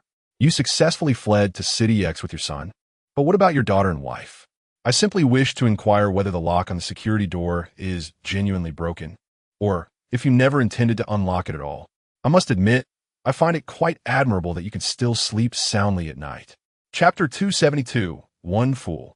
One madman. The expression of the interrogator pointed out by Gu Feng transformed from initial confusion to astonishment, then to shock, and ultimately culminated in a breakdown of weeping and remorse, all within a brief utterance from Gu Feng. The individuals in the monitoring room began to murmur among themselves. Some delved into the profound implications of Gu Feng's words, while others speculated on how he had acquired such knowledge. In the interrogation room, Gu Feng pointed to another interrogator and said, Feng Chengxian. No, Feng Chengxian is your brother's name. Your name is Feng Chengxian. You know better than anyone how your brother met his demise. The two of you had agreed on a plan, one to lure, the other to ambush. However, the ambush encountered a mutated beast and failed to emerge in time, leading to the death of the one who was to lure. Up until this point, you were not in the wrong. Your error lay in your wicked intentions. Your sister-in-law is so beautiful and has been left widowed for too long. It would be a pity not to assume a new identity, especially since the two of you bear an uncanny resemblance. You can also take care of her. With this change of identity, fortune seemingly smiled upon you, as you not only acquired a lovely wife but also saw your career flourish. Little did you realize that this was where the seeds of calamity were sown. Fire cannot be concealed indefinitely. A couple sharing the same bed may initially remain oblivious. But over time, even the dullest will come to recognize that they are not the same person. This commotion is trivial. The crux lies in the achievements you attained under your brother's identity. They are not rightfully yours. When faced with the choice between career and a sister-in-law who berates you, any rational person would know which path to choose. I must commend your skill in disposing of the body, a little distance from the city, casually discarded, and within moments, the mutated beast would surely come to consume it. I merely wish to inquire, when you revel in the night, can you truly discern her face? Enough nonsense. Someone, come quickly. This man is insane. Take him away. The interrogator shouted frantically as he fled the room. Now, two interrogators were left in disarray, one weeping uncontrollably, the other madly escaping. No one remained to conduct the interrogation. In the monitoring room, Gu Lao's expression darkened as he commanded, proceed. The personnel lowered their heads and retreated, none daring to continue the interrogation. Just as Gu Lao was about to erupt in anger, Gu Feng turned to the screen and said, Gu Lao, perhaps it is best if you take over. Time is of the essence for us all, and there is no need for circumlocution. With a cold snort, Gu Lao ordered, send Lu Zhe to conduct the interrogation. The screen displayed Gu Feng shaking his head in resignation. Half an hour later, Lu Zhe entered the interrogation room, drenched in sweat. He had heard of the fates that befell the previous two interrogators. One had gone mad, the other had broken down. Who could withstand such pressure? Reluctantly, given the orders from above, he had no choice but to plunge into this perilous situation, hoping that Gu Feng would show some leniency due to their past camaraderie. Nervously, Lu Zhe sat across from Gu Feng, offering an awkward smile. Long time no see. Gu Feng scoffed. You were present when I was captured. How can you say it's been a long time? Lu Zhe trembled, nearly dropping the interrogation documents in his hands. No matter. Let us get started. Gu Feng leaned back lazily. Very well, let us begin. Lu Zhe bitterly inquired about the name. Gu Feng cast a glare at Lu Zhe, prompting him to hastily clarify. This is merely a procedure, a procedure. I hope you can understand. The anguish within Lu Zhe was a burden only he could comprehend, as he feared that the meager goodwill he had garnered from Gu Feng could easily be squandered. Chapter 273. I am accusing the ancient to Lu Zhe's astonishment. Gu Feng was exceptionally cooperative. After inquiring about Gu Feng's personal information, Lu Zhe cautiously asked, do you know Xiaohan? Gu Feng replied affirmatively, yes. What is your relationship with her? The relationship between the captain and a team member. Do you know Commissioner Chiu? I do not know him. Where were you on the afternoon of the 28th day of the 12th lunar month? I was on the second floor. Gu Feng's response tightened Lu Zhe's heart. It felt as if he were on the verge of a confession. It seemed he had progressed a bit too smoothly. Lu Zhe probed further. What were you doing on the second floor? To kill someone. Lu Zhe internally cursed, feeling the tension escalate. Who were you going to kill? An old rogue with peculiar habits, whom you all refer to as Commissioner Chiu. Lu Zhe's heart churned. Brother, you are far too bold. Do you comprehend the magnitude of the trouble you are in? After finally regaining his composure, Lu Zhe continued. Were you alone? Yes, just me. Liu Shi countered. Then why does Xiao Han's testimony state that she acted alone? Who among you is lying? Or did both of you participate? Gu Feng chuckled. The person is already dead. How many participated is inconsequential. What truly matters is what you desire. Liu Ze glanced helplessly at the surveillance footage and asked, "Do you admit to killing Commissioner Liu?" "I admit it." "Very well. According to the temporary regulations of X City, the murderer shall have all personal assets confiscated and undergo 3 years of labor reform. After 3 years, based on the reform's outcome, a decision will be made regarding your expulsion from X City." Gu Feng coldly laughed. "So you intend to handle this with utmost professionalism?" Liu Ze felt both embarrassed and frightened, unsure of how to respond. Gu Feng continued, "All right, if we are to be so selfless, then I must lodge a complaint. First, I accuse the city management of corruption and exploitation of the populace. Second, I accuse the city management of nepotism and self-enrichment. Third, I accuse the city management of valuing power and lust over human lives." Liu Ze's face turned pale as he retorted, "Without specific defendants, we cannot process your claims." Gu Feng sneered. "Who says there are no defendants? I am accusing the ancient." Liu Ze stumbled and fell from his chair. The expression on the ancient's face in the surveillance room darkened to a point of fury. The individuals surrounding them were so terrified that not a sound could be heard. Liu Ze was on the verge of tears as he awkwardly got up from the floor, intending to flee. To his surprise, the door slammed shut with a resounding thud. Gu Feng chuckled. "Why the haste to leave? I have yet to ask you how you plan to deal with the crimes of the ancient." Liu Ze forced a smile more grotesque than tears and said, "Let us put this aside for today." Gu Feng shook his head. "That is not acceptable. Let us not even delve into distant matters. Just consider the 3 young girls sent to the ancient's room the day before yesterday. How is it that they have yet to emerge? All 3 are strikingly beautiful mutants, roughly the same age as the ancient's granddaughter. Why has no one inquired about this matter?" Liu Ze truly wished to cover his ears, yearning to escape the cacophony of sound. Yet alas, it was too late. In the depths of his heart, he lamented, "You have doomed me." There are numerous truths best left undiscovered. Once one uncovers what ought to remain hidden, the specter of death looms ever closer. Liu Ze stammered, What do you intend to do?" Chapter 274. The ancient mutant Gu Feng chuckled. "In truth, I did not wish for this. It was you who compelled me to reveal my true self. Now, the veil has been lifted, and it is evident who is swimming naked." Liu Ze appeared bewildered. "I do not comprehend your words." Of course, Liu Ze was unaware. These words were meant for the Ancient One. Gu Feng continued, "I have dispatched a scoundrel. It seems rather inconsequential when spoken aloud. Yet the Ancient One is different. His identity and status are unmatched, and he has slain delicate young maidens. Should this news spread, TSK. I cannot say what will become of the military's reputation, but those generals eager for advancement will undoubtedly seize this opportunity. Oh, I just heard that Wang Jingtang seems to have been reinstated. How fortuitous." Upon finishing, Gu Feng turned toward the camera and stated, "Shall we converse now?" Ancient One? In the surveillance room, the Ancient One regained his usual composure, rising to exit. Outside the surveillance room, Qin Jun Tai stood rigidly. The Ancient One raised a hand behind him. A flicker of reluctance crossed Qin Jun Tai's gaze. Yet his actions showed no hesitation as he drew his weapon and locked the door, following a series of gunshots and muffled screams. Qin Jun Tai calmly retrieved a USB drive.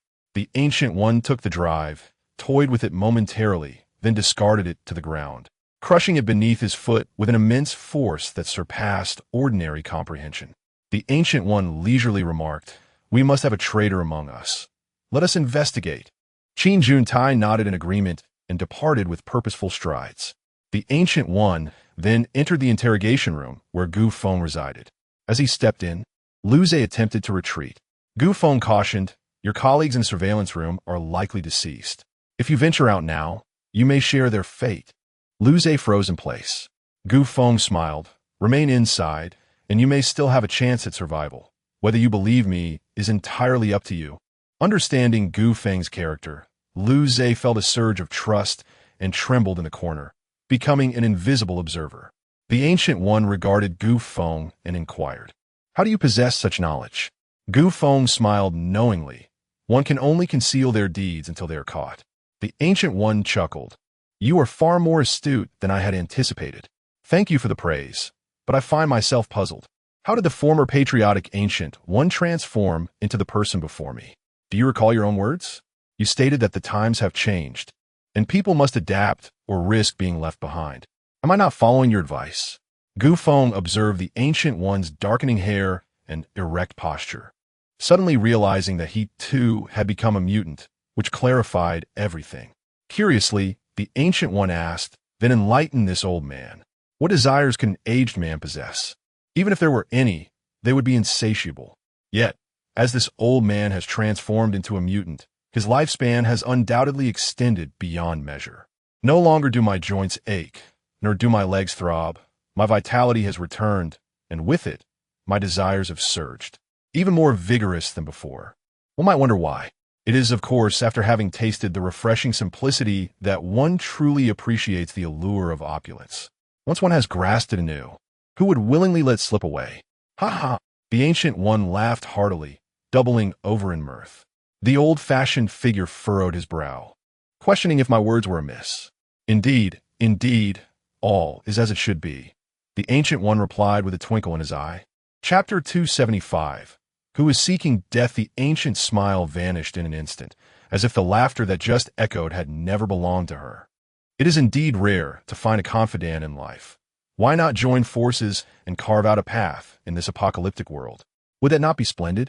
Gu Feng coldly chuckled. I appreciate your kindness, but I am not fond of systems, nor do I wish to be ensnared by one. The ancient, undeterred by Gu Feng's rejection, replied, No cooperation means confrontation. Then let us proceed with business as usual. Oh, so it shall be business as usual. Am I to fear you, a mere shoot individual, while I am barefoot? Gu Feng retorted with a smile. The ancient responded icily, You have no witnesses and no evidence. Who would believe you? Forgive me, but I possess evidence. As for witnesses, I can summon one at any moment to identify you, Gu Feng declared. The ancient scoffed. You are deceiving me. Only by testing will you know whether it is deceit. I am willing to take that risk. Are you? In this clash, Gu Feng had already seized an undeniable advantage. The ancient was reluctant to wager. After all, Gu Feng's identity was merely that of a grassroots organizer, little different from commoner. The ancient, on the other hand, was a genuine holder of supreme power, a wealthy landlord. To pit a landlord against a commoner in a contest of strength would surely lead to the landlord's ruin. Suddenly, the ancient slammed the table and stood up, exclaiming, You are courting death. Gu Feng also rose, shattering the shackles that bound him, and seized the ancient by the throat. Who is truly seeking death here? Can you not see? Gu Feng's strength was overwhelming, leaving the ancient devoid of any will to resist. In his panic, the ancient stammered, Do you dare to kill me? If you do, you will completely sever ties with the army. With 150,000 soldiers in City X, they will ensure you and your team accompany me to the grave. Think carefully. Gu Feng released his grip, stating, I do not intend to kill you. Not out of fear of military retaliation, but because you still hold significant value for me. We actually have a third option, mutual non-interference. I am of use to you? How absurd. It is you who is of use to me. The ancient thought, though he merely replied, Impossible. Gu Feng, unfazed, resumed his seat and said, Then let us discuss what you truly desire. First, the Gu Feng team must maintain its current size and cease further recruitment. Second, future evolution agents must be provided to the army free of charge. Third, the ZBSB shop must be closed and the acquisition of mutated beasts halted. Fourth, in emergencies, the army shall have command over the Gu Feng team. Fifth, surrender your so-called evidence and witnesses. The ancient spoke all at once, then silently regarded Gu Feng. Gu Feng inquired, Is there anything else? That is all. The ancient replied. Gu Feng stated directly, Very well, I agree. What? The ancient exclaimed in astonishment. How could this be possible? In shock, the ancient contemplated. He had prepared for negotiations. Yet Gu Feng's immediate acceptance left him feeling as if a weight had lodged in his chest, creating a deep sense of frustration. The ancient hastily asked, You truly agree to all of it? Indeed, I accept all your terms, but I have one condition. What condition? The ancient queried. Luze belongs to me. You must cease your troubles with him. Is this the ancient mystery? Gu Feng nodded in affirmation. Very well, I shall acquiesce to your request. The two parties shook hands, signifying a successful collaboration. They deliberated on the details and exchanged certain items as a gesture of goodwill, leading to the moment of presenting evidence and witnesses. Gu Feng addressed Lu Zhe, who was cowering in the corner. Brother, cease your charade. It is time to return with me. Chapter 276. Lu Zhe reveals his hands suddenly. Lu Zhe, who had been trembling in the corner, raised his arms high and stretched lazily, exclaiming, "Ah! So this is the moment of revelation." At this point, even the dimmest of minds would grasp the identity of the mole. However, what perplexed Gu Lao was the motive behind Lu Zhe's actions. What could Gu Feng, a man of no power or influence, possibly offer him? And why would he choose to betray his own? Unable to comprehend, Gu Lao inquired of Lu Zhe. Why? Lu Zhe replied, "What significance does your inquiry hold now?" Gu Lao, with a grim expression, pressed on. "Can you tell me when you decided to betray me?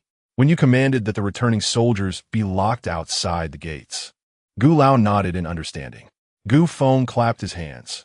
"Well, if there is nothing further, we shall take our leave." With that, Gu Feng exited the interrogation room. Lu Zhe retrieved a USB drive from his pocket, stating, "This contains the footage of the 3 girls being brought into your chamber." After placing the USB on the table, he followed suit and departed. Gu Feng returned, and the military unit responsible for securing the team had withdrawn. ZBSB was definitively shuttered, and the entire Gu Feng squad began to adopt an exceptionally low profile.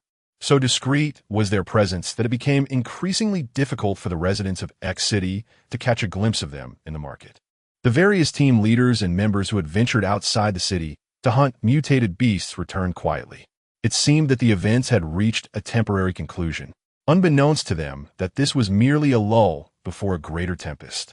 On January 16th, the weather was clear and windless, with temperatures plummeting to -38°C.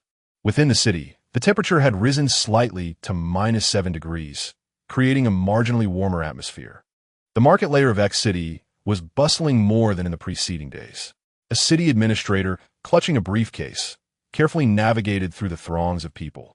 He seemed to place great importance on his briefcase, clutching it tightly, appearing quite anxious.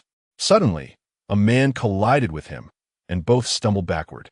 When the administrator struggled to rise from the ground and sought his briefcase, he discovered it had vanished without a trace, along with the man who had bumped into him. He hadn't even had the chance to discern the stranger's features. The briefcase had been stolen, the thief's identity unknown. All that was evident was the unusual commotion in the market that day, as numerous soldiers poured in to conduct a thorough search. Despite their efforts extending into the night, no trace was found, and the military was reluctantly forced to withdraw. Curiosity burgeoned among the populace regarding the contents of the briefcase that warranted such a significant military response. Some speculated it contained information critical to humanity's survival. Others suggested it was a signal from extraterrestrial beings, while some posited it might hold incriminating evidence against a prominent figure. In any case, opinions were as varied as they were plentiful. The answer was finally revealed 2 days later. Within the briefcase lay a treaty, the signatories being the Ancient Wind Brigade and the military. The treaty delineated a series of obligations that the Ancient Wind Brigade was required to fulfill towards the military. Yet it stipulated no rights for them to enjoy. This was unequivocally an unequal treaty. What astonished the populace was the fact that the Ancient Wind Brigade had indeed affixed their signature to it, with the name of the ancient deity boldly inscribed in the bottom right corner. Initially, few were willing to accept its authenticity, but by the 4th day, copies of the treaty circulated throughout the city, compelling belief. The public was thus forced to reassess the military's formidable strength. Meanwhile, the once revered ancient deity was also brought low from their pedestal. If even the ancient deity had to bow before the military, what chance did the common folk have? It turned out that the military's power was indeed terrifying, and in an instant, their prestige within the city soared. Chapter 277. A bit of sacrifice soon after. The Ancient Wind Brigade was met with discontent from several captains under the ancient deity who were deeply dissatisfied with his unilateral decision to forge a treaty with the military. even contemplating leaving the brigade. Rumors about the ancient Wind Brigade began to circulate throughout the city once more, encompassing a myriad of tales, thrusting the brigade into the eye of the storm yet again. At this moment, anxiety prevailed within the ancient Wind Brigade, as many members were perplexed by the captain's acquiescence to such unreasonable demands. Currently, the brigade faced a dire shortage of evolution agents, unable to meet even the daily consumption needs of its members. Compounding the concern was the fact that the brigade no longer belonged to its members. It had become a mere extension of the military, barely qualifying as a reserve unit. Command authority had been surrendered. Was this still a brigade? In the meeting room, a dense crowd of core members encircled the space, ensuring no one could approach within 500 meters. Inside, Ancient Wind, Ancient Lan, Muchun, Lu Jianxin, Guisijia, Jiyu, Li He, Big Nose, Li Junlan, Wenwen, Brother 3, Huang Xian, Zhang Ping, and Wang Cheng, all pivotal figures of the brigade, were present. The atmosphere was unexpectedly relaxed. Ancient Wind addressed the assembly. Are we all clear on the specific plans? A chorus of voices responded affirmatively. We are clear. Rising from his seat, Ancient Wind smiled. We must act our parts convincingly. Captain, shall we commence? Lu Jianxin inquired with a grin. With a nod, Ancient Wind replied, let us begin. Lu Jianxin suddenly drew his bone sword and shouted at Li He. Li He, catch this. You, the gatekeeper, shall be my target today. I'll stew you for dinner. Li He, grimacing, defended himself while muttering, I wanted to spar with Zhang Ping. Why are you butting in? Lu Jianxin pretended not to hear and charged at Li He once more. Seeing the onslaught, Li He dared not be careless, summoning a bone spike over a meter long from his palm to engage Lu Jianxin in battle. As if receiving a signal, the others began to pair off in combat. Ancient Lan and Mu Chun, Guisijia and Li Junlan, Jiyu and Wenwen, Brother 3 and Zhang Ping, Huang Xian and Wang Cheng. Finally, Big Nose forced a smile through his grimace and remarked to Ancient Wind, Haha, Captain, it seems I'm left alone. Ancient Wind chuckled. Then it seems you must endure a bit.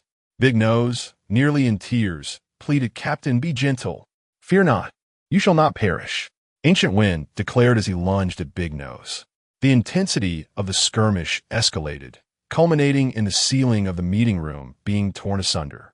The fray spilled out of the meeting room and into the brigade's quarters.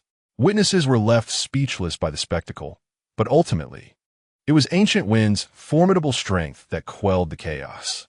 Nonetheless, the news of the tumult spread far and wide. To the onlookers in the city, it appeared that the future of the Ancient Wind Brigade had reached a precarious juncture, leaving many to lament. Was this the twilight of a legendary brigade? In an ancient office on the first floor, Qin Juntai promptly relayed the events transpiring within the Ancient Wind Brigade. An ancient figure bore an unmistakable smile, signaling that the next step could commence. Qin Juntai cautioned, what if they are merely putting on a performance? The Ancient One chuckled. Whether they are acting or not is of no consequence. As long as everything unfolds smoothly, I shall ensure they find themselves ensnared in their own cleverness.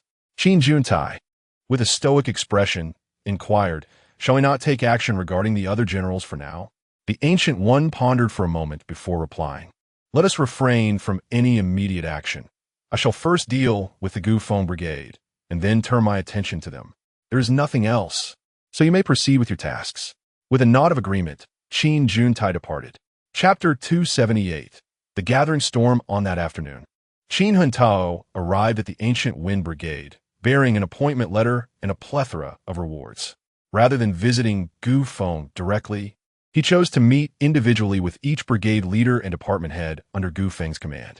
After exchanging pleasantries, he presented the appointment letters, followed by an abundance of resources and accolades. The intent of his overtures was unmistakable. Some received them with enthusiasm, while others declined with firm words. Regardless of their responses, Qin Huntao meticulously noted each reaction before taking his leave. In the ensuing days, numerous rewards were dispatched to those whom Qin Huntao had visited. Gradually, the initially resolute refusals began to soften. After a period of diligent effort, most brigade leaders opted to graciously accept the gifts, with only Li He and Li Junlan remaining unmoved. On January 30th, under the pretext of an unusual gathering of mutated beasts outside the city. The military ordered all brigade leaders and their respective teams to venture beyond the city walls for the purpose of hunting these creatures, leaving only Gu Feng, along with the teams of Li He and Li Junlan within the city. On January 31st, 2 military personnel arrived at the encampment of the 2nd Combat Brigade, the Swift Wind Brigade. They approached Gu Jifeng, and after a hushed conversation, Gu Jifeng's expression revealed his displeasure, yet he refrained from outright rejection, merely stating he needed time to consider before sending the 2 away. Gu Jifeng's brother, Gu Jishan, limped out from an inner room. "Brother, why did you not accept? This is an opportunity for us," he exclaimed. "When gods clash, mortals suffer. We should remain cautious, yet you still wish to pursue this further. I truly do not know how to advise you." Gu Jifeng felt a deep sense of helplessness toward his brother. Gu Jishan, evidently unwilling to let this chance slip away, argued, "It is not merely our family. We could easily form an alliance with 4 or 5 others to accomplish our aims. Enough nonsense. You stay home and tend to your leg and do not venture out. I know what I must do," Gu Jifeng retorted, closing the door behind him as he left. Gu Jishan, gazing down at his still recovering legs, seethed with resentment and bitterness, murmuring to himself, "Gu Feng, wait for me. I remember every word of my vow. I shall make you wish for death." On the same day, Gu Feng, burdened with significant gifts, set out to visit the high-ranking military officials, excluding the elderly Gu Lao. His first visit was to Wang Jingtang, who refused to meet him. Undeterred, Gu Feng forcibly entered Wang's residence, remaining for over an hour. What transpired between them remains a mystery to all. The second visit was to a general with the surname Yang, where the encounter mirrored that with Wang Jingtang. This was followed by another general with the surname Lin, and finally, a general named Pan. Except for Wang Jingtang, Gu Feng was unfamiliar with the others, yet all were unmistakably aligned with factions distinct from Gu Lao's, serving as obstacles on Gu Lao's path to unifying the military. While returning, a curious attendant inquired, "Master, why did you not speak a word after meeting with those individuals, merely sitting for an hour before departing?" Gu Feng replied, "I had no words to share with them. Why should I force conversation where none exists?" The young attendant inquired once more, "But why have you come?" The ancient figure replied, "I merely wish to apply a bit of pressure on a certain individual, urging him to act swiftly." "Oh," the young attendant responded, somewhat perplexed yet intrigued. Chapter 279.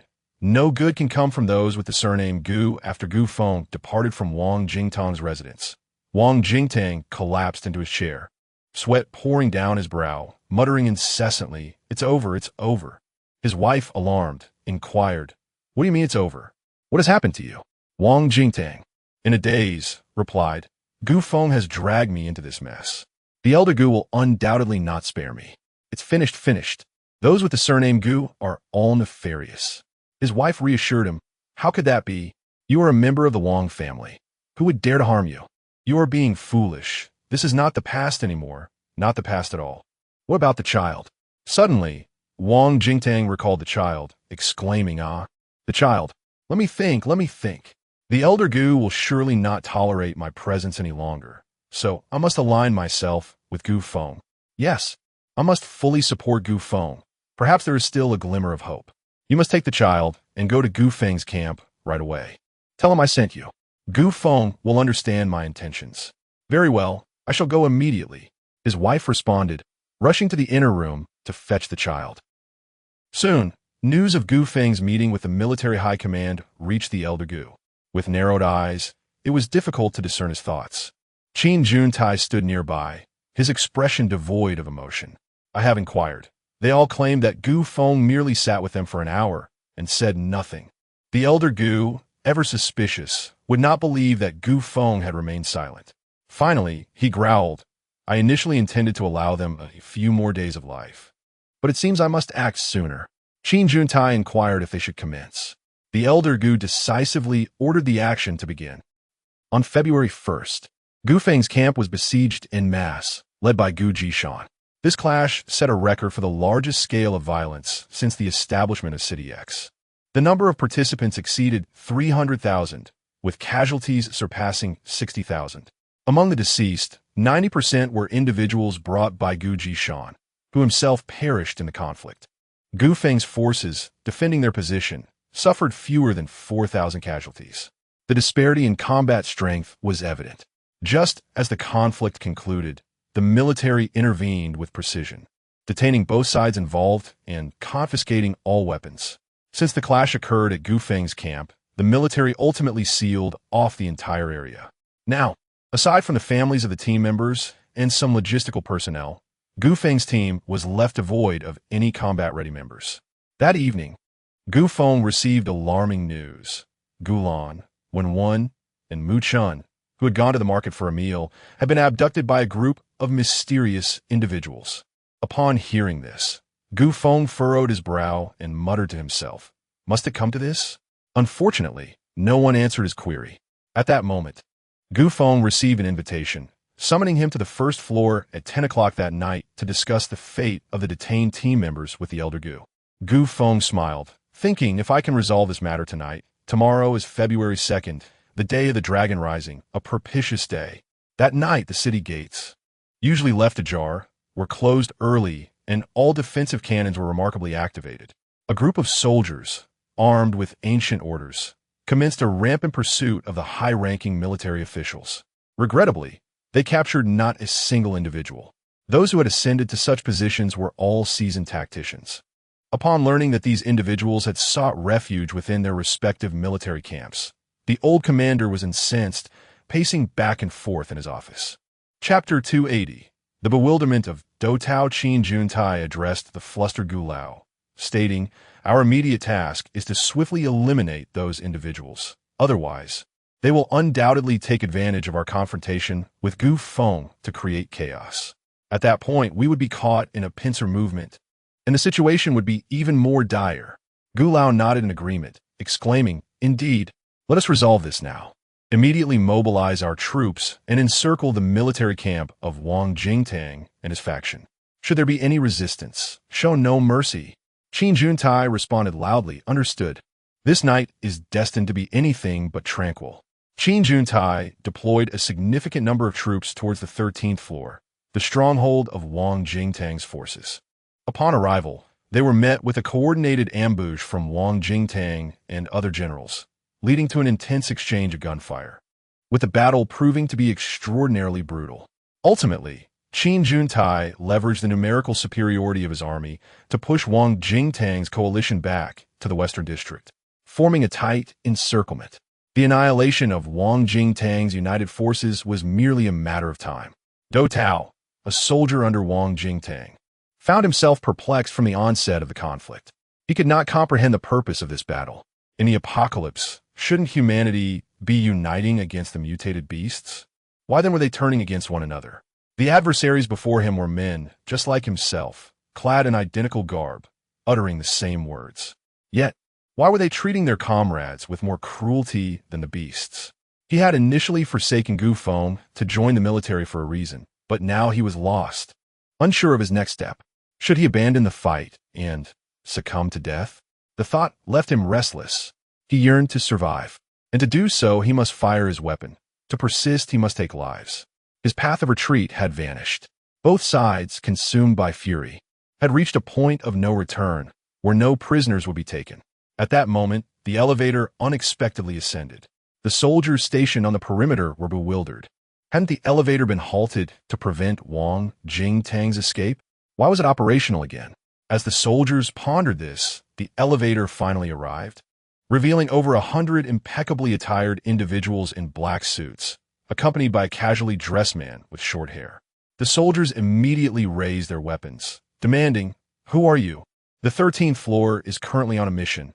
Unauthorized personnel are forbidden entry, where you will be shot on the spot. The individuals in black appeared oblivious to the warning and advanced resolutely. The soldier shouted, "I will count to 3. If you do not leave, I will open fire. 1, 2. The black-clad figures continued their advance. The soldier, resolute, pulled the trigger.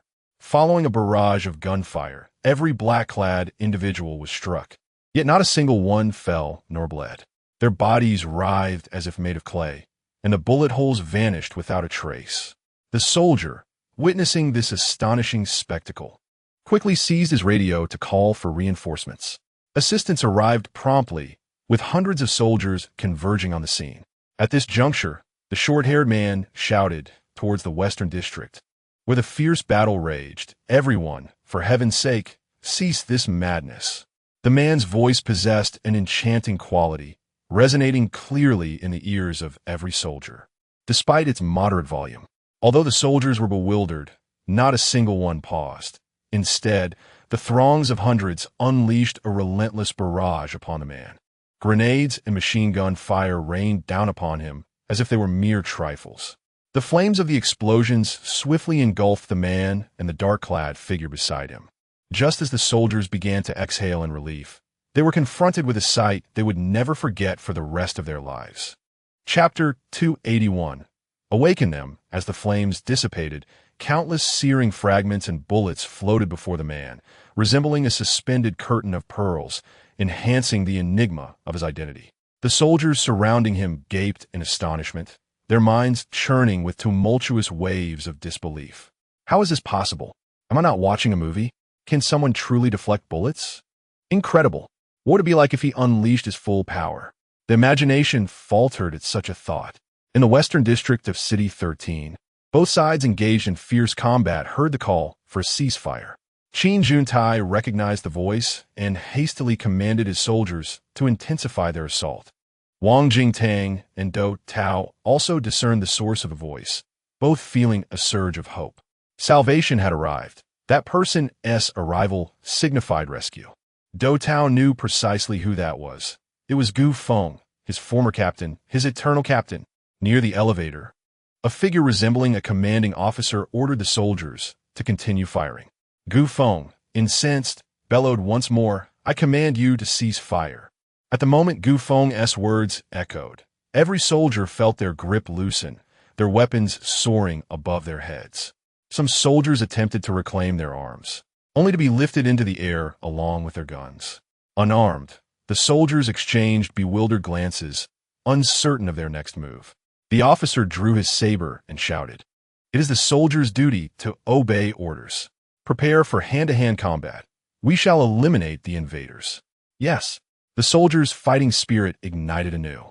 Witnessing this, Gu Feng wore a complex expression of admiration and pity, quickly exclaiming, "You are soldiers, but you are also human beings. As humans, you must discern right from wrong. You claim to fight for the people. Yet is today's battle truly for the people?" The soldiers hesitated, and the officer, sensing their uncertainty, shouted, "Do not listen to his nonsense. We are purging the traitors of humanity for the greater good. Follow my command. Charge together." At these words, the soldiers roared and surged forward, their indomitable spirit and willingness to face death, knowing the odds were against them, were qualities of immense value. How endearing those who possess such traits are. Gu Feng wished not to harm these admirable individuals, yet he was compelled to awaken them. Stepping back with his right leg, Gu Feng initiated the Tai Chi cloud hands, his palms exuding a blend of softness and strength as he gently pushed forward. Thunder erupted from the ground, and a tempest arose from stillness. The advancing soldiers were struck down by an invisible force, none able to rise, their minds ringing with pain, as if they had been struck by a speeding truck. In the Western District, as Wang Jingtang and the others faced imminent annihilation, a revelation dawned. Qin Juntai's typically expressionless face finally betrayed a flicker of emotion, perhaps urgency, perhaps regret. He glanced toward the elevator, murmuring, "Has he arrived so soon? The water has risen. It all depends on you now, Gu Feng." Subsequently, Qin Juntai commanded that at all costs, the forces of Wang Jingtang be annihilated. The soldiers accepted their orders and departed. Qin Juntai adjusted his attire and then made his way towards the emergency passage. Chapter 282. Wake Up. Gu Feng immediately sensed that Qin Juntai had fled, yet he did not hasten to pursue, instead making his way towards the battlefield in the Western District.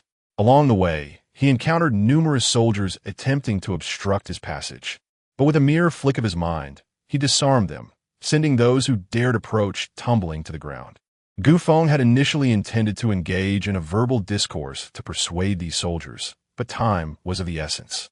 In his heart, he believed that Wang Jingtang could perish, but Dou Tao must not. Before long, Gu Feng and his companions arrived at the battlefield where both sides clashed. The ground was strewn with corpses, and the air was thick with the acrid scent of burnt flesh. The ventilation system in the western district appeared to have been compromised by the blasts, rendering it dysfunctional, shrouding the area in a dense haze of smoke. It was a mystery how the warring factions could discern the positions of their foes amidst such chaos. Seeing the lifeless bodies of the young, Gu Feng felt a profound ache in his heart. Without a moment's hesitation, he clenched his right hand in the air, causing the smoke to coalesce into a sphere the size of a basketball. With a lift of his left hand, he sent all weapons from both sides soaring into the air. Thus, an utterly senseless battle came to an abrupt halt, and soldiers emerged cautiously from their cover. Gu Feng called out loudly, "I wish to inquire, what is it that you are fighting for? For honor? For the countless ordinary lives? Or merely to obey the orders of your superiors? If it is the first two reasons, I shall return your weapons to you this instant, allowing you to fight to your heart's content. But if it is the latter, I urge you to pause and reflect upon whom you are about to kill."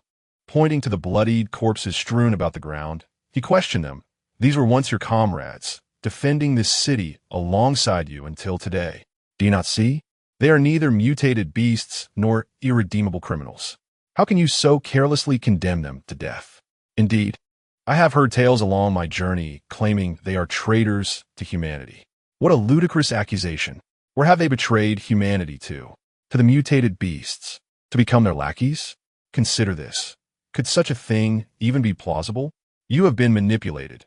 You are mere tools for the ambitions of certain individuals. Awaken, open your eyes. In this dire time, we continue to slaughter one another. The mutated beasts have driven us to the brink. Yet we are still entangled in the deceptions and power struggles of the elite, consuming ourselves in the process. Should we not unite against the mutated beasts, striving to survive in this apocalyptic world? Gu Feng's series of questions left the soldiers speechless, prompting many to reflect deeply. His intent was not to incite rebellion nor to demand surrender, but rather to make them aware that their true mission was in stark contrast to their current actions. With their fighting spirit extinguished, Wang Jingtang's coalition finally had a chance to survive, albeit reduced from over 100,000 to fewer than 2,000, with only Wang Jingtang remaining among the generals. However, the surviving Wang Jingtang was not in a better position. Shrapnel had pierced his lung lobes. Without the restorative and regeneration agents provided by Gu Feng, he would undoubtedly perish before nightfall. He had already resigned himself to death, and upon seeing Gu Feng approach, he mustered the strength to implore, "Please, take care of my wife and children." Gu Feng merely scoffed and shook his head, retorting, "I have no inclination to tend to anyone's spouse and offspring." With a sputter, Wang Jingtang coughed up a mouthful of blood. Was this truly the words of a human being? Here I am, on the brink of death, and he cannot even offer a white lie? What a scoundrel! Chapter 283. Ambushed from all sides, Gu Feng took out the restorative and regenerative agents and remarked, "Perhaps it would be best if you personally attended to your wife and children." Wang Jingtang, fully aware of the nature of these substances, was exhilarated and soon recovered. He gazed at Gu Feng with a profoundly complex expression and stated, "If I were to perish, it would undoubtedly serve your interests better." Gu Feng inquired with a smile, "Why do you say that?" Wang Jingtang replied, "To the ancients, I am a hindrance to their unification of the army. After today, should you align with them, I would similarly obstruct your ambitions. It would be in your long-term interest to see me dead." Gu Feng shook his head. "You possess a clarity that surpasses many. Yet I am not as despicable as you presume. I am no politician. I merely act according to my own conscience. Yet, is it not true that the countless innocent lives lost today are a direct consequence of your machinations?" Wang Jingtang challenged. Gu Feng nodded. "Indeed, I bear some responsibility. To eradicate a festering wound, one must invariably excise some healthy flesh, lest the rot persists. I have endeavored to minimize the collateral damage." Wang Jingtang comprehended Gu Feng's words, but harbored no lofty expectations of him. A fiercely capable leader often lacks the acumen for governance.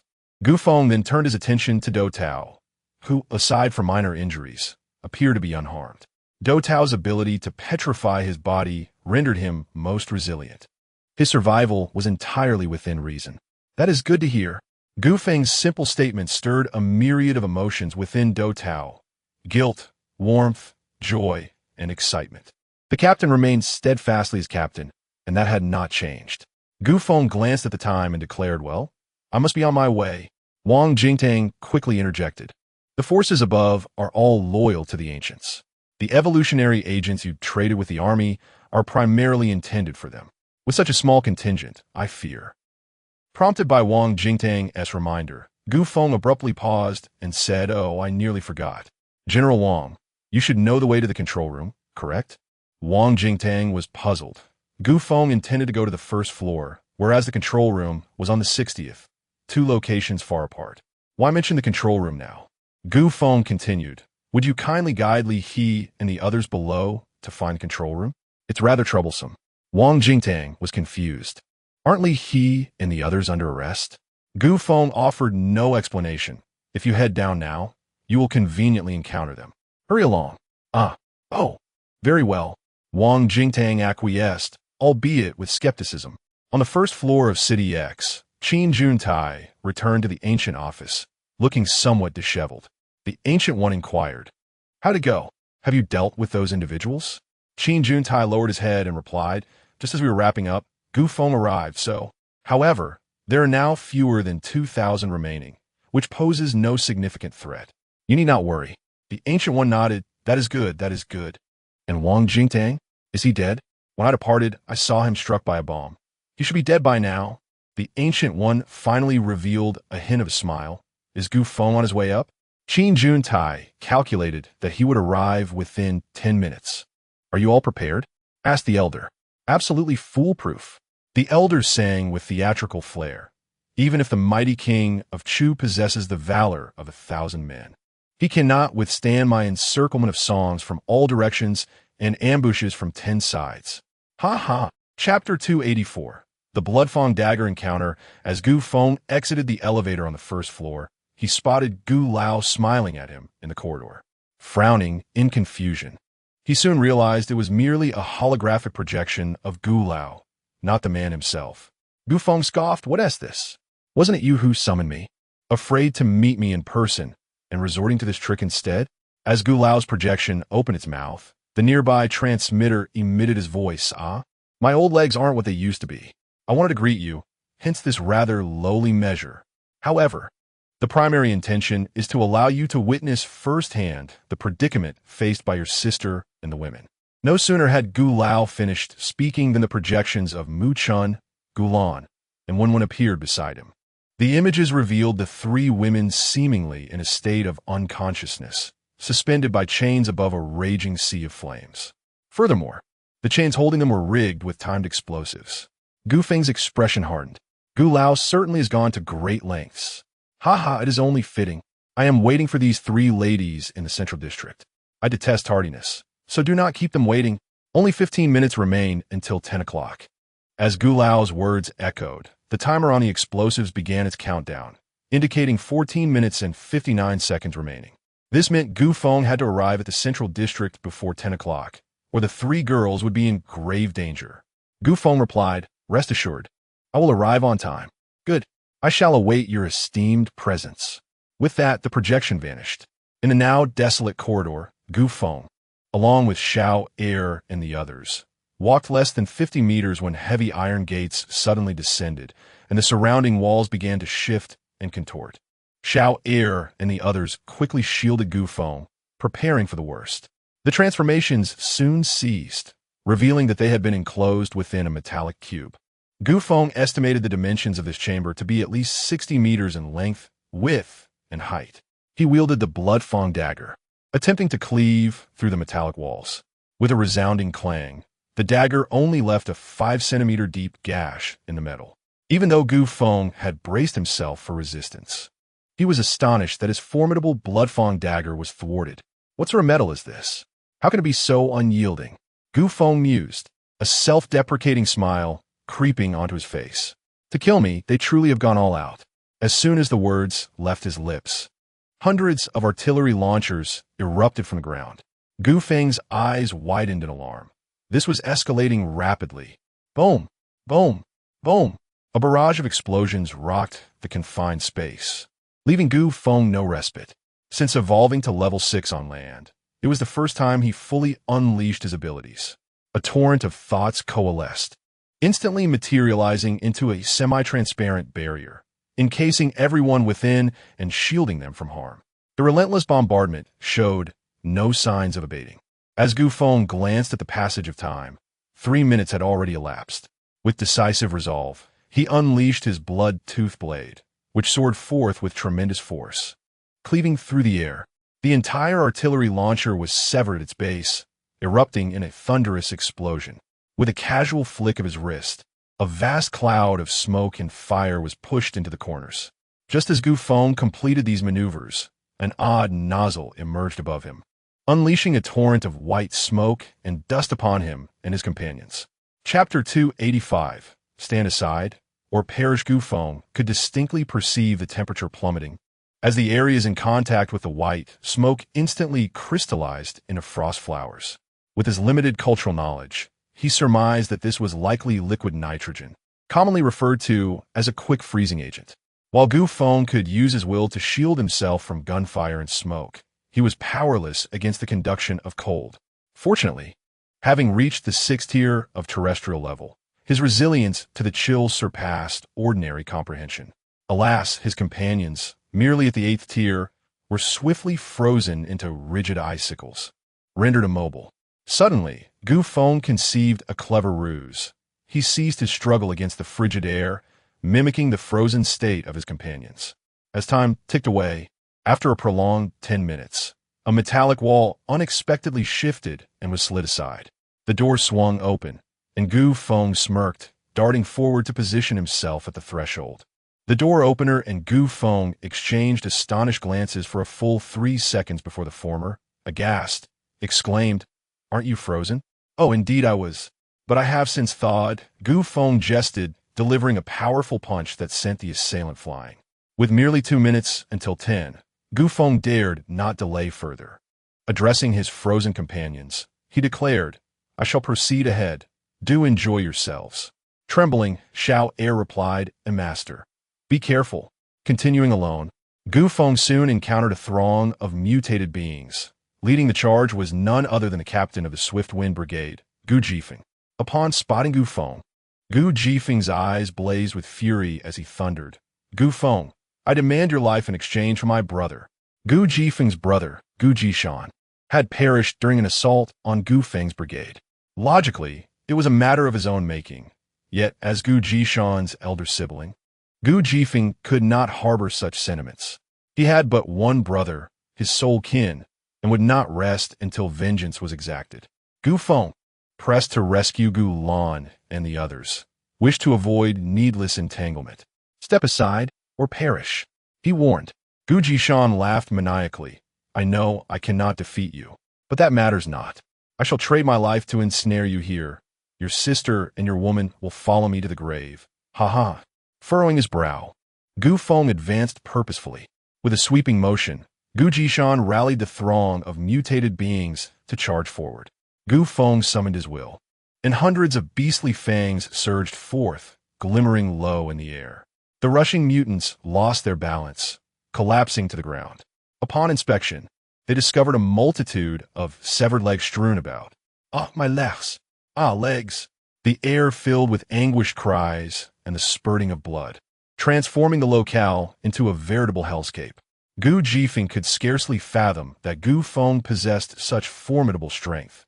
His one-spirited brigade fell in disarray, all incapacitated, their legs shattered. A scene too gruesome to behold. Gu Jifeng stood as the sole survivor, not because he had withstood Gu Feng's assault, but because Gu Feng was willing to grant him one final opportunity, a chance to choose. Gu Feng, having read Gu Jifeng's thoughts, understood his intentions.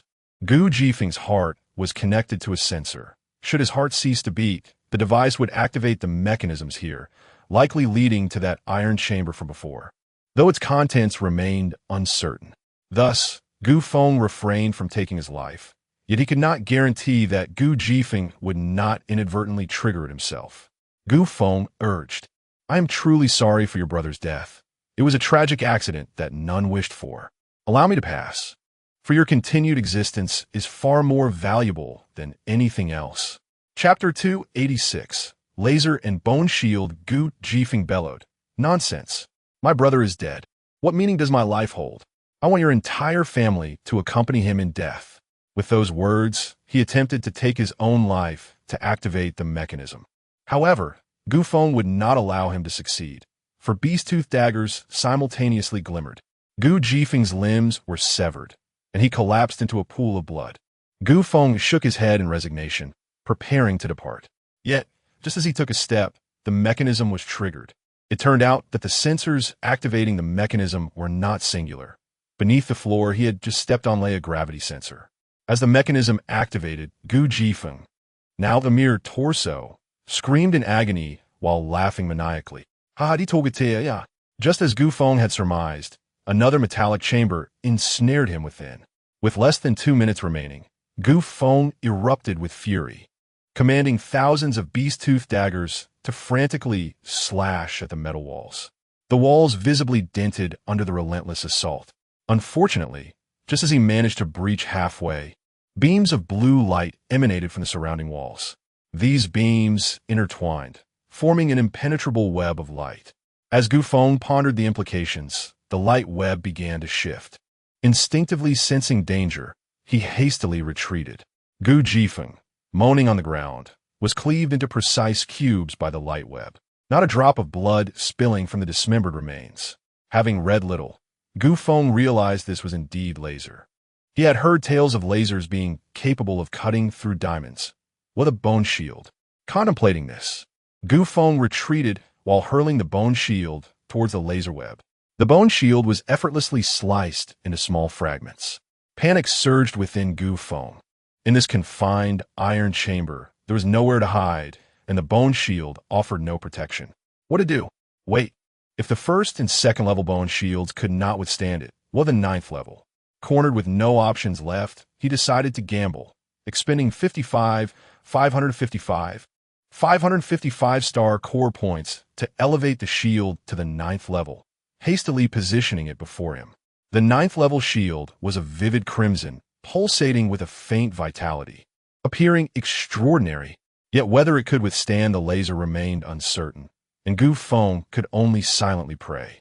With shield in hand, Gu Feng once again materialized a semi-transparent barrier to envelop the shield surface. The laser web drew closer, closer. Gu Feng's heart raced to his throat. The crackling sounds of sparks filled the air as the shield was sliced through. Gu Feng felt as though his mind had taken a heavy blow. The laser advanced, piercing the shield, and just as despair enveloped him, a glimmer of hope emerged. The bone shield had not been entirely severed. Elated, Gu Feng pressed his body against the shield and hurriedly maneuvered through the laser web. Just as he sought to catch his breath, a second laser web materialized. The ninth level bone shield was gravely damaged and could not withstand another laser assault. His remaining star core points were insufficient to upgrade a second shield. A chill swept through Gu Feng. Was he truly destined to perish here today? Gu Feng recalled that Guilin and the others were still waiting for his rescue. He could not afford to give up. Guilin. Wait, didn't Guilin create an energy gun? Gu Feng swiftly retrieved the energy gun from the core of the stars and fired several shots at the half-bored metal wall. A series of energy projectiles struck the metallic surface, yielding remarkable results. On the seventh impact, the wall finally shattered. Gu Feng swiftly darted through the opening. Chapter 287. A perilous journey with mere seconds remaining until 10 o'clock. Gu Feng finally arrived. At this moment, he appeared utterly disheveled, his back and flanks marred by numerous elongated wounds that were deep enough to expose bone, their edges tinged with a faint charred hue, reminiscent of burns. His eyelids fluttered uncontrollably, and his steps were unsteady, as though he might faint at any moment. Reflecting on his harrowing journey, Gu Feng could not help but feel a surge of anxiety. The onslaught of lasers had been relentless, and it was during the second encounter with the beams that his ninth-level bone shield was utterly obliterated. Subsequently, he had been sprayed with anesthetic gas, This series of unforeseen events had brought him to his current state. Gu Feng was genuinely frustrated. Had he become a mere pawn in a trap?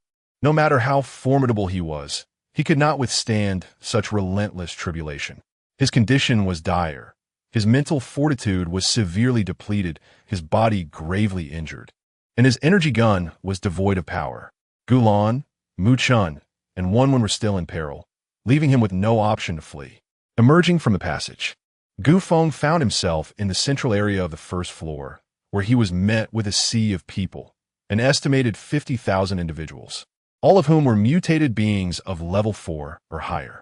Among them, he sensed the presence of dozens of level 8 mutants, including the bodyguards assigned to protect Commissioner Chiu.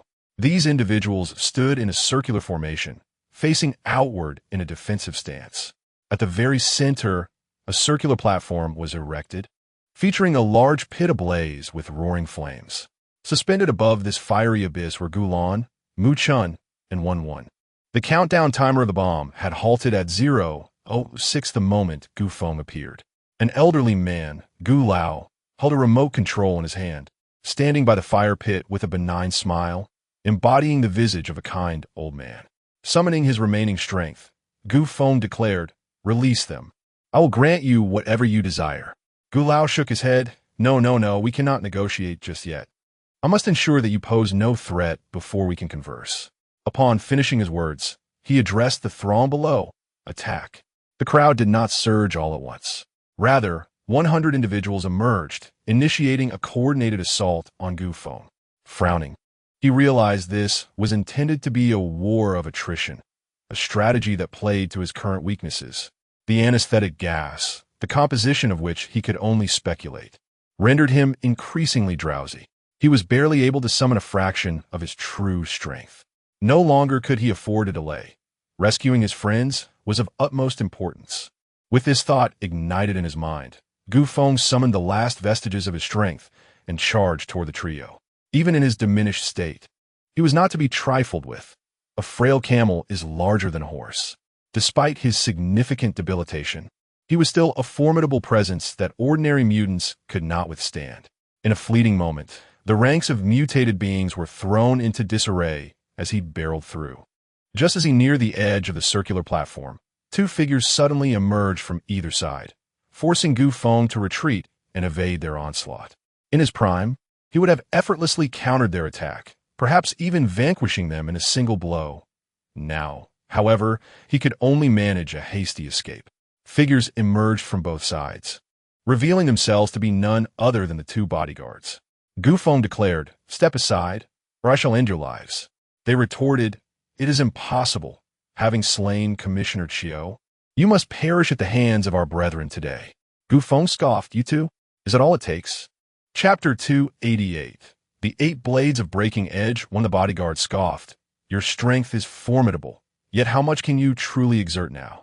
Without further ado, Gu Feng launched 2 beast-toothed daggers, aiming directly for their heads. The duo unsheathed seemingly ordinary blades, effortlessly deflecting the daggers and charging towards Gu Feng. Just as Gu Feng prepared to counter, an overwhelming wave of drowsiness washed over him. Shaking off the fog, he focused once more, only to find the blades mere inches from his face. A cold sweat broke out as he hastily conjured a mental shield for protection. With a thunderous clash, the impact intensified his fatigue. Sensing their success, the two bodyguards relentlessly struck at the shield. In a desperate attempt, Gu Feng brandished a beast-toothed dagger, forcing them back. Scanning his surroundings, he realized he was encircled, the mutated beings refraining from attacking, seemingly intent on trapping him. Gu Feng bit his tongue to regain focus, achieving some effect, albeit minimal. The bodyguards lunged at him once more. Clenching his teeth, Gu Feng thought, "You seek your own demise." With that declaration, he gripped his daggers firmly, adopting a battle stance, unflinching against the oncoming blades. First, he executed a powerful downward slash with a breaking edge technique, then a horizontal sweep aimed at their midsection, followed by a sweeping motion akin to autumn leaves in the wind. Next, a sweeping strike that could fell 1,000 foes, a sudden forward thrust like a thunderclap. A series of rapid cuts akin to willow branches, swift defenses that capitalized on speed, and finally, a stepping maneuver that transformed into a piercing stab. Gu Feng unleashed the famed 8 blades of breaking edge, each movement precise and lethal, targeting vital points with deadly intent. His martial arts instructor had not trained him in vain. The ferocity of his strikes, combined with his inherent strength and speed, was overwhelming. At the moment he sheathed his daggers, the 2 bodyguards were left unrecognizable. One could not deny the resilience of high-level mutants. Despite their mutilated forms, they clung to life. Blood poured from their mouths as they gasped. You shouldn't be too pleased. Too soon. From seemingly nowhere, they produced 2 metallic spheres, pressing them into their wounds. Upon contact with their blood, the spheres dissolved into a metallic solution that, as if imbued with life, rapidly enveloped their bodies. The blood pooled around them began to flow back, their wounds healing at a visible pace. Gu Feng's jaw dropped in astonishment. These men were certainly under the command of Qiu Dashuai. It was evident who had bestowed this miraculous ability upon them. The bodyguards quickly regained their strength, seemingly even more powerful than before. Seeing Gu Feng's astonished expression, they couldn't help but mock. Witness this. This is true power, the power of resurrection. You are fortunate to behold such a miracle. You may now resign yourself to death. Gu Feng, with a disdainful expression, retorted, Miracle? I may not be well read, but I know those are likely nanobots. Regardless of what it is, your fate is sealed today. The 2 bodyguards charged at him once more, their speed and strength amplified at least 3-fold. Gu Feng retreated continuously, striving to evade the fierce onslaught of the 2 adversaries. However, he found himself encircled by a throng of mutants, constraining his maneuvers. Before long, Gu Feng became ensnared by the duo, forcing him to confront them with his beast-toothed dagger. The 3 of them engaged in a relentless skirmish, trading blows with each other, swords clashing, blood splattering, and chaos reigning supreme. Chapter 289.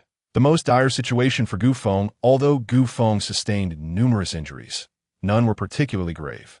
The 2 bodyguards, despite their severe wounds, were poised to recover swiftly.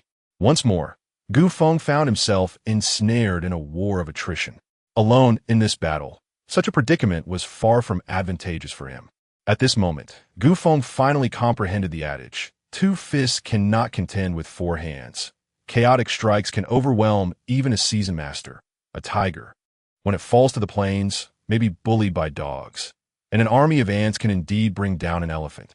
As Gu Feng gritted his teeth and held firm, he rapidly pondered potential strategies. Suddenly, 2 questions arose in his mind. First, if the bodyguards possessed such formidable nanorobots, why did they not deploy them earlier, waiting instead until he was on the brink of death? Second, why did the nanorobots only activate upon contact with blood? With his astute intellect, Gu Feng discerned the crucial element, blood. Understanding this, Gu Feng swiftly devised a plan. Enduring 2 savage strikes from his opponents, he replaced his beast-tooth dagger with a 9th-level blood-colored beast-tooth dagger. While the sharpness of the dagger was significant, its ability to siphon blood was paramount. From the moment the blood-colored dagger emerged, the previously evenly matched combat turned into a one-sided massacre.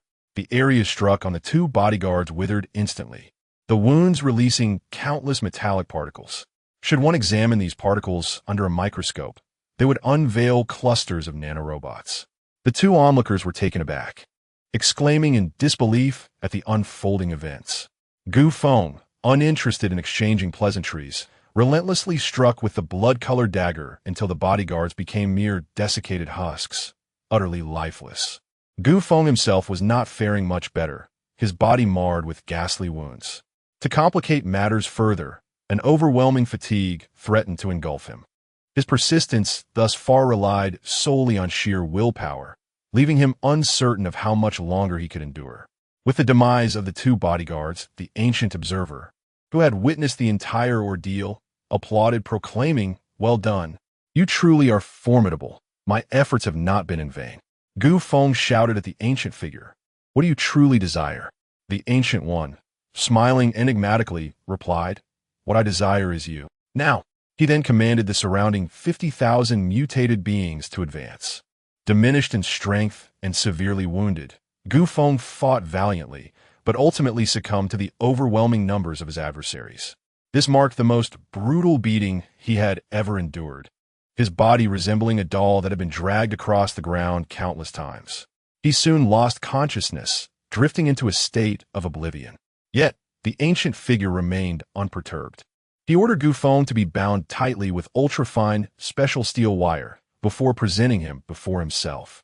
Observing Gu Feng's complete inability to resist, the Ancient One finally felt at ease and instructed Qin Juntai, "Ensure the perimeter is secured. I am about to commence." "Yes," replied King Juntai, turning to descend from the circular platform and taking his place among the ranks, standing with his back to the elevated stage like the others.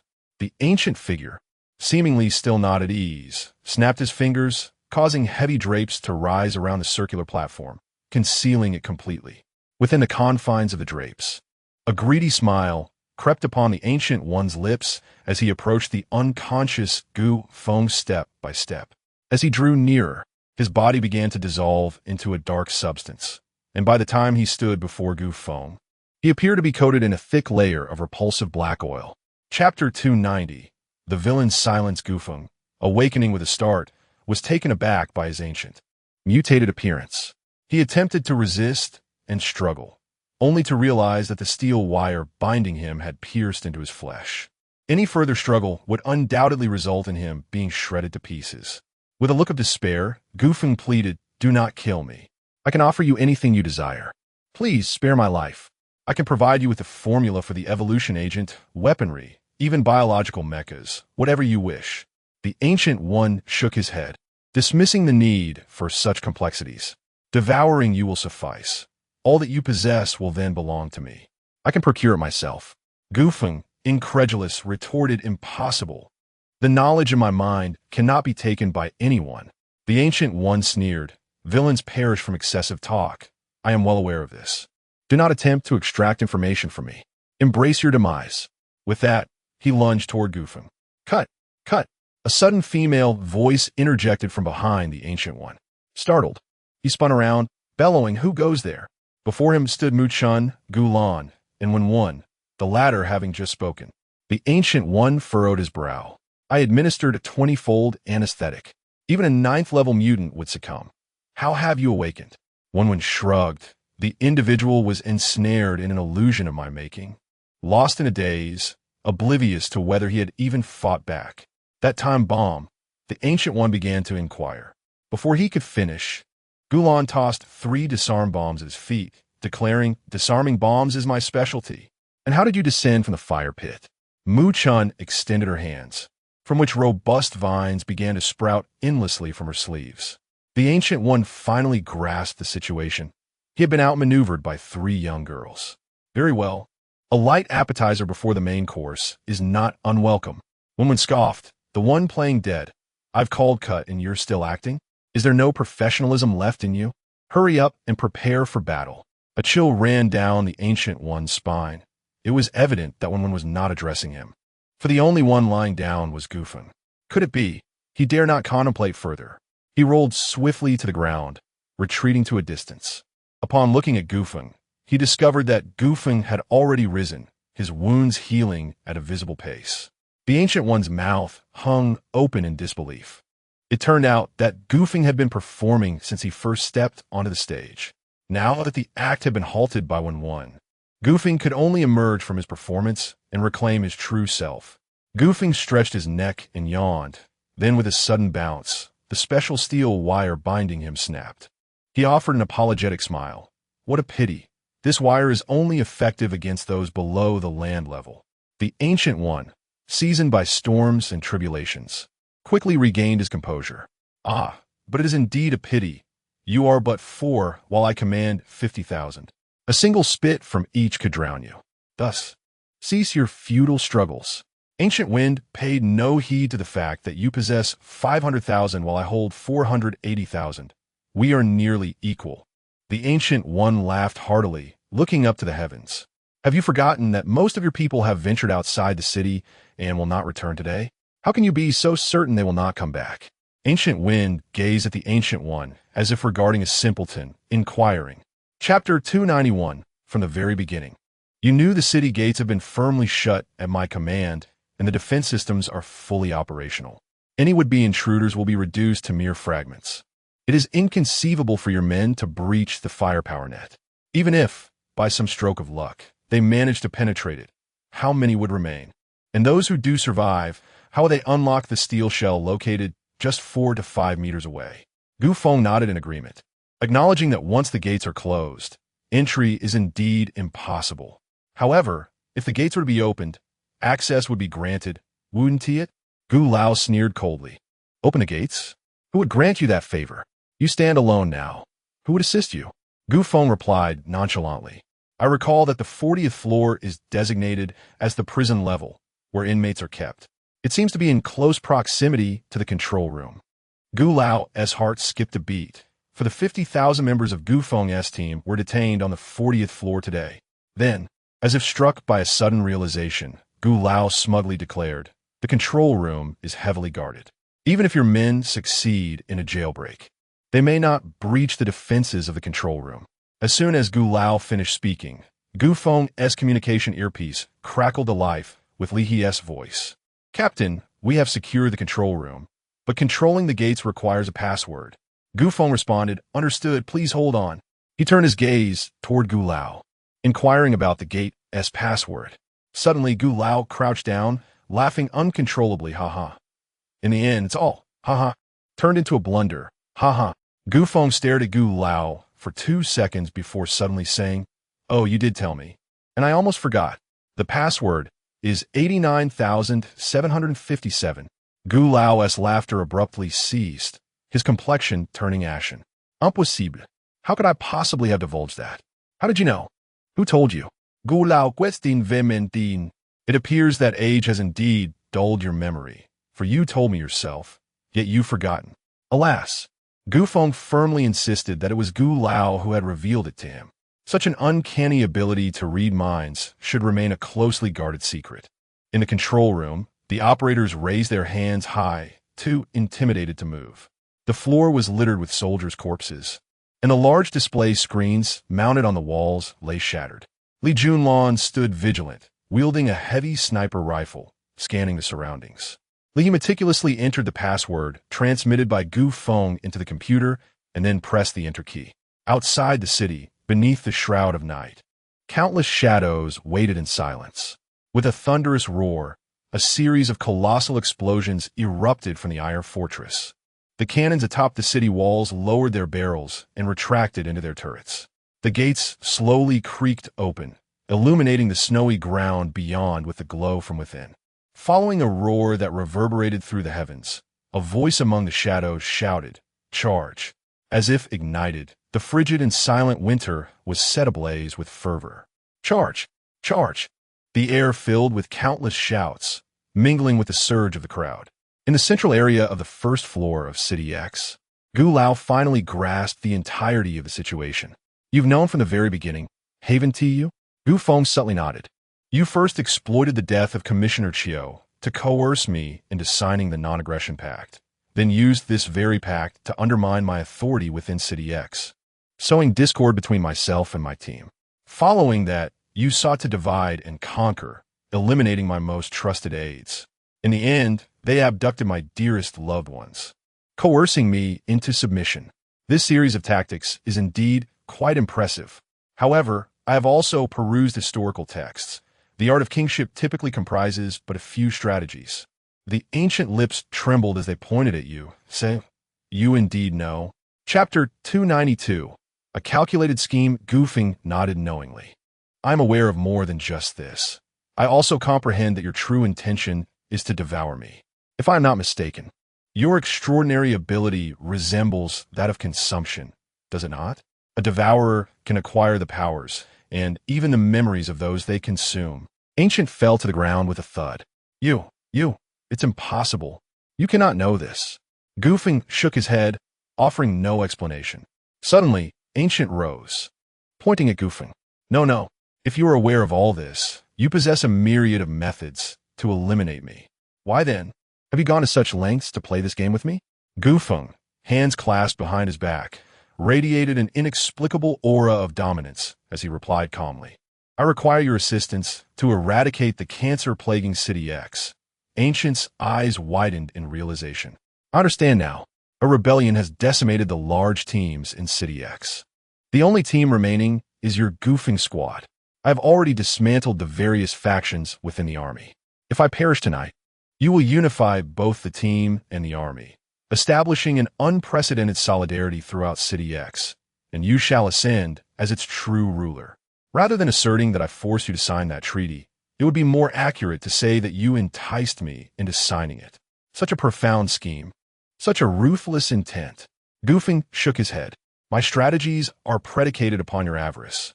Had you only reconsidered your course, we would not have arrived at this juncture. Ancient suddenly burst into laughter. Ha ha ha. Goofeng, the matter is far from over. I shall still assume the role of the king of City X. The wisest of minds are prone to error, and you have erred gravely by placing yourself in this position. Look around you. There are 500,000 mutants. Even if your forces were to invade, what of it?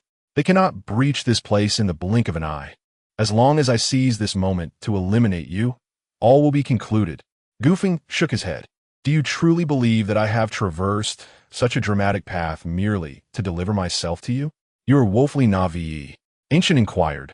Then why risk yourself by coming here? Goofing tore away the drapes surrounding them, gesturing towards the mutants below. These individuals are the elite mutants you painstakingly cultivated. To send them to their demise alongside you would be a tragic waste. To enlist as many of them as possible, I must employ the strategy of capturing the king first. Ancient gazed at Goofing, disbelief etched on his face. How could one individual possess such a formidable scheme? Every aspect of his plan lay within Goofing's calculations. All his maneuvers were anticipated by his adversary, and ultimately, even his core troops were accounted for in the spoils of victory. He could not accept this. He had navigated the treacherous waters of politics for many years. How could he be outmaneuvered by a novice? No, he would not relent. He would risk everything. He aimed to block Goofing's path. Before Goofing could slay him, he would strike first. Before Goofing stood only 3 individuals, while Ancient was surrounded by 500,000. A confrontation was entirely feasible. Victory or defeat remained uncertain. With this thought, Ancient leapt backward with all his might, intending to plunge into the throng beneath the circular platform. Gu Feng furrowed his brows, and with a swift motion, he positioned himself behind Gu Lao. At that moment, both individuals were suspended in midair. Gu Feng steadied his form with sheer willpower and delivered a powerful kick, sending Gu Lao hurtling back towards the circular platform.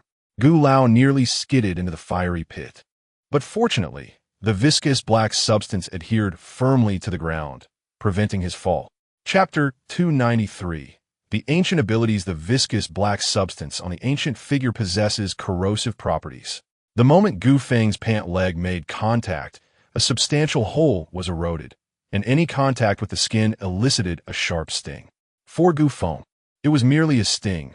For others, it would equate to sulfuric acid. Gu Feng also observed that after eroding objects, the black substance expanded slightly in volume. This was the first time he encountered such an unusual ability. The commotion caused by Gu Feng kicking the ancient figure back onto the circular platform alerted the mutants below, and seizing the opportunity, the ancient figure bellowed, "Kill them all."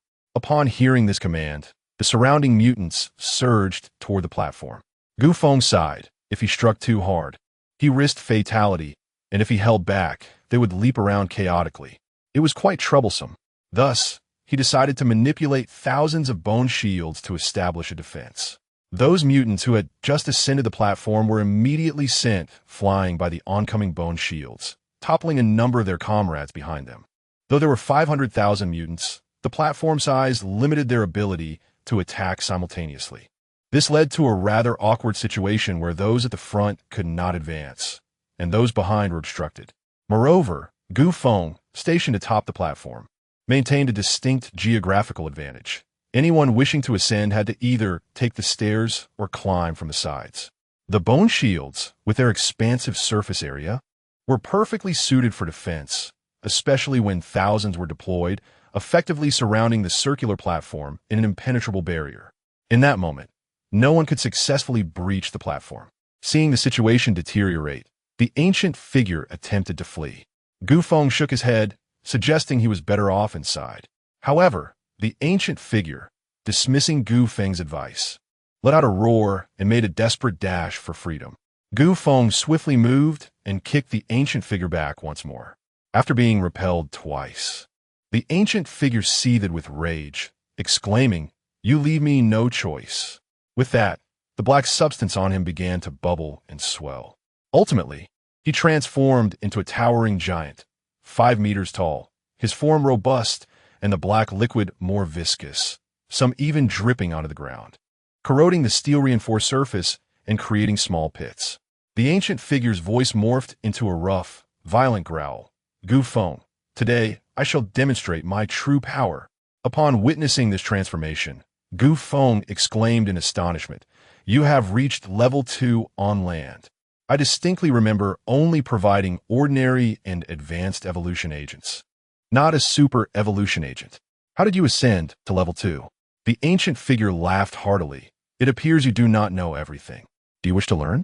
Allow me to consume you, and all shall be revealed." With that, he charged toward Gu Feng. Despite his massive size, the ancient figure moved with surprising speed and agility. Gu Feng raised his hands, launching 2 beast-tooth knives swiftly toward the ancient figure. Remarkably, the ancient figure shrank mid-air, evading the knives and continuing his assault on Gu Feng. Frowning, Gu Feng stepped back into a bow stance, channeling all his strength into a punch aimed at the advancing foe. The force of the punch unleashed a resounding shockwave, leaving the ancient figure astonished and unable to evade in time. In a striking contrast, one fist was large and the other small, one dark and the other light. As they collided with tremendous impact, the sheer force of the encounter compelled Gu Lan and his companions on the high platform to stagger backward. The roaring flames in the fire pit were abruptly quelled, nearly extinguishing entirely. Following this, a thunderous explosion erupted, causing the ancient's fist, along with his entire arm, to explode into a mass of dark, viscous liquid that splattered everywhere. Gu Feng swiftly maneuvered the bone shield to protect himself and the 3 companions from the onslaught. Chapter 294. The Ancient Avatar. A hissing sound permeated the air, echoing the presence of corrosion. Many of the mutant beings below the platform were splattered by the black, viscous liquid, succumbing to agonizing cries. The ancient was taken aback by the ferocity of Gu Feng's punch, retreating several meters before steadying himself, remarking, "You are formidable. You must have reached level 4 of the land stage, haven't you?" Gu Feng shrugged nonchalantly. "Then why not surrender promptly, unless you wish for me to subdue you?"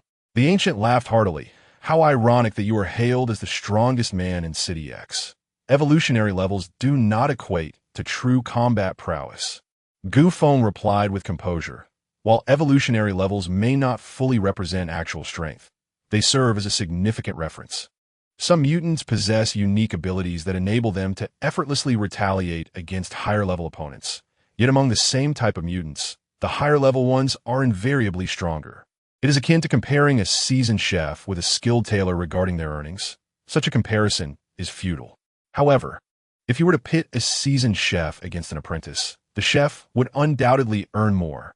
This principle is not lost on me." Amid their discourse, the mutants splattered by the viscous substance were entirely consumed, leaving behind a copious amount of black liquid that began to coalesce, resembling a massive, slimy snail in motion, evoking a sense of nausea. The ancient did not rush to attack, seemingly biding his time, while Gu Feng remained still, waiting as well. It was evident that what the ancient awaited arrived sooner. Once the liquid gathered, it twisted and morphed into an identical replica of the ancient. Gu Feng was not taken aback. It was a commendable ability, albeit regrettable. He wielded his beast-tooth knife and aimed it at the ancient below. The ancient swiftly melded into the crowd, directing the mutants to launch a renewed assault against Gu Feng. The ancient atop the platform chuckled. "As long as my avatar remains unharmed, you cannot kill me. Now, feel free to unleash any tactics you possess." With no concerns lingering, the ancient commenced a frenzied assault on Gu Feng. Simultaneously, Gu Feng faced the Ancient's onslaught while fending off the advancing horde of mutants and safeguarding the three young women from harm. He was exceedingly occupied. Fortunately, this state of affairs persisted only briefly, as tremendous battle cries erupted from the four cardinal directions. The members of Gu Feng's squad had arrived. From the east surged Liu Jianxin's Black Panther squad, now comprising over 100,000 seasoned and new members, effectively sealing off the eastern front. From the south surged the Silver Wolf squad, led by Guo Sijia, numbering slightly fewer but still exceeding 90,000, blocking the southern approach.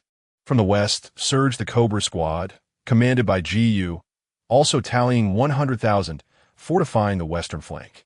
From the north surged the Scorpion squad, led by Li He, the smallest contingent with only 70,000, securing the northern front. Those formidable shield walls, the orderly armored helmets, the glinting bone swords, and beast-tooth knives constituted the most resilient front line, the mightiest legion. All right, my forces have assembled. It is time to get serious. Gu Feng declared, his aura surging with intensity.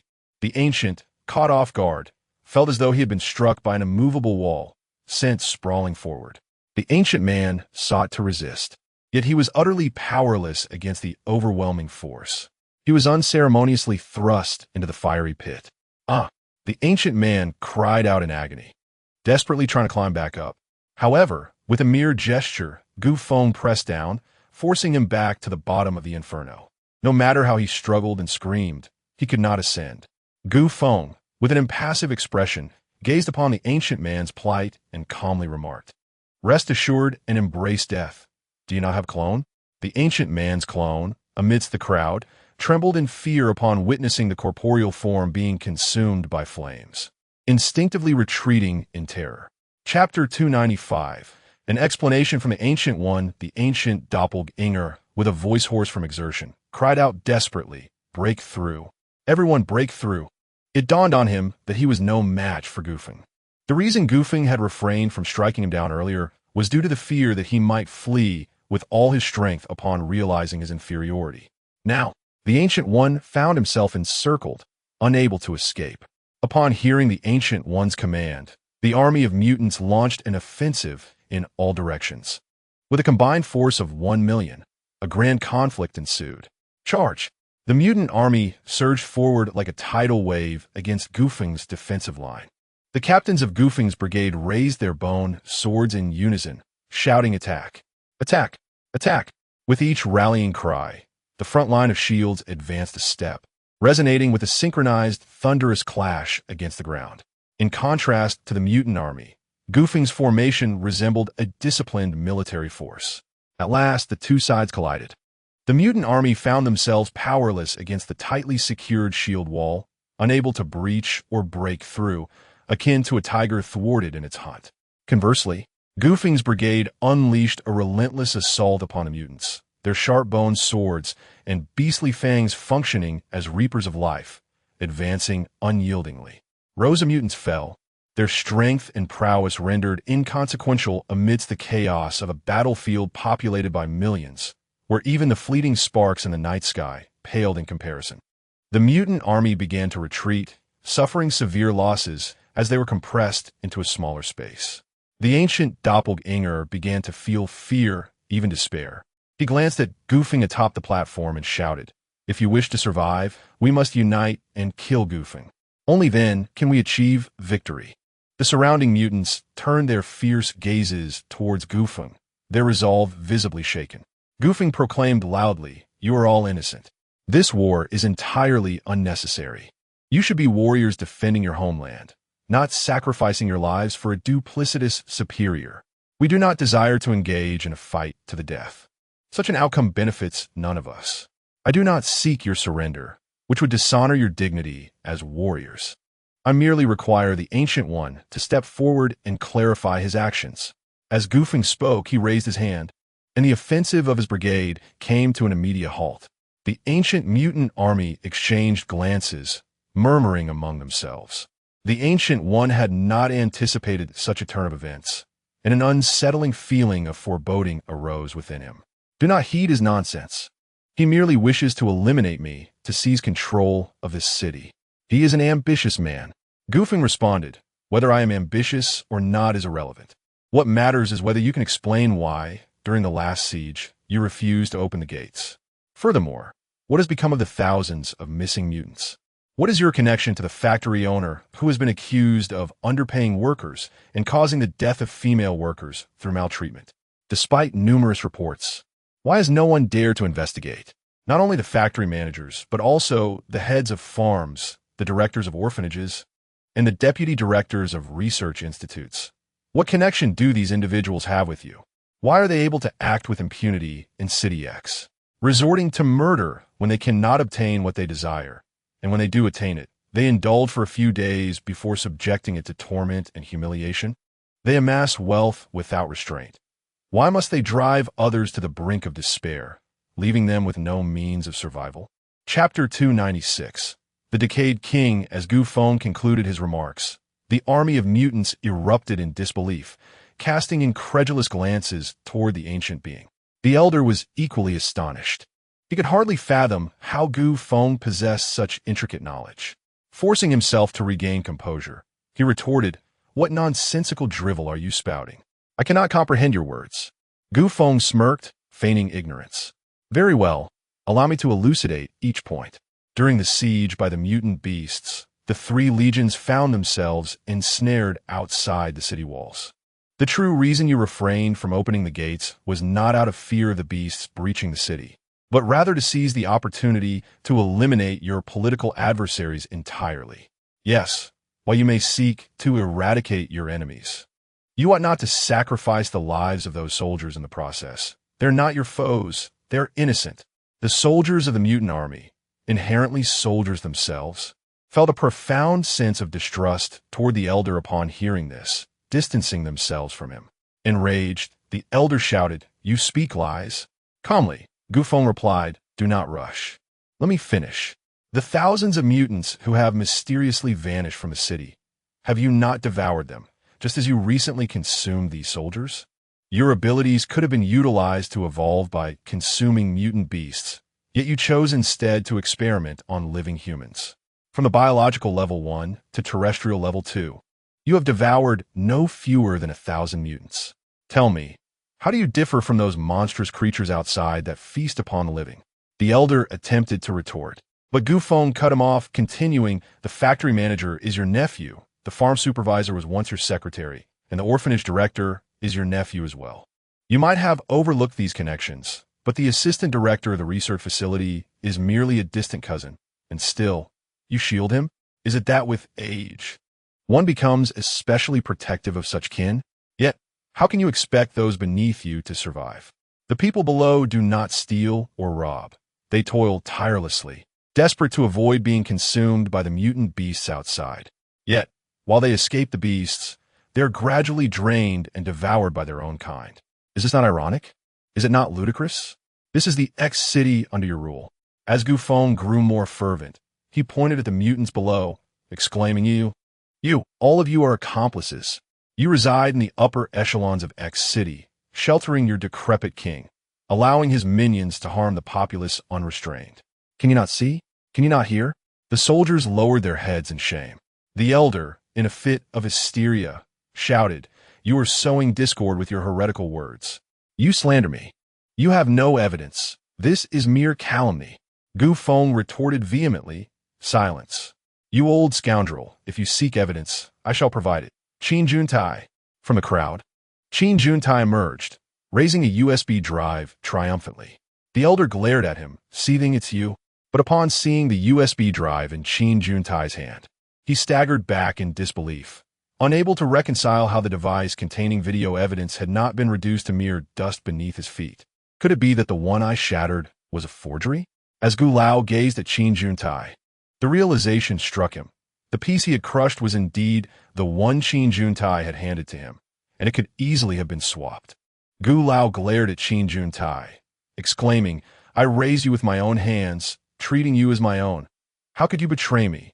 A flicker of anguish crossed Qin Juntai's eyes, yet his expression remained icy. "I am merely the child you adopted from the orphanage. All my kin from that place are deceased, victims of your family's treachery." Chapter 297. The tide has turned. The elder furiously berated Qin Juntai, exclaiming, "Begone, ungrateful wretch!" With a swift motion, his right fist aimed directly at Qin Juntai's heart, while his left hand lunged for the USB drive in Qin's grasp. Despite being a mutant, Qin Juntai was vastly outmatched by the elder's formidable strength. Under the full assault of the elder, Qin found himself in a dire predicament, seemingly doomed. Yet, just as the elder was about to seize victory, he was suddenly immobilized by an enigmatic force, suspended in midair. Struggling with all his might proved futile. He could not break free. Turning his gaze, he discovered Gu Feng, one hand raised in an ethereal grasping motion. The elder was once again taken aback. Gu Feng was extraordinarily powerful. In truth, Gu Feng merely manipulated the surrounding air with his mind, ensnaring the elder within it. As Gu Feng lifted his arm, the elder was yanked onto the stage, rendered motionless. Gu Feng then called out to the assembled crowd below, "Today, I shall reveal the unvarnished truth to you all. Bring them forth." A member of Gu Feng's team emerged, bearing a laptop and projector, with the factory manager and several others in tow. Qin Juntai handed the USB drive to the team member, who plugged it into the computer, commencing the playback of a series of damning evidence, both video and audio, all indisputably linked to the elder. The elder, in a frenzy, protested, "You cannot do this to me. I was sent by the state to protect City X. The glory of City X is of my own making. You have no right to humiliate me, no authority to judge me." Gu Feng, uninterested in further discourse, addressed the crowd below, "You were blind and deaf to the truth. Now, you shall see and hear for yourselves. You are the warriors safeguarding City X, heroes, not the personal militia of any individual. I do not require your surrender. I wish for you to descend below the 20th floor and witness firsthand the lives of those you are willing to risk your lives to protect. Observe the food they consume, the water they drink, the labor they endure. Go see for yourselves." Upon finishing his words, Gu Feng gestured for his team members to part. The mutant soldiers began to descend to levels they had never ventured to before, seeking to understand the plight of those living beneath them. As one person led the way, more followed, all pondering whether the lives of those they pledged to protect were indeed, as Gu Feng had described, fraught with hardship. Watching the crowd depart, the elder recognized the gravity of his situation, appearing considerably aged. "Do not leave. You are my confidants, my loyal troops. You cannot abandon me." Gu Feng turned back, contemplating the elder's dual nature of kindness and malice. Yet, he ultimately believed that in this world, there would be more good than evil. To the victor belong the spoils. "Say what you will," the elder lamented, "but I refuse to accept that my entire plan will crumble at the hands of you two." The two he referred to were none other than Gu Feng and Qin Juntai. The reason why Gu Feng possesses such intricate knowledge of all matters lies, on one hand, in his ability to read minds, and, on the other, in the insights imparted by Qin Juntai. During the time when Gu Feng was engaged in the eradication of mutated beasts outside the city, Qin Juntai was assigned the task of seeking out Gu Feng. During that encounter, their conversation extended beyond the ancient mission entrusted to them, delving into various other topics as well. Chapter 298. Cuteness does not suit you at that moment. Qin Juntai gazed at the small puddle brimming with rainwater and remarked, "The water is about to overflow." This statement bore a triple entendre. The first layer simply indicated that the puddle was nearing its capacity. The second layer signified the urgency of their task, which was pivotal to the crisis facing the entire X city. The third layer alluded to the resurgence of ancient ambitions that threatened to spill over. It was from that moment that the two began to orchestrate their plans. One operated from the outside, while the other maneuvered within. Despite the ancient schemers' profound cunning and formidable influence, they were ultimately ensnared in an intricate web spun by the two. As Gu Feng pondered how to secure the Ancient One for the impending public trial, Qin Juntai approached him and inquired, "May I speak with the Ancient One privately?" With a resigned sigh, Gu Feng acquiesced, "Go ahead, but exercise caution." Qin Juntai nodded and stepped forward to confront the Ancient One, while Gu Feng retreated to join Gu Lan and the others. Gu Lan gazed at Qin Juntai with starry eyes, exclaiming, "Wow, he's so handsome. I can't seem to get enough of him." Gu Feng tolerated this. But what truly tested his patience was the infatuation evident on Mu Chun and Wen Wen's faces as they admired Qin Juntai. He looks even better than reality show stars. Was he in a boy band? One of them mused. He is far more masculine than those boy band members. Please don't compare my idol to those effeminate fellows. Gulan retorted, annoyed.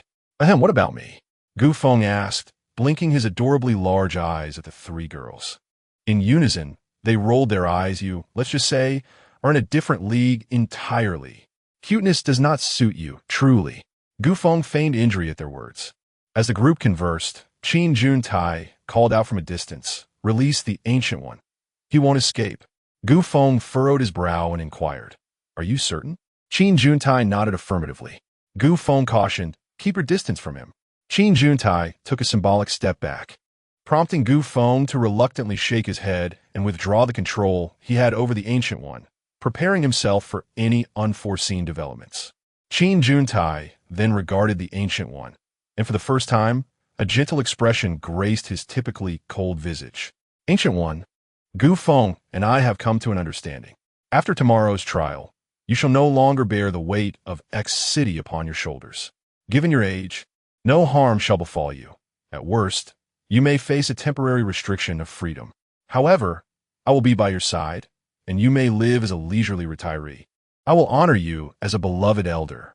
The Ancient One's form seemed to regain some strength as he listened to Qin Juntai's words, weakly nodding in agreement. You are a good child.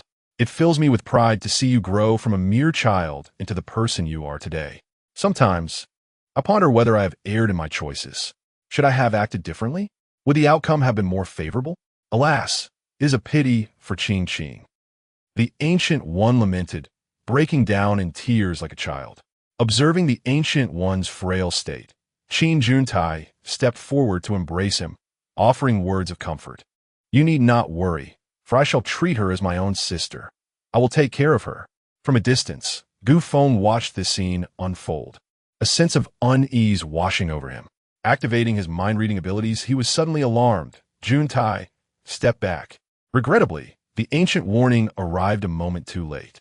The ancient black sludge enveloped Qin Juntai entirely, and in an instant, the two merged into a tall, slender figure of liquid, towering at 2 meters. With a swift movement, Gu Feng positioned himself before the sludge and reached in, attempting to pull Qin Juntai free. However, it was Qin Juntai himself who broke free. At such proximity, Gu Feng could discern the grotesque transformation of Qin Juntai's face, now unrecognizable from corrosion. Yet his eyes reflected a serene calmness. Gu Feng understood him profoundly. He was resolutely seeking death. Chapter 299. The Weeping Child. 20 years ago, when Qin Juntai was merely a 6-year-old boy, fate dealt him a cruel hand as his parents tragically departed from this world due to an unforeseen accident. Left in a state of utter desolation, he was first sent to his uncle's home, then to his aunt's, followed by another uncle's, and finally to his maternal uncle's residence. In his tender heart, he felt like an unwelcome burden, provoking endless discord and disputes wherever he went. While other children basked in the warmth of their parents' affection, his childhood was steeped in the bitter realities of human indifference.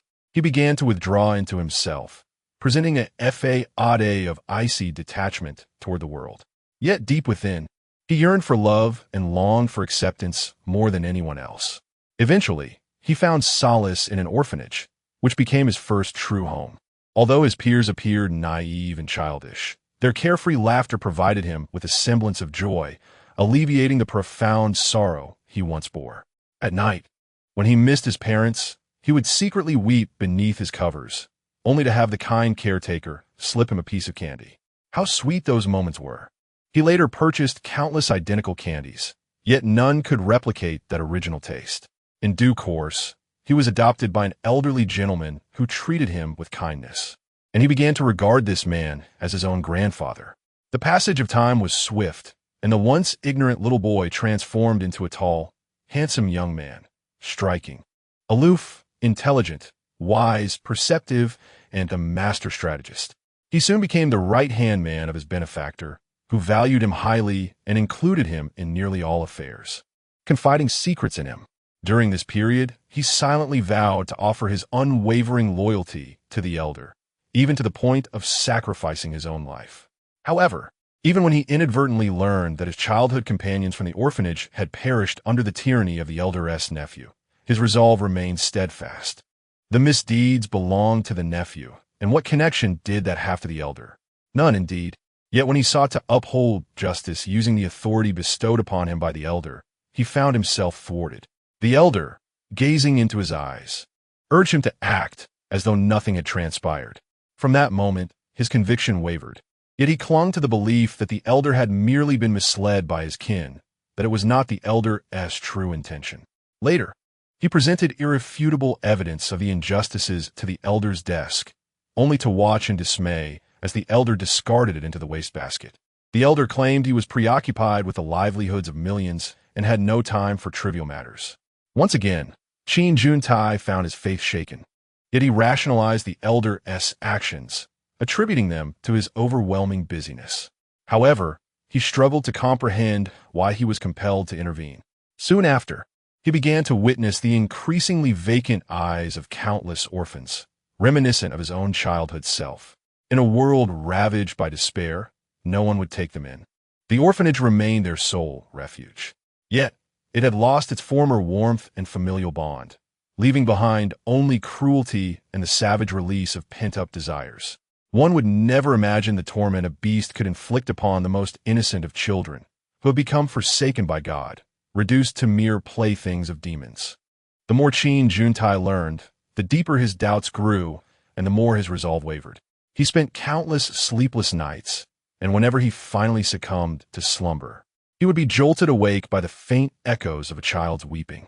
This lamentation resonated with the memories of his own childhood, reminiscent of the dark basement of a relative's home, a sound that felt both familiar and foreign, driving him to the brink of despair. Chapter 300. The Great Transformation of City X. Subsequently, he encountered Gu Feng, whom he despised and looked down upon. Yet, it seemed as though Gu Feng possessed the ability to see through his heart. He understood him, despite never having exchanged a single earnest word. He realized it was time for him to alter certain aspects of his life. However, the betrayal he contemplated was directed towards the ancient one whom he regarded as kin. This created a tumult of contradictions, anguish, and turmoil within him, leading him to feel as though he were being torn apart. The indescribable pain extinguished his will to live. In his mind, perishing at the hands of the Ancient One would be the ultimate release. Gu Feng sought to pull him from this abyss, but he resisted. Disfigured by corrosive substances, he turned to Gu Feng and uttered, "It is truly a blessing to have known you." With those words, he detonated the explosive device concealed in his pocket. A tremendous conflagration erupted, enduring and relentless, while Gu Feng could only watch in sorrow, powerless to intervene. It became evident that even Gu Feng's mind-reading abilities could not fathom the complexities of human emotions. The Ancient One perished, and so did Qin Juntai. Gulan wept bitterly, while Gu Feng remained stoic, understanding that this was a choice made by Qin Juntai himself. The first level regained its tranquility, albeit leaving a trail of devastation in its wake. Before dawn the following day, the events of the previous day had already spread far and wide. No one could believe that the Gu Feng Brigade, once precariously teetering on the brink, had suddenly risen to become the de facto rulers of City X. At 2 o'clock that afternoon, a grand public trial was convened at the marketplace, with the privileged elite of City X as the defendants and millions of oppressed laborers as the plaintiffs. As gruesome truths were unveiled, the populace began to comprehend that the apocalypse had not merely obliterated existing moral constraints, but had also dismantled the very concepts of right and wrong within the human heart. This public trial aimed to convey to everyone in City X that should you believe in the existence of something, it will surely return. However, once you cease to believe, that is when it truly vanishes. The principal offenders were executed on the spot, plunging the entirety of City X into a frenzy of celebration.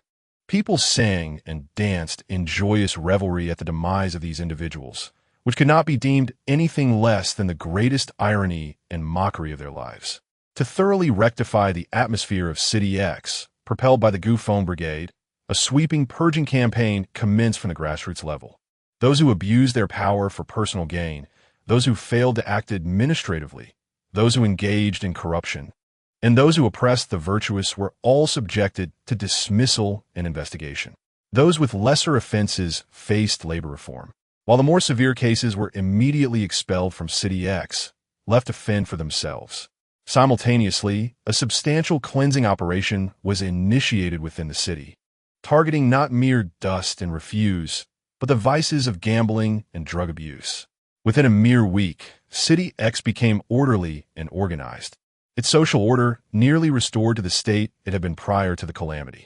A smile unconsciously adorned the faces of all, and hope for the future brimmed in their hearts. Following this, Feng introduced a series of reform measures. First, he established the Department of Justice and the Supervisory Bureau in City X. The former functioned similarly to a court of law, while the latter resembled a police station. If one were to liken City X to a living entity, these two departments would serve as its internal immune system, ensuring that the city would not succumb to internal decay and could continue to thrive healthily. Secondly, the consolidation of the army ensued. Following a series of upheavals in City X, the original force of 1,500,000 troops dwindled to merely over 900,000. Feng was unreserved in his approach, taking them all in. These were seasoned warriors, rigorously trained and battle-hardened. Consequently, Feng's battalion surged from over 400,000 to an impressive 130,000. Chapter 301.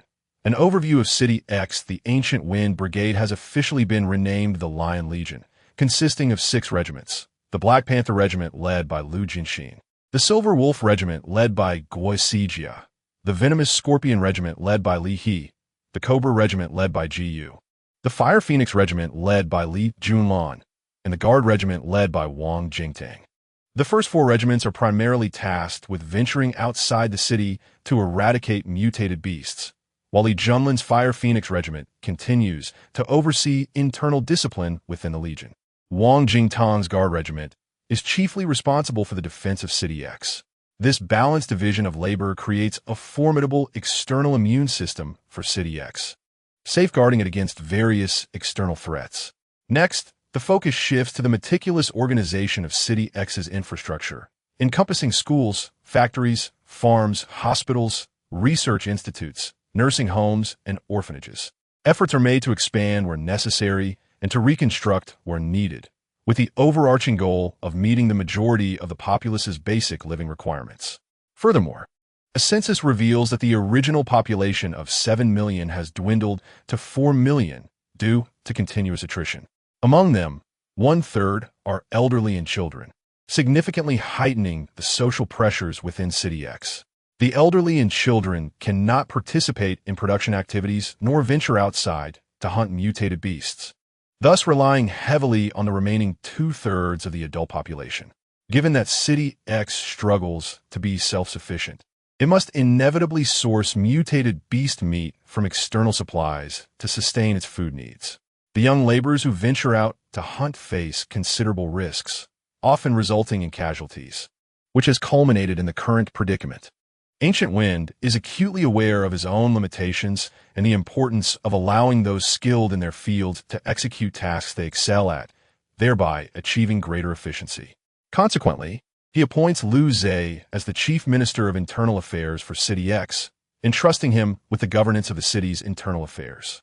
The entire internal administrative system is handed over to him, allowing him the autonomy to establish the framework of governance. Having accomplished these tasks, Ancient Wind feels he has finally sorted through the mess that is City X. On the first day of the 3rd lunar month, a Friday auspicious for blessings, inaugurations, marriages, and business openings, a celebration is organized to mark the official renaming of City X. The first floor is open to the public, and the citizens, brimming with joy, gather to partake in this unique festivity. Families with children, couples supporting each other, and young lovers all converge on the first floor to join in the celebration.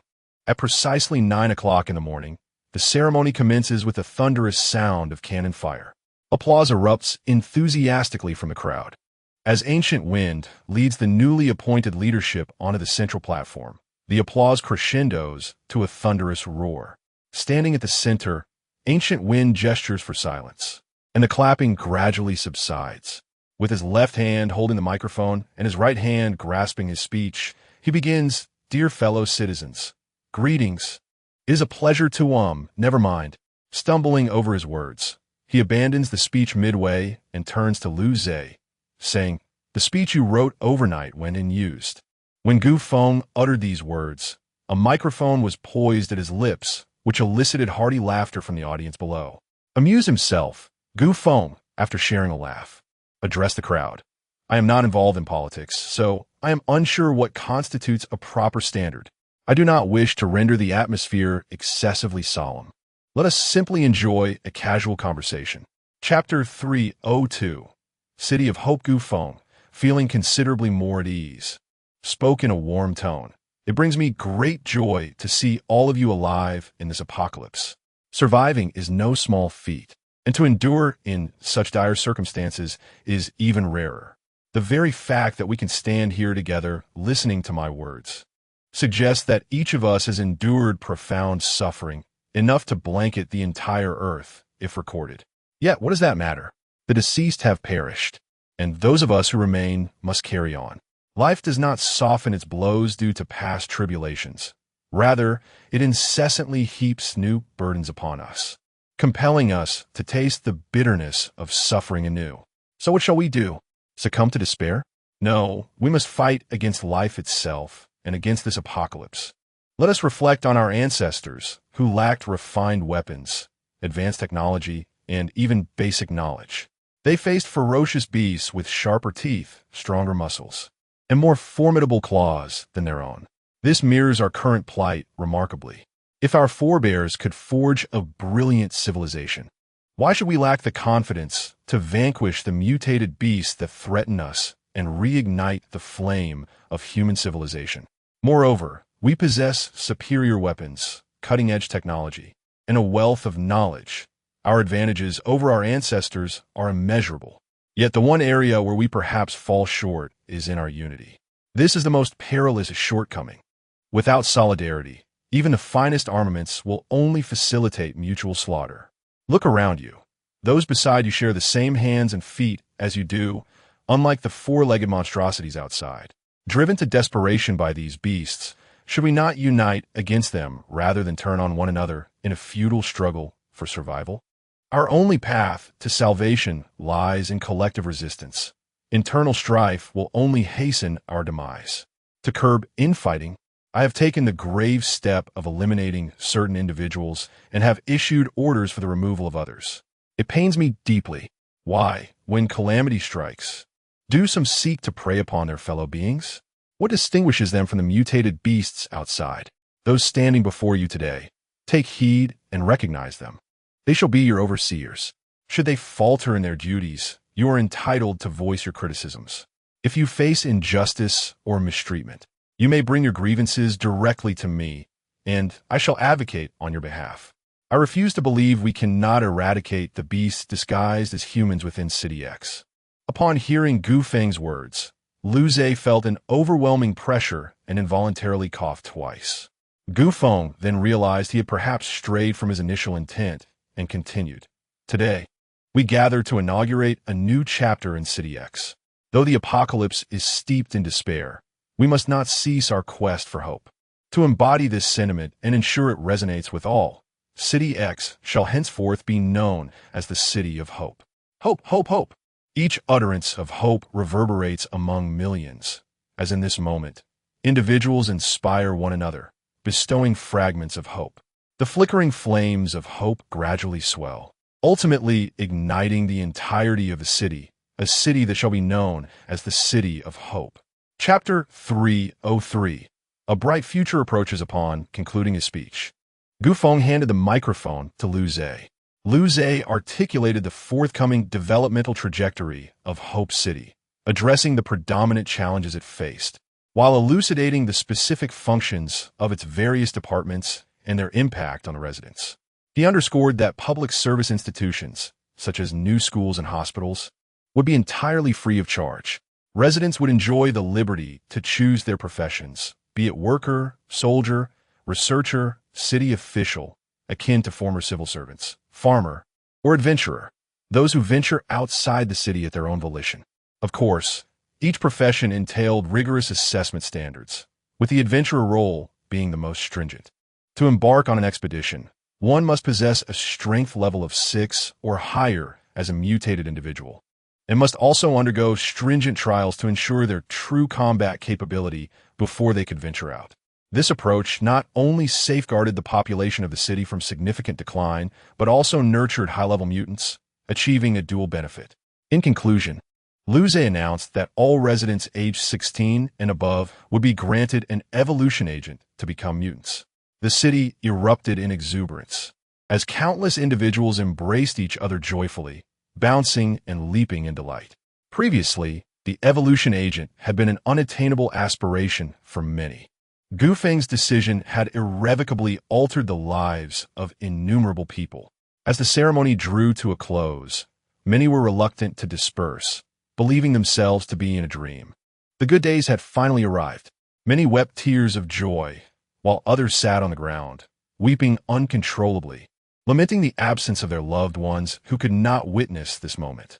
Surrounded by his guards, Feng was making his way back when a servant squeezed through from outside, whispering urgently in his ear. Feng nodded intermittently, and upon the servant's completion, he simply uttered, "Lead the way." Minutes later, Feng found himself in a nondescript office, where Gu Qingqing was restrained by 2 female warriors, her arms pinned tightly, as she unleashed a torrent of curses directed at Feng. Unperturbed, Feng took a seat opposite her. He picked up a C4 bomb from the table and coldly remarked, "This bomb will only claim the lives of innocent people in the venue." Gu Qingqing glared at him, hurling insults. "You treacherous scoundrel! You ungrateful wretch! You shall meet a dire end. My grandfather placed his utmost trust in you. Had he not kindly allowed you to reside in X city, he would not have faced such a fate today.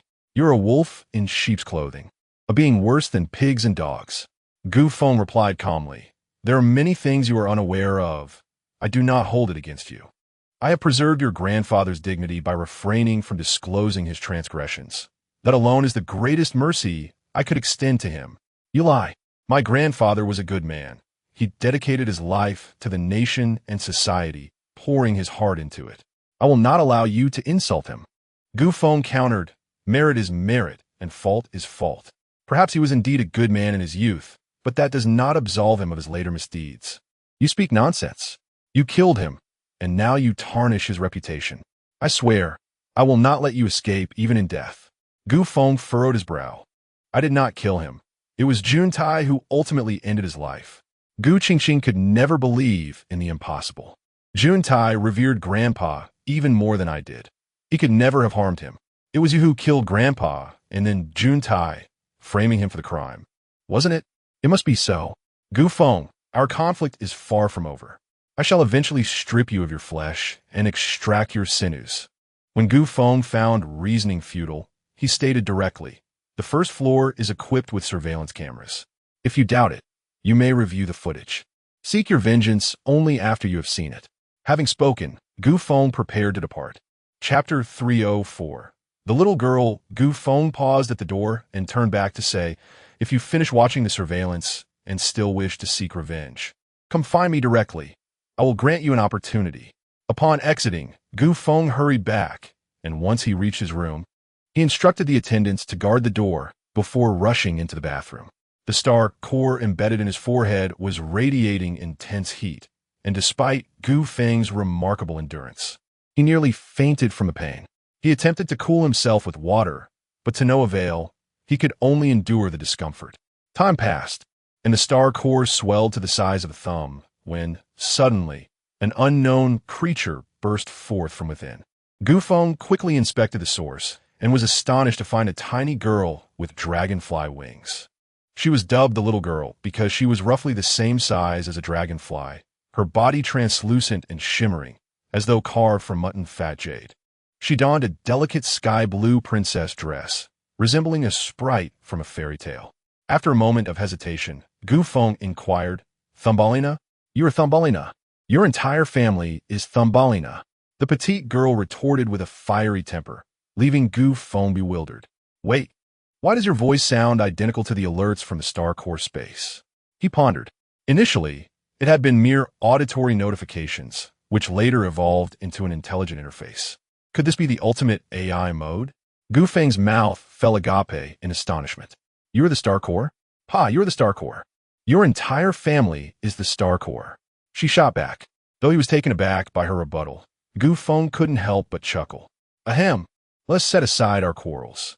Might I request you to introduce yourself? I am your great-aunt. Gu Feng, typically patient, felt a surge of irritation rising within him. Just as he was about to respond, she continued, I must be extraordinarily unlucky to have chosen you as my host. You barely survived the parasitic process, losing copious amounts of blood, and since my life energy is already scant, I had to prioritize repairing your body. Fine, I shall repair you, but you fainted immediately. Who permitted you to faint? You couldn't have held on a moment longer to hear my basic instructions? Instead, you waste time aimlessly wandering about. And while your demise is inconsequential, do not drag me down with you. Gu Feng felt utterly chastised, unable to muster a rebuttal. For her, every word held a kernel of truth. He felt a pang of grievance, wishing to weep. I didn't intend to faint, I just couldn't control it. The little girl continued her tirade for over half an hour, eventually exhausting herself and settling onto Gu Feng's shoulder while persisting in her vocal onslaught. Gu Feng's ears buzzed, as if he were hearing a monk chant scripture in his ear. Ahem, why didn't you inform me earlier? He asked weakly. I wish to inform you, you foolish child. Before I could absorb the life energy, I had to repair you first. My essence was damaged, and I fell into emergency mode.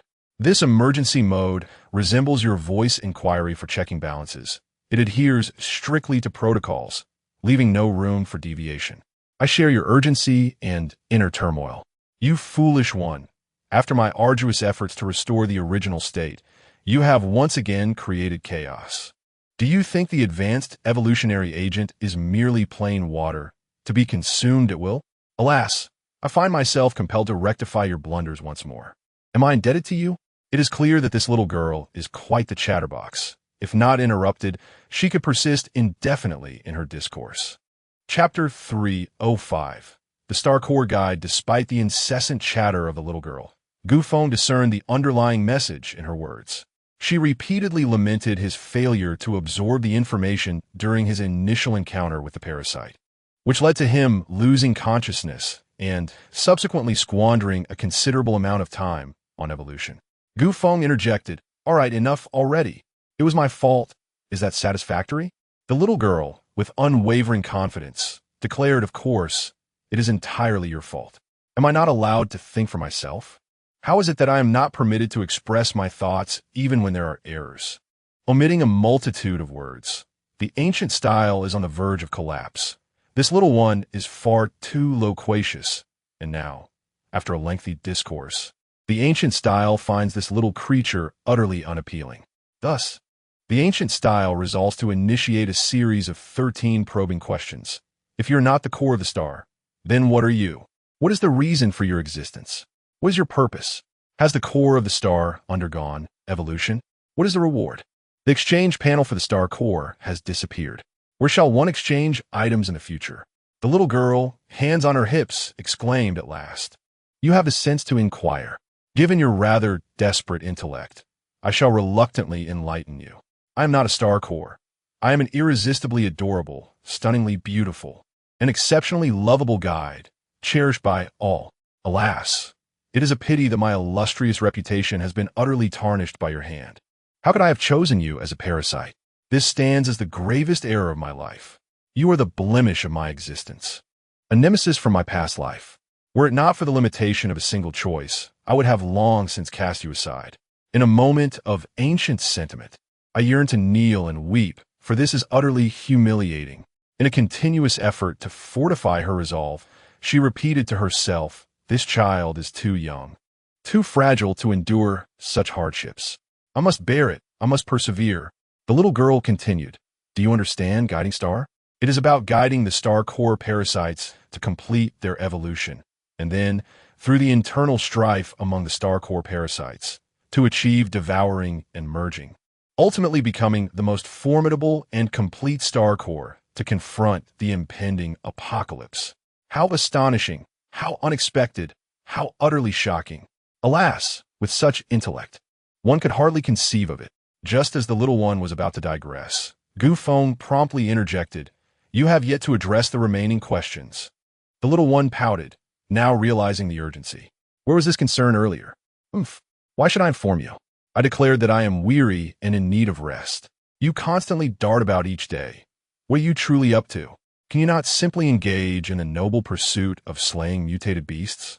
After all, they are delectable sources of life energy." The little fellow ended up drooling at the end. Upon witnessing this, Feng couldn't help but chuckle. With a weakness revealed, it became easier to engage in conversation.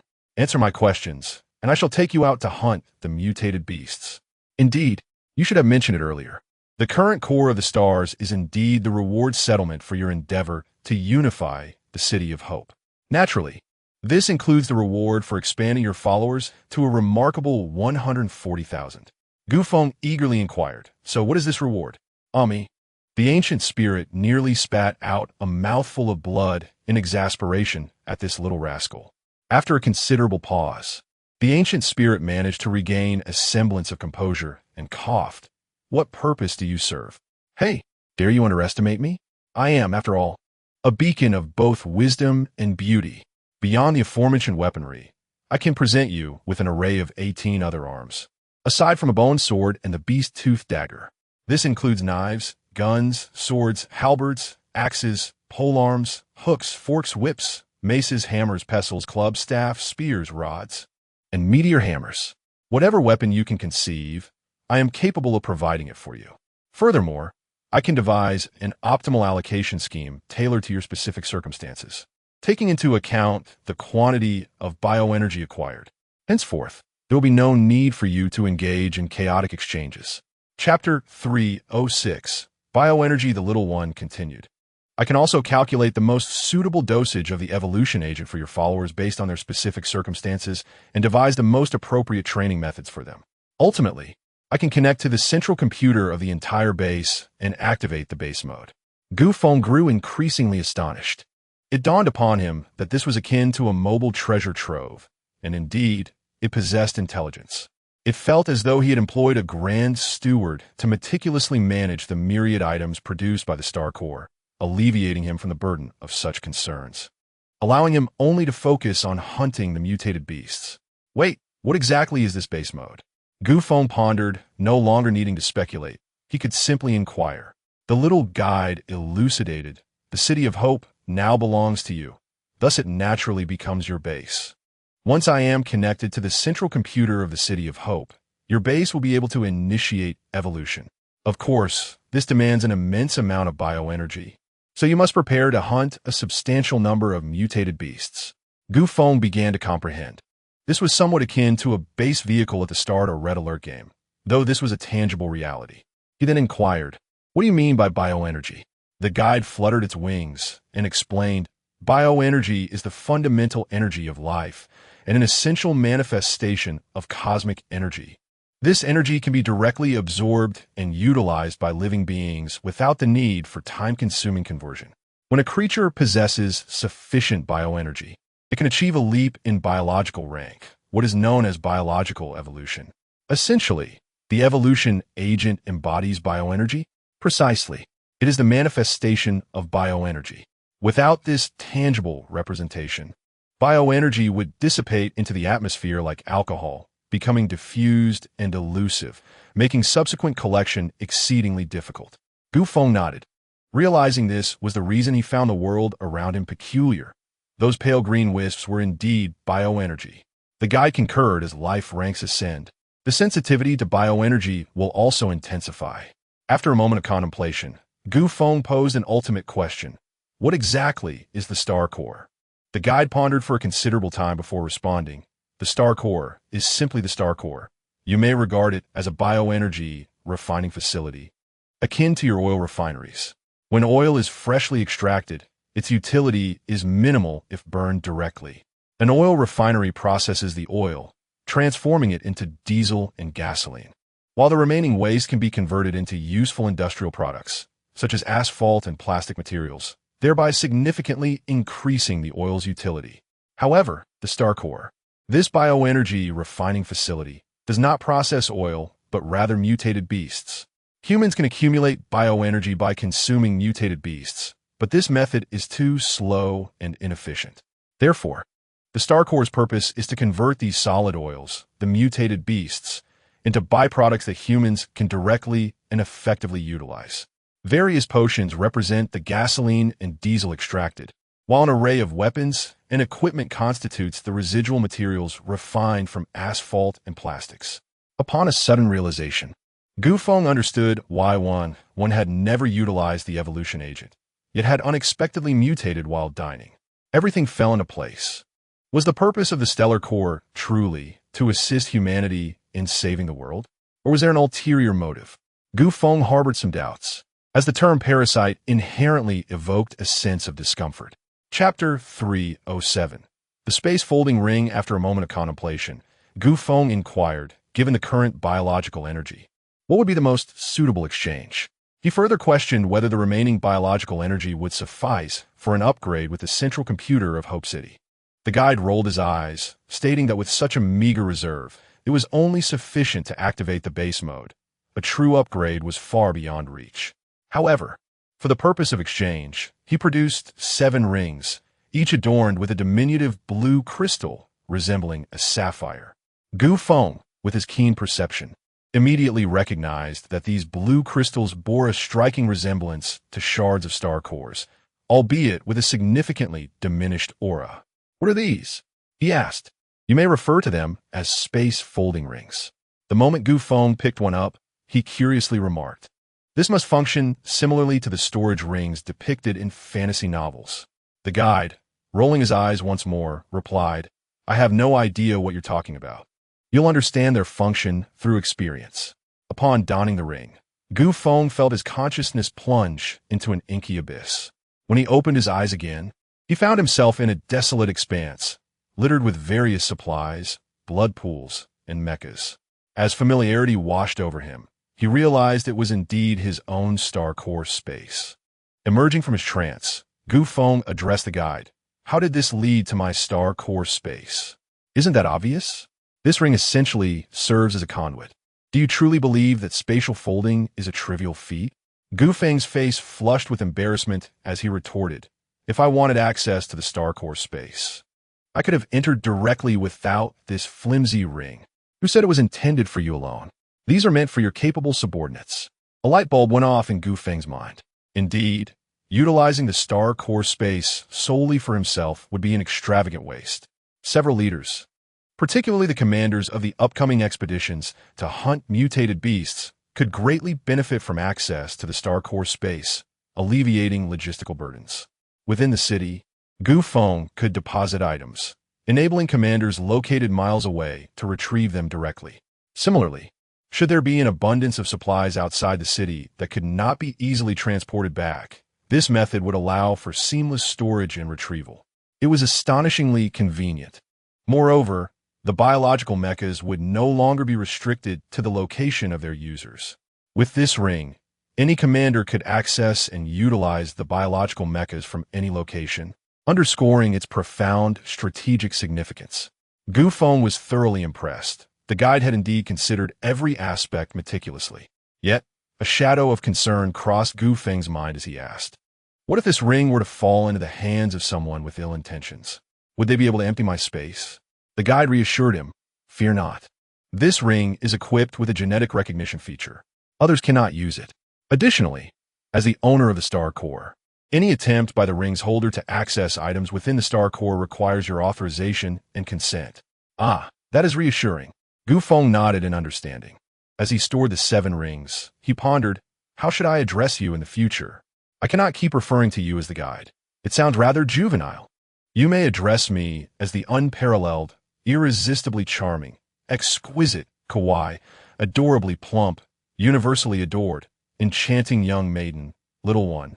Very well, little one. Pardon me. I am indeed the unparalleled, irresistibly charming, exquisite, kawaii, adorably plump, universally adored, enchanting young maiden, little one. Understood, little one. Chapter 308. Comforting Gu Qingqing. Ah, what troubles you, little one? I shall fight you. Do not be mischievous, little one. No, I will defeat you. If you continue to act up, I shall refrain from venturing out to hunt the mutated beasts. Oh, very well, I shall endure. That is a good girl, little one. Gu Feng and the little one did not hasten to leave the city. Instead, they first proceeded to the central control room on the 60th floor. According to the little one, they should activate the base mode first, allowing evolution to unfold gradually. Upon arriving at the 60th floor, Gu Feng encountered Gu Qingqing approaching him. Her gaze appeared somewhat vacant, as if her soul had been lost. She must have just finished reviewing the surveillance footage. With a resigned sigh, Gu Feng reflected on how she had fallen for being the cherished daughter to an ordinary person, stripped of all her kin. It was a burden too heavy for anyone to bear. Yet in this apocalyptic world, merely surviving was a daunting challenge. There was little time for sorrow. Gu Feng addressed Gu Qingqing. Have you made up your mind? Do you still seek vengeance against me? Gu Qingqing stared for a moment before realizing he was speaking to her. She nodded vigorously. I still wish to avenge myself? Very well. You shall choose the time and place. Gu Qingqing replied without hesitation. Right now, here? With that, Gu Qingqing charged towards Gu Feng with an indomitable spirit. Her hands transformed into feline claws. Cat ears sprouted from her head, and a tail emerged from beneath her garments, presenting a charming yet endearing sight. Though her expression was laden with despair, Gu Feng understood her heart. She had just contemplated ways to escape her pain, regardless of what the elder had done. It was not Gu Qingqing's fault. He could not bear to watch her self-destruct, which prompted him to intervene. He sought to provide her an outlet for her anguish. Perhaps shedding tears would alleviate some of her sorrow. Gu Feng adopted a defensive stance, ensuring that no matter how Gu Qingqing maneuvered to attack, she could not breach his barrier. The disparity in their strength was overwhelming. Once again, she was thwarted by the energy wall. Enraged and heartbroken, she began to assault the barrier with reckless abandon, yet it remained unyielding. Undeterred, she continued her futile assault, her claws becoming stained with blood as she fought on. Unbeknownst to her, tears began to cascade down her cheeks, and soon she was weeping as she struck, her cries growing louder until she collapsed on the ground in despair. Gu Feng, feeling helpless, sighed softly and crouched beside Gu Qingqing, gently offering solace. Cry, let it all out. Once you have wept, it will be all right. Before he could finish, Gu Qingqing embraced him, resting her head on his shoulder. While he initially considered pushing her away, he restrained himself, allowing her to borrow his shoulder for comfort. Moments later, he regretted his decision. The damp, sticky sensation around his neck was unmistakable, an unfortunate mixture of Gu Qingqing's tears and snot. Having reached this point, Gu Feng resolved to stand by the good until the end. After more than half an hour, Gu Qingqing finally wept herself into exhaustion and sank into a deep slumber. During this time, she had scarcely found a moment of respite. Yet now, nestled in Gu Feng's embrace, she discovered a sense of security. Gu Feng gently shifted her away, then instructed the attendant to summon 2 female bodyguards to escort her back, before he and the small child proceeded to the central control room. Chapter 309. The supercomputer in the central control room. Operations had largely returned to normal, and the spirits of everyone present were markedly improved compared to before. Upon entering, Gu Feng noticed that Wang Jingtang was also there, though his complexion appeared rather poor. Seeing Gu Feng enter, Wang Jingtang immediately rose to greet the lord of the city, exclaiming, "What brings you here?" Wang Jingtang harbored a genuine admiration for Gu Feng, recognizing how well he had managed the City of Hope and fostered an unprecedented sense of unity and kindness among its inhabitants. He understood the magnitude of this achievement, one he believed he could not replicate, and that even the former leader had failed to accomplish. Yet, Gu Feng had made it seem effortlessly simple. It could only be said that some individuals are born geniuses, endowed with a natural aptitude for leadership. To Wang Jingtang, Gu Feng epitomized such a gifted leader. Just as Gu Feng was about to inquire which was the central computer, he spotted Little Point flitting through a small door. Without a moment's hesitation, he rushed forward, opened the door, and discovered a room filled with towering metal cabinets, each densely packed with wires and interconnected by countless optical fibers. With a hint of naivety, Gu Feng turned to Wang Jingtang and asked, "What are these metal boxes?" At this, Wang Jingtang's face flushed, not out of embarrassment for himself, but for Gu Feng as the lord of the city. Clearing his throat, he replied, "These are the processors of the computer, essentially the mainframe." Gu Feng recalled that a computer's mainframe was merely the small box beside the monitor in an internet CAF. How could it possibly be this large? Sensing Gu Feng's confusion, Wang Jingtang continued his explanation.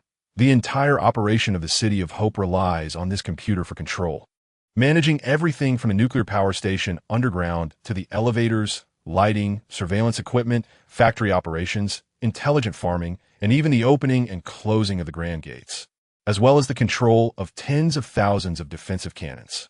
All of this requires millions of calculations for precise operation, which a conventional processor simply cannot achieve. Hence the size of this supercomputer's processor. Feigning understanding, Gu Feng responded, "I see," as he ventured further inside to search for Little Point. Before long, he found her, but couldn't help but chuckle at the sight.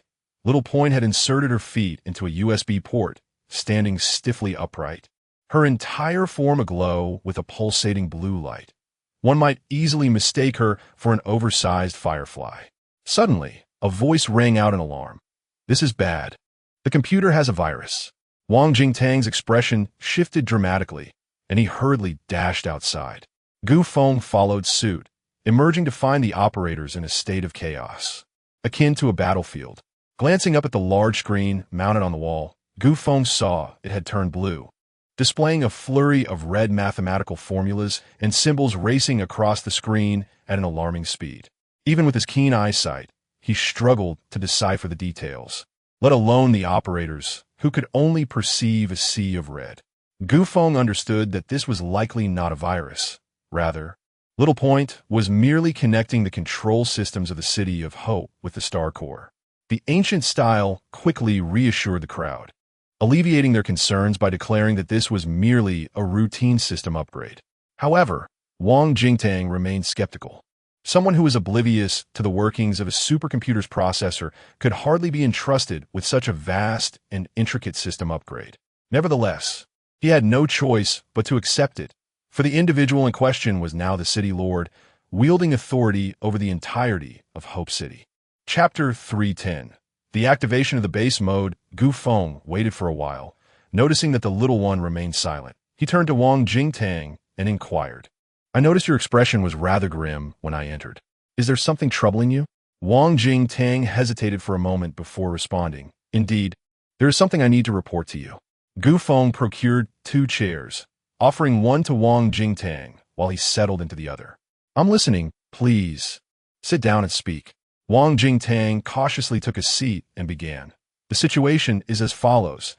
Our access to the satellite's secret key has been locked, and it seems that someone from the Central Authority may be dispatched to investigate these ancient matters. We could very well be labeled as traitors. This might become quite troublesome. Is there even a nation left? Whose country is it? Whose home? By what right do they determine who is a traitor?" Gu Feng's indignation surged forth uncontrollably. He was a citizen of Z country, loving it more than anyone else, yet there existed a select few who believed they could represent Z country. Whenever someone acted against their personal interests, they hastily branded that individual as a traitor. What sort of reasoning is this? Is it not the countless ordinary citizens of Z country who truly embody its essence? After a moment of silence, Gu Feng queried, "So with the key locked, we can no longer utilize the satellite, correct?" "Well, if we can't, then we won T." Wang Jingtang quickly interjected, "It's not that simple. First and foremost, without satellite surveillance, we cannot monitor the global progression of this mutation disaster, nor can we predict the weather for timely adjustments. We also cannot locate the mutated groups. And most critically, we are unable to launch missiles." Gu Feng understood. Missile launches necessitate satellite navigation. Without satellites, even an abundance of missiles would be rendered useless. Furrowing his brow, he replied, "I understand. Let us take it one step at a time. The two engaged in casual conversation, and time flew by. Before they knew it, 2 hours had passed. Suddenly, the large screen began to flicker incessantly. With his keen instincts, Gu Feng immediately sensed that the entire Hope City's circuitry seemed to have gained a life of its own, extending and proliferating like the roots of a tree. Astonished, Gu Feng found himself at a loss for words. It was truly miraculous, absolutely extraordinary. He felt as though the entire Hope City was alive, and he resided within the belly of this steel behemoth. Soon, everyone's computers returned to normal, and the little one emerged, landing gently on Gu Feng's shoulder. Wang Jingtang, taken aback by the tiny girl, recalled telling his son tales of Thumbelina, a girl with wings. "No, I am the unrivaled, adorable, charming kawaii. Plump and beloved beauty, little point." The little one retorted indignantly. Gu Feng interjected, "Just call her little point. You don't wish to go, do you? Fine, fine. I see how it is, Achu." As little point spoke, she suddenly yawned. "You promised me that you would keep your word, and I'm feeling a bit tired now. I think I'll go back and rest." Observing her state, Gu Feng realized she had expended considerable energy just moments ago. As the diminutive figure soared into the core of the stars, a holographic projection of the city of Hope materialized in Gu Feng's mind, affirming that the connection had indeed been established. True to his word, Gu Feng ventured alone beyond the city to hunt the mutated beasts, laboring until the late hours of the night, having slain countless creatures, predominantly high-level mutants. As he engaged in the relentless pursuit and dissection of these beings, it was only at the very end that the small entity emerged from the star core, seemingly having absorbed sufficient biological energy. With a clamorous insistence for Gu Feng to continue hunting through the night, Gu Feng, however, was not so foolish. As midnight approached, he clasped the small figure and returned directly. Chapter 311, The Grand Assessment, Part 1. Gu Feng believed that rather than embarking on solitary slaughters, it would be far more exhilarating to orchestrate a grand-scale purge. This time, over 1 million individuals were involved, all of whom were mutated beings. A thought that ignited fervor within him. Of course, such a monumental endeavor required meticulous planning. The following day, before Gu Feng could articulate his thoughts, he received notification regarding the upcoming month-end assessment. This evaluation encompassed not only martial and literary rankings, but also the production status of various departments and the general improvement in the populace's quality of life. The martial and literary rankings would no longer be confined to internal comparisons within the legions. Instead, they would select the top 300 residents from Hope City for accolades. To facilitate this, Gu Feng had the 15th floor transformed into a dedicated arena, replete with numerous platforms for combatants to showcase their skills. In a short span, the spirit of martial prowess flourished in Hope City, as individuals engaged in friendly duels, exchanged insights, and honed their combat abilities significantly. Gu Feng also repurposed the 14th floor into a library, filled with an array of books that he had painstakingly collected by journeying to City G, where he unearthed them from beneath layers of snow and ice. The library soon became a hub of activity, as, devoid of smartphones and computers, people sought solace in reading during their leisure hours. This marked an intangible awakening of the spirit, as individuals transcended mere bodily existence to find affirmation of life within the realm of intellect. Such subtle transformations fostered a profound attachment to Hope City, which seemed to morph into a veritable paradise amidst the apocalypse. Some even composed poetry, extolling it as an Eden in the end times. In fact, Gu Feng had disseminated news of the existence of other cities merely half a month after the ancient regime's collapse, boldly asserting that the southern regions likely remained unscathed by large-scale mutant beast incursions, thus presumed to be relatively safe. However, the reaction of Hope City's denizens to this information was rather tepid. Gu Feng initially attributed their indifference to the inhospitable, icy conditions outside, which might deter migration. Ultimately, Liu Zhe conducted a public opinion survey, revealing the true reason behind the apathy. For the residents of Hope City, life had become exceedingly favorable. Their living standards were not significantly different from those before the calamity. Rather than exerting effort to relocate to an entirely foreign land fraught with uncertainties, They preferred to establish a stable existence in Hope City, where tranquility and happiness were tangible and foreseeable. Gu Feng's original plan to dispatch a contingent southward to the Central Plains had to be temporarily shelved, as the current frigid weather was indeed unsuitable for mass, long-distance migrations. The Martial Arena held immense significance for the Martial rankings, just as the library did for the literary rankings, with assessments overseen by several Legion commanders. The production status of various departments and the improvement in the quality of life for Hope City's inhabitants were to be evaluated by Gu Feng as part of Lu Zhe's governance team. Amidst the throngs of people, Gu Feng commenced an inspection of the weaponry production lines. The 3 production lines for armaments operated incessantly, almost round the clock. In just a month, they had manufactured an astonishing 70 million artillery shells, 3 million rockets, and hundreds of millions of bullets. As Lu Zhe guided Gu Feng through the facility, he elaborated on the remarkable achievements in production over the past month. Simultaneously, Lu Zhe conveyed the challenges faced in the realm of weapon production to Gu Feng. Chapter 312, The Grand Examination, Part 2. Lu Zhe, with a troubled expression, lamented, "Our resource reserves have reached a critical shortage. The gunpowder for producing bullets and the nitroglycerin for crafting shells have run perilously low. Without a stable source of minerals and oil, our munitions factory will be forced to cease production by the middle of next month at the latest." Gu Feng furrowed his brow, understanding that without firepower suppression, humanity would utterly lose its advantage in large-scale battles against the mutated beasts. The production of conventional weaponry must not be allowed to halt. Suddenly, Gu Feng recalled that not all ranged weapons necessitate ammunition. For instance, energy guns. Since the weapon development system had rewarded him with a blueprint for an energy gun, it took Gulen nearly half a year to produce a prototype. Now that he was familiar with the process, what remained was to initiate mass production. Perhaps it would be prudent to pause the production lines for light weapons and ammunition and instead commence the manufacture of energy guns.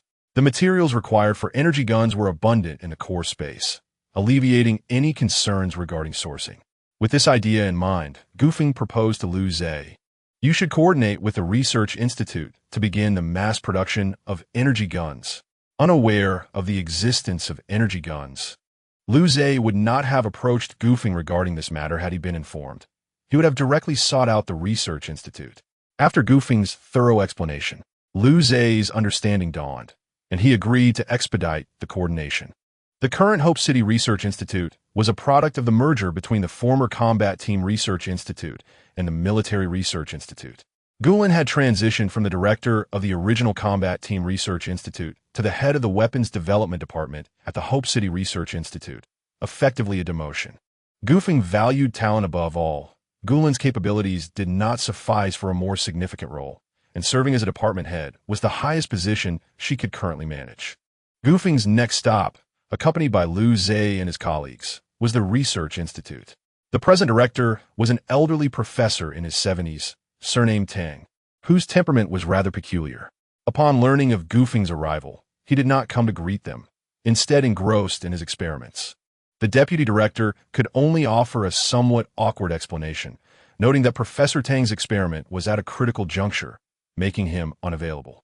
Typically, individuals of exceptional intellect possess eccentricities, and Gu Feng did not take offense. He merely undertook a cursory tour. The unfortunate reality was that Gu Feng's scant scientific knowledge rendered him inept within the Research Institute. He struggled to comprehend what others articulated and could not recognize what he observed, leading to an undeniably awkward situation.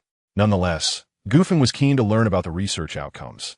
According to the deputy director's report, significant breakthroughs have been made in biological research, revealing the existence of a previously undiscovered mysterious energy within living organisms, an energy that proved to be remarkably dynamic. Gu Feng could easily deduce that this energy referred to biological energy.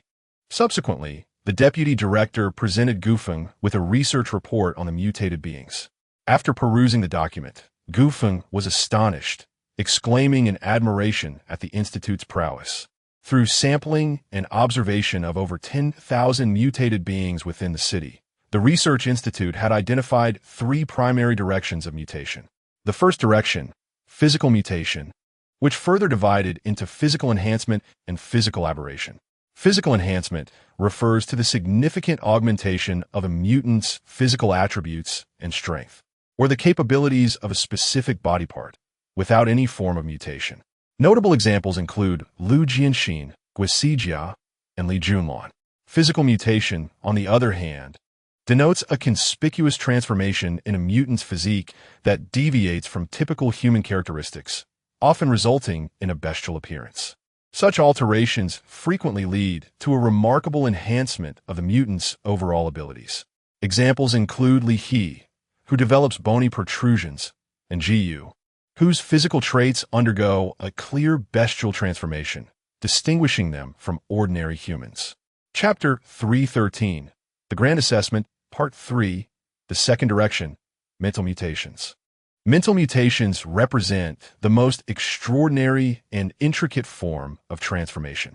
As the term implies, it refers to the ability of certain mutants to manipulate specific objects through thought, intention, or imagination.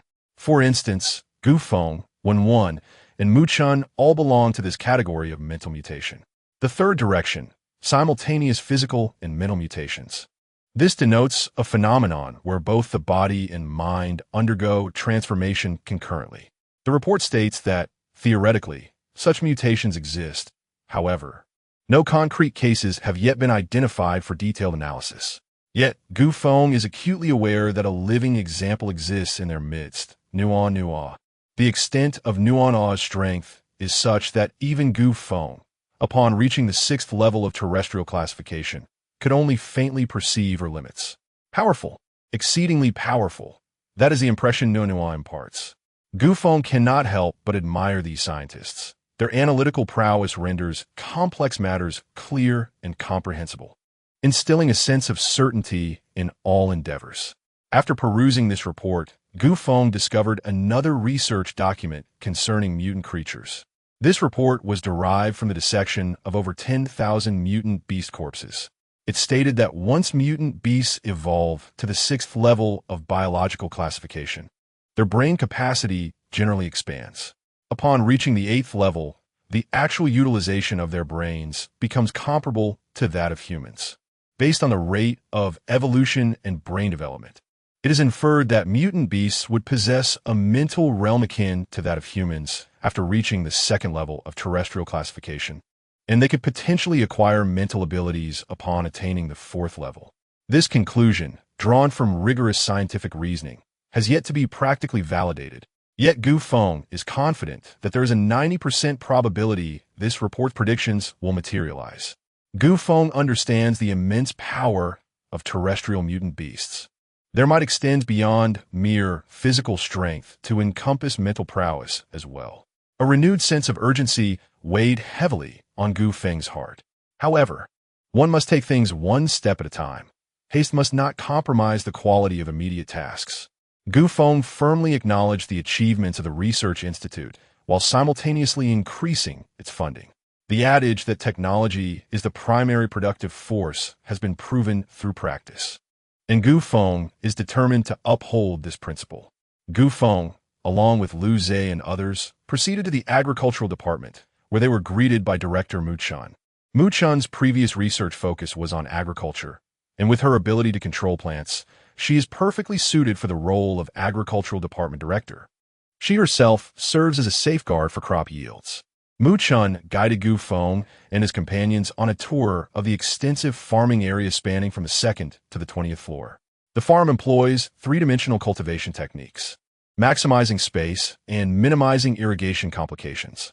Gu Feng marveled at the tiered wheat stalks resembling corn and observed the corn stalks resembling small trees.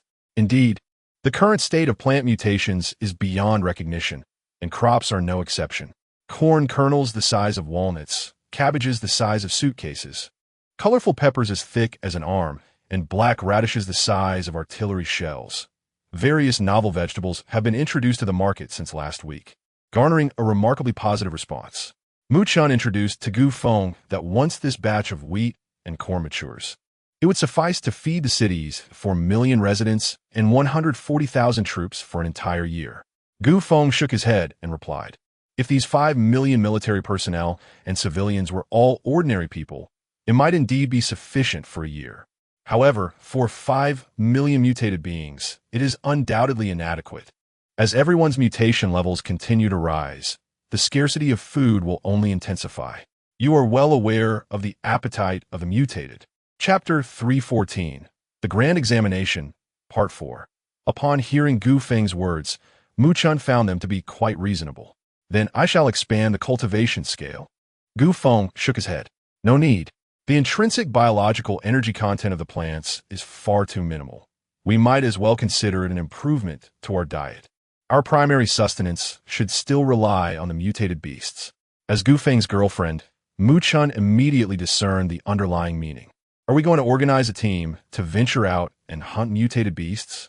She inquired with concern. Gu Feng nodded. I have yet to discuss this with several military leaders. We shall likely wait a while longer.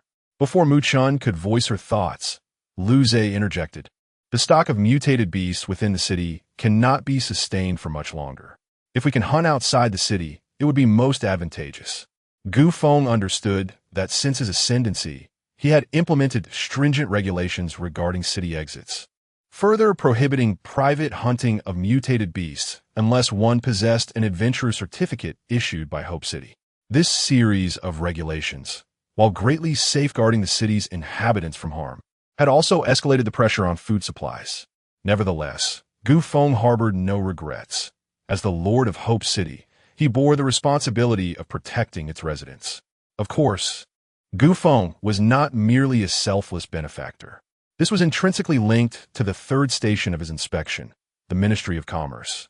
Welcoming Gu Feng was Wen, who had previously studied economic management and later assisted Gu Feng in managing ZBSB, thereby proving her capabilities. Consequently, Gu Feng appointed her as the director of the Commercial Bureau. In essence, the Commercial Bureau was responsible for generating revenue for Gu Feng. With the reopening of ZBSB, it fell under the jurisdiction of the Commercial Bureau, which also served as the supplier of various essential resources for Hope City. For instance, the grains and vegetables produced by the farms, alongside the mutated beasts hunted beyond the city limits. Although the residents of Hope City did not need to pay for housing, they still required sustenance. Living underground necessitated electricity, and with the prohibition on private hunting of mutated beasts, obtaining food and power became a matter of purchase, naturally from the Commercial Bureau. The Commercial Bureau sold various necessities to the residents, utilizing the profits to employ them in producing more weaponry for hunting mutated beasts, as well as cultivating additional grains and vegetables for sale. This established a simple, closed loop, perpetually cycling for mutual benefit. Thus, all parties emerged as beneficiaries. Gu Feng could continuously hunt mutated beasts for evolution, while residents need not brave the dangers outside the city, securing their livelihoods through straightforward work. What is not to appreciate? After departing the Commercial Bureau, Gu Feng, Lu Zhe, and the others made their final stop at the residential district. Upon their arrival, a stir ensued, prompting Lu Zhe to deploy numerous personnel to maintain order. The residential area was expansive, and the environment had significantly improved, with clean, orderly streets and neatly arranged courtyards. Gu Feng casually selected a household and entered. The homeowner was a man in his 30s, accompanied by an 8-year-old son and a septuagenarian father.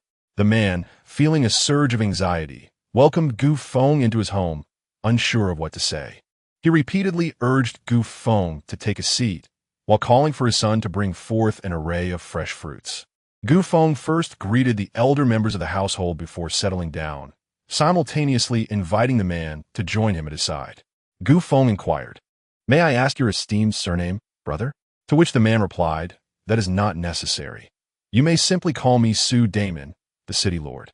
Chapter 315, The Grand Examination, Part 5. Gu Feng chuckled, "You're older than I am, so I shall address you as Brother Su. What is your occupation, Brother Su?" Su Damon replied candidly, "I work at a soap factory, doing various tasks." "Why weren't you at work today?" Gu Feng inquired. "Today is Saturday. Everyone has the day off. So también responded." Gu Feng, feeling somewhat embarrassed, touched his nose and asked, "How many days do you work each week? And how many hours do you put in each day?" Su Damon answered, We work 5 days a week, 8 hours a day. Is it exhausting? Not all. We are all evolved beings now, and our physical strength has significantly improved. Speaking of which, I must bring up something important, Su Damon said. Gu Feng straightened his posture. Please, go ahead. Meanwhile, Lu Zhe and the others accompanying them were sweating profusely, meticulously recalling their policies, worried that there might have been some oversight. So Damin continued. To be honest, I don't feel secure in this job. I used to work 18 hours a day with no days off. Yet my earnings were less than half of what I make now. I live in constant fear that this good life will suddenly vanish, that I might lose my job. Thankfully, schooling for children is now free, but if you could adjust my wages to reflect that again, I would feel much more secure. Upon hearing this, Gu Feng found the situation both amusing and exasperating, while Lu Zhe and the others let out a sigh of relief. Wiping the sweat from their brows and easing their anxious minds, Gu Feng then asked Su Damon, "How much do you earn in a day? In the City of Hope, wages are paid daily." With a sense of pride, Su Damon replied, 3 coins. 1 coin, 100 renminbi. Given the current market prices for mutated beast meat, 1 coin could buy 20 pounds of meat, 10 pounds of grain, 3 pounds of vegetables, or 1 pound of fruit. Gu Feng nodded, acknowledging that this was indeed a respectable income. Su Damon continued, "Absolutely. Take fruit, for instance. I used to buy only half for my child when they craved it, and adults would hesitate to indulge. Now we buy it every day." An elderly man nearby chimed in, "Indeed. In the past, we could hardly afford vegetables. Our meals consisted solely of mutated beast meat 3 times a day. While delicious, consuming it at every meal can cause digestive issues, especially for children. Thankfully, we now have a balanced diet, which prevents stomach troubles. Sometimes, we even enjoy a meal of rice or noodles. This is what one calls a life." Gu Feng then asked, "So what do you usually do after work?" Su Damon replied, "It varies. Sometimes I stroll through the market to buy tasty treats or little trinkets.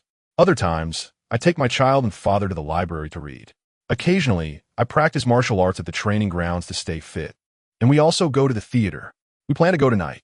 His son piped up shyly. Gu Feng's interest was piqued. "What play will you see?" Su Damin, feeling a bit bashful, explained, "It's about you. The play is titled The City Lord's Battle Against the Mutant Rats."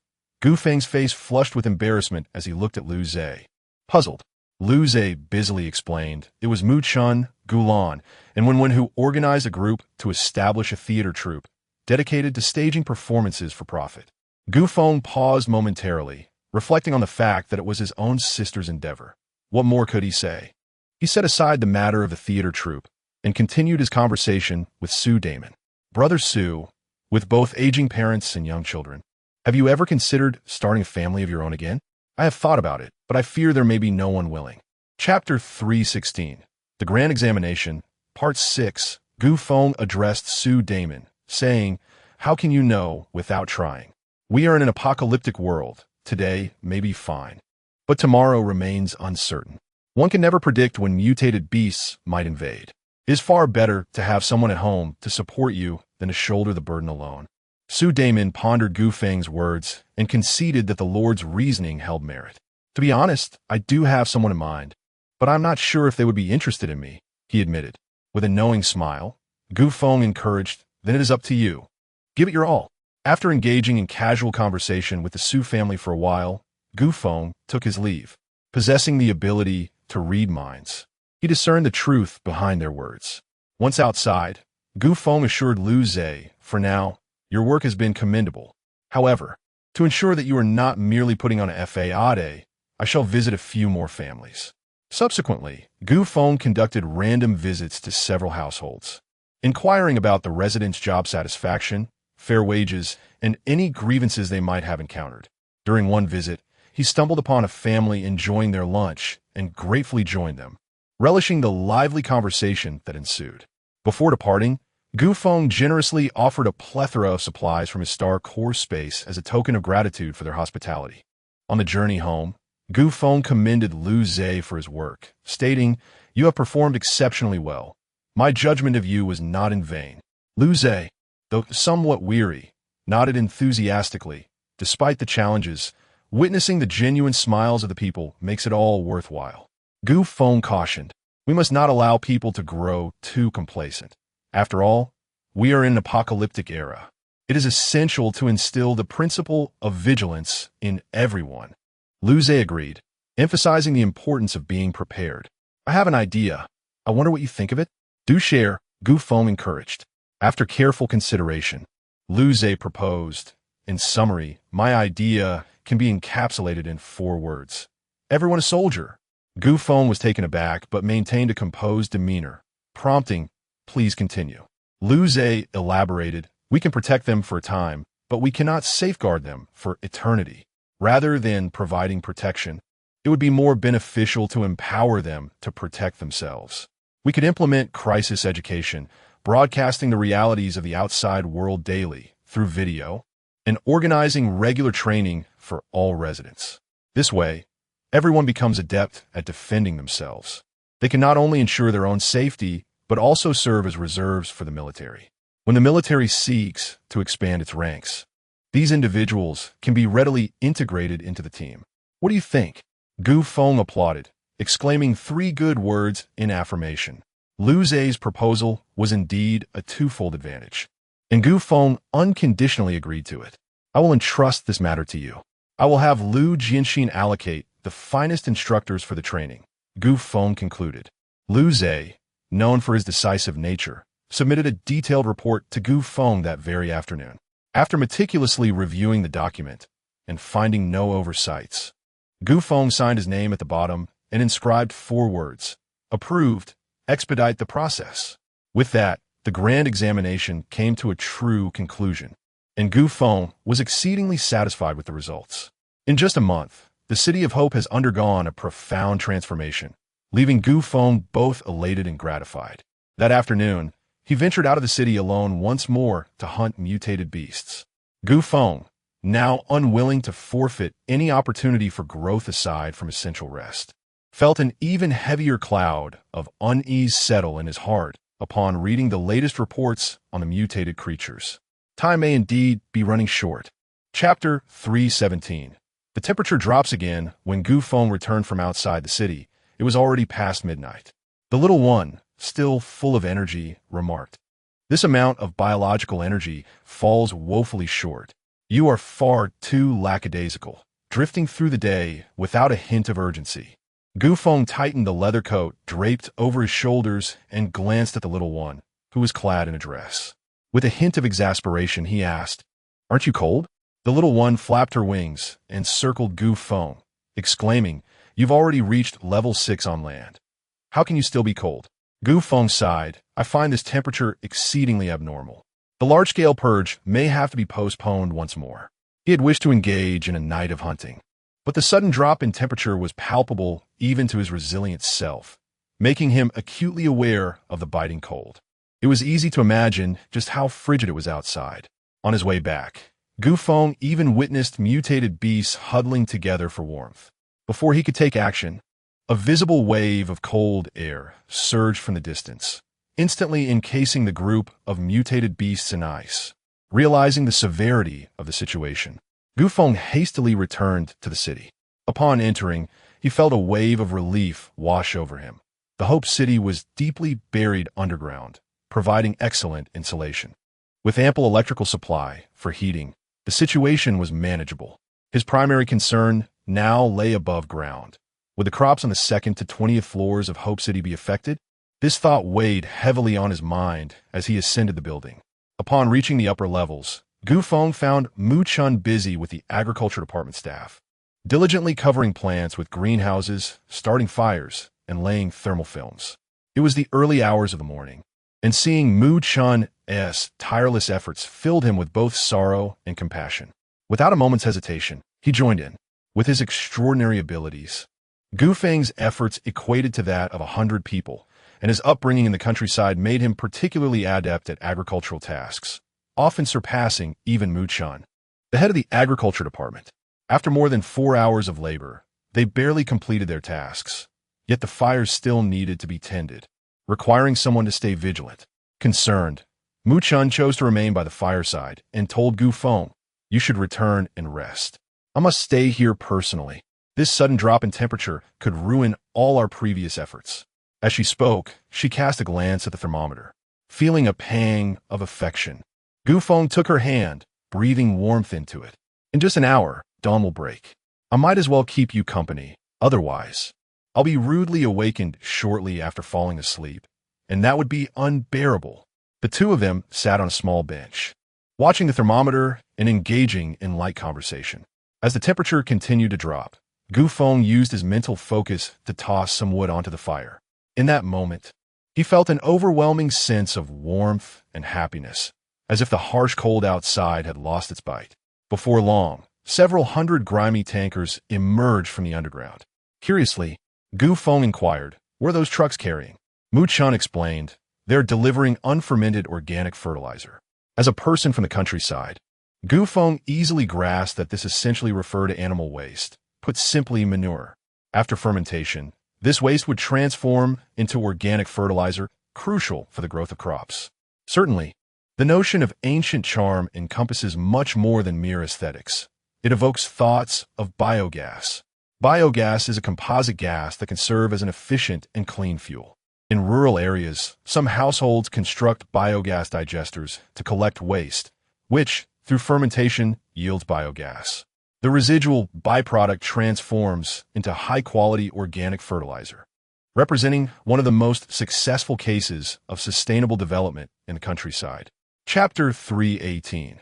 Preparing to construct a biogas pit with a population exceeding 5 million in the city. The daily waste produced is indeed substantial. The labor and resources required to manage this waste are immense. Hence, why not excavate a layer underground to establish a large biogas pit? By connecting the pit's inlet with the toilets above, the waste will naturally flow into the biogas pit due to gravity. This not only significantly reduces the manpower required for cleanup, but also generates biogas for heating and cooking.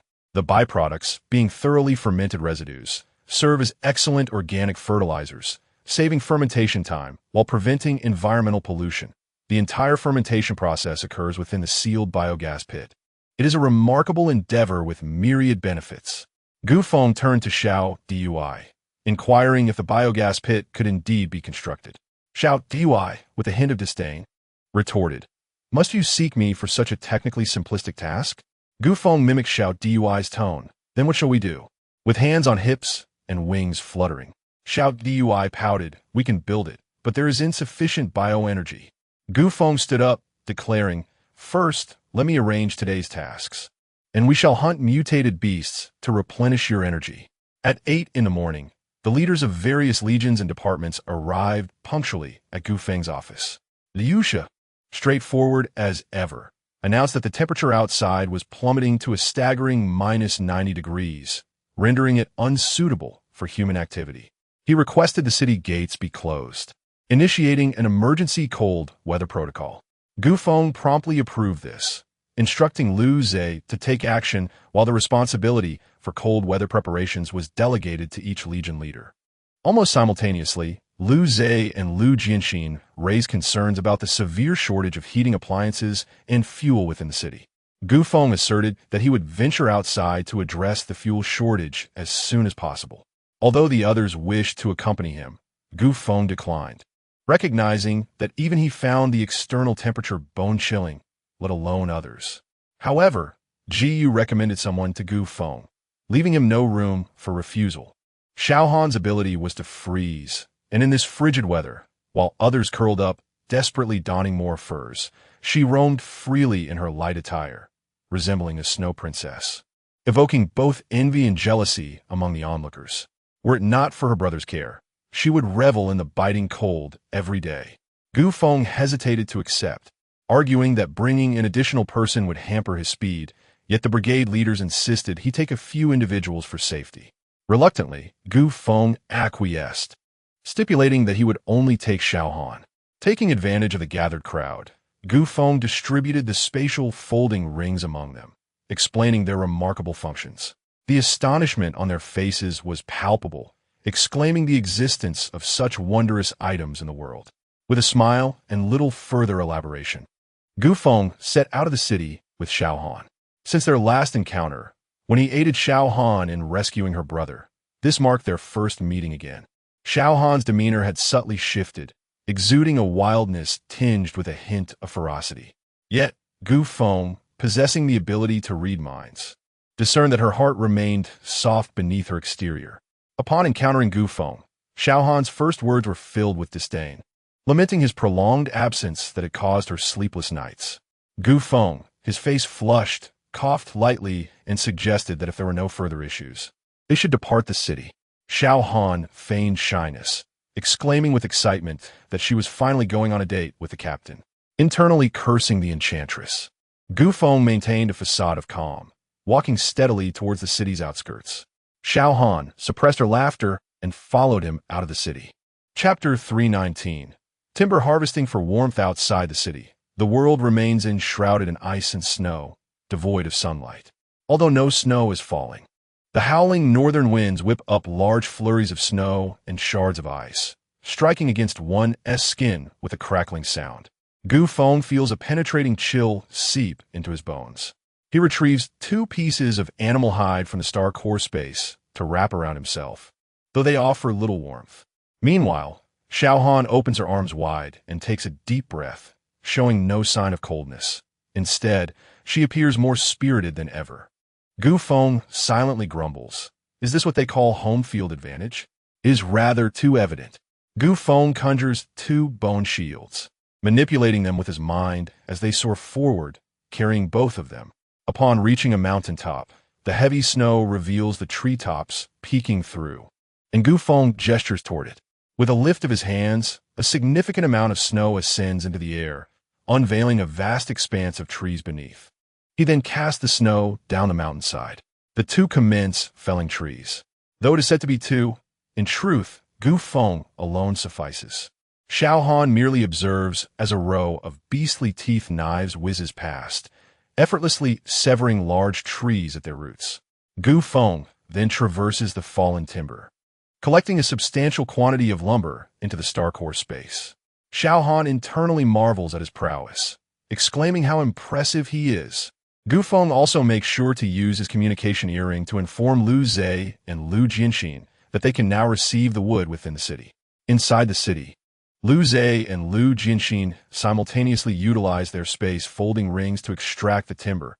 In a short while, logs are stacked everywhere. Astonished, they can hardly close their mouths. Once they regain composure, they hastily dispatch people to distribute the wood. In a city of 5 million inhabitants, aside from those with heating appliances at home, there are at least 300,000 individuals in need of fuel to fend off the bitter cold. This is no trifling matter. Even if a biogas pool were constructed immediately, it would take a considerable time to produce gas, making it a case of distant water failing to quench present thirst. Gu Feng must first stockpile sufficient fuel. While Gu Feng busily chops wood, Xiaohan, unable to assist, begins scouring the surroundings for mutated beasts to justify her excursion. As Gu Feng continues his work, he converses with Little Point. Since Little Point's appearance, many of Gu Feng's previously troubling issues have been resolved, yet the matter of the star core parasites remains unaddressed. Sensing that Xiaohan has wandered far, Gu Feng persists with his tasks and turns to Little Point, saying, "You mentioned before that the star core parasites would engage in infighting. Why would they resort to such conflict? Would it not be better to unite?" Little Point, perched on Gu Feng's shoulder, replies with indifference, "You are overthinking it. Your fates are destined to be intertwined in a life-or-death struggle. And who told you that you are one of the star core parasites? Do you remember what I said when you were first parasitized?" Gu Feng collects the last piece of timber from this area into the space, then heads behind the mountain, discarding the snow just as before, and resumes his woodcutting. Blushing slightly, he responds, "It's been so long. Who can still recall?" The little one sighed, wearing an expression of disdain as if stepping in dog feces, and said, "Allow me to reiterate. Cough, cough, signs of residual life have been detected. The star core fragments have begun to parasitize Ding. Do you comprehend it now?" The emphasis on the word fragments was particularly pronounced. Chapter 320. The 9 fragments of the star core. Gu Feng could not help but comprehend the implications. Are you suggesting that all the parasite star cores are mere incomplete fragments, requiring mutual devouring and merging to form a complete star core? Otherwise, the little one displayed a languid demeanor. While Gu Feng spoke, The trees on the back mountain had already been entirely felled. As he gathered the timber into the star core, he inquired, "I encountered a parasite riding a white deer last time. Do you recall?" "Indeed." He remarked that it had yet to commence. Is he implying that the internal conflict among the parasites has not yet begun? Otherwise, the little one reiterated her catchphrase. Gu Feng scratched his head, saying, "That shouldn't be the case. Even if it hasn't started, our fates are intertwined. Even if he were to slay me then, it would be inconsequential, as it seems illogical for him to spare me. Who instructed you to faint before I could finish speaking?" At this thought, irritation surged within him. The little one exploded with indignation, entering a state reminiscent of a monk reciting scriptures. Gu Feng quickly conceded, I was wrong. Once we finish chopping down the trees, we shall hunt the mutated beasts." The little one, hands on hips, replied, "Now, that is more like it. Had he killed you, it would have been the greatest loss. Before the internal conflict begins, the fragments of the star cores cannot absorb one another. If he had killed you then, he would not only have failed to obtain the star core fragments, but the entire star core would also remain forever incomplete. Tell me, was it better for him to kill you or to let you live?" Gu Feng suddenly understood, realizing the gravity of the situation. If a parasite of a star core were to be slain by a mutated beast, would that not render the star core eternally incomplete? The little one, with a dismissive pout, retorted, "Even you, a mere loser, can resurrect. What concern should you have for other star core parasites?" Gu Feng then inquired, "How many star core fragments are there in total?" The little one reverted to her lazy demeanor, stating, "Including you, there are 9 in total." Gu Feng hurriedly asked, "How shall I differentiate them, or what characteristics do they possess?" The little one reclined on Gu Feng's shoulder, crossing her legs, and replied, "As for their characteristics, I am uncertain, but as for differentiation, simply use their names." "Do the star core fragments have names?" Gu Feng exclaimed in astonishment. "Of course, if you have a name, how could the star core fragments not?" Gu Feng, somewhat disgruntled, replied, "All right, I admit my mistake. What then are the names of the 9 star core fragments?" The little one responded, "Gold, wood, water, fire, earth, time, space, order, wisdom."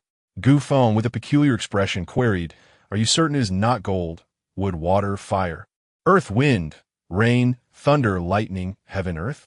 Have you been reading too many fantasy novels, you young rascal?" The little one rolled her eyes, gazing at Gu Feng with disdain, and said, "What sort of categorization is that? Wind? Isn't it merely the result of fire encountering water and transforming into vapor? Vapor has variations of warmth and cold, thus giving rise to wind. Isn't it simply water? Thunder? Every vibration of matter can produce sound. If the sound is loud, it is thunder. What then? Do you consider thunder to be? Moreover, electricity permeates all things, for everything is composed of matter. Within matter reside atoms, and within atoms exist electrons. Your classification appears disordered and lacks any substantive foundation." With an air of ancient charm, I scratched my head in awkwardness and merely spoke in passing. "Please carry on." The little one continued, "Surely you've studied chemistry in junior high and can recite the periodic table, or perhaps not." Chapter 321.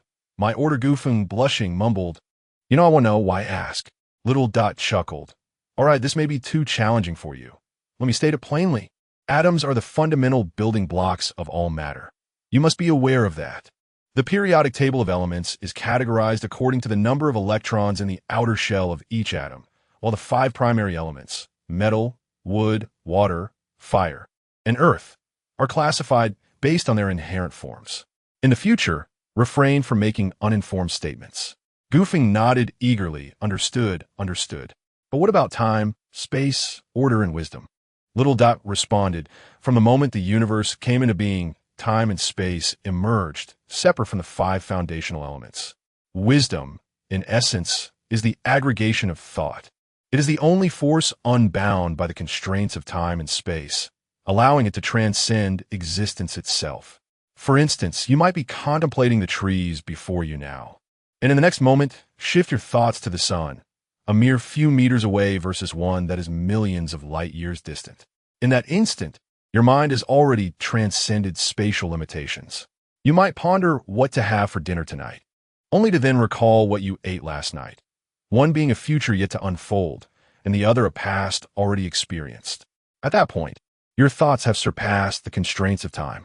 Impressive, isn't it?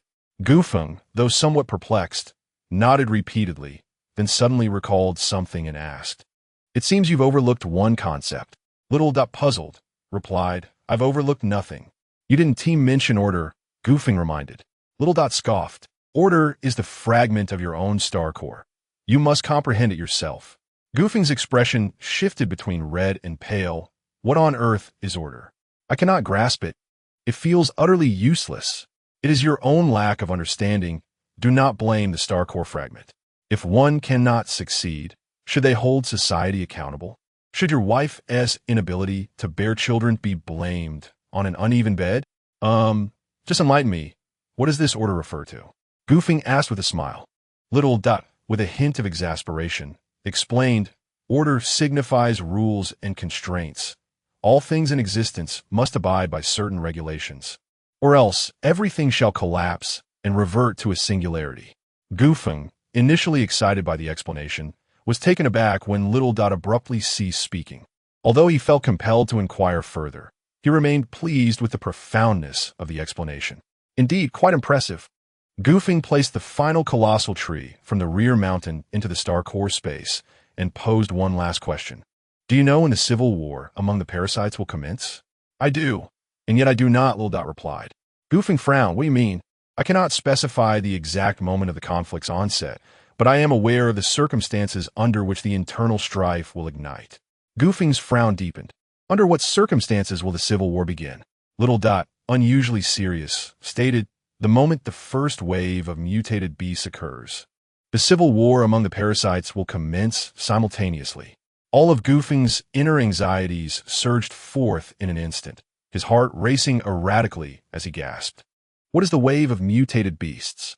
The little one's face displayed an expression of sheer terror as the tide of mutated beasts surged forth. A global uprising of these aberrations. At that moment, all mutated creatures would abandon their reason and launch a full-scale assault against humanity, marking the true commencement of the countdown to human extinction. "Why did you not mention this sooner?" Feng exclaimed loudly. The little one timidly replied, "You did not inquire either." Chapter 322. The search for Xiaohan. Feng paced anxiously, realizing that the term beast tide signified a grave threat. At last, he comprehended the source of his persistent unease. He urgently inquired, "Do you know when the beast tide will commence?" Little one pouted. "If I knew when the beast tide was coming, I would also know when the civil war would begin." "Oh, how foolish of me to forget your earlier statement," Feng exclaimed, hastily grabbing a handful of snow and pressing it against his face, forcing himself to regain composure. Once calm, Feng promptly activated his communication earring, connecting with the leaders of various legions and department heads. "I hereby command that Hope City enter a state of war readiness. Mobilize everyone, prepare to confront the beast tide."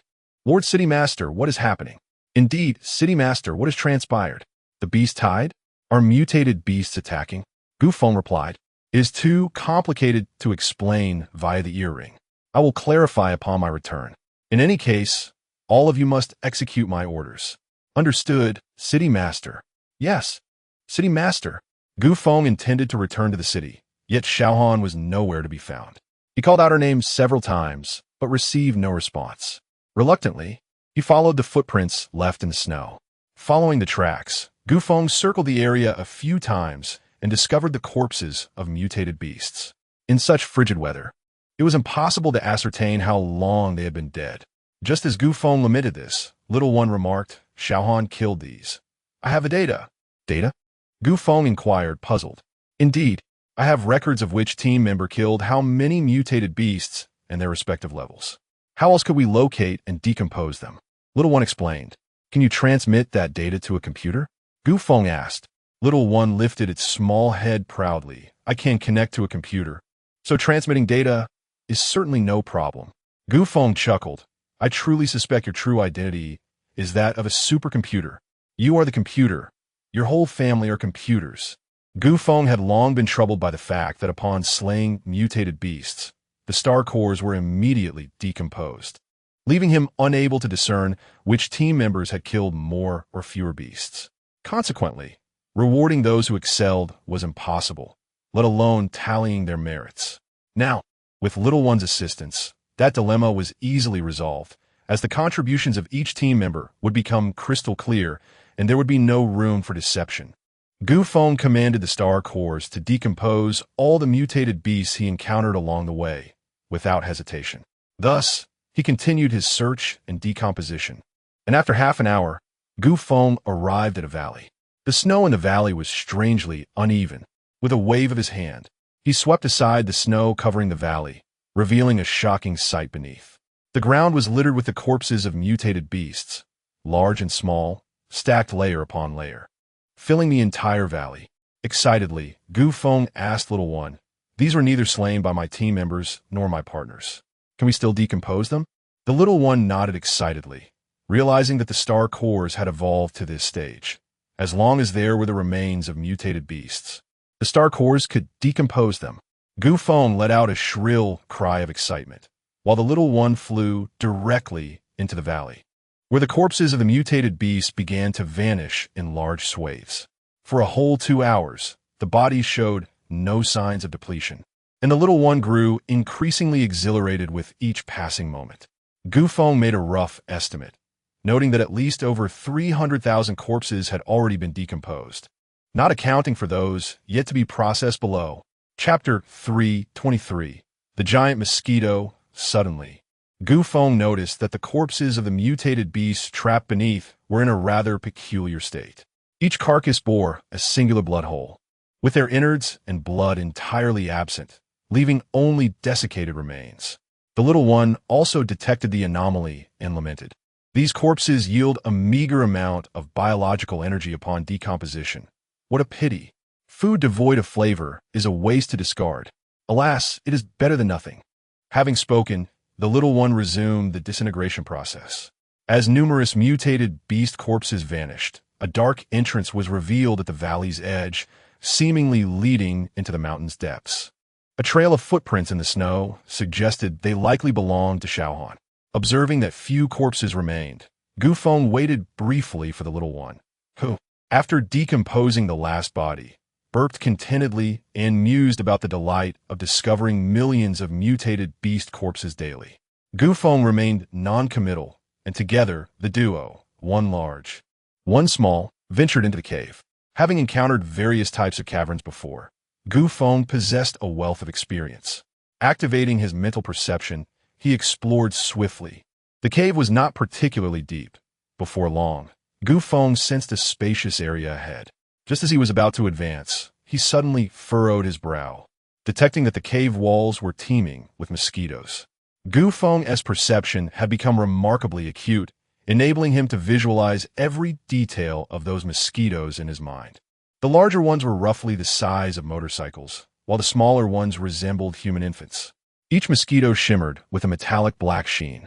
Their slender legs were sharp like elongated steel needles, and their robust mouthparts resembled black iron swords.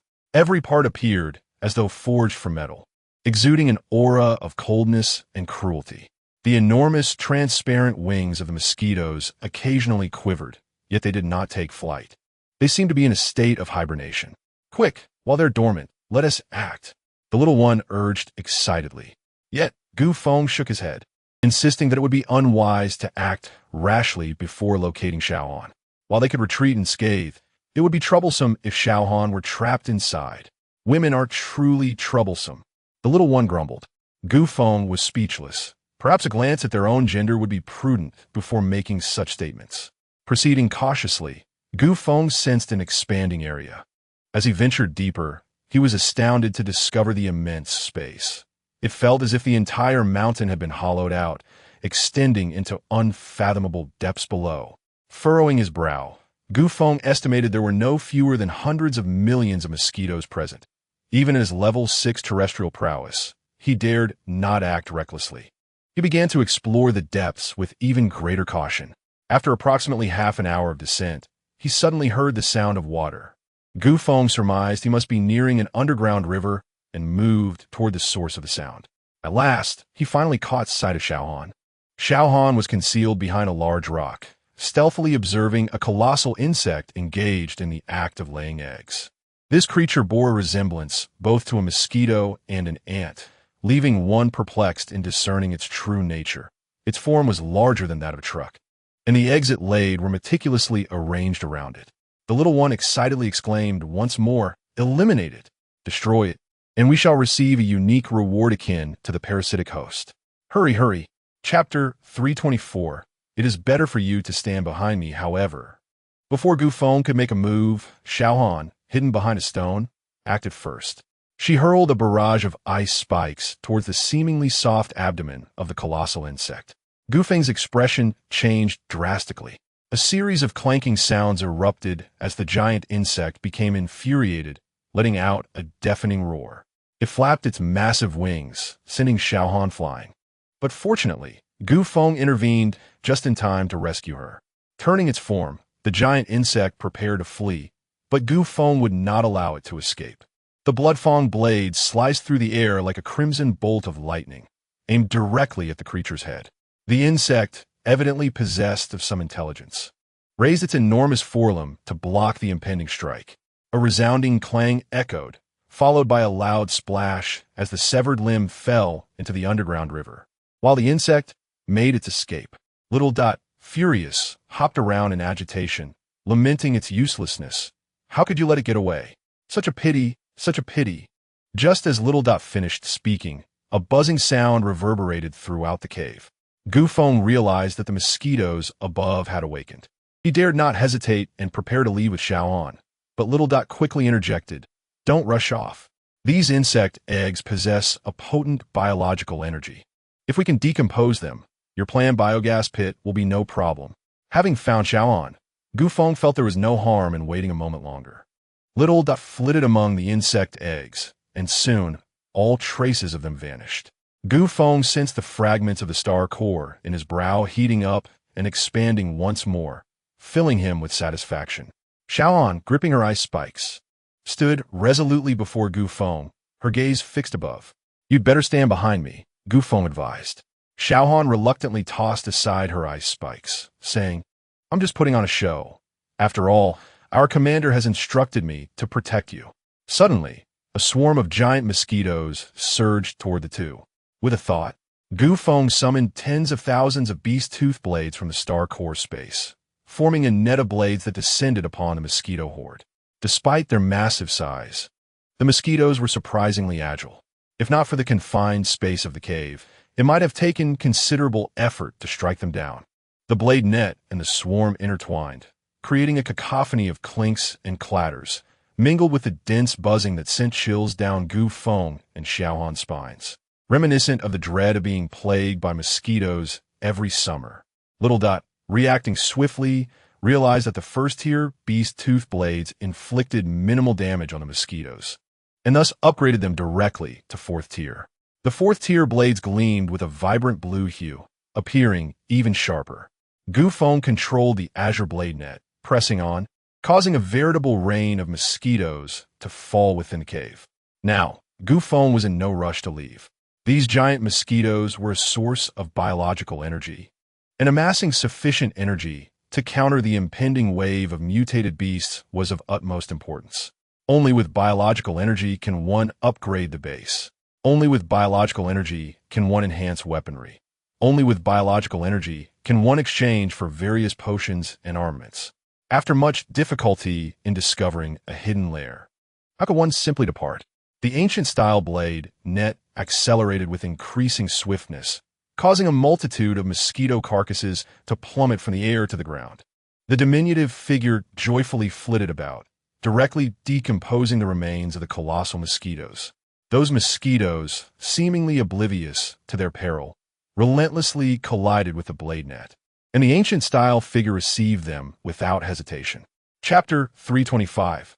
Returning home, a call for help time passed steadily, as Gu Feng fought continuously from morning until noon, and then from noon into the evening.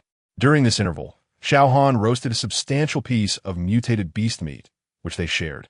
Even while dining, Gu Feng maintained control over his blade net, relentlessly striking. Little Dot flew excitedly back and forth, cheering Gu Feng on. Gu Feng continued his slaughter into the deep night. Yet the colossal mosquitoes within the mountain's depth showed no signs of dwindling. He could not help but ponder the sheer number of them. Little seemed to catch his thoughts and replied lightly, "It's better if they never end. The more I can slay, the more I can decompose. How splendid." Xiao Han, who had grown somewhat bored, remarked, "The nearby mountains have all been hollowed out, and they are interconnected. At this rate, you could be slaying until next year, or even a year after that, and still not finish." Gu Feng, somewhat exasperated, retorted, "Why didn't you say so earlier? Had I known, I would have gone home to call for help." Xiao Han chuckled. "I thought you were having too much fun to leave." Just then, news arrived from Lu Zhe and the others, seemingly in a hurry. Gu Feng, accompanied by Xiao Han and Little Dot, began their retreat. Below the land level, it made no difference how many came. Gu Feng faced the onslaught of gigantic mosquitoes with his own blade net, leaving a field strewn with their carcasses. Little Dot waved his hands, and those bodies were instantaneously decomposed, transforming into a vast amount of biological energy stored within the star core. After spending over an hour exiting, Gu Feng sheathed his beast-toothed knife and observed the surroundings. He noticed that the mosquitoes appeared particularly sensitive to temperature. Upon nearing the cave's entrance, they hesitated to pursue further. Relieved, Gu Feng realized there was no need to block the entrance. If they couldn't escape, all would be well. He planned to return tomorrow for more slaughter. Turning to Little Dot, Gu Feng inquired, "I assume today's harvest of biological energy must be substantial?" Little Dot proudly declared, "With my unparalleled, adorable, charming, and utterly lovable guidance, how could the harvest of biological energy be anything less?" Gu Feng rubbed his nose, conceding, "All right, it's all thanks to you. Let's hasten back." With that, Gu Feng maneuvered 2 bone shields to carry them both as they made their way home. Upon reaching the city gates, Gu Feng discovered the various military commanders and departmental heads waiting expectantly. He waved to the crowd as he walked, striding purposefully towards the meeting room on the first floor. Everyone followed closely behind, none daring to overstep. Gu Feng asked, "How much fuel is still needed within the city?" Liu Shi replied, "The firewood you brought back today will suffice for another 2 weeks. If the temperature does not rise after that, we may need to devise another strategy." Gu Feng contemplated this. While the biogas pit could be constructed immediately, generating biogas within half a month seemed rather insufficient. He then asked, "Are the residents of the city aware of the mutated beast tide?" Lu Zhe responded, "I feared it would incite panic, so we have not disclosed the information yet. In the realm of ancient customs, it is often best to allow individuals to confront their own challenges. As you rightly pointed out, we can offer them temporary protection, but we cannot shield them for a lifetime." Lu Zhe nodded in agreement. "I shall make the announcement tomorrow." Turning to Lu Jianxin, Gu Feng inquired, "How fares the Legion?" Lu Jianxin replied, "We are diligently working on the integration. It proves to be quite a challenge to alter the entrenched combat habits of the former soldiers." Chapter 326. Entering a state of war, Gu Feng furrowed his brow. Recently, the integration of the military and battle teams had been a persistent concern for the various Legion commanders. This issue represented a clash of 2 distinct combat philosophies, and resolving it in the short term proved challenging, which was why the legions had remained inactive of late. After a moment of contemplation, the group arrived at the conference room door. The attendants hurriedly opened the grand doors, and the leadership entered in succession. Gu Feng took his seat at the head of the table, while the others arranged themselves accordingly. To Gu Feng's left sat Lu Jianxin, commander of the Black Panther Legion; Guo Sijia, commander of the Silver Wolf Legion; Li He, commander of the Scorpion Legion; Ji Yu, commander of the Cobra Legion; Wang Jingtang, commander of the Defense Legion; and Li Junlan, commander of the Fire Phoenix Legion. To his right were Lu Zhe, chief of internal affairs of Hope City; Sange, director of the Finance Department; Big Nose, director of the Intelligence Department; Mu Chun, director of the Agriculture Department; Wen Wen, director of the Commerce Department; and Tian Peng, director of the Industry Department. Additionally, Huang Xian, Zhang Ping, Wang Cheng, Dou Tao, and others were present on the periphery, listening intently. Continuing from his earlier remarks, Gu Feng stated, "There is no time for them to adapt slowly. I believe that applying external pressure will facilitate their adjustment to each other's combat strategies more swiftly. You are to prepare to leave the city tomorrow. I've already arranged the location. You must complete your preparations for the cold weather tonight. The Legion commanders responded in unison. Understood. Gu Feng then turned to Mu Chun and inquired, when can we expect the earliest harvest of grain? Mu Chun replied, it will take at least 2 weeks at the earliest. Gu Feng sighed, acknowledging that agricultural cultivation could not be rushed.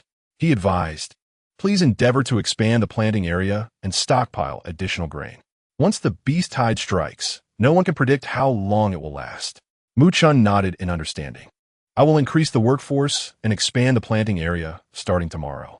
Gu Feng then addressed Tian Peng, the director of the industry department, saying, Lu Zhe has spoken highly of you in my presence. I recognize your capabilities and consider you one my own. If you have any issues, do not hesitate to voice them. I detest concealment. Do you understand? Tian Peng stood up in a flustered manner, acknowledging, yes, City Lord, I understand. I would like to address the challenges facing the industry department. We are currently facing a severe shortage of raw materials for production. If we do not replenish soon, we may not even last through this month, and production will have to cease entirely. Gu Feng replied, what you lack?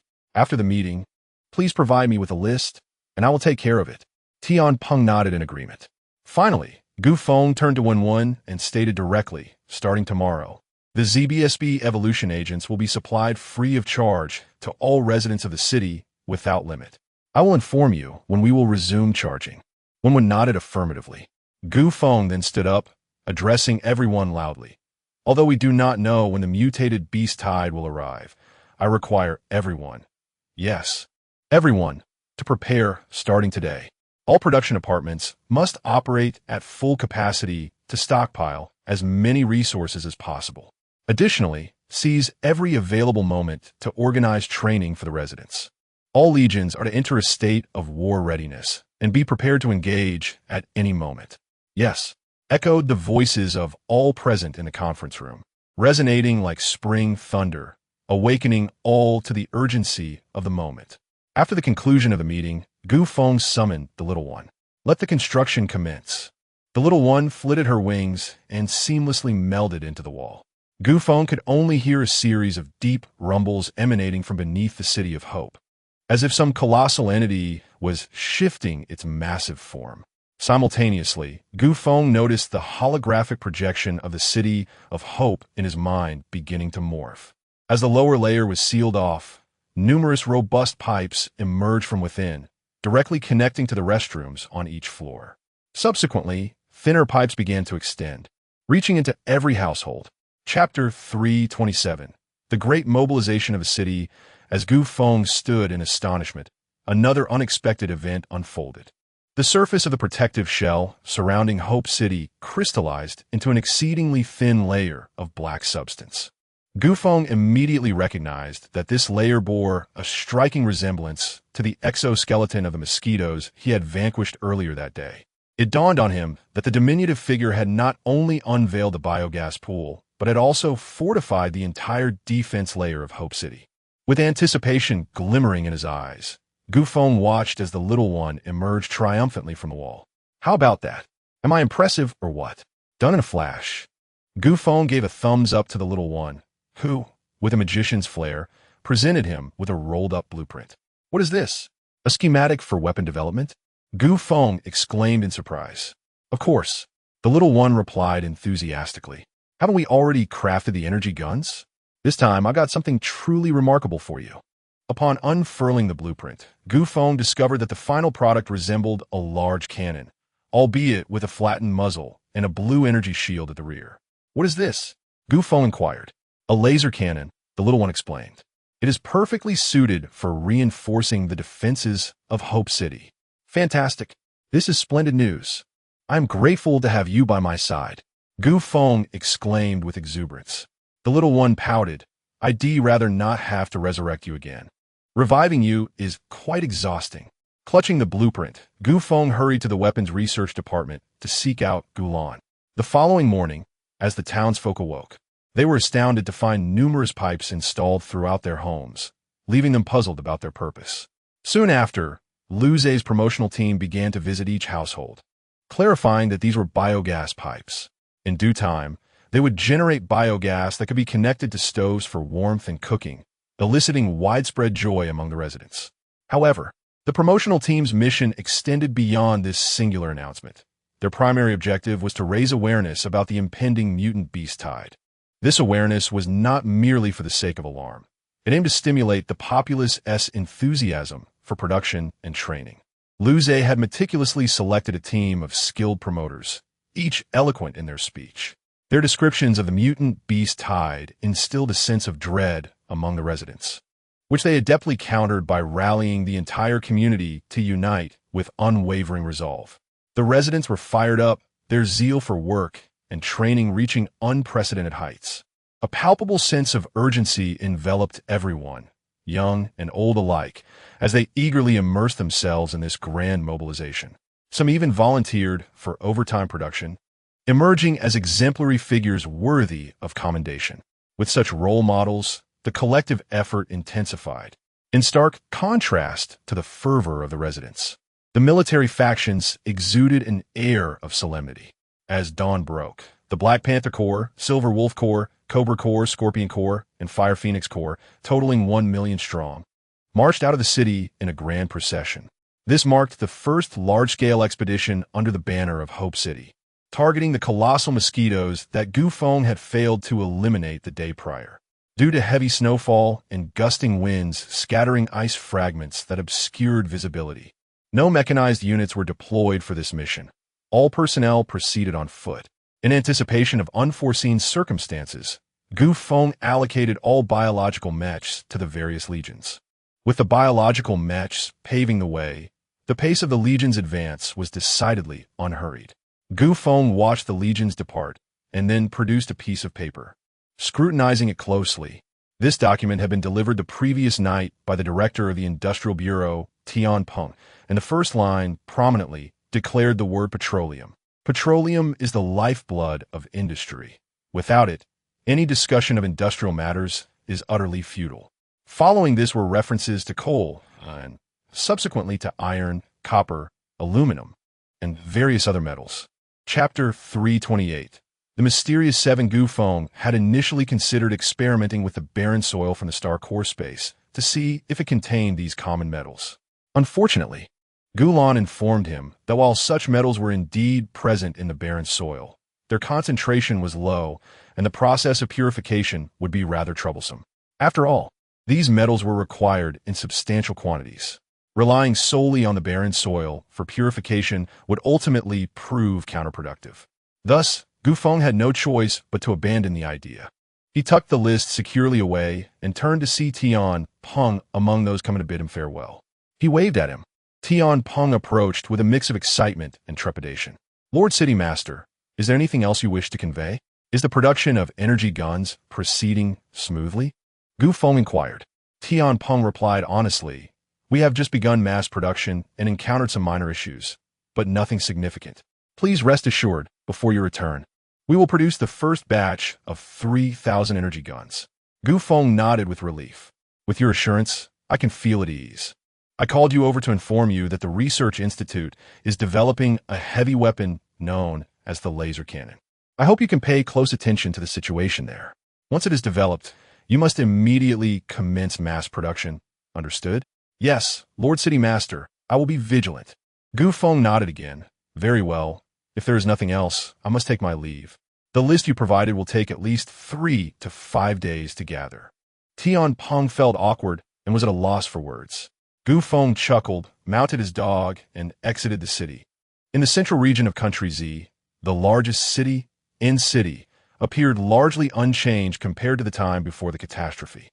The streets remained bustling with traffic and cacophony. The only notable difference was the towering steel walls surrounding the city and the rare snowfall in the southern region.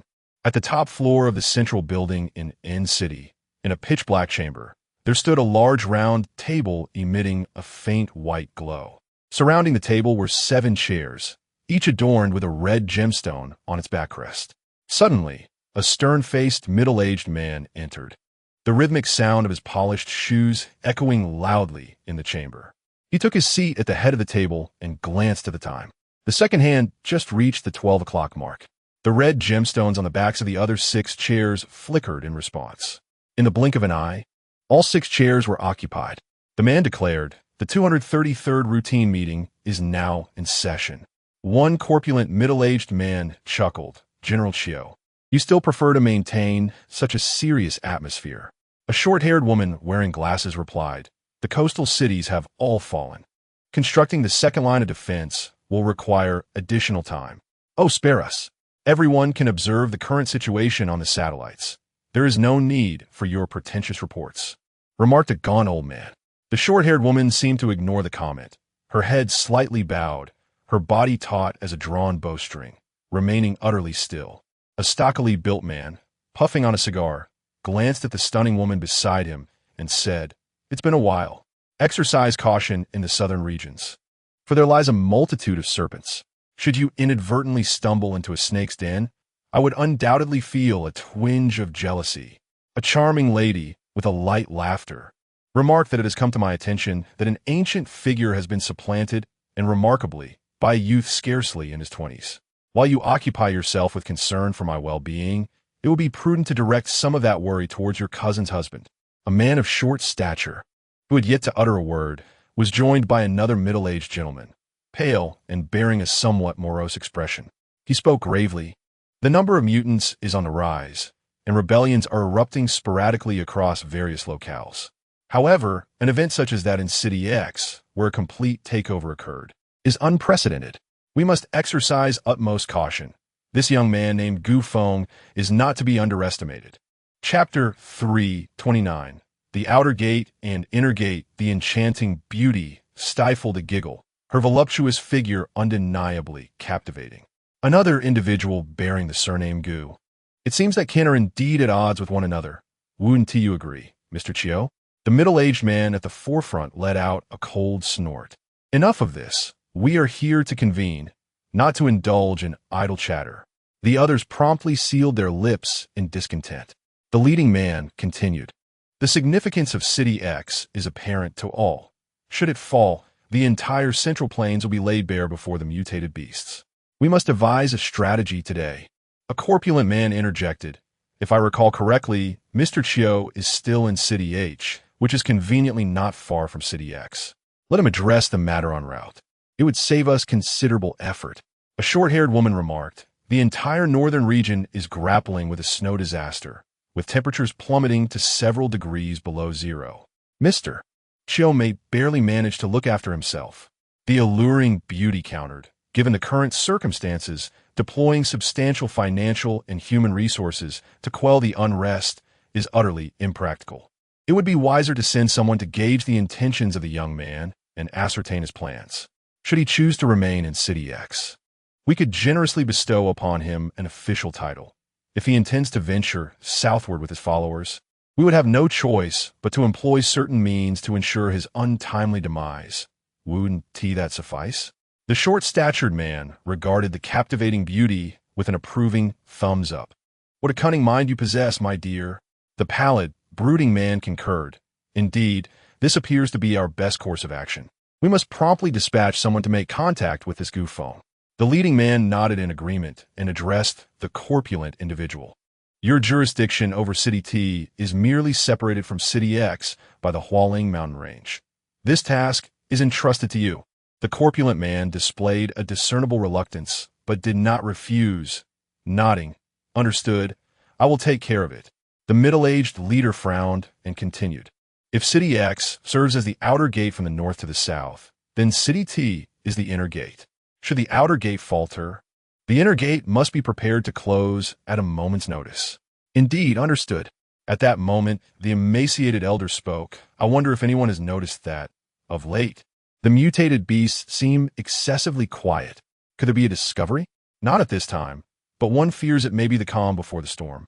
Meanwhile, Feng, riding his dog, departed from Hope City and soared towards the northwest. The further he ventured, the colder the temperature became, and the snowstorm intensified. Initially, the dog could carry Feng, but soon it was Feng who rode upon the dog. Together, Man and beast traversed the skies for a day and a night before finally reaching the border of H province in the northern region. H province is the principal site for energy extraction in Country Z, boasting an incredibly rich reserve of both oil and coal. The provincial capital, H City, is under the command of the formidable Qiu Dongqing. Alone and unaccompanied, Gu Feng had no intention of storming into H City to eliminate Qiu Dongqing. He did not consider himself the protagonist capable of conquering the heavens and the earth. Such actions were the folly of fools. In the realm of ancient elegance, the ordinary individual seeks to discreetly acquire resources and, if possible, gather intelligence from the periphery. When Gu Feng endeavored to initiate regional reconnaissance, he was abruptly halted by the diminutive figure before him. Puzzled, Gu Feng responded, "I intend to commence regional reconnaissance to locate the mines. Is there an issue with that?" Chapter 330. Two beauties little that remarked, "I advise you not to use it. Regional reconnaissance resembles a radar. The radar's detection requires the emission of high-power signals, which can easily be intercepted by other star core fragments. It's akin to shouting your location with a megaphone. Do you think Qiu Dongqing from H City would let such a splendid opportunity slip away?" Gu Feng retorted. "But isn't the internal conflict among the parasites yet to commence? What if he injures you severely and confines you until the conflict begins to eliminate you?" Gu Feng was astonished. "Is that even a possibility? Otherwise, what do you propose?" "This pertains to the lives and deaths of countless individuals. Every star core parasite must employ every means and exploit every loophole. Do you understand?" "Fine. I didn't grasp this before, but I do now." Gu Feng wore an expression of enlightenment. Since regional reconnaissance was off the table, they would have to search slowly. Gu Feng strained to recall his memories, vaguely remembering that City A was once a city of oil. However, he had never visited City A, and thus had no knowledge of its exact location. As Gu Feng traversed the route, he came upon a small town, half buried under snow, resembling a white tomb. Following the remnants of a dilapidated billboard, he discovered a library, entered through a window on the rooftop, and descended the staircase. The entire building was eerily silent. With each step Gu Feng took, a loud echo reverberated. Utilizing his mental perception, Gu Feng navigated through the haphazard shelves and located a map of H province. Dusting it off and examining it with his flashlight. Having confirmed his location and pinpointed City A's position, Gu Feng prepared to depart. Suddenly, a series of giggles emanated from the basement, piquing Gu Feng's curiosity. It seemed far too coincidental for survivors to be merrily laughing over half a year after the calamity. With his left hand gripping the flashlight and his right hand clutching a blood-red beast-tooth knife, Gu Feng proceeded toward the source of the laughter. As he descended to the third floor, he heard the laughter of women once more. Continuing downward, he noticed that the temperature below the third floor was significantly warmer, likely due to the accumulated snow. A faint, alluring fragrance wafted from the basement, and Gu Feng remained cautious as he continued downwards. Upon reaching the basement door, he suddenly felt an inexplicable thrill and compulsion. He pushed open the basement door, only to be met with an entirely different world. Inside the basement, sunlight streamed in, birds chirped, and flowers bloomed amidst lush greenery. Two beauties frolicked among the trees, their laughter reminiscent of nightingales, their beauty surpassing that of Greek goddesses depicted in oil paintings.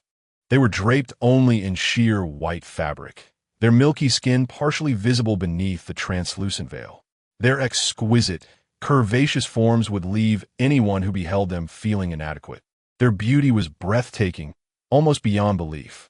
Gu Feng stood entranced at the threshold, frozen in place, fearful of interrupting such a splendid scene. The two beauties noticed Gu Feng and playfully beckoned him, seemingly inviting him to join their revelry. Gu Feng discarded the flashlight and the blood-stained beast-tooth dagger, saliva dripping from his mouth, his face filled with obsession as he moved forward. Suddenly, Xiaobudian flew out, shouting loudly, "Gu Feng, wake up! These two women are suspicious. Gu Feng, please snap out of it." Gu Feng had completely lost his sanity, his complexion flushed as he approached the beautiful women. Despite Xiaobudian's desperate cries, they were in vain. Xiaobudian was on the verge of tears, feeling utterly helpless, forced to watch as Gu Feng drew ever closer to the two women. Chapter 331, My Idol. Zhang Wuji's mother Gu Feng, upon approaching the two women, could scarcely contain his eagerness and lunged forward. The women, with soft laughter, deftly evaded his advances. Undeterred, Gu Feng continued his pursuit, his fervor intensifying with each attempt, while the enchanting laughter of the women grew ever more alluring. In a moment of fervent determination, he managed to grasp the delicate white veils adorning their forms. The women, caught off guard, relinquished their veils and retreated deeper into the forest. Overwhelmed with excitement, Gu Feng trembled with anticipation, inhaling the scent of the veils, his eyes losing their luster, becoming vacant and bewildered as he fixated solely on chasing the two women. At last, he cornered them in the depths of the thicket, drawing them into his embrace. Meanwhile, Xiao Budian shouted urgently for Gu Feng to flee, warning of the impending danger and urging him to release them. Yet, enraptured, Gu Feng seemed oblivious to Xiao Budian's cries.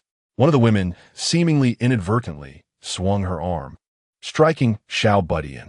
To his astonishment, her arm passed right through him, leaving him unscathed. Neither Xiao Budian nor the woman showed any sign of surprise, as if the incident had never transpired. Moments later, unable to contain themselves any longer, the two women turned on Gu Feng. They opened their mouths wide, stretching beyond the limits of normality, until their jaws could accommodate a basketball, while their faces elongated grotesquely, revealing rows of dark, elongated teeth resembling two sinister tubes protruding from their mouths. Those tubes lunged menacingly towards the back of Gu Feng's head. Xiao Budian rushed forward to intervene, but, as before, her form seemed insubstantial. Just as it appeared that Gu Feng was about to meet his demise, a flash of crimson light illuminated the scene, severing the tubes at their roots, which fell to the ground. A putrid green ichor erupted from the women's mouths as they screamed in agony. Gu Feng rubbed his eyes and chuckled, "My apologies, but as my idol Zhang Wuji's mother once said, the more beautiful the woman, the more deceitful she is." Xiao Budian, exhilarated, flew to Gu Feng's side, exclaiming, "So you weren't deceived after all?" Gu Feng nodded, recalling that from a moment he caught a whiff of that peculiar fragrance. He had been on high alert.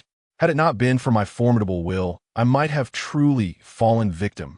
Xiao Budian, exasperated, retorted, "Then why didn't you act sooner?" Gu Feng replied, "I needed time to ascertain whether they were human or mutated beasts." He gestured towards the two women. "Are you certain now?" Xiao Budian inquired. "Absolutely," Gu Feng declared. "They are not human." With that, he wielded his beast-toothed knife, preparing to strike at the two women. To his surprise, they suddenly floated into the air like phantoms. Gu Feng laughed. "At last, shall you reveal your true forms?" Suddenly, a deafening rumble shook the ground, and a colossal toad emerged from the earth. The toad is entirely clad in a vibrant yellow hue, its back adorned with numerous brown protrusions. It possesses no eyes, and behind its nose extend two elegantly elongated whiskers, the tips of which are connected to two extraordinary women, who regard Gu Feng with an icy demeanor. Perhaps these two women serve as the eyes of the toad. With the emergence of the toad, the surrounding dense forest transforms into a morbid jungle of corpses, all of which are human remains, each infested with fist-sized eggs that evoke a sense of repulsion. Before Gu Feng can take action, the toad strikes first, unleashing a long, crimson tongue that sweeps towards him. Chapter 332. The shout of the delusional youth. The tongue of the toad is specifically designed for capturing mosquitoes, and even in its mutated form, it retains this predatory instinct. However, the speed and force of its attacks have escalated to an extraordinary level. Even Gu Feng, a level 6 terrestrial mutant, find it exceedingly challenging to evade the onslaught.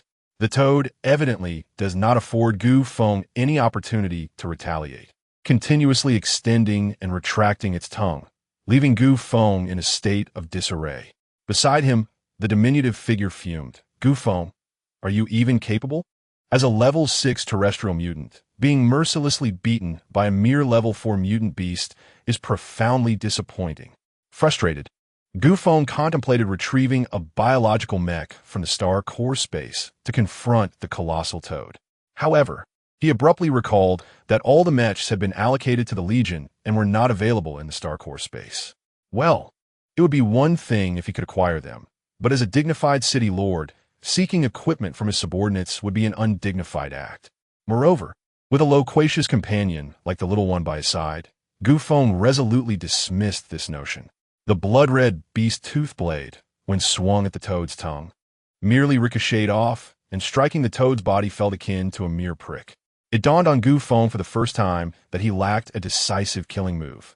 As he evaded the giant toad's relentless attacks, he pondered the unique characteristics of his abilities. His ability to manipulate objects allowed for distant, high-impact strikes. Yet his offensive tactics had become monotonous, relying solely on telekinetically hurling weapons at foes. Years of martial arts training endowed him with formidable skills, yet the close proximity of combat rendered him vulnerable with limited lethality. Wait a moment, why not integrate both approaches? This epiphany sparked within Feng. Gazing at the giant toad, he exclaimed with excitement, "Today, you shall serve as my practice target." With that, Feng leaped backward, creating distance between himself and the toad. He then launched a powerful uppercut, and at the same moment, the concrete blocks and rebar in front of the toad coalesced into a colossal fist that struck upward with tremendous force, colliding with the toad's chin. The impact was tremendous. The giant concrete fist exploded upon contact, sending the toad sprawling onto its back. Feng, invigorated, tightened his fist, readying himself for the impending onslaught, continuously delivering uppercuts. The massive toad was repeatedly sent airborne by the enormous concrete fists that emerged from the ground. Each time it began to descend, it was thrust back into the air again. Gradually, the toad's struggles weakened, its tongue drooping limply, losing the ferocity it had initially displayed. With all his strength, Feng unleashed a final uppercut, sending the toad crashing through the roof, creating a substantial hole and landing heavily on the ground, stirring up a cloud of dust. With a casual wave of his hand, Feng dispersed the smoke, only to find the toad still writhing in defiance. Remarkably, its vitality was astonishing. In a whimsical moment, Feng recalled a scene from the film Kung Fu. Pondering whether to defeat the toad, he must employ the Buddha's palm. Very well, I shall indulge you. Though Feng was unfamiliar with the technique of the Buddha's palm, feigning the gesture would not pose a problem. He clasped his palms together, and above the toad, concrete and rebar began to gather, gradually coalescing into the semblance of a colossal hand. With an air of unease, Feng continuously exerted pressure with his large hand, causing the density of the cement to escalate relentlessly. It was only when he reached his limits that he dramatically shouted, "The palm of the Tathagata." In that fleeting moment after his exclamation, a colossal palm descended with a thunderous crash, causing the entire building to tremble precariously, nearly on the verge of collapse. Once more, Feng parted the swirling dust, revealing that the basement floor had been struck with such force that a palm-shaped indentation, measuring a depth of 7 or 8 meters, had formed. Strangely, the frog had vanished without a trace. Chapter 333. The alluring Feng was startled, exclaiming that he had encountered a ghost. The little one, belching, retorted, "You are the ghost. Your entire family is a ghost." In the very moment the toad perished, the little one swiftly disassembled it, leaving Feng oblivious to the creature's remains. Feng inquired of the little one, "So what do you think? This is a level 4 mutated beast. Surely there are special rewards?" The little one gazed at Feng with an unusual expression. "Do you need it?" "Of course. Anything that enhances my strength is desirable," Feng asserted decisively. With a hint of reluctance, the little one replied, "All right, I'll give it to you." A casual wave of the little one's hand made Feng feel a warmth in his eyes. After rubbing his eyes for some time with no relief, Feng exclaimed in frustration, "What is this? Why does it feel like my eyes are burning?"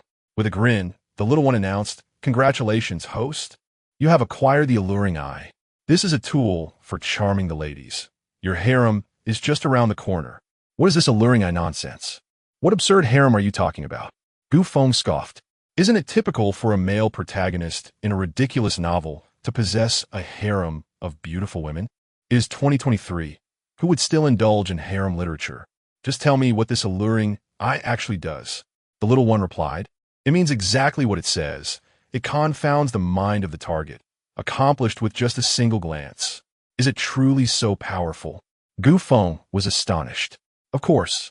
It is derived from the 4 eyes of the great toad. Do you think it is trivial? All right. Does this pair of eyes serve a purpose akin to Wenwen's abilities? Gu Feng queried. The little one responded, not at all. Wenwen pulls a person's consciousness into a fabricated world of her own creation, causing those ensnared to lose their awareness or suffer from distorted memories. However, she cannot control their actions in reality. She can only indirectly influence their behavior by altering fleeting memories. The alluring eye, on the other hand, places a person's mind in a state of complete submission, allowing you to directly manipulate their actions in the real world. Do you understand? Gu Feng nodded. Wow, that is indeed formidable. Can the alluring eye be used on mutated beasts? The little one asked irritably. Do you see any corpses of mutated beasts around? None, Gu Feng realized. Understanding that if the alluring eye were effective against mutated beasts, the toad would not have merely killed humans. Nevertheless, even if it was ineffective against mutated beasts, it would serve as a lethal weapon in future internal conflicts among parasites, and an exceedingly insidious one at that. Gu Feng felt an overwhelming sense of delight. The little one questioned, how did you come up with the idea of combining intent with martial arts? Gu Feng, brimming with pride, replied, did I need to think? I simply put it into practice. The little one, with disdain, asked, surely you did not name it the Buddha's palm? Cough, no. The little one suggested. I believe this set of techniques should be called the right hand of God. Gu Feng, with a serious expression, remarked, I suspect you are being suggestive. Alas, I have no evidence. Enough of that. Let us get back to business. They prepared to depart, and the little one first disassembled all the eggs and corpses in the basement. As Gu Feng departed, he remarked, I must admit, the name God's right hand is rather splendid. I have decided to name this technique God's right hand from now on. The day following Gu Feng's departure, a contingent of fully armored steel warriors arrived at the scene.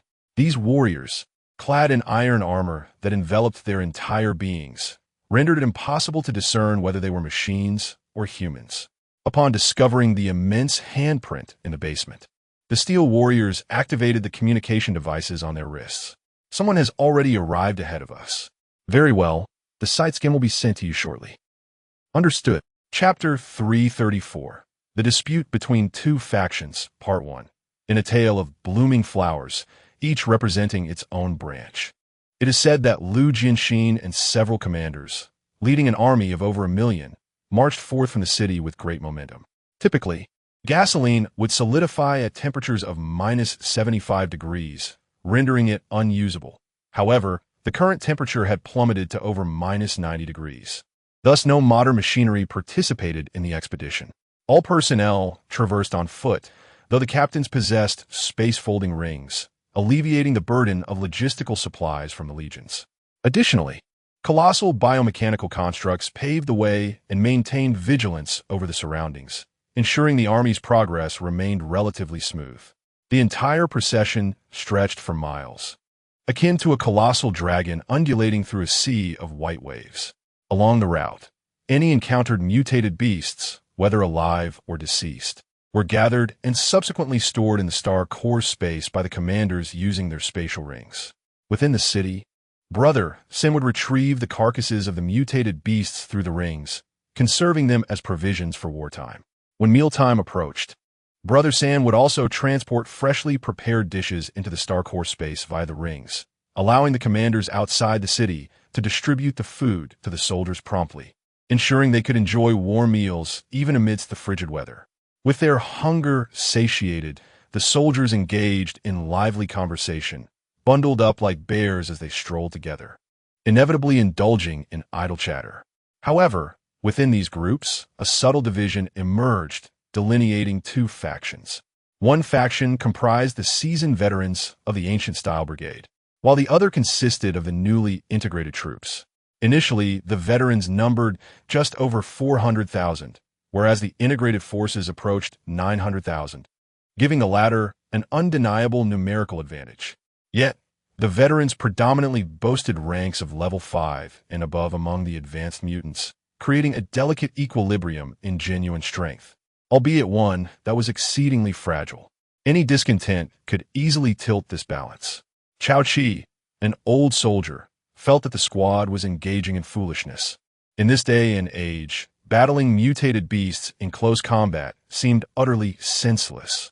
His years of military training had instilled in him the belief that firepower dominance was the ultimate strategy for victory, and that modern weaponry was the key to triumph in this new era.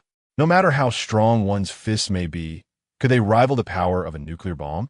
He could easily obliterate this unaware group of youngsters. Were it not for his own lack of skills, he would never have consented to be transferred here as a soldier. Why venture into the biting cold to hunt mutated beasts? It was akin to seeking trouble. Instead of enjoying the warmth and comfort of the city, they chose to endure such hardships, truly absurd. The more Chao Chi pondered, the more his frustration grew, prompting him to voice his grievances to his comrades. What kind of nonsense is this? The mutated beasts are too frozen to venture outside. Yet we are compelled to seek trouble. Isn't this just idleness? Those who listened to Chao Chi were also from the integrated troops who shared his sentiments. They dismissed the notion of a mutated beast tide as mere intimidation. Those creatures were on the brink of freezing to death, lacking the time or ability to assault the city. That person is nothing but a fraud.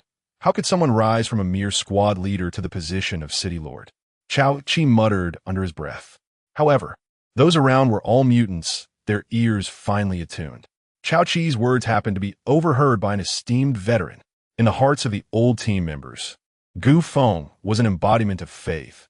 How could they tolerate anyone belittling Feng? The veteran immediately stepped forward, seizing Chao Chi and demanding, "What did you say?" Have the courage to repeat it. Chapter 335, Dispute Between Two Factions, Part 2. Chao Chi felt that his words were somewhat inappropriate. However, at that moment, with everyone around him watching, he could not afford to lose face. Chao Chi retorted, "What I say is none of your business. Why should I be compelled to speak again?" The veteran team member, furious, glared at him. "If I hear you speak ill of the city lord one more time, you'll be the first I deal with." Chao Chi, a man of iron will, refused to back down. "So what if I said it? My mouth is my own. I can say whatever I please. Even the highest authority can be spoken about. Why shouldn't I be able to speak ill of the city lord? Where is it written that one cannot speak ill of others?" The surrounding veterans erupted in anger, encircling Chao Chi, eager to engage him in debate. The new recruits, who had been absorbed into the ranks, were alarmed by the situation. They believed it inappropriate for the many to bully the few, especially since they were all comrades. In an instant, both factions were on edge, ready for confrontation. Suddenly, someone shouted, "Who dares to strike me? Brothers, let us fight." The two sides clashed. A chaotic melee ensued. Each person was bundled up tightly, making it difficult to distinguish friend from foe. They simply grabbed whoever was closest and began to strike. After delivering a blow, they would feign ignorance and rejoin the fray, seeking another target. Everyone was armed, yet they tacitly refrained from using their weapons. The commotion soon caught the attention of their squad leader and the disciplinary unit. The squad leader rushed over, shouting to halt the skirmish. The disciplinary unit publicly punished Chao Chi and the veteran with 3 lashes. In the frigid cold, stripped of their clothing, even the mutants trembled from the chill. The iron-tipped whip lashed against their skin, tearing away large patches of tender flesh. By the end of the 3 lashes, both men were sweating from the pain. Yet as the sweat formed, it quickly froze into ice shards, clinging to their hair, eliciting sympathy from onlookers. The squad leader hurriedly draped them in clothing, admonishing them with concern, "You two could have settled this with words instead of resorting to violence. Our regiment has strict discipline. The wounds inflicted cannot be healed with restorative agents. You'll have to endure the pain for a while." The veteran replied, "I have no regrets." He insulted the city lord. "Even if I received more lashes, I would still intervene." The squad leader shook his head. "Indeed, it was wrong of him to insult the city lord, but your actions were also disrespectful." The veteran, in a panic, protested, "I did not." The squad leader sternly countered, "You directed your fist at your own comrade. Does that not count? The veteran was rendered speechless, feeling unjustly accused. It is right to defend the honor of the city lord. I understand your position, but your method was flawed. The city lord has always taught us that to judge a person, we should not focus on what they say, but rather on what they do. The city lord's character speaks for itself, and we will demonstrate that through our actions. After all this time with the city lord, do you still lack faith in him? The veteran bowed his head, murmuring, I realize my mistake. Watching this unfold, Chao Chi felt an inexplicable pang of guilt deep within him. The squad leader addressed Chao Chi, saying, when you insult an individual, do you truly comprehend who they are? If you lack understanding of their character and the actions they have taken, how can you cast aspersions upon them? You may consider it trivial, yet your words may very well pierce another's heart like a sharp dagger. The power of words is formidable. Thus, we ought to tread carefully and speak with prudence. Chapter 336. The growth of Li He, the squad leader, continued. I do not blame you for your time of joining the team, but I kindly ask that you allow us some time, as well as yourselves, to truly comprehend what kind of team this is and what sort of person the city lord is. Chao Chi lowered his head in shame. Within every heart lies a scale of right and wrong. What may seem unclear or ambiguous due to pride or emotion becomes evident when one regains their composure, leading to realization and remorse. Observing the demeanor of the two, the squad leader nodded in satisfaction. Let us not harbor resentment or accusations against one another. We are brothers who stand shoulder to shoulder in battle. On the battlefield, there will always be those who extend a helping hand. He added, according to the regulations of the squad, you're not permitted to use recovery agents, but it does not prohibit the use of other items. As he spoke, the squad leader discreetly retrieved 4 painkillers from his pocket. She'll keep it down. 2 for each of you. Take them, and the pain will subside. Just promise me you won't tell anyone else, or I might have to face the disciplinary team. The two looked at the usually imposing squad leader, now acting rather furtively, and could not help but stifle their laughter. At the moment Chao Chi picked up the painkillers, an inexplicable warmth surged within him. It was the simplest and most genuine form of human care. This warmth was something he had not experienced in a long time. Indeed, a luxury in a world ravaged by chaos. This very luxury made him cherish it even more. A few corps commanders walked at the forefront of the group, accompanied by Xiao Han, who had previously visited the area with Gu Feng, thus familiarizing himself with the surroundings. As they conversed, a soldier from the Fire Phoenix Corps, the disciplinary team, caught up from behind, relaying the incident of the squad members brawling. The corps commanders furrowed their brows in unison. Lu Junlan, feeling somewhat helpless, remarked, so far, there have been 36 brawling incidents. Under such instability, it is truly concerning to continue carrying out our missions. Lu Jinxin resolutely countered, Gu Feng is right. Rather than letting them harbor animosity towards each other, it would be wiser to provide them with a common adversary. United against a shared foe, they may actually foster camaraderie. Guosijia, Li He, and Ji Yu all nodded in agreement. After Lu Junlan dismissed the soldier, they resumed their previous discussion. Xiao Han pointed ahead, declaring, there lies the mountain. At our pace, we should arrive in about an hour. Guosijia turned to the corps commanders and inquired, what specific tactical considerations do we have? After a moment's contemplation, Li He responded, we are currently over 1 million strong. If we enter the mountain's depths, our formation will be compromised, leaving us vulnerable. Lu Jinxi nodded in agreement, stating, indeed, entering the mountain is the least prudent choice for us at this moment. Since Li He has raised this point, he must have some thoughts to share. Please enlighten us. Though Li He was the youngest, he had shown remarkable growth and was now fully capable of standing on his own, embodying the spirit of the Han Dynasty general. Huizubing, with exuberance, he declared, my proposal is quite simple. We shall open the mountain. Open the mountain? Open the mountain? Several legion commanders expressed their astonishment or skepticism. Li He nodded and remarked, Sister Xiaohan mentioned that those mosquitoes fear the biting cold. By opening the mountains, we not only allow the frigid air to permeate the mountain's core, affecting the mosquitoes' movements, but we can also leverage our numerical superiority. Chapter 337. Breaking ground to slay mosquitoes, Lu Jinxi nodded, acknowledging the commendable strategy that struck directly at the heart of the matter. Guosijia was elated that Xiao He could devise such an ingenious plan. If Gugu were to hear of it, he would undoubtedly be thrilled for you. Li He, feeling a bit bashful, scratched his head and chuckled. Perhaps my experience with strategy games has honed my skills. Jiue patted Li He's shoulder with enthusiasm, declaring, "We shall proceed as you suggest. Let us go for it." A chorus of encouragement erupted from the crowd. The life detectors had roughly identified several hills concealing the mutated mosquitoes. Over 1 million individuals surrounded these hills, forming a formidable formation, all donned in level 4 blue scales and helmets. The first 6 rows of warriors wielded level 4 blue shields in their left hands and 3-meter-long blue spears in their right.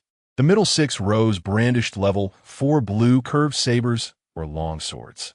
The final 6 rows, with swords at their waists, positioned various artillery pieces atop elevated platforms. These formidable weapons had been pre-stored in the Star Core space by the commanders of the major legions, only to be deployed at the designated location. To prevent the mutated mosquitoes from taking flight into the heights, the last 3 rows of the encirclement were equipped with anti-aircraft artillery, striving for absolute security. Once the encirclement was established, over 60 biological mechas unsheathed their massive blades, with every 4 mechas surrounding a hill, initiating the excavation. Under the tremendous efforts of the biological mechas, layers of snow and debris were methodically removed, revealing the smooth rock walls within, densely populated with mutated mosquitoes. Startled by the disturbance, the mosquitoes erupted like a dark cloud from the hills, directly charging towards the biological mechas. The mechas reacted swiftly, swatting at the swarm and crushing dozens. However, an even greater number clung to the mechas. It was unclear what material the mosquitoes' proboscises were made of, for they pierced through the mechas' bony defenses with alarming efficacy. Without exception, the mechas were soon overwhelmed, collapsing in a cacophony of failure, writhing in agony upon the ground. Witnessing this unfold, Li He was struck with dismay. Could it be that his assessment was flawed and that temperature had little effect on the mosquitoes? Lu Jinxin, perceiving Li He's anxiety, offered reassurance. "Trust your judgment. The results will soon manifest." No sooner had Lu Jinxin spoken than the mosquitoes began to flap their wings, retreating back to their nests. Those that lagged behind, unable to reach their sanctuary, stiffened mid-air and plummeted to the earth. In a mere span of moments, the 60 biological mechas had all turned into desiccated husks, and the warriors piloting them suffered grievous losses. In a city of H province, Gu Feng had just arrived when Xiao Budian remarked, "The Legion has commenced. I'm heading over." Gu Feng, taken aback, queried, "How will you get there?" Xiao Budian dismissed him, saying, with a spatial folding ring, "Of course. No time to chat. I'm off to dismantle the mutated beasts." With that, Xiao Budian vanished without a trace, leaving Gu Feng shaking his head in exasperation, feeling the sudden silence was overwhelmingly stark. On the battlefield of the Legion, Li He gazed upon the 60 biological mechas, now mere corpses, his heart heavy with sorrow. Suddenly, the little creature emerged from the ring, and with a casual wave, all the biological mechs returned to their original state. The little creature urged with excitement, "Hurry, hurry, kill. I am eagerly awaiting disassembly." Li He, startled by the little creature's sudden appearance, exclaimed, "What are you doing here? That is of no concern to you. Just get to work." The little creature replied, dismissively. Chapter 338. The mountain collapsed. Li He looked helplessly at Lu Jinxin. Lu Jinxin gestured to the people behind him, and naturally, someone stepped forward to bring back the biological mechas. He then instructed the communications officer beside him, "Commence bombardment." The artillery positions, upon receiving the command, swiftly adjusted their barrels to target the openings of the nest that had been breached by the mechas. A thunderous roar erupted as thousands of cannons fired simultaneously, their shells cascading like raindrops into the layers of the mutated mosquitoes. The entire mountain pass was instantly ablaze with fire, thick smoke billowing forth, reminiscent of a volcano poised to erupt. Following this, a dense buzzing sound arose, growing progressively louder. As the smoke rose, countless giant mosquitoes surged forth, descending upon the front lines. Lu Jianxin raised his hand and shouted, "Attack! Attack! Attack! Attack!" The soldiers commenced their assault. Blades and firearms clashed. Shields formed a protective barrier, shielding the warriors while delivering devastating blows to the mutated mosquitoes. Yet, these strikes were merely painful, failing to inflict significant casualties. The mosquitoes moved with astonishing speed and bore formidable defenses. Even with level 4 equipment, one had to strike with precision to fell these aberrations. However, as time passed, the mosquitoes outside began to slow, as if gradually being encased in ice, and ultimately, they plummeted from the sky.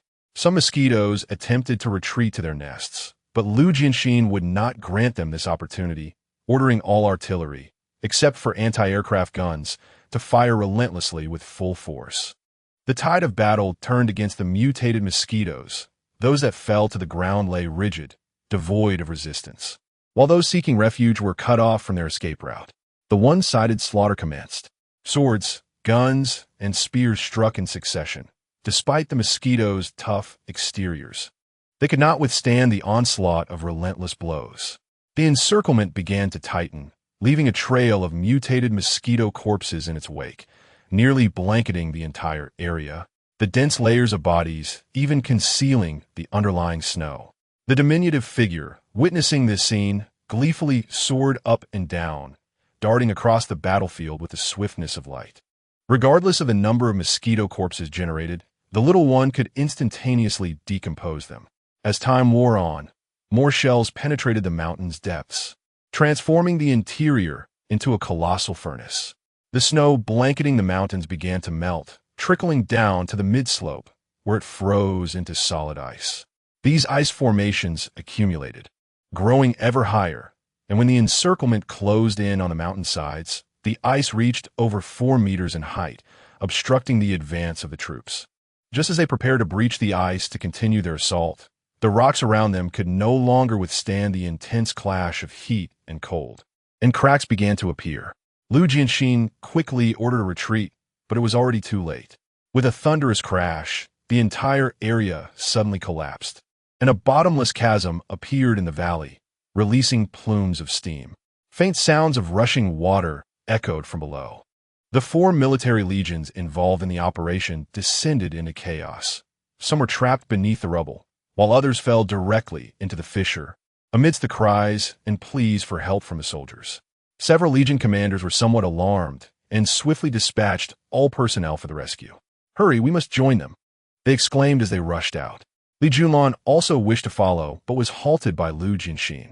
"Junlan, your Phoenix Brigade is responsible for the perimeter. You must remain composed during this critical moment." Chapter 339. The battle power of the Legion Commander, the Fire Phoenix Brigade, formerly known as the Discipline Brigade, typically refrains from engaging in combat, dedicating its efforts solely to maintaining military order. It is only in critical situations that they are deployed as an emergency force on the battlefield.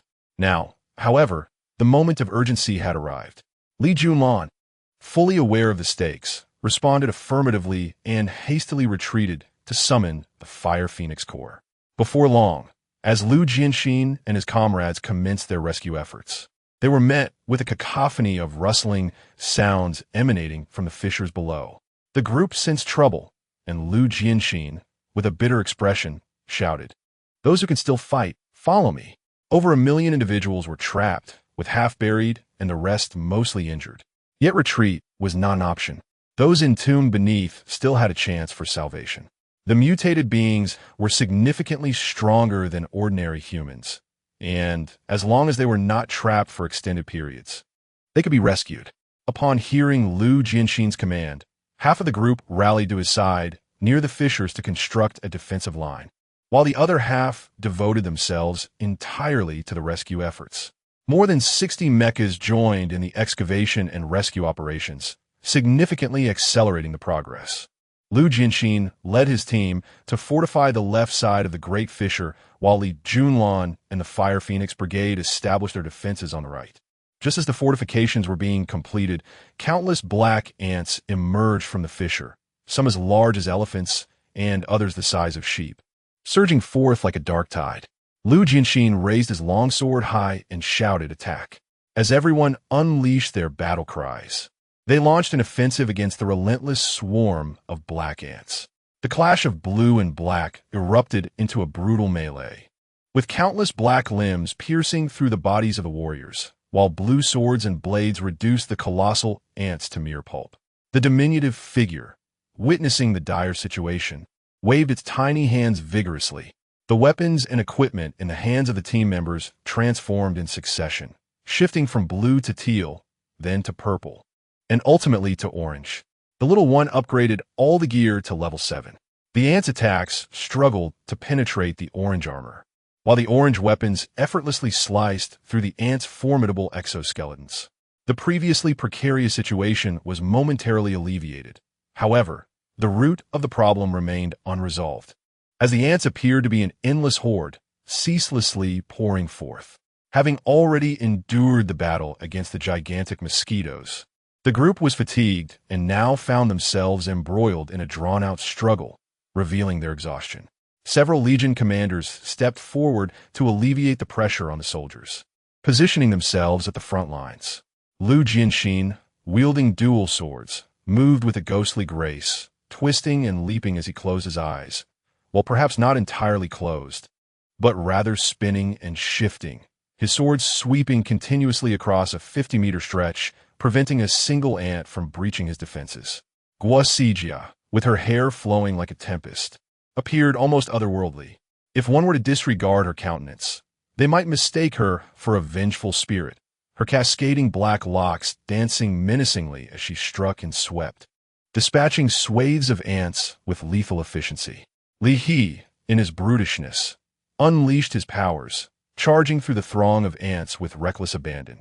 His body, adorned with bone spikes, was a fearsome sight, and any ant unfortunate enough to cross his path was instantly transformed into a mass of perforated remains.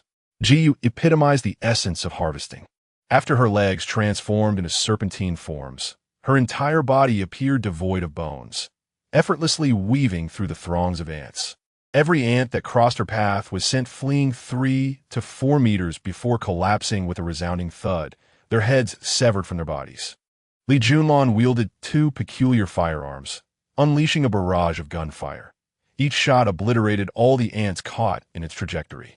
Chapter 340. Need for authorization. These 2 handguns were modified from energy weapons by Gulan.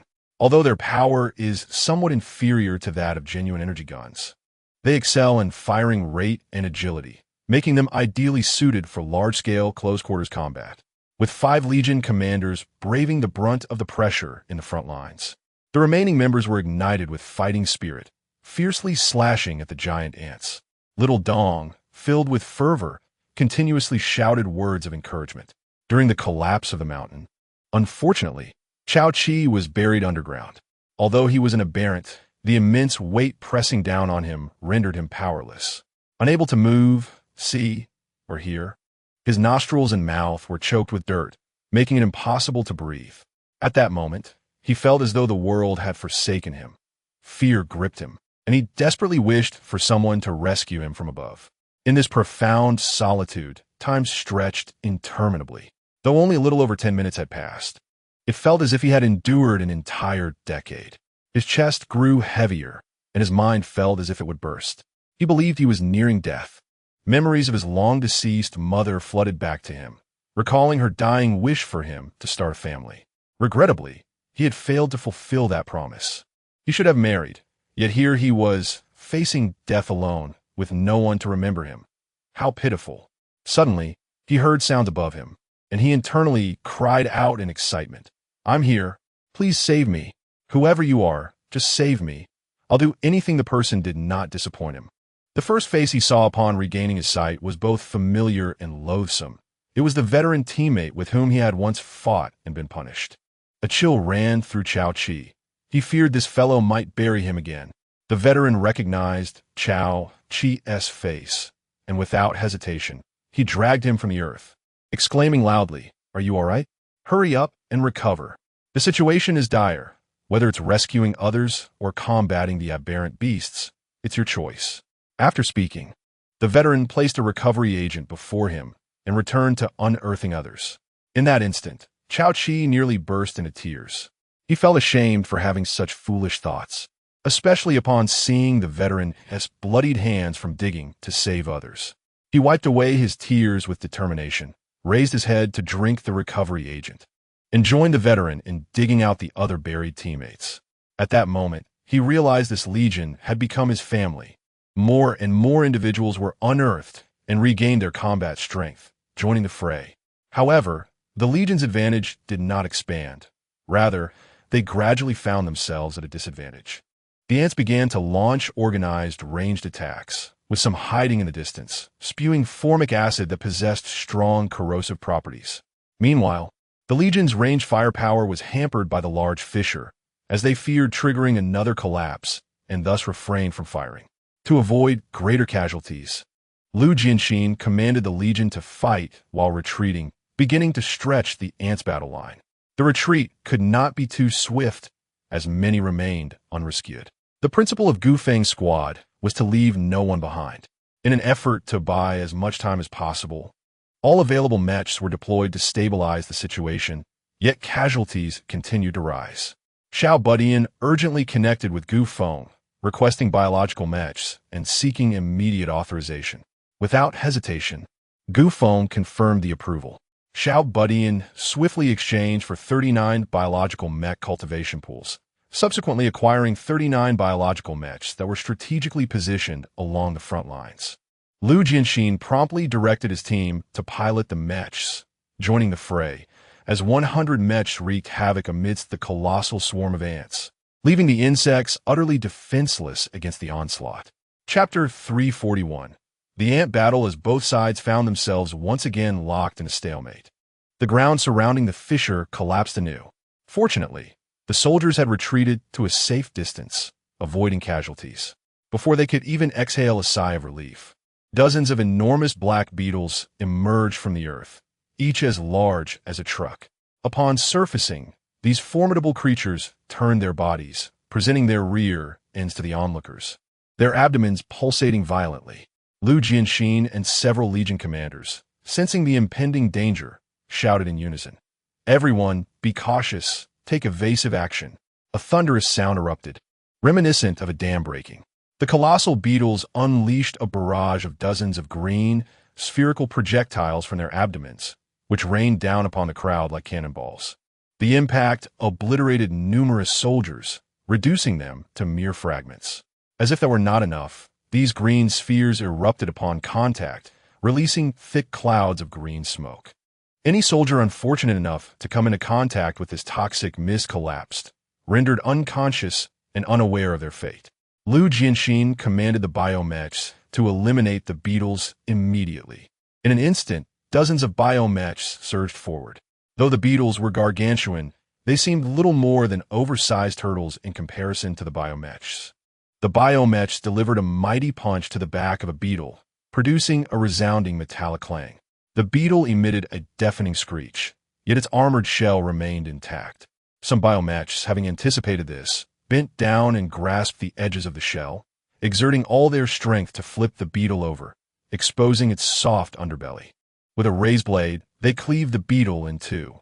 With the biomechs now engaged, both sides again found themselves in a deadlock. Moments later, news arrived that the buried team members had all been rescued. Lu Jianxin decisively ordered everyone to accelerate their retreat.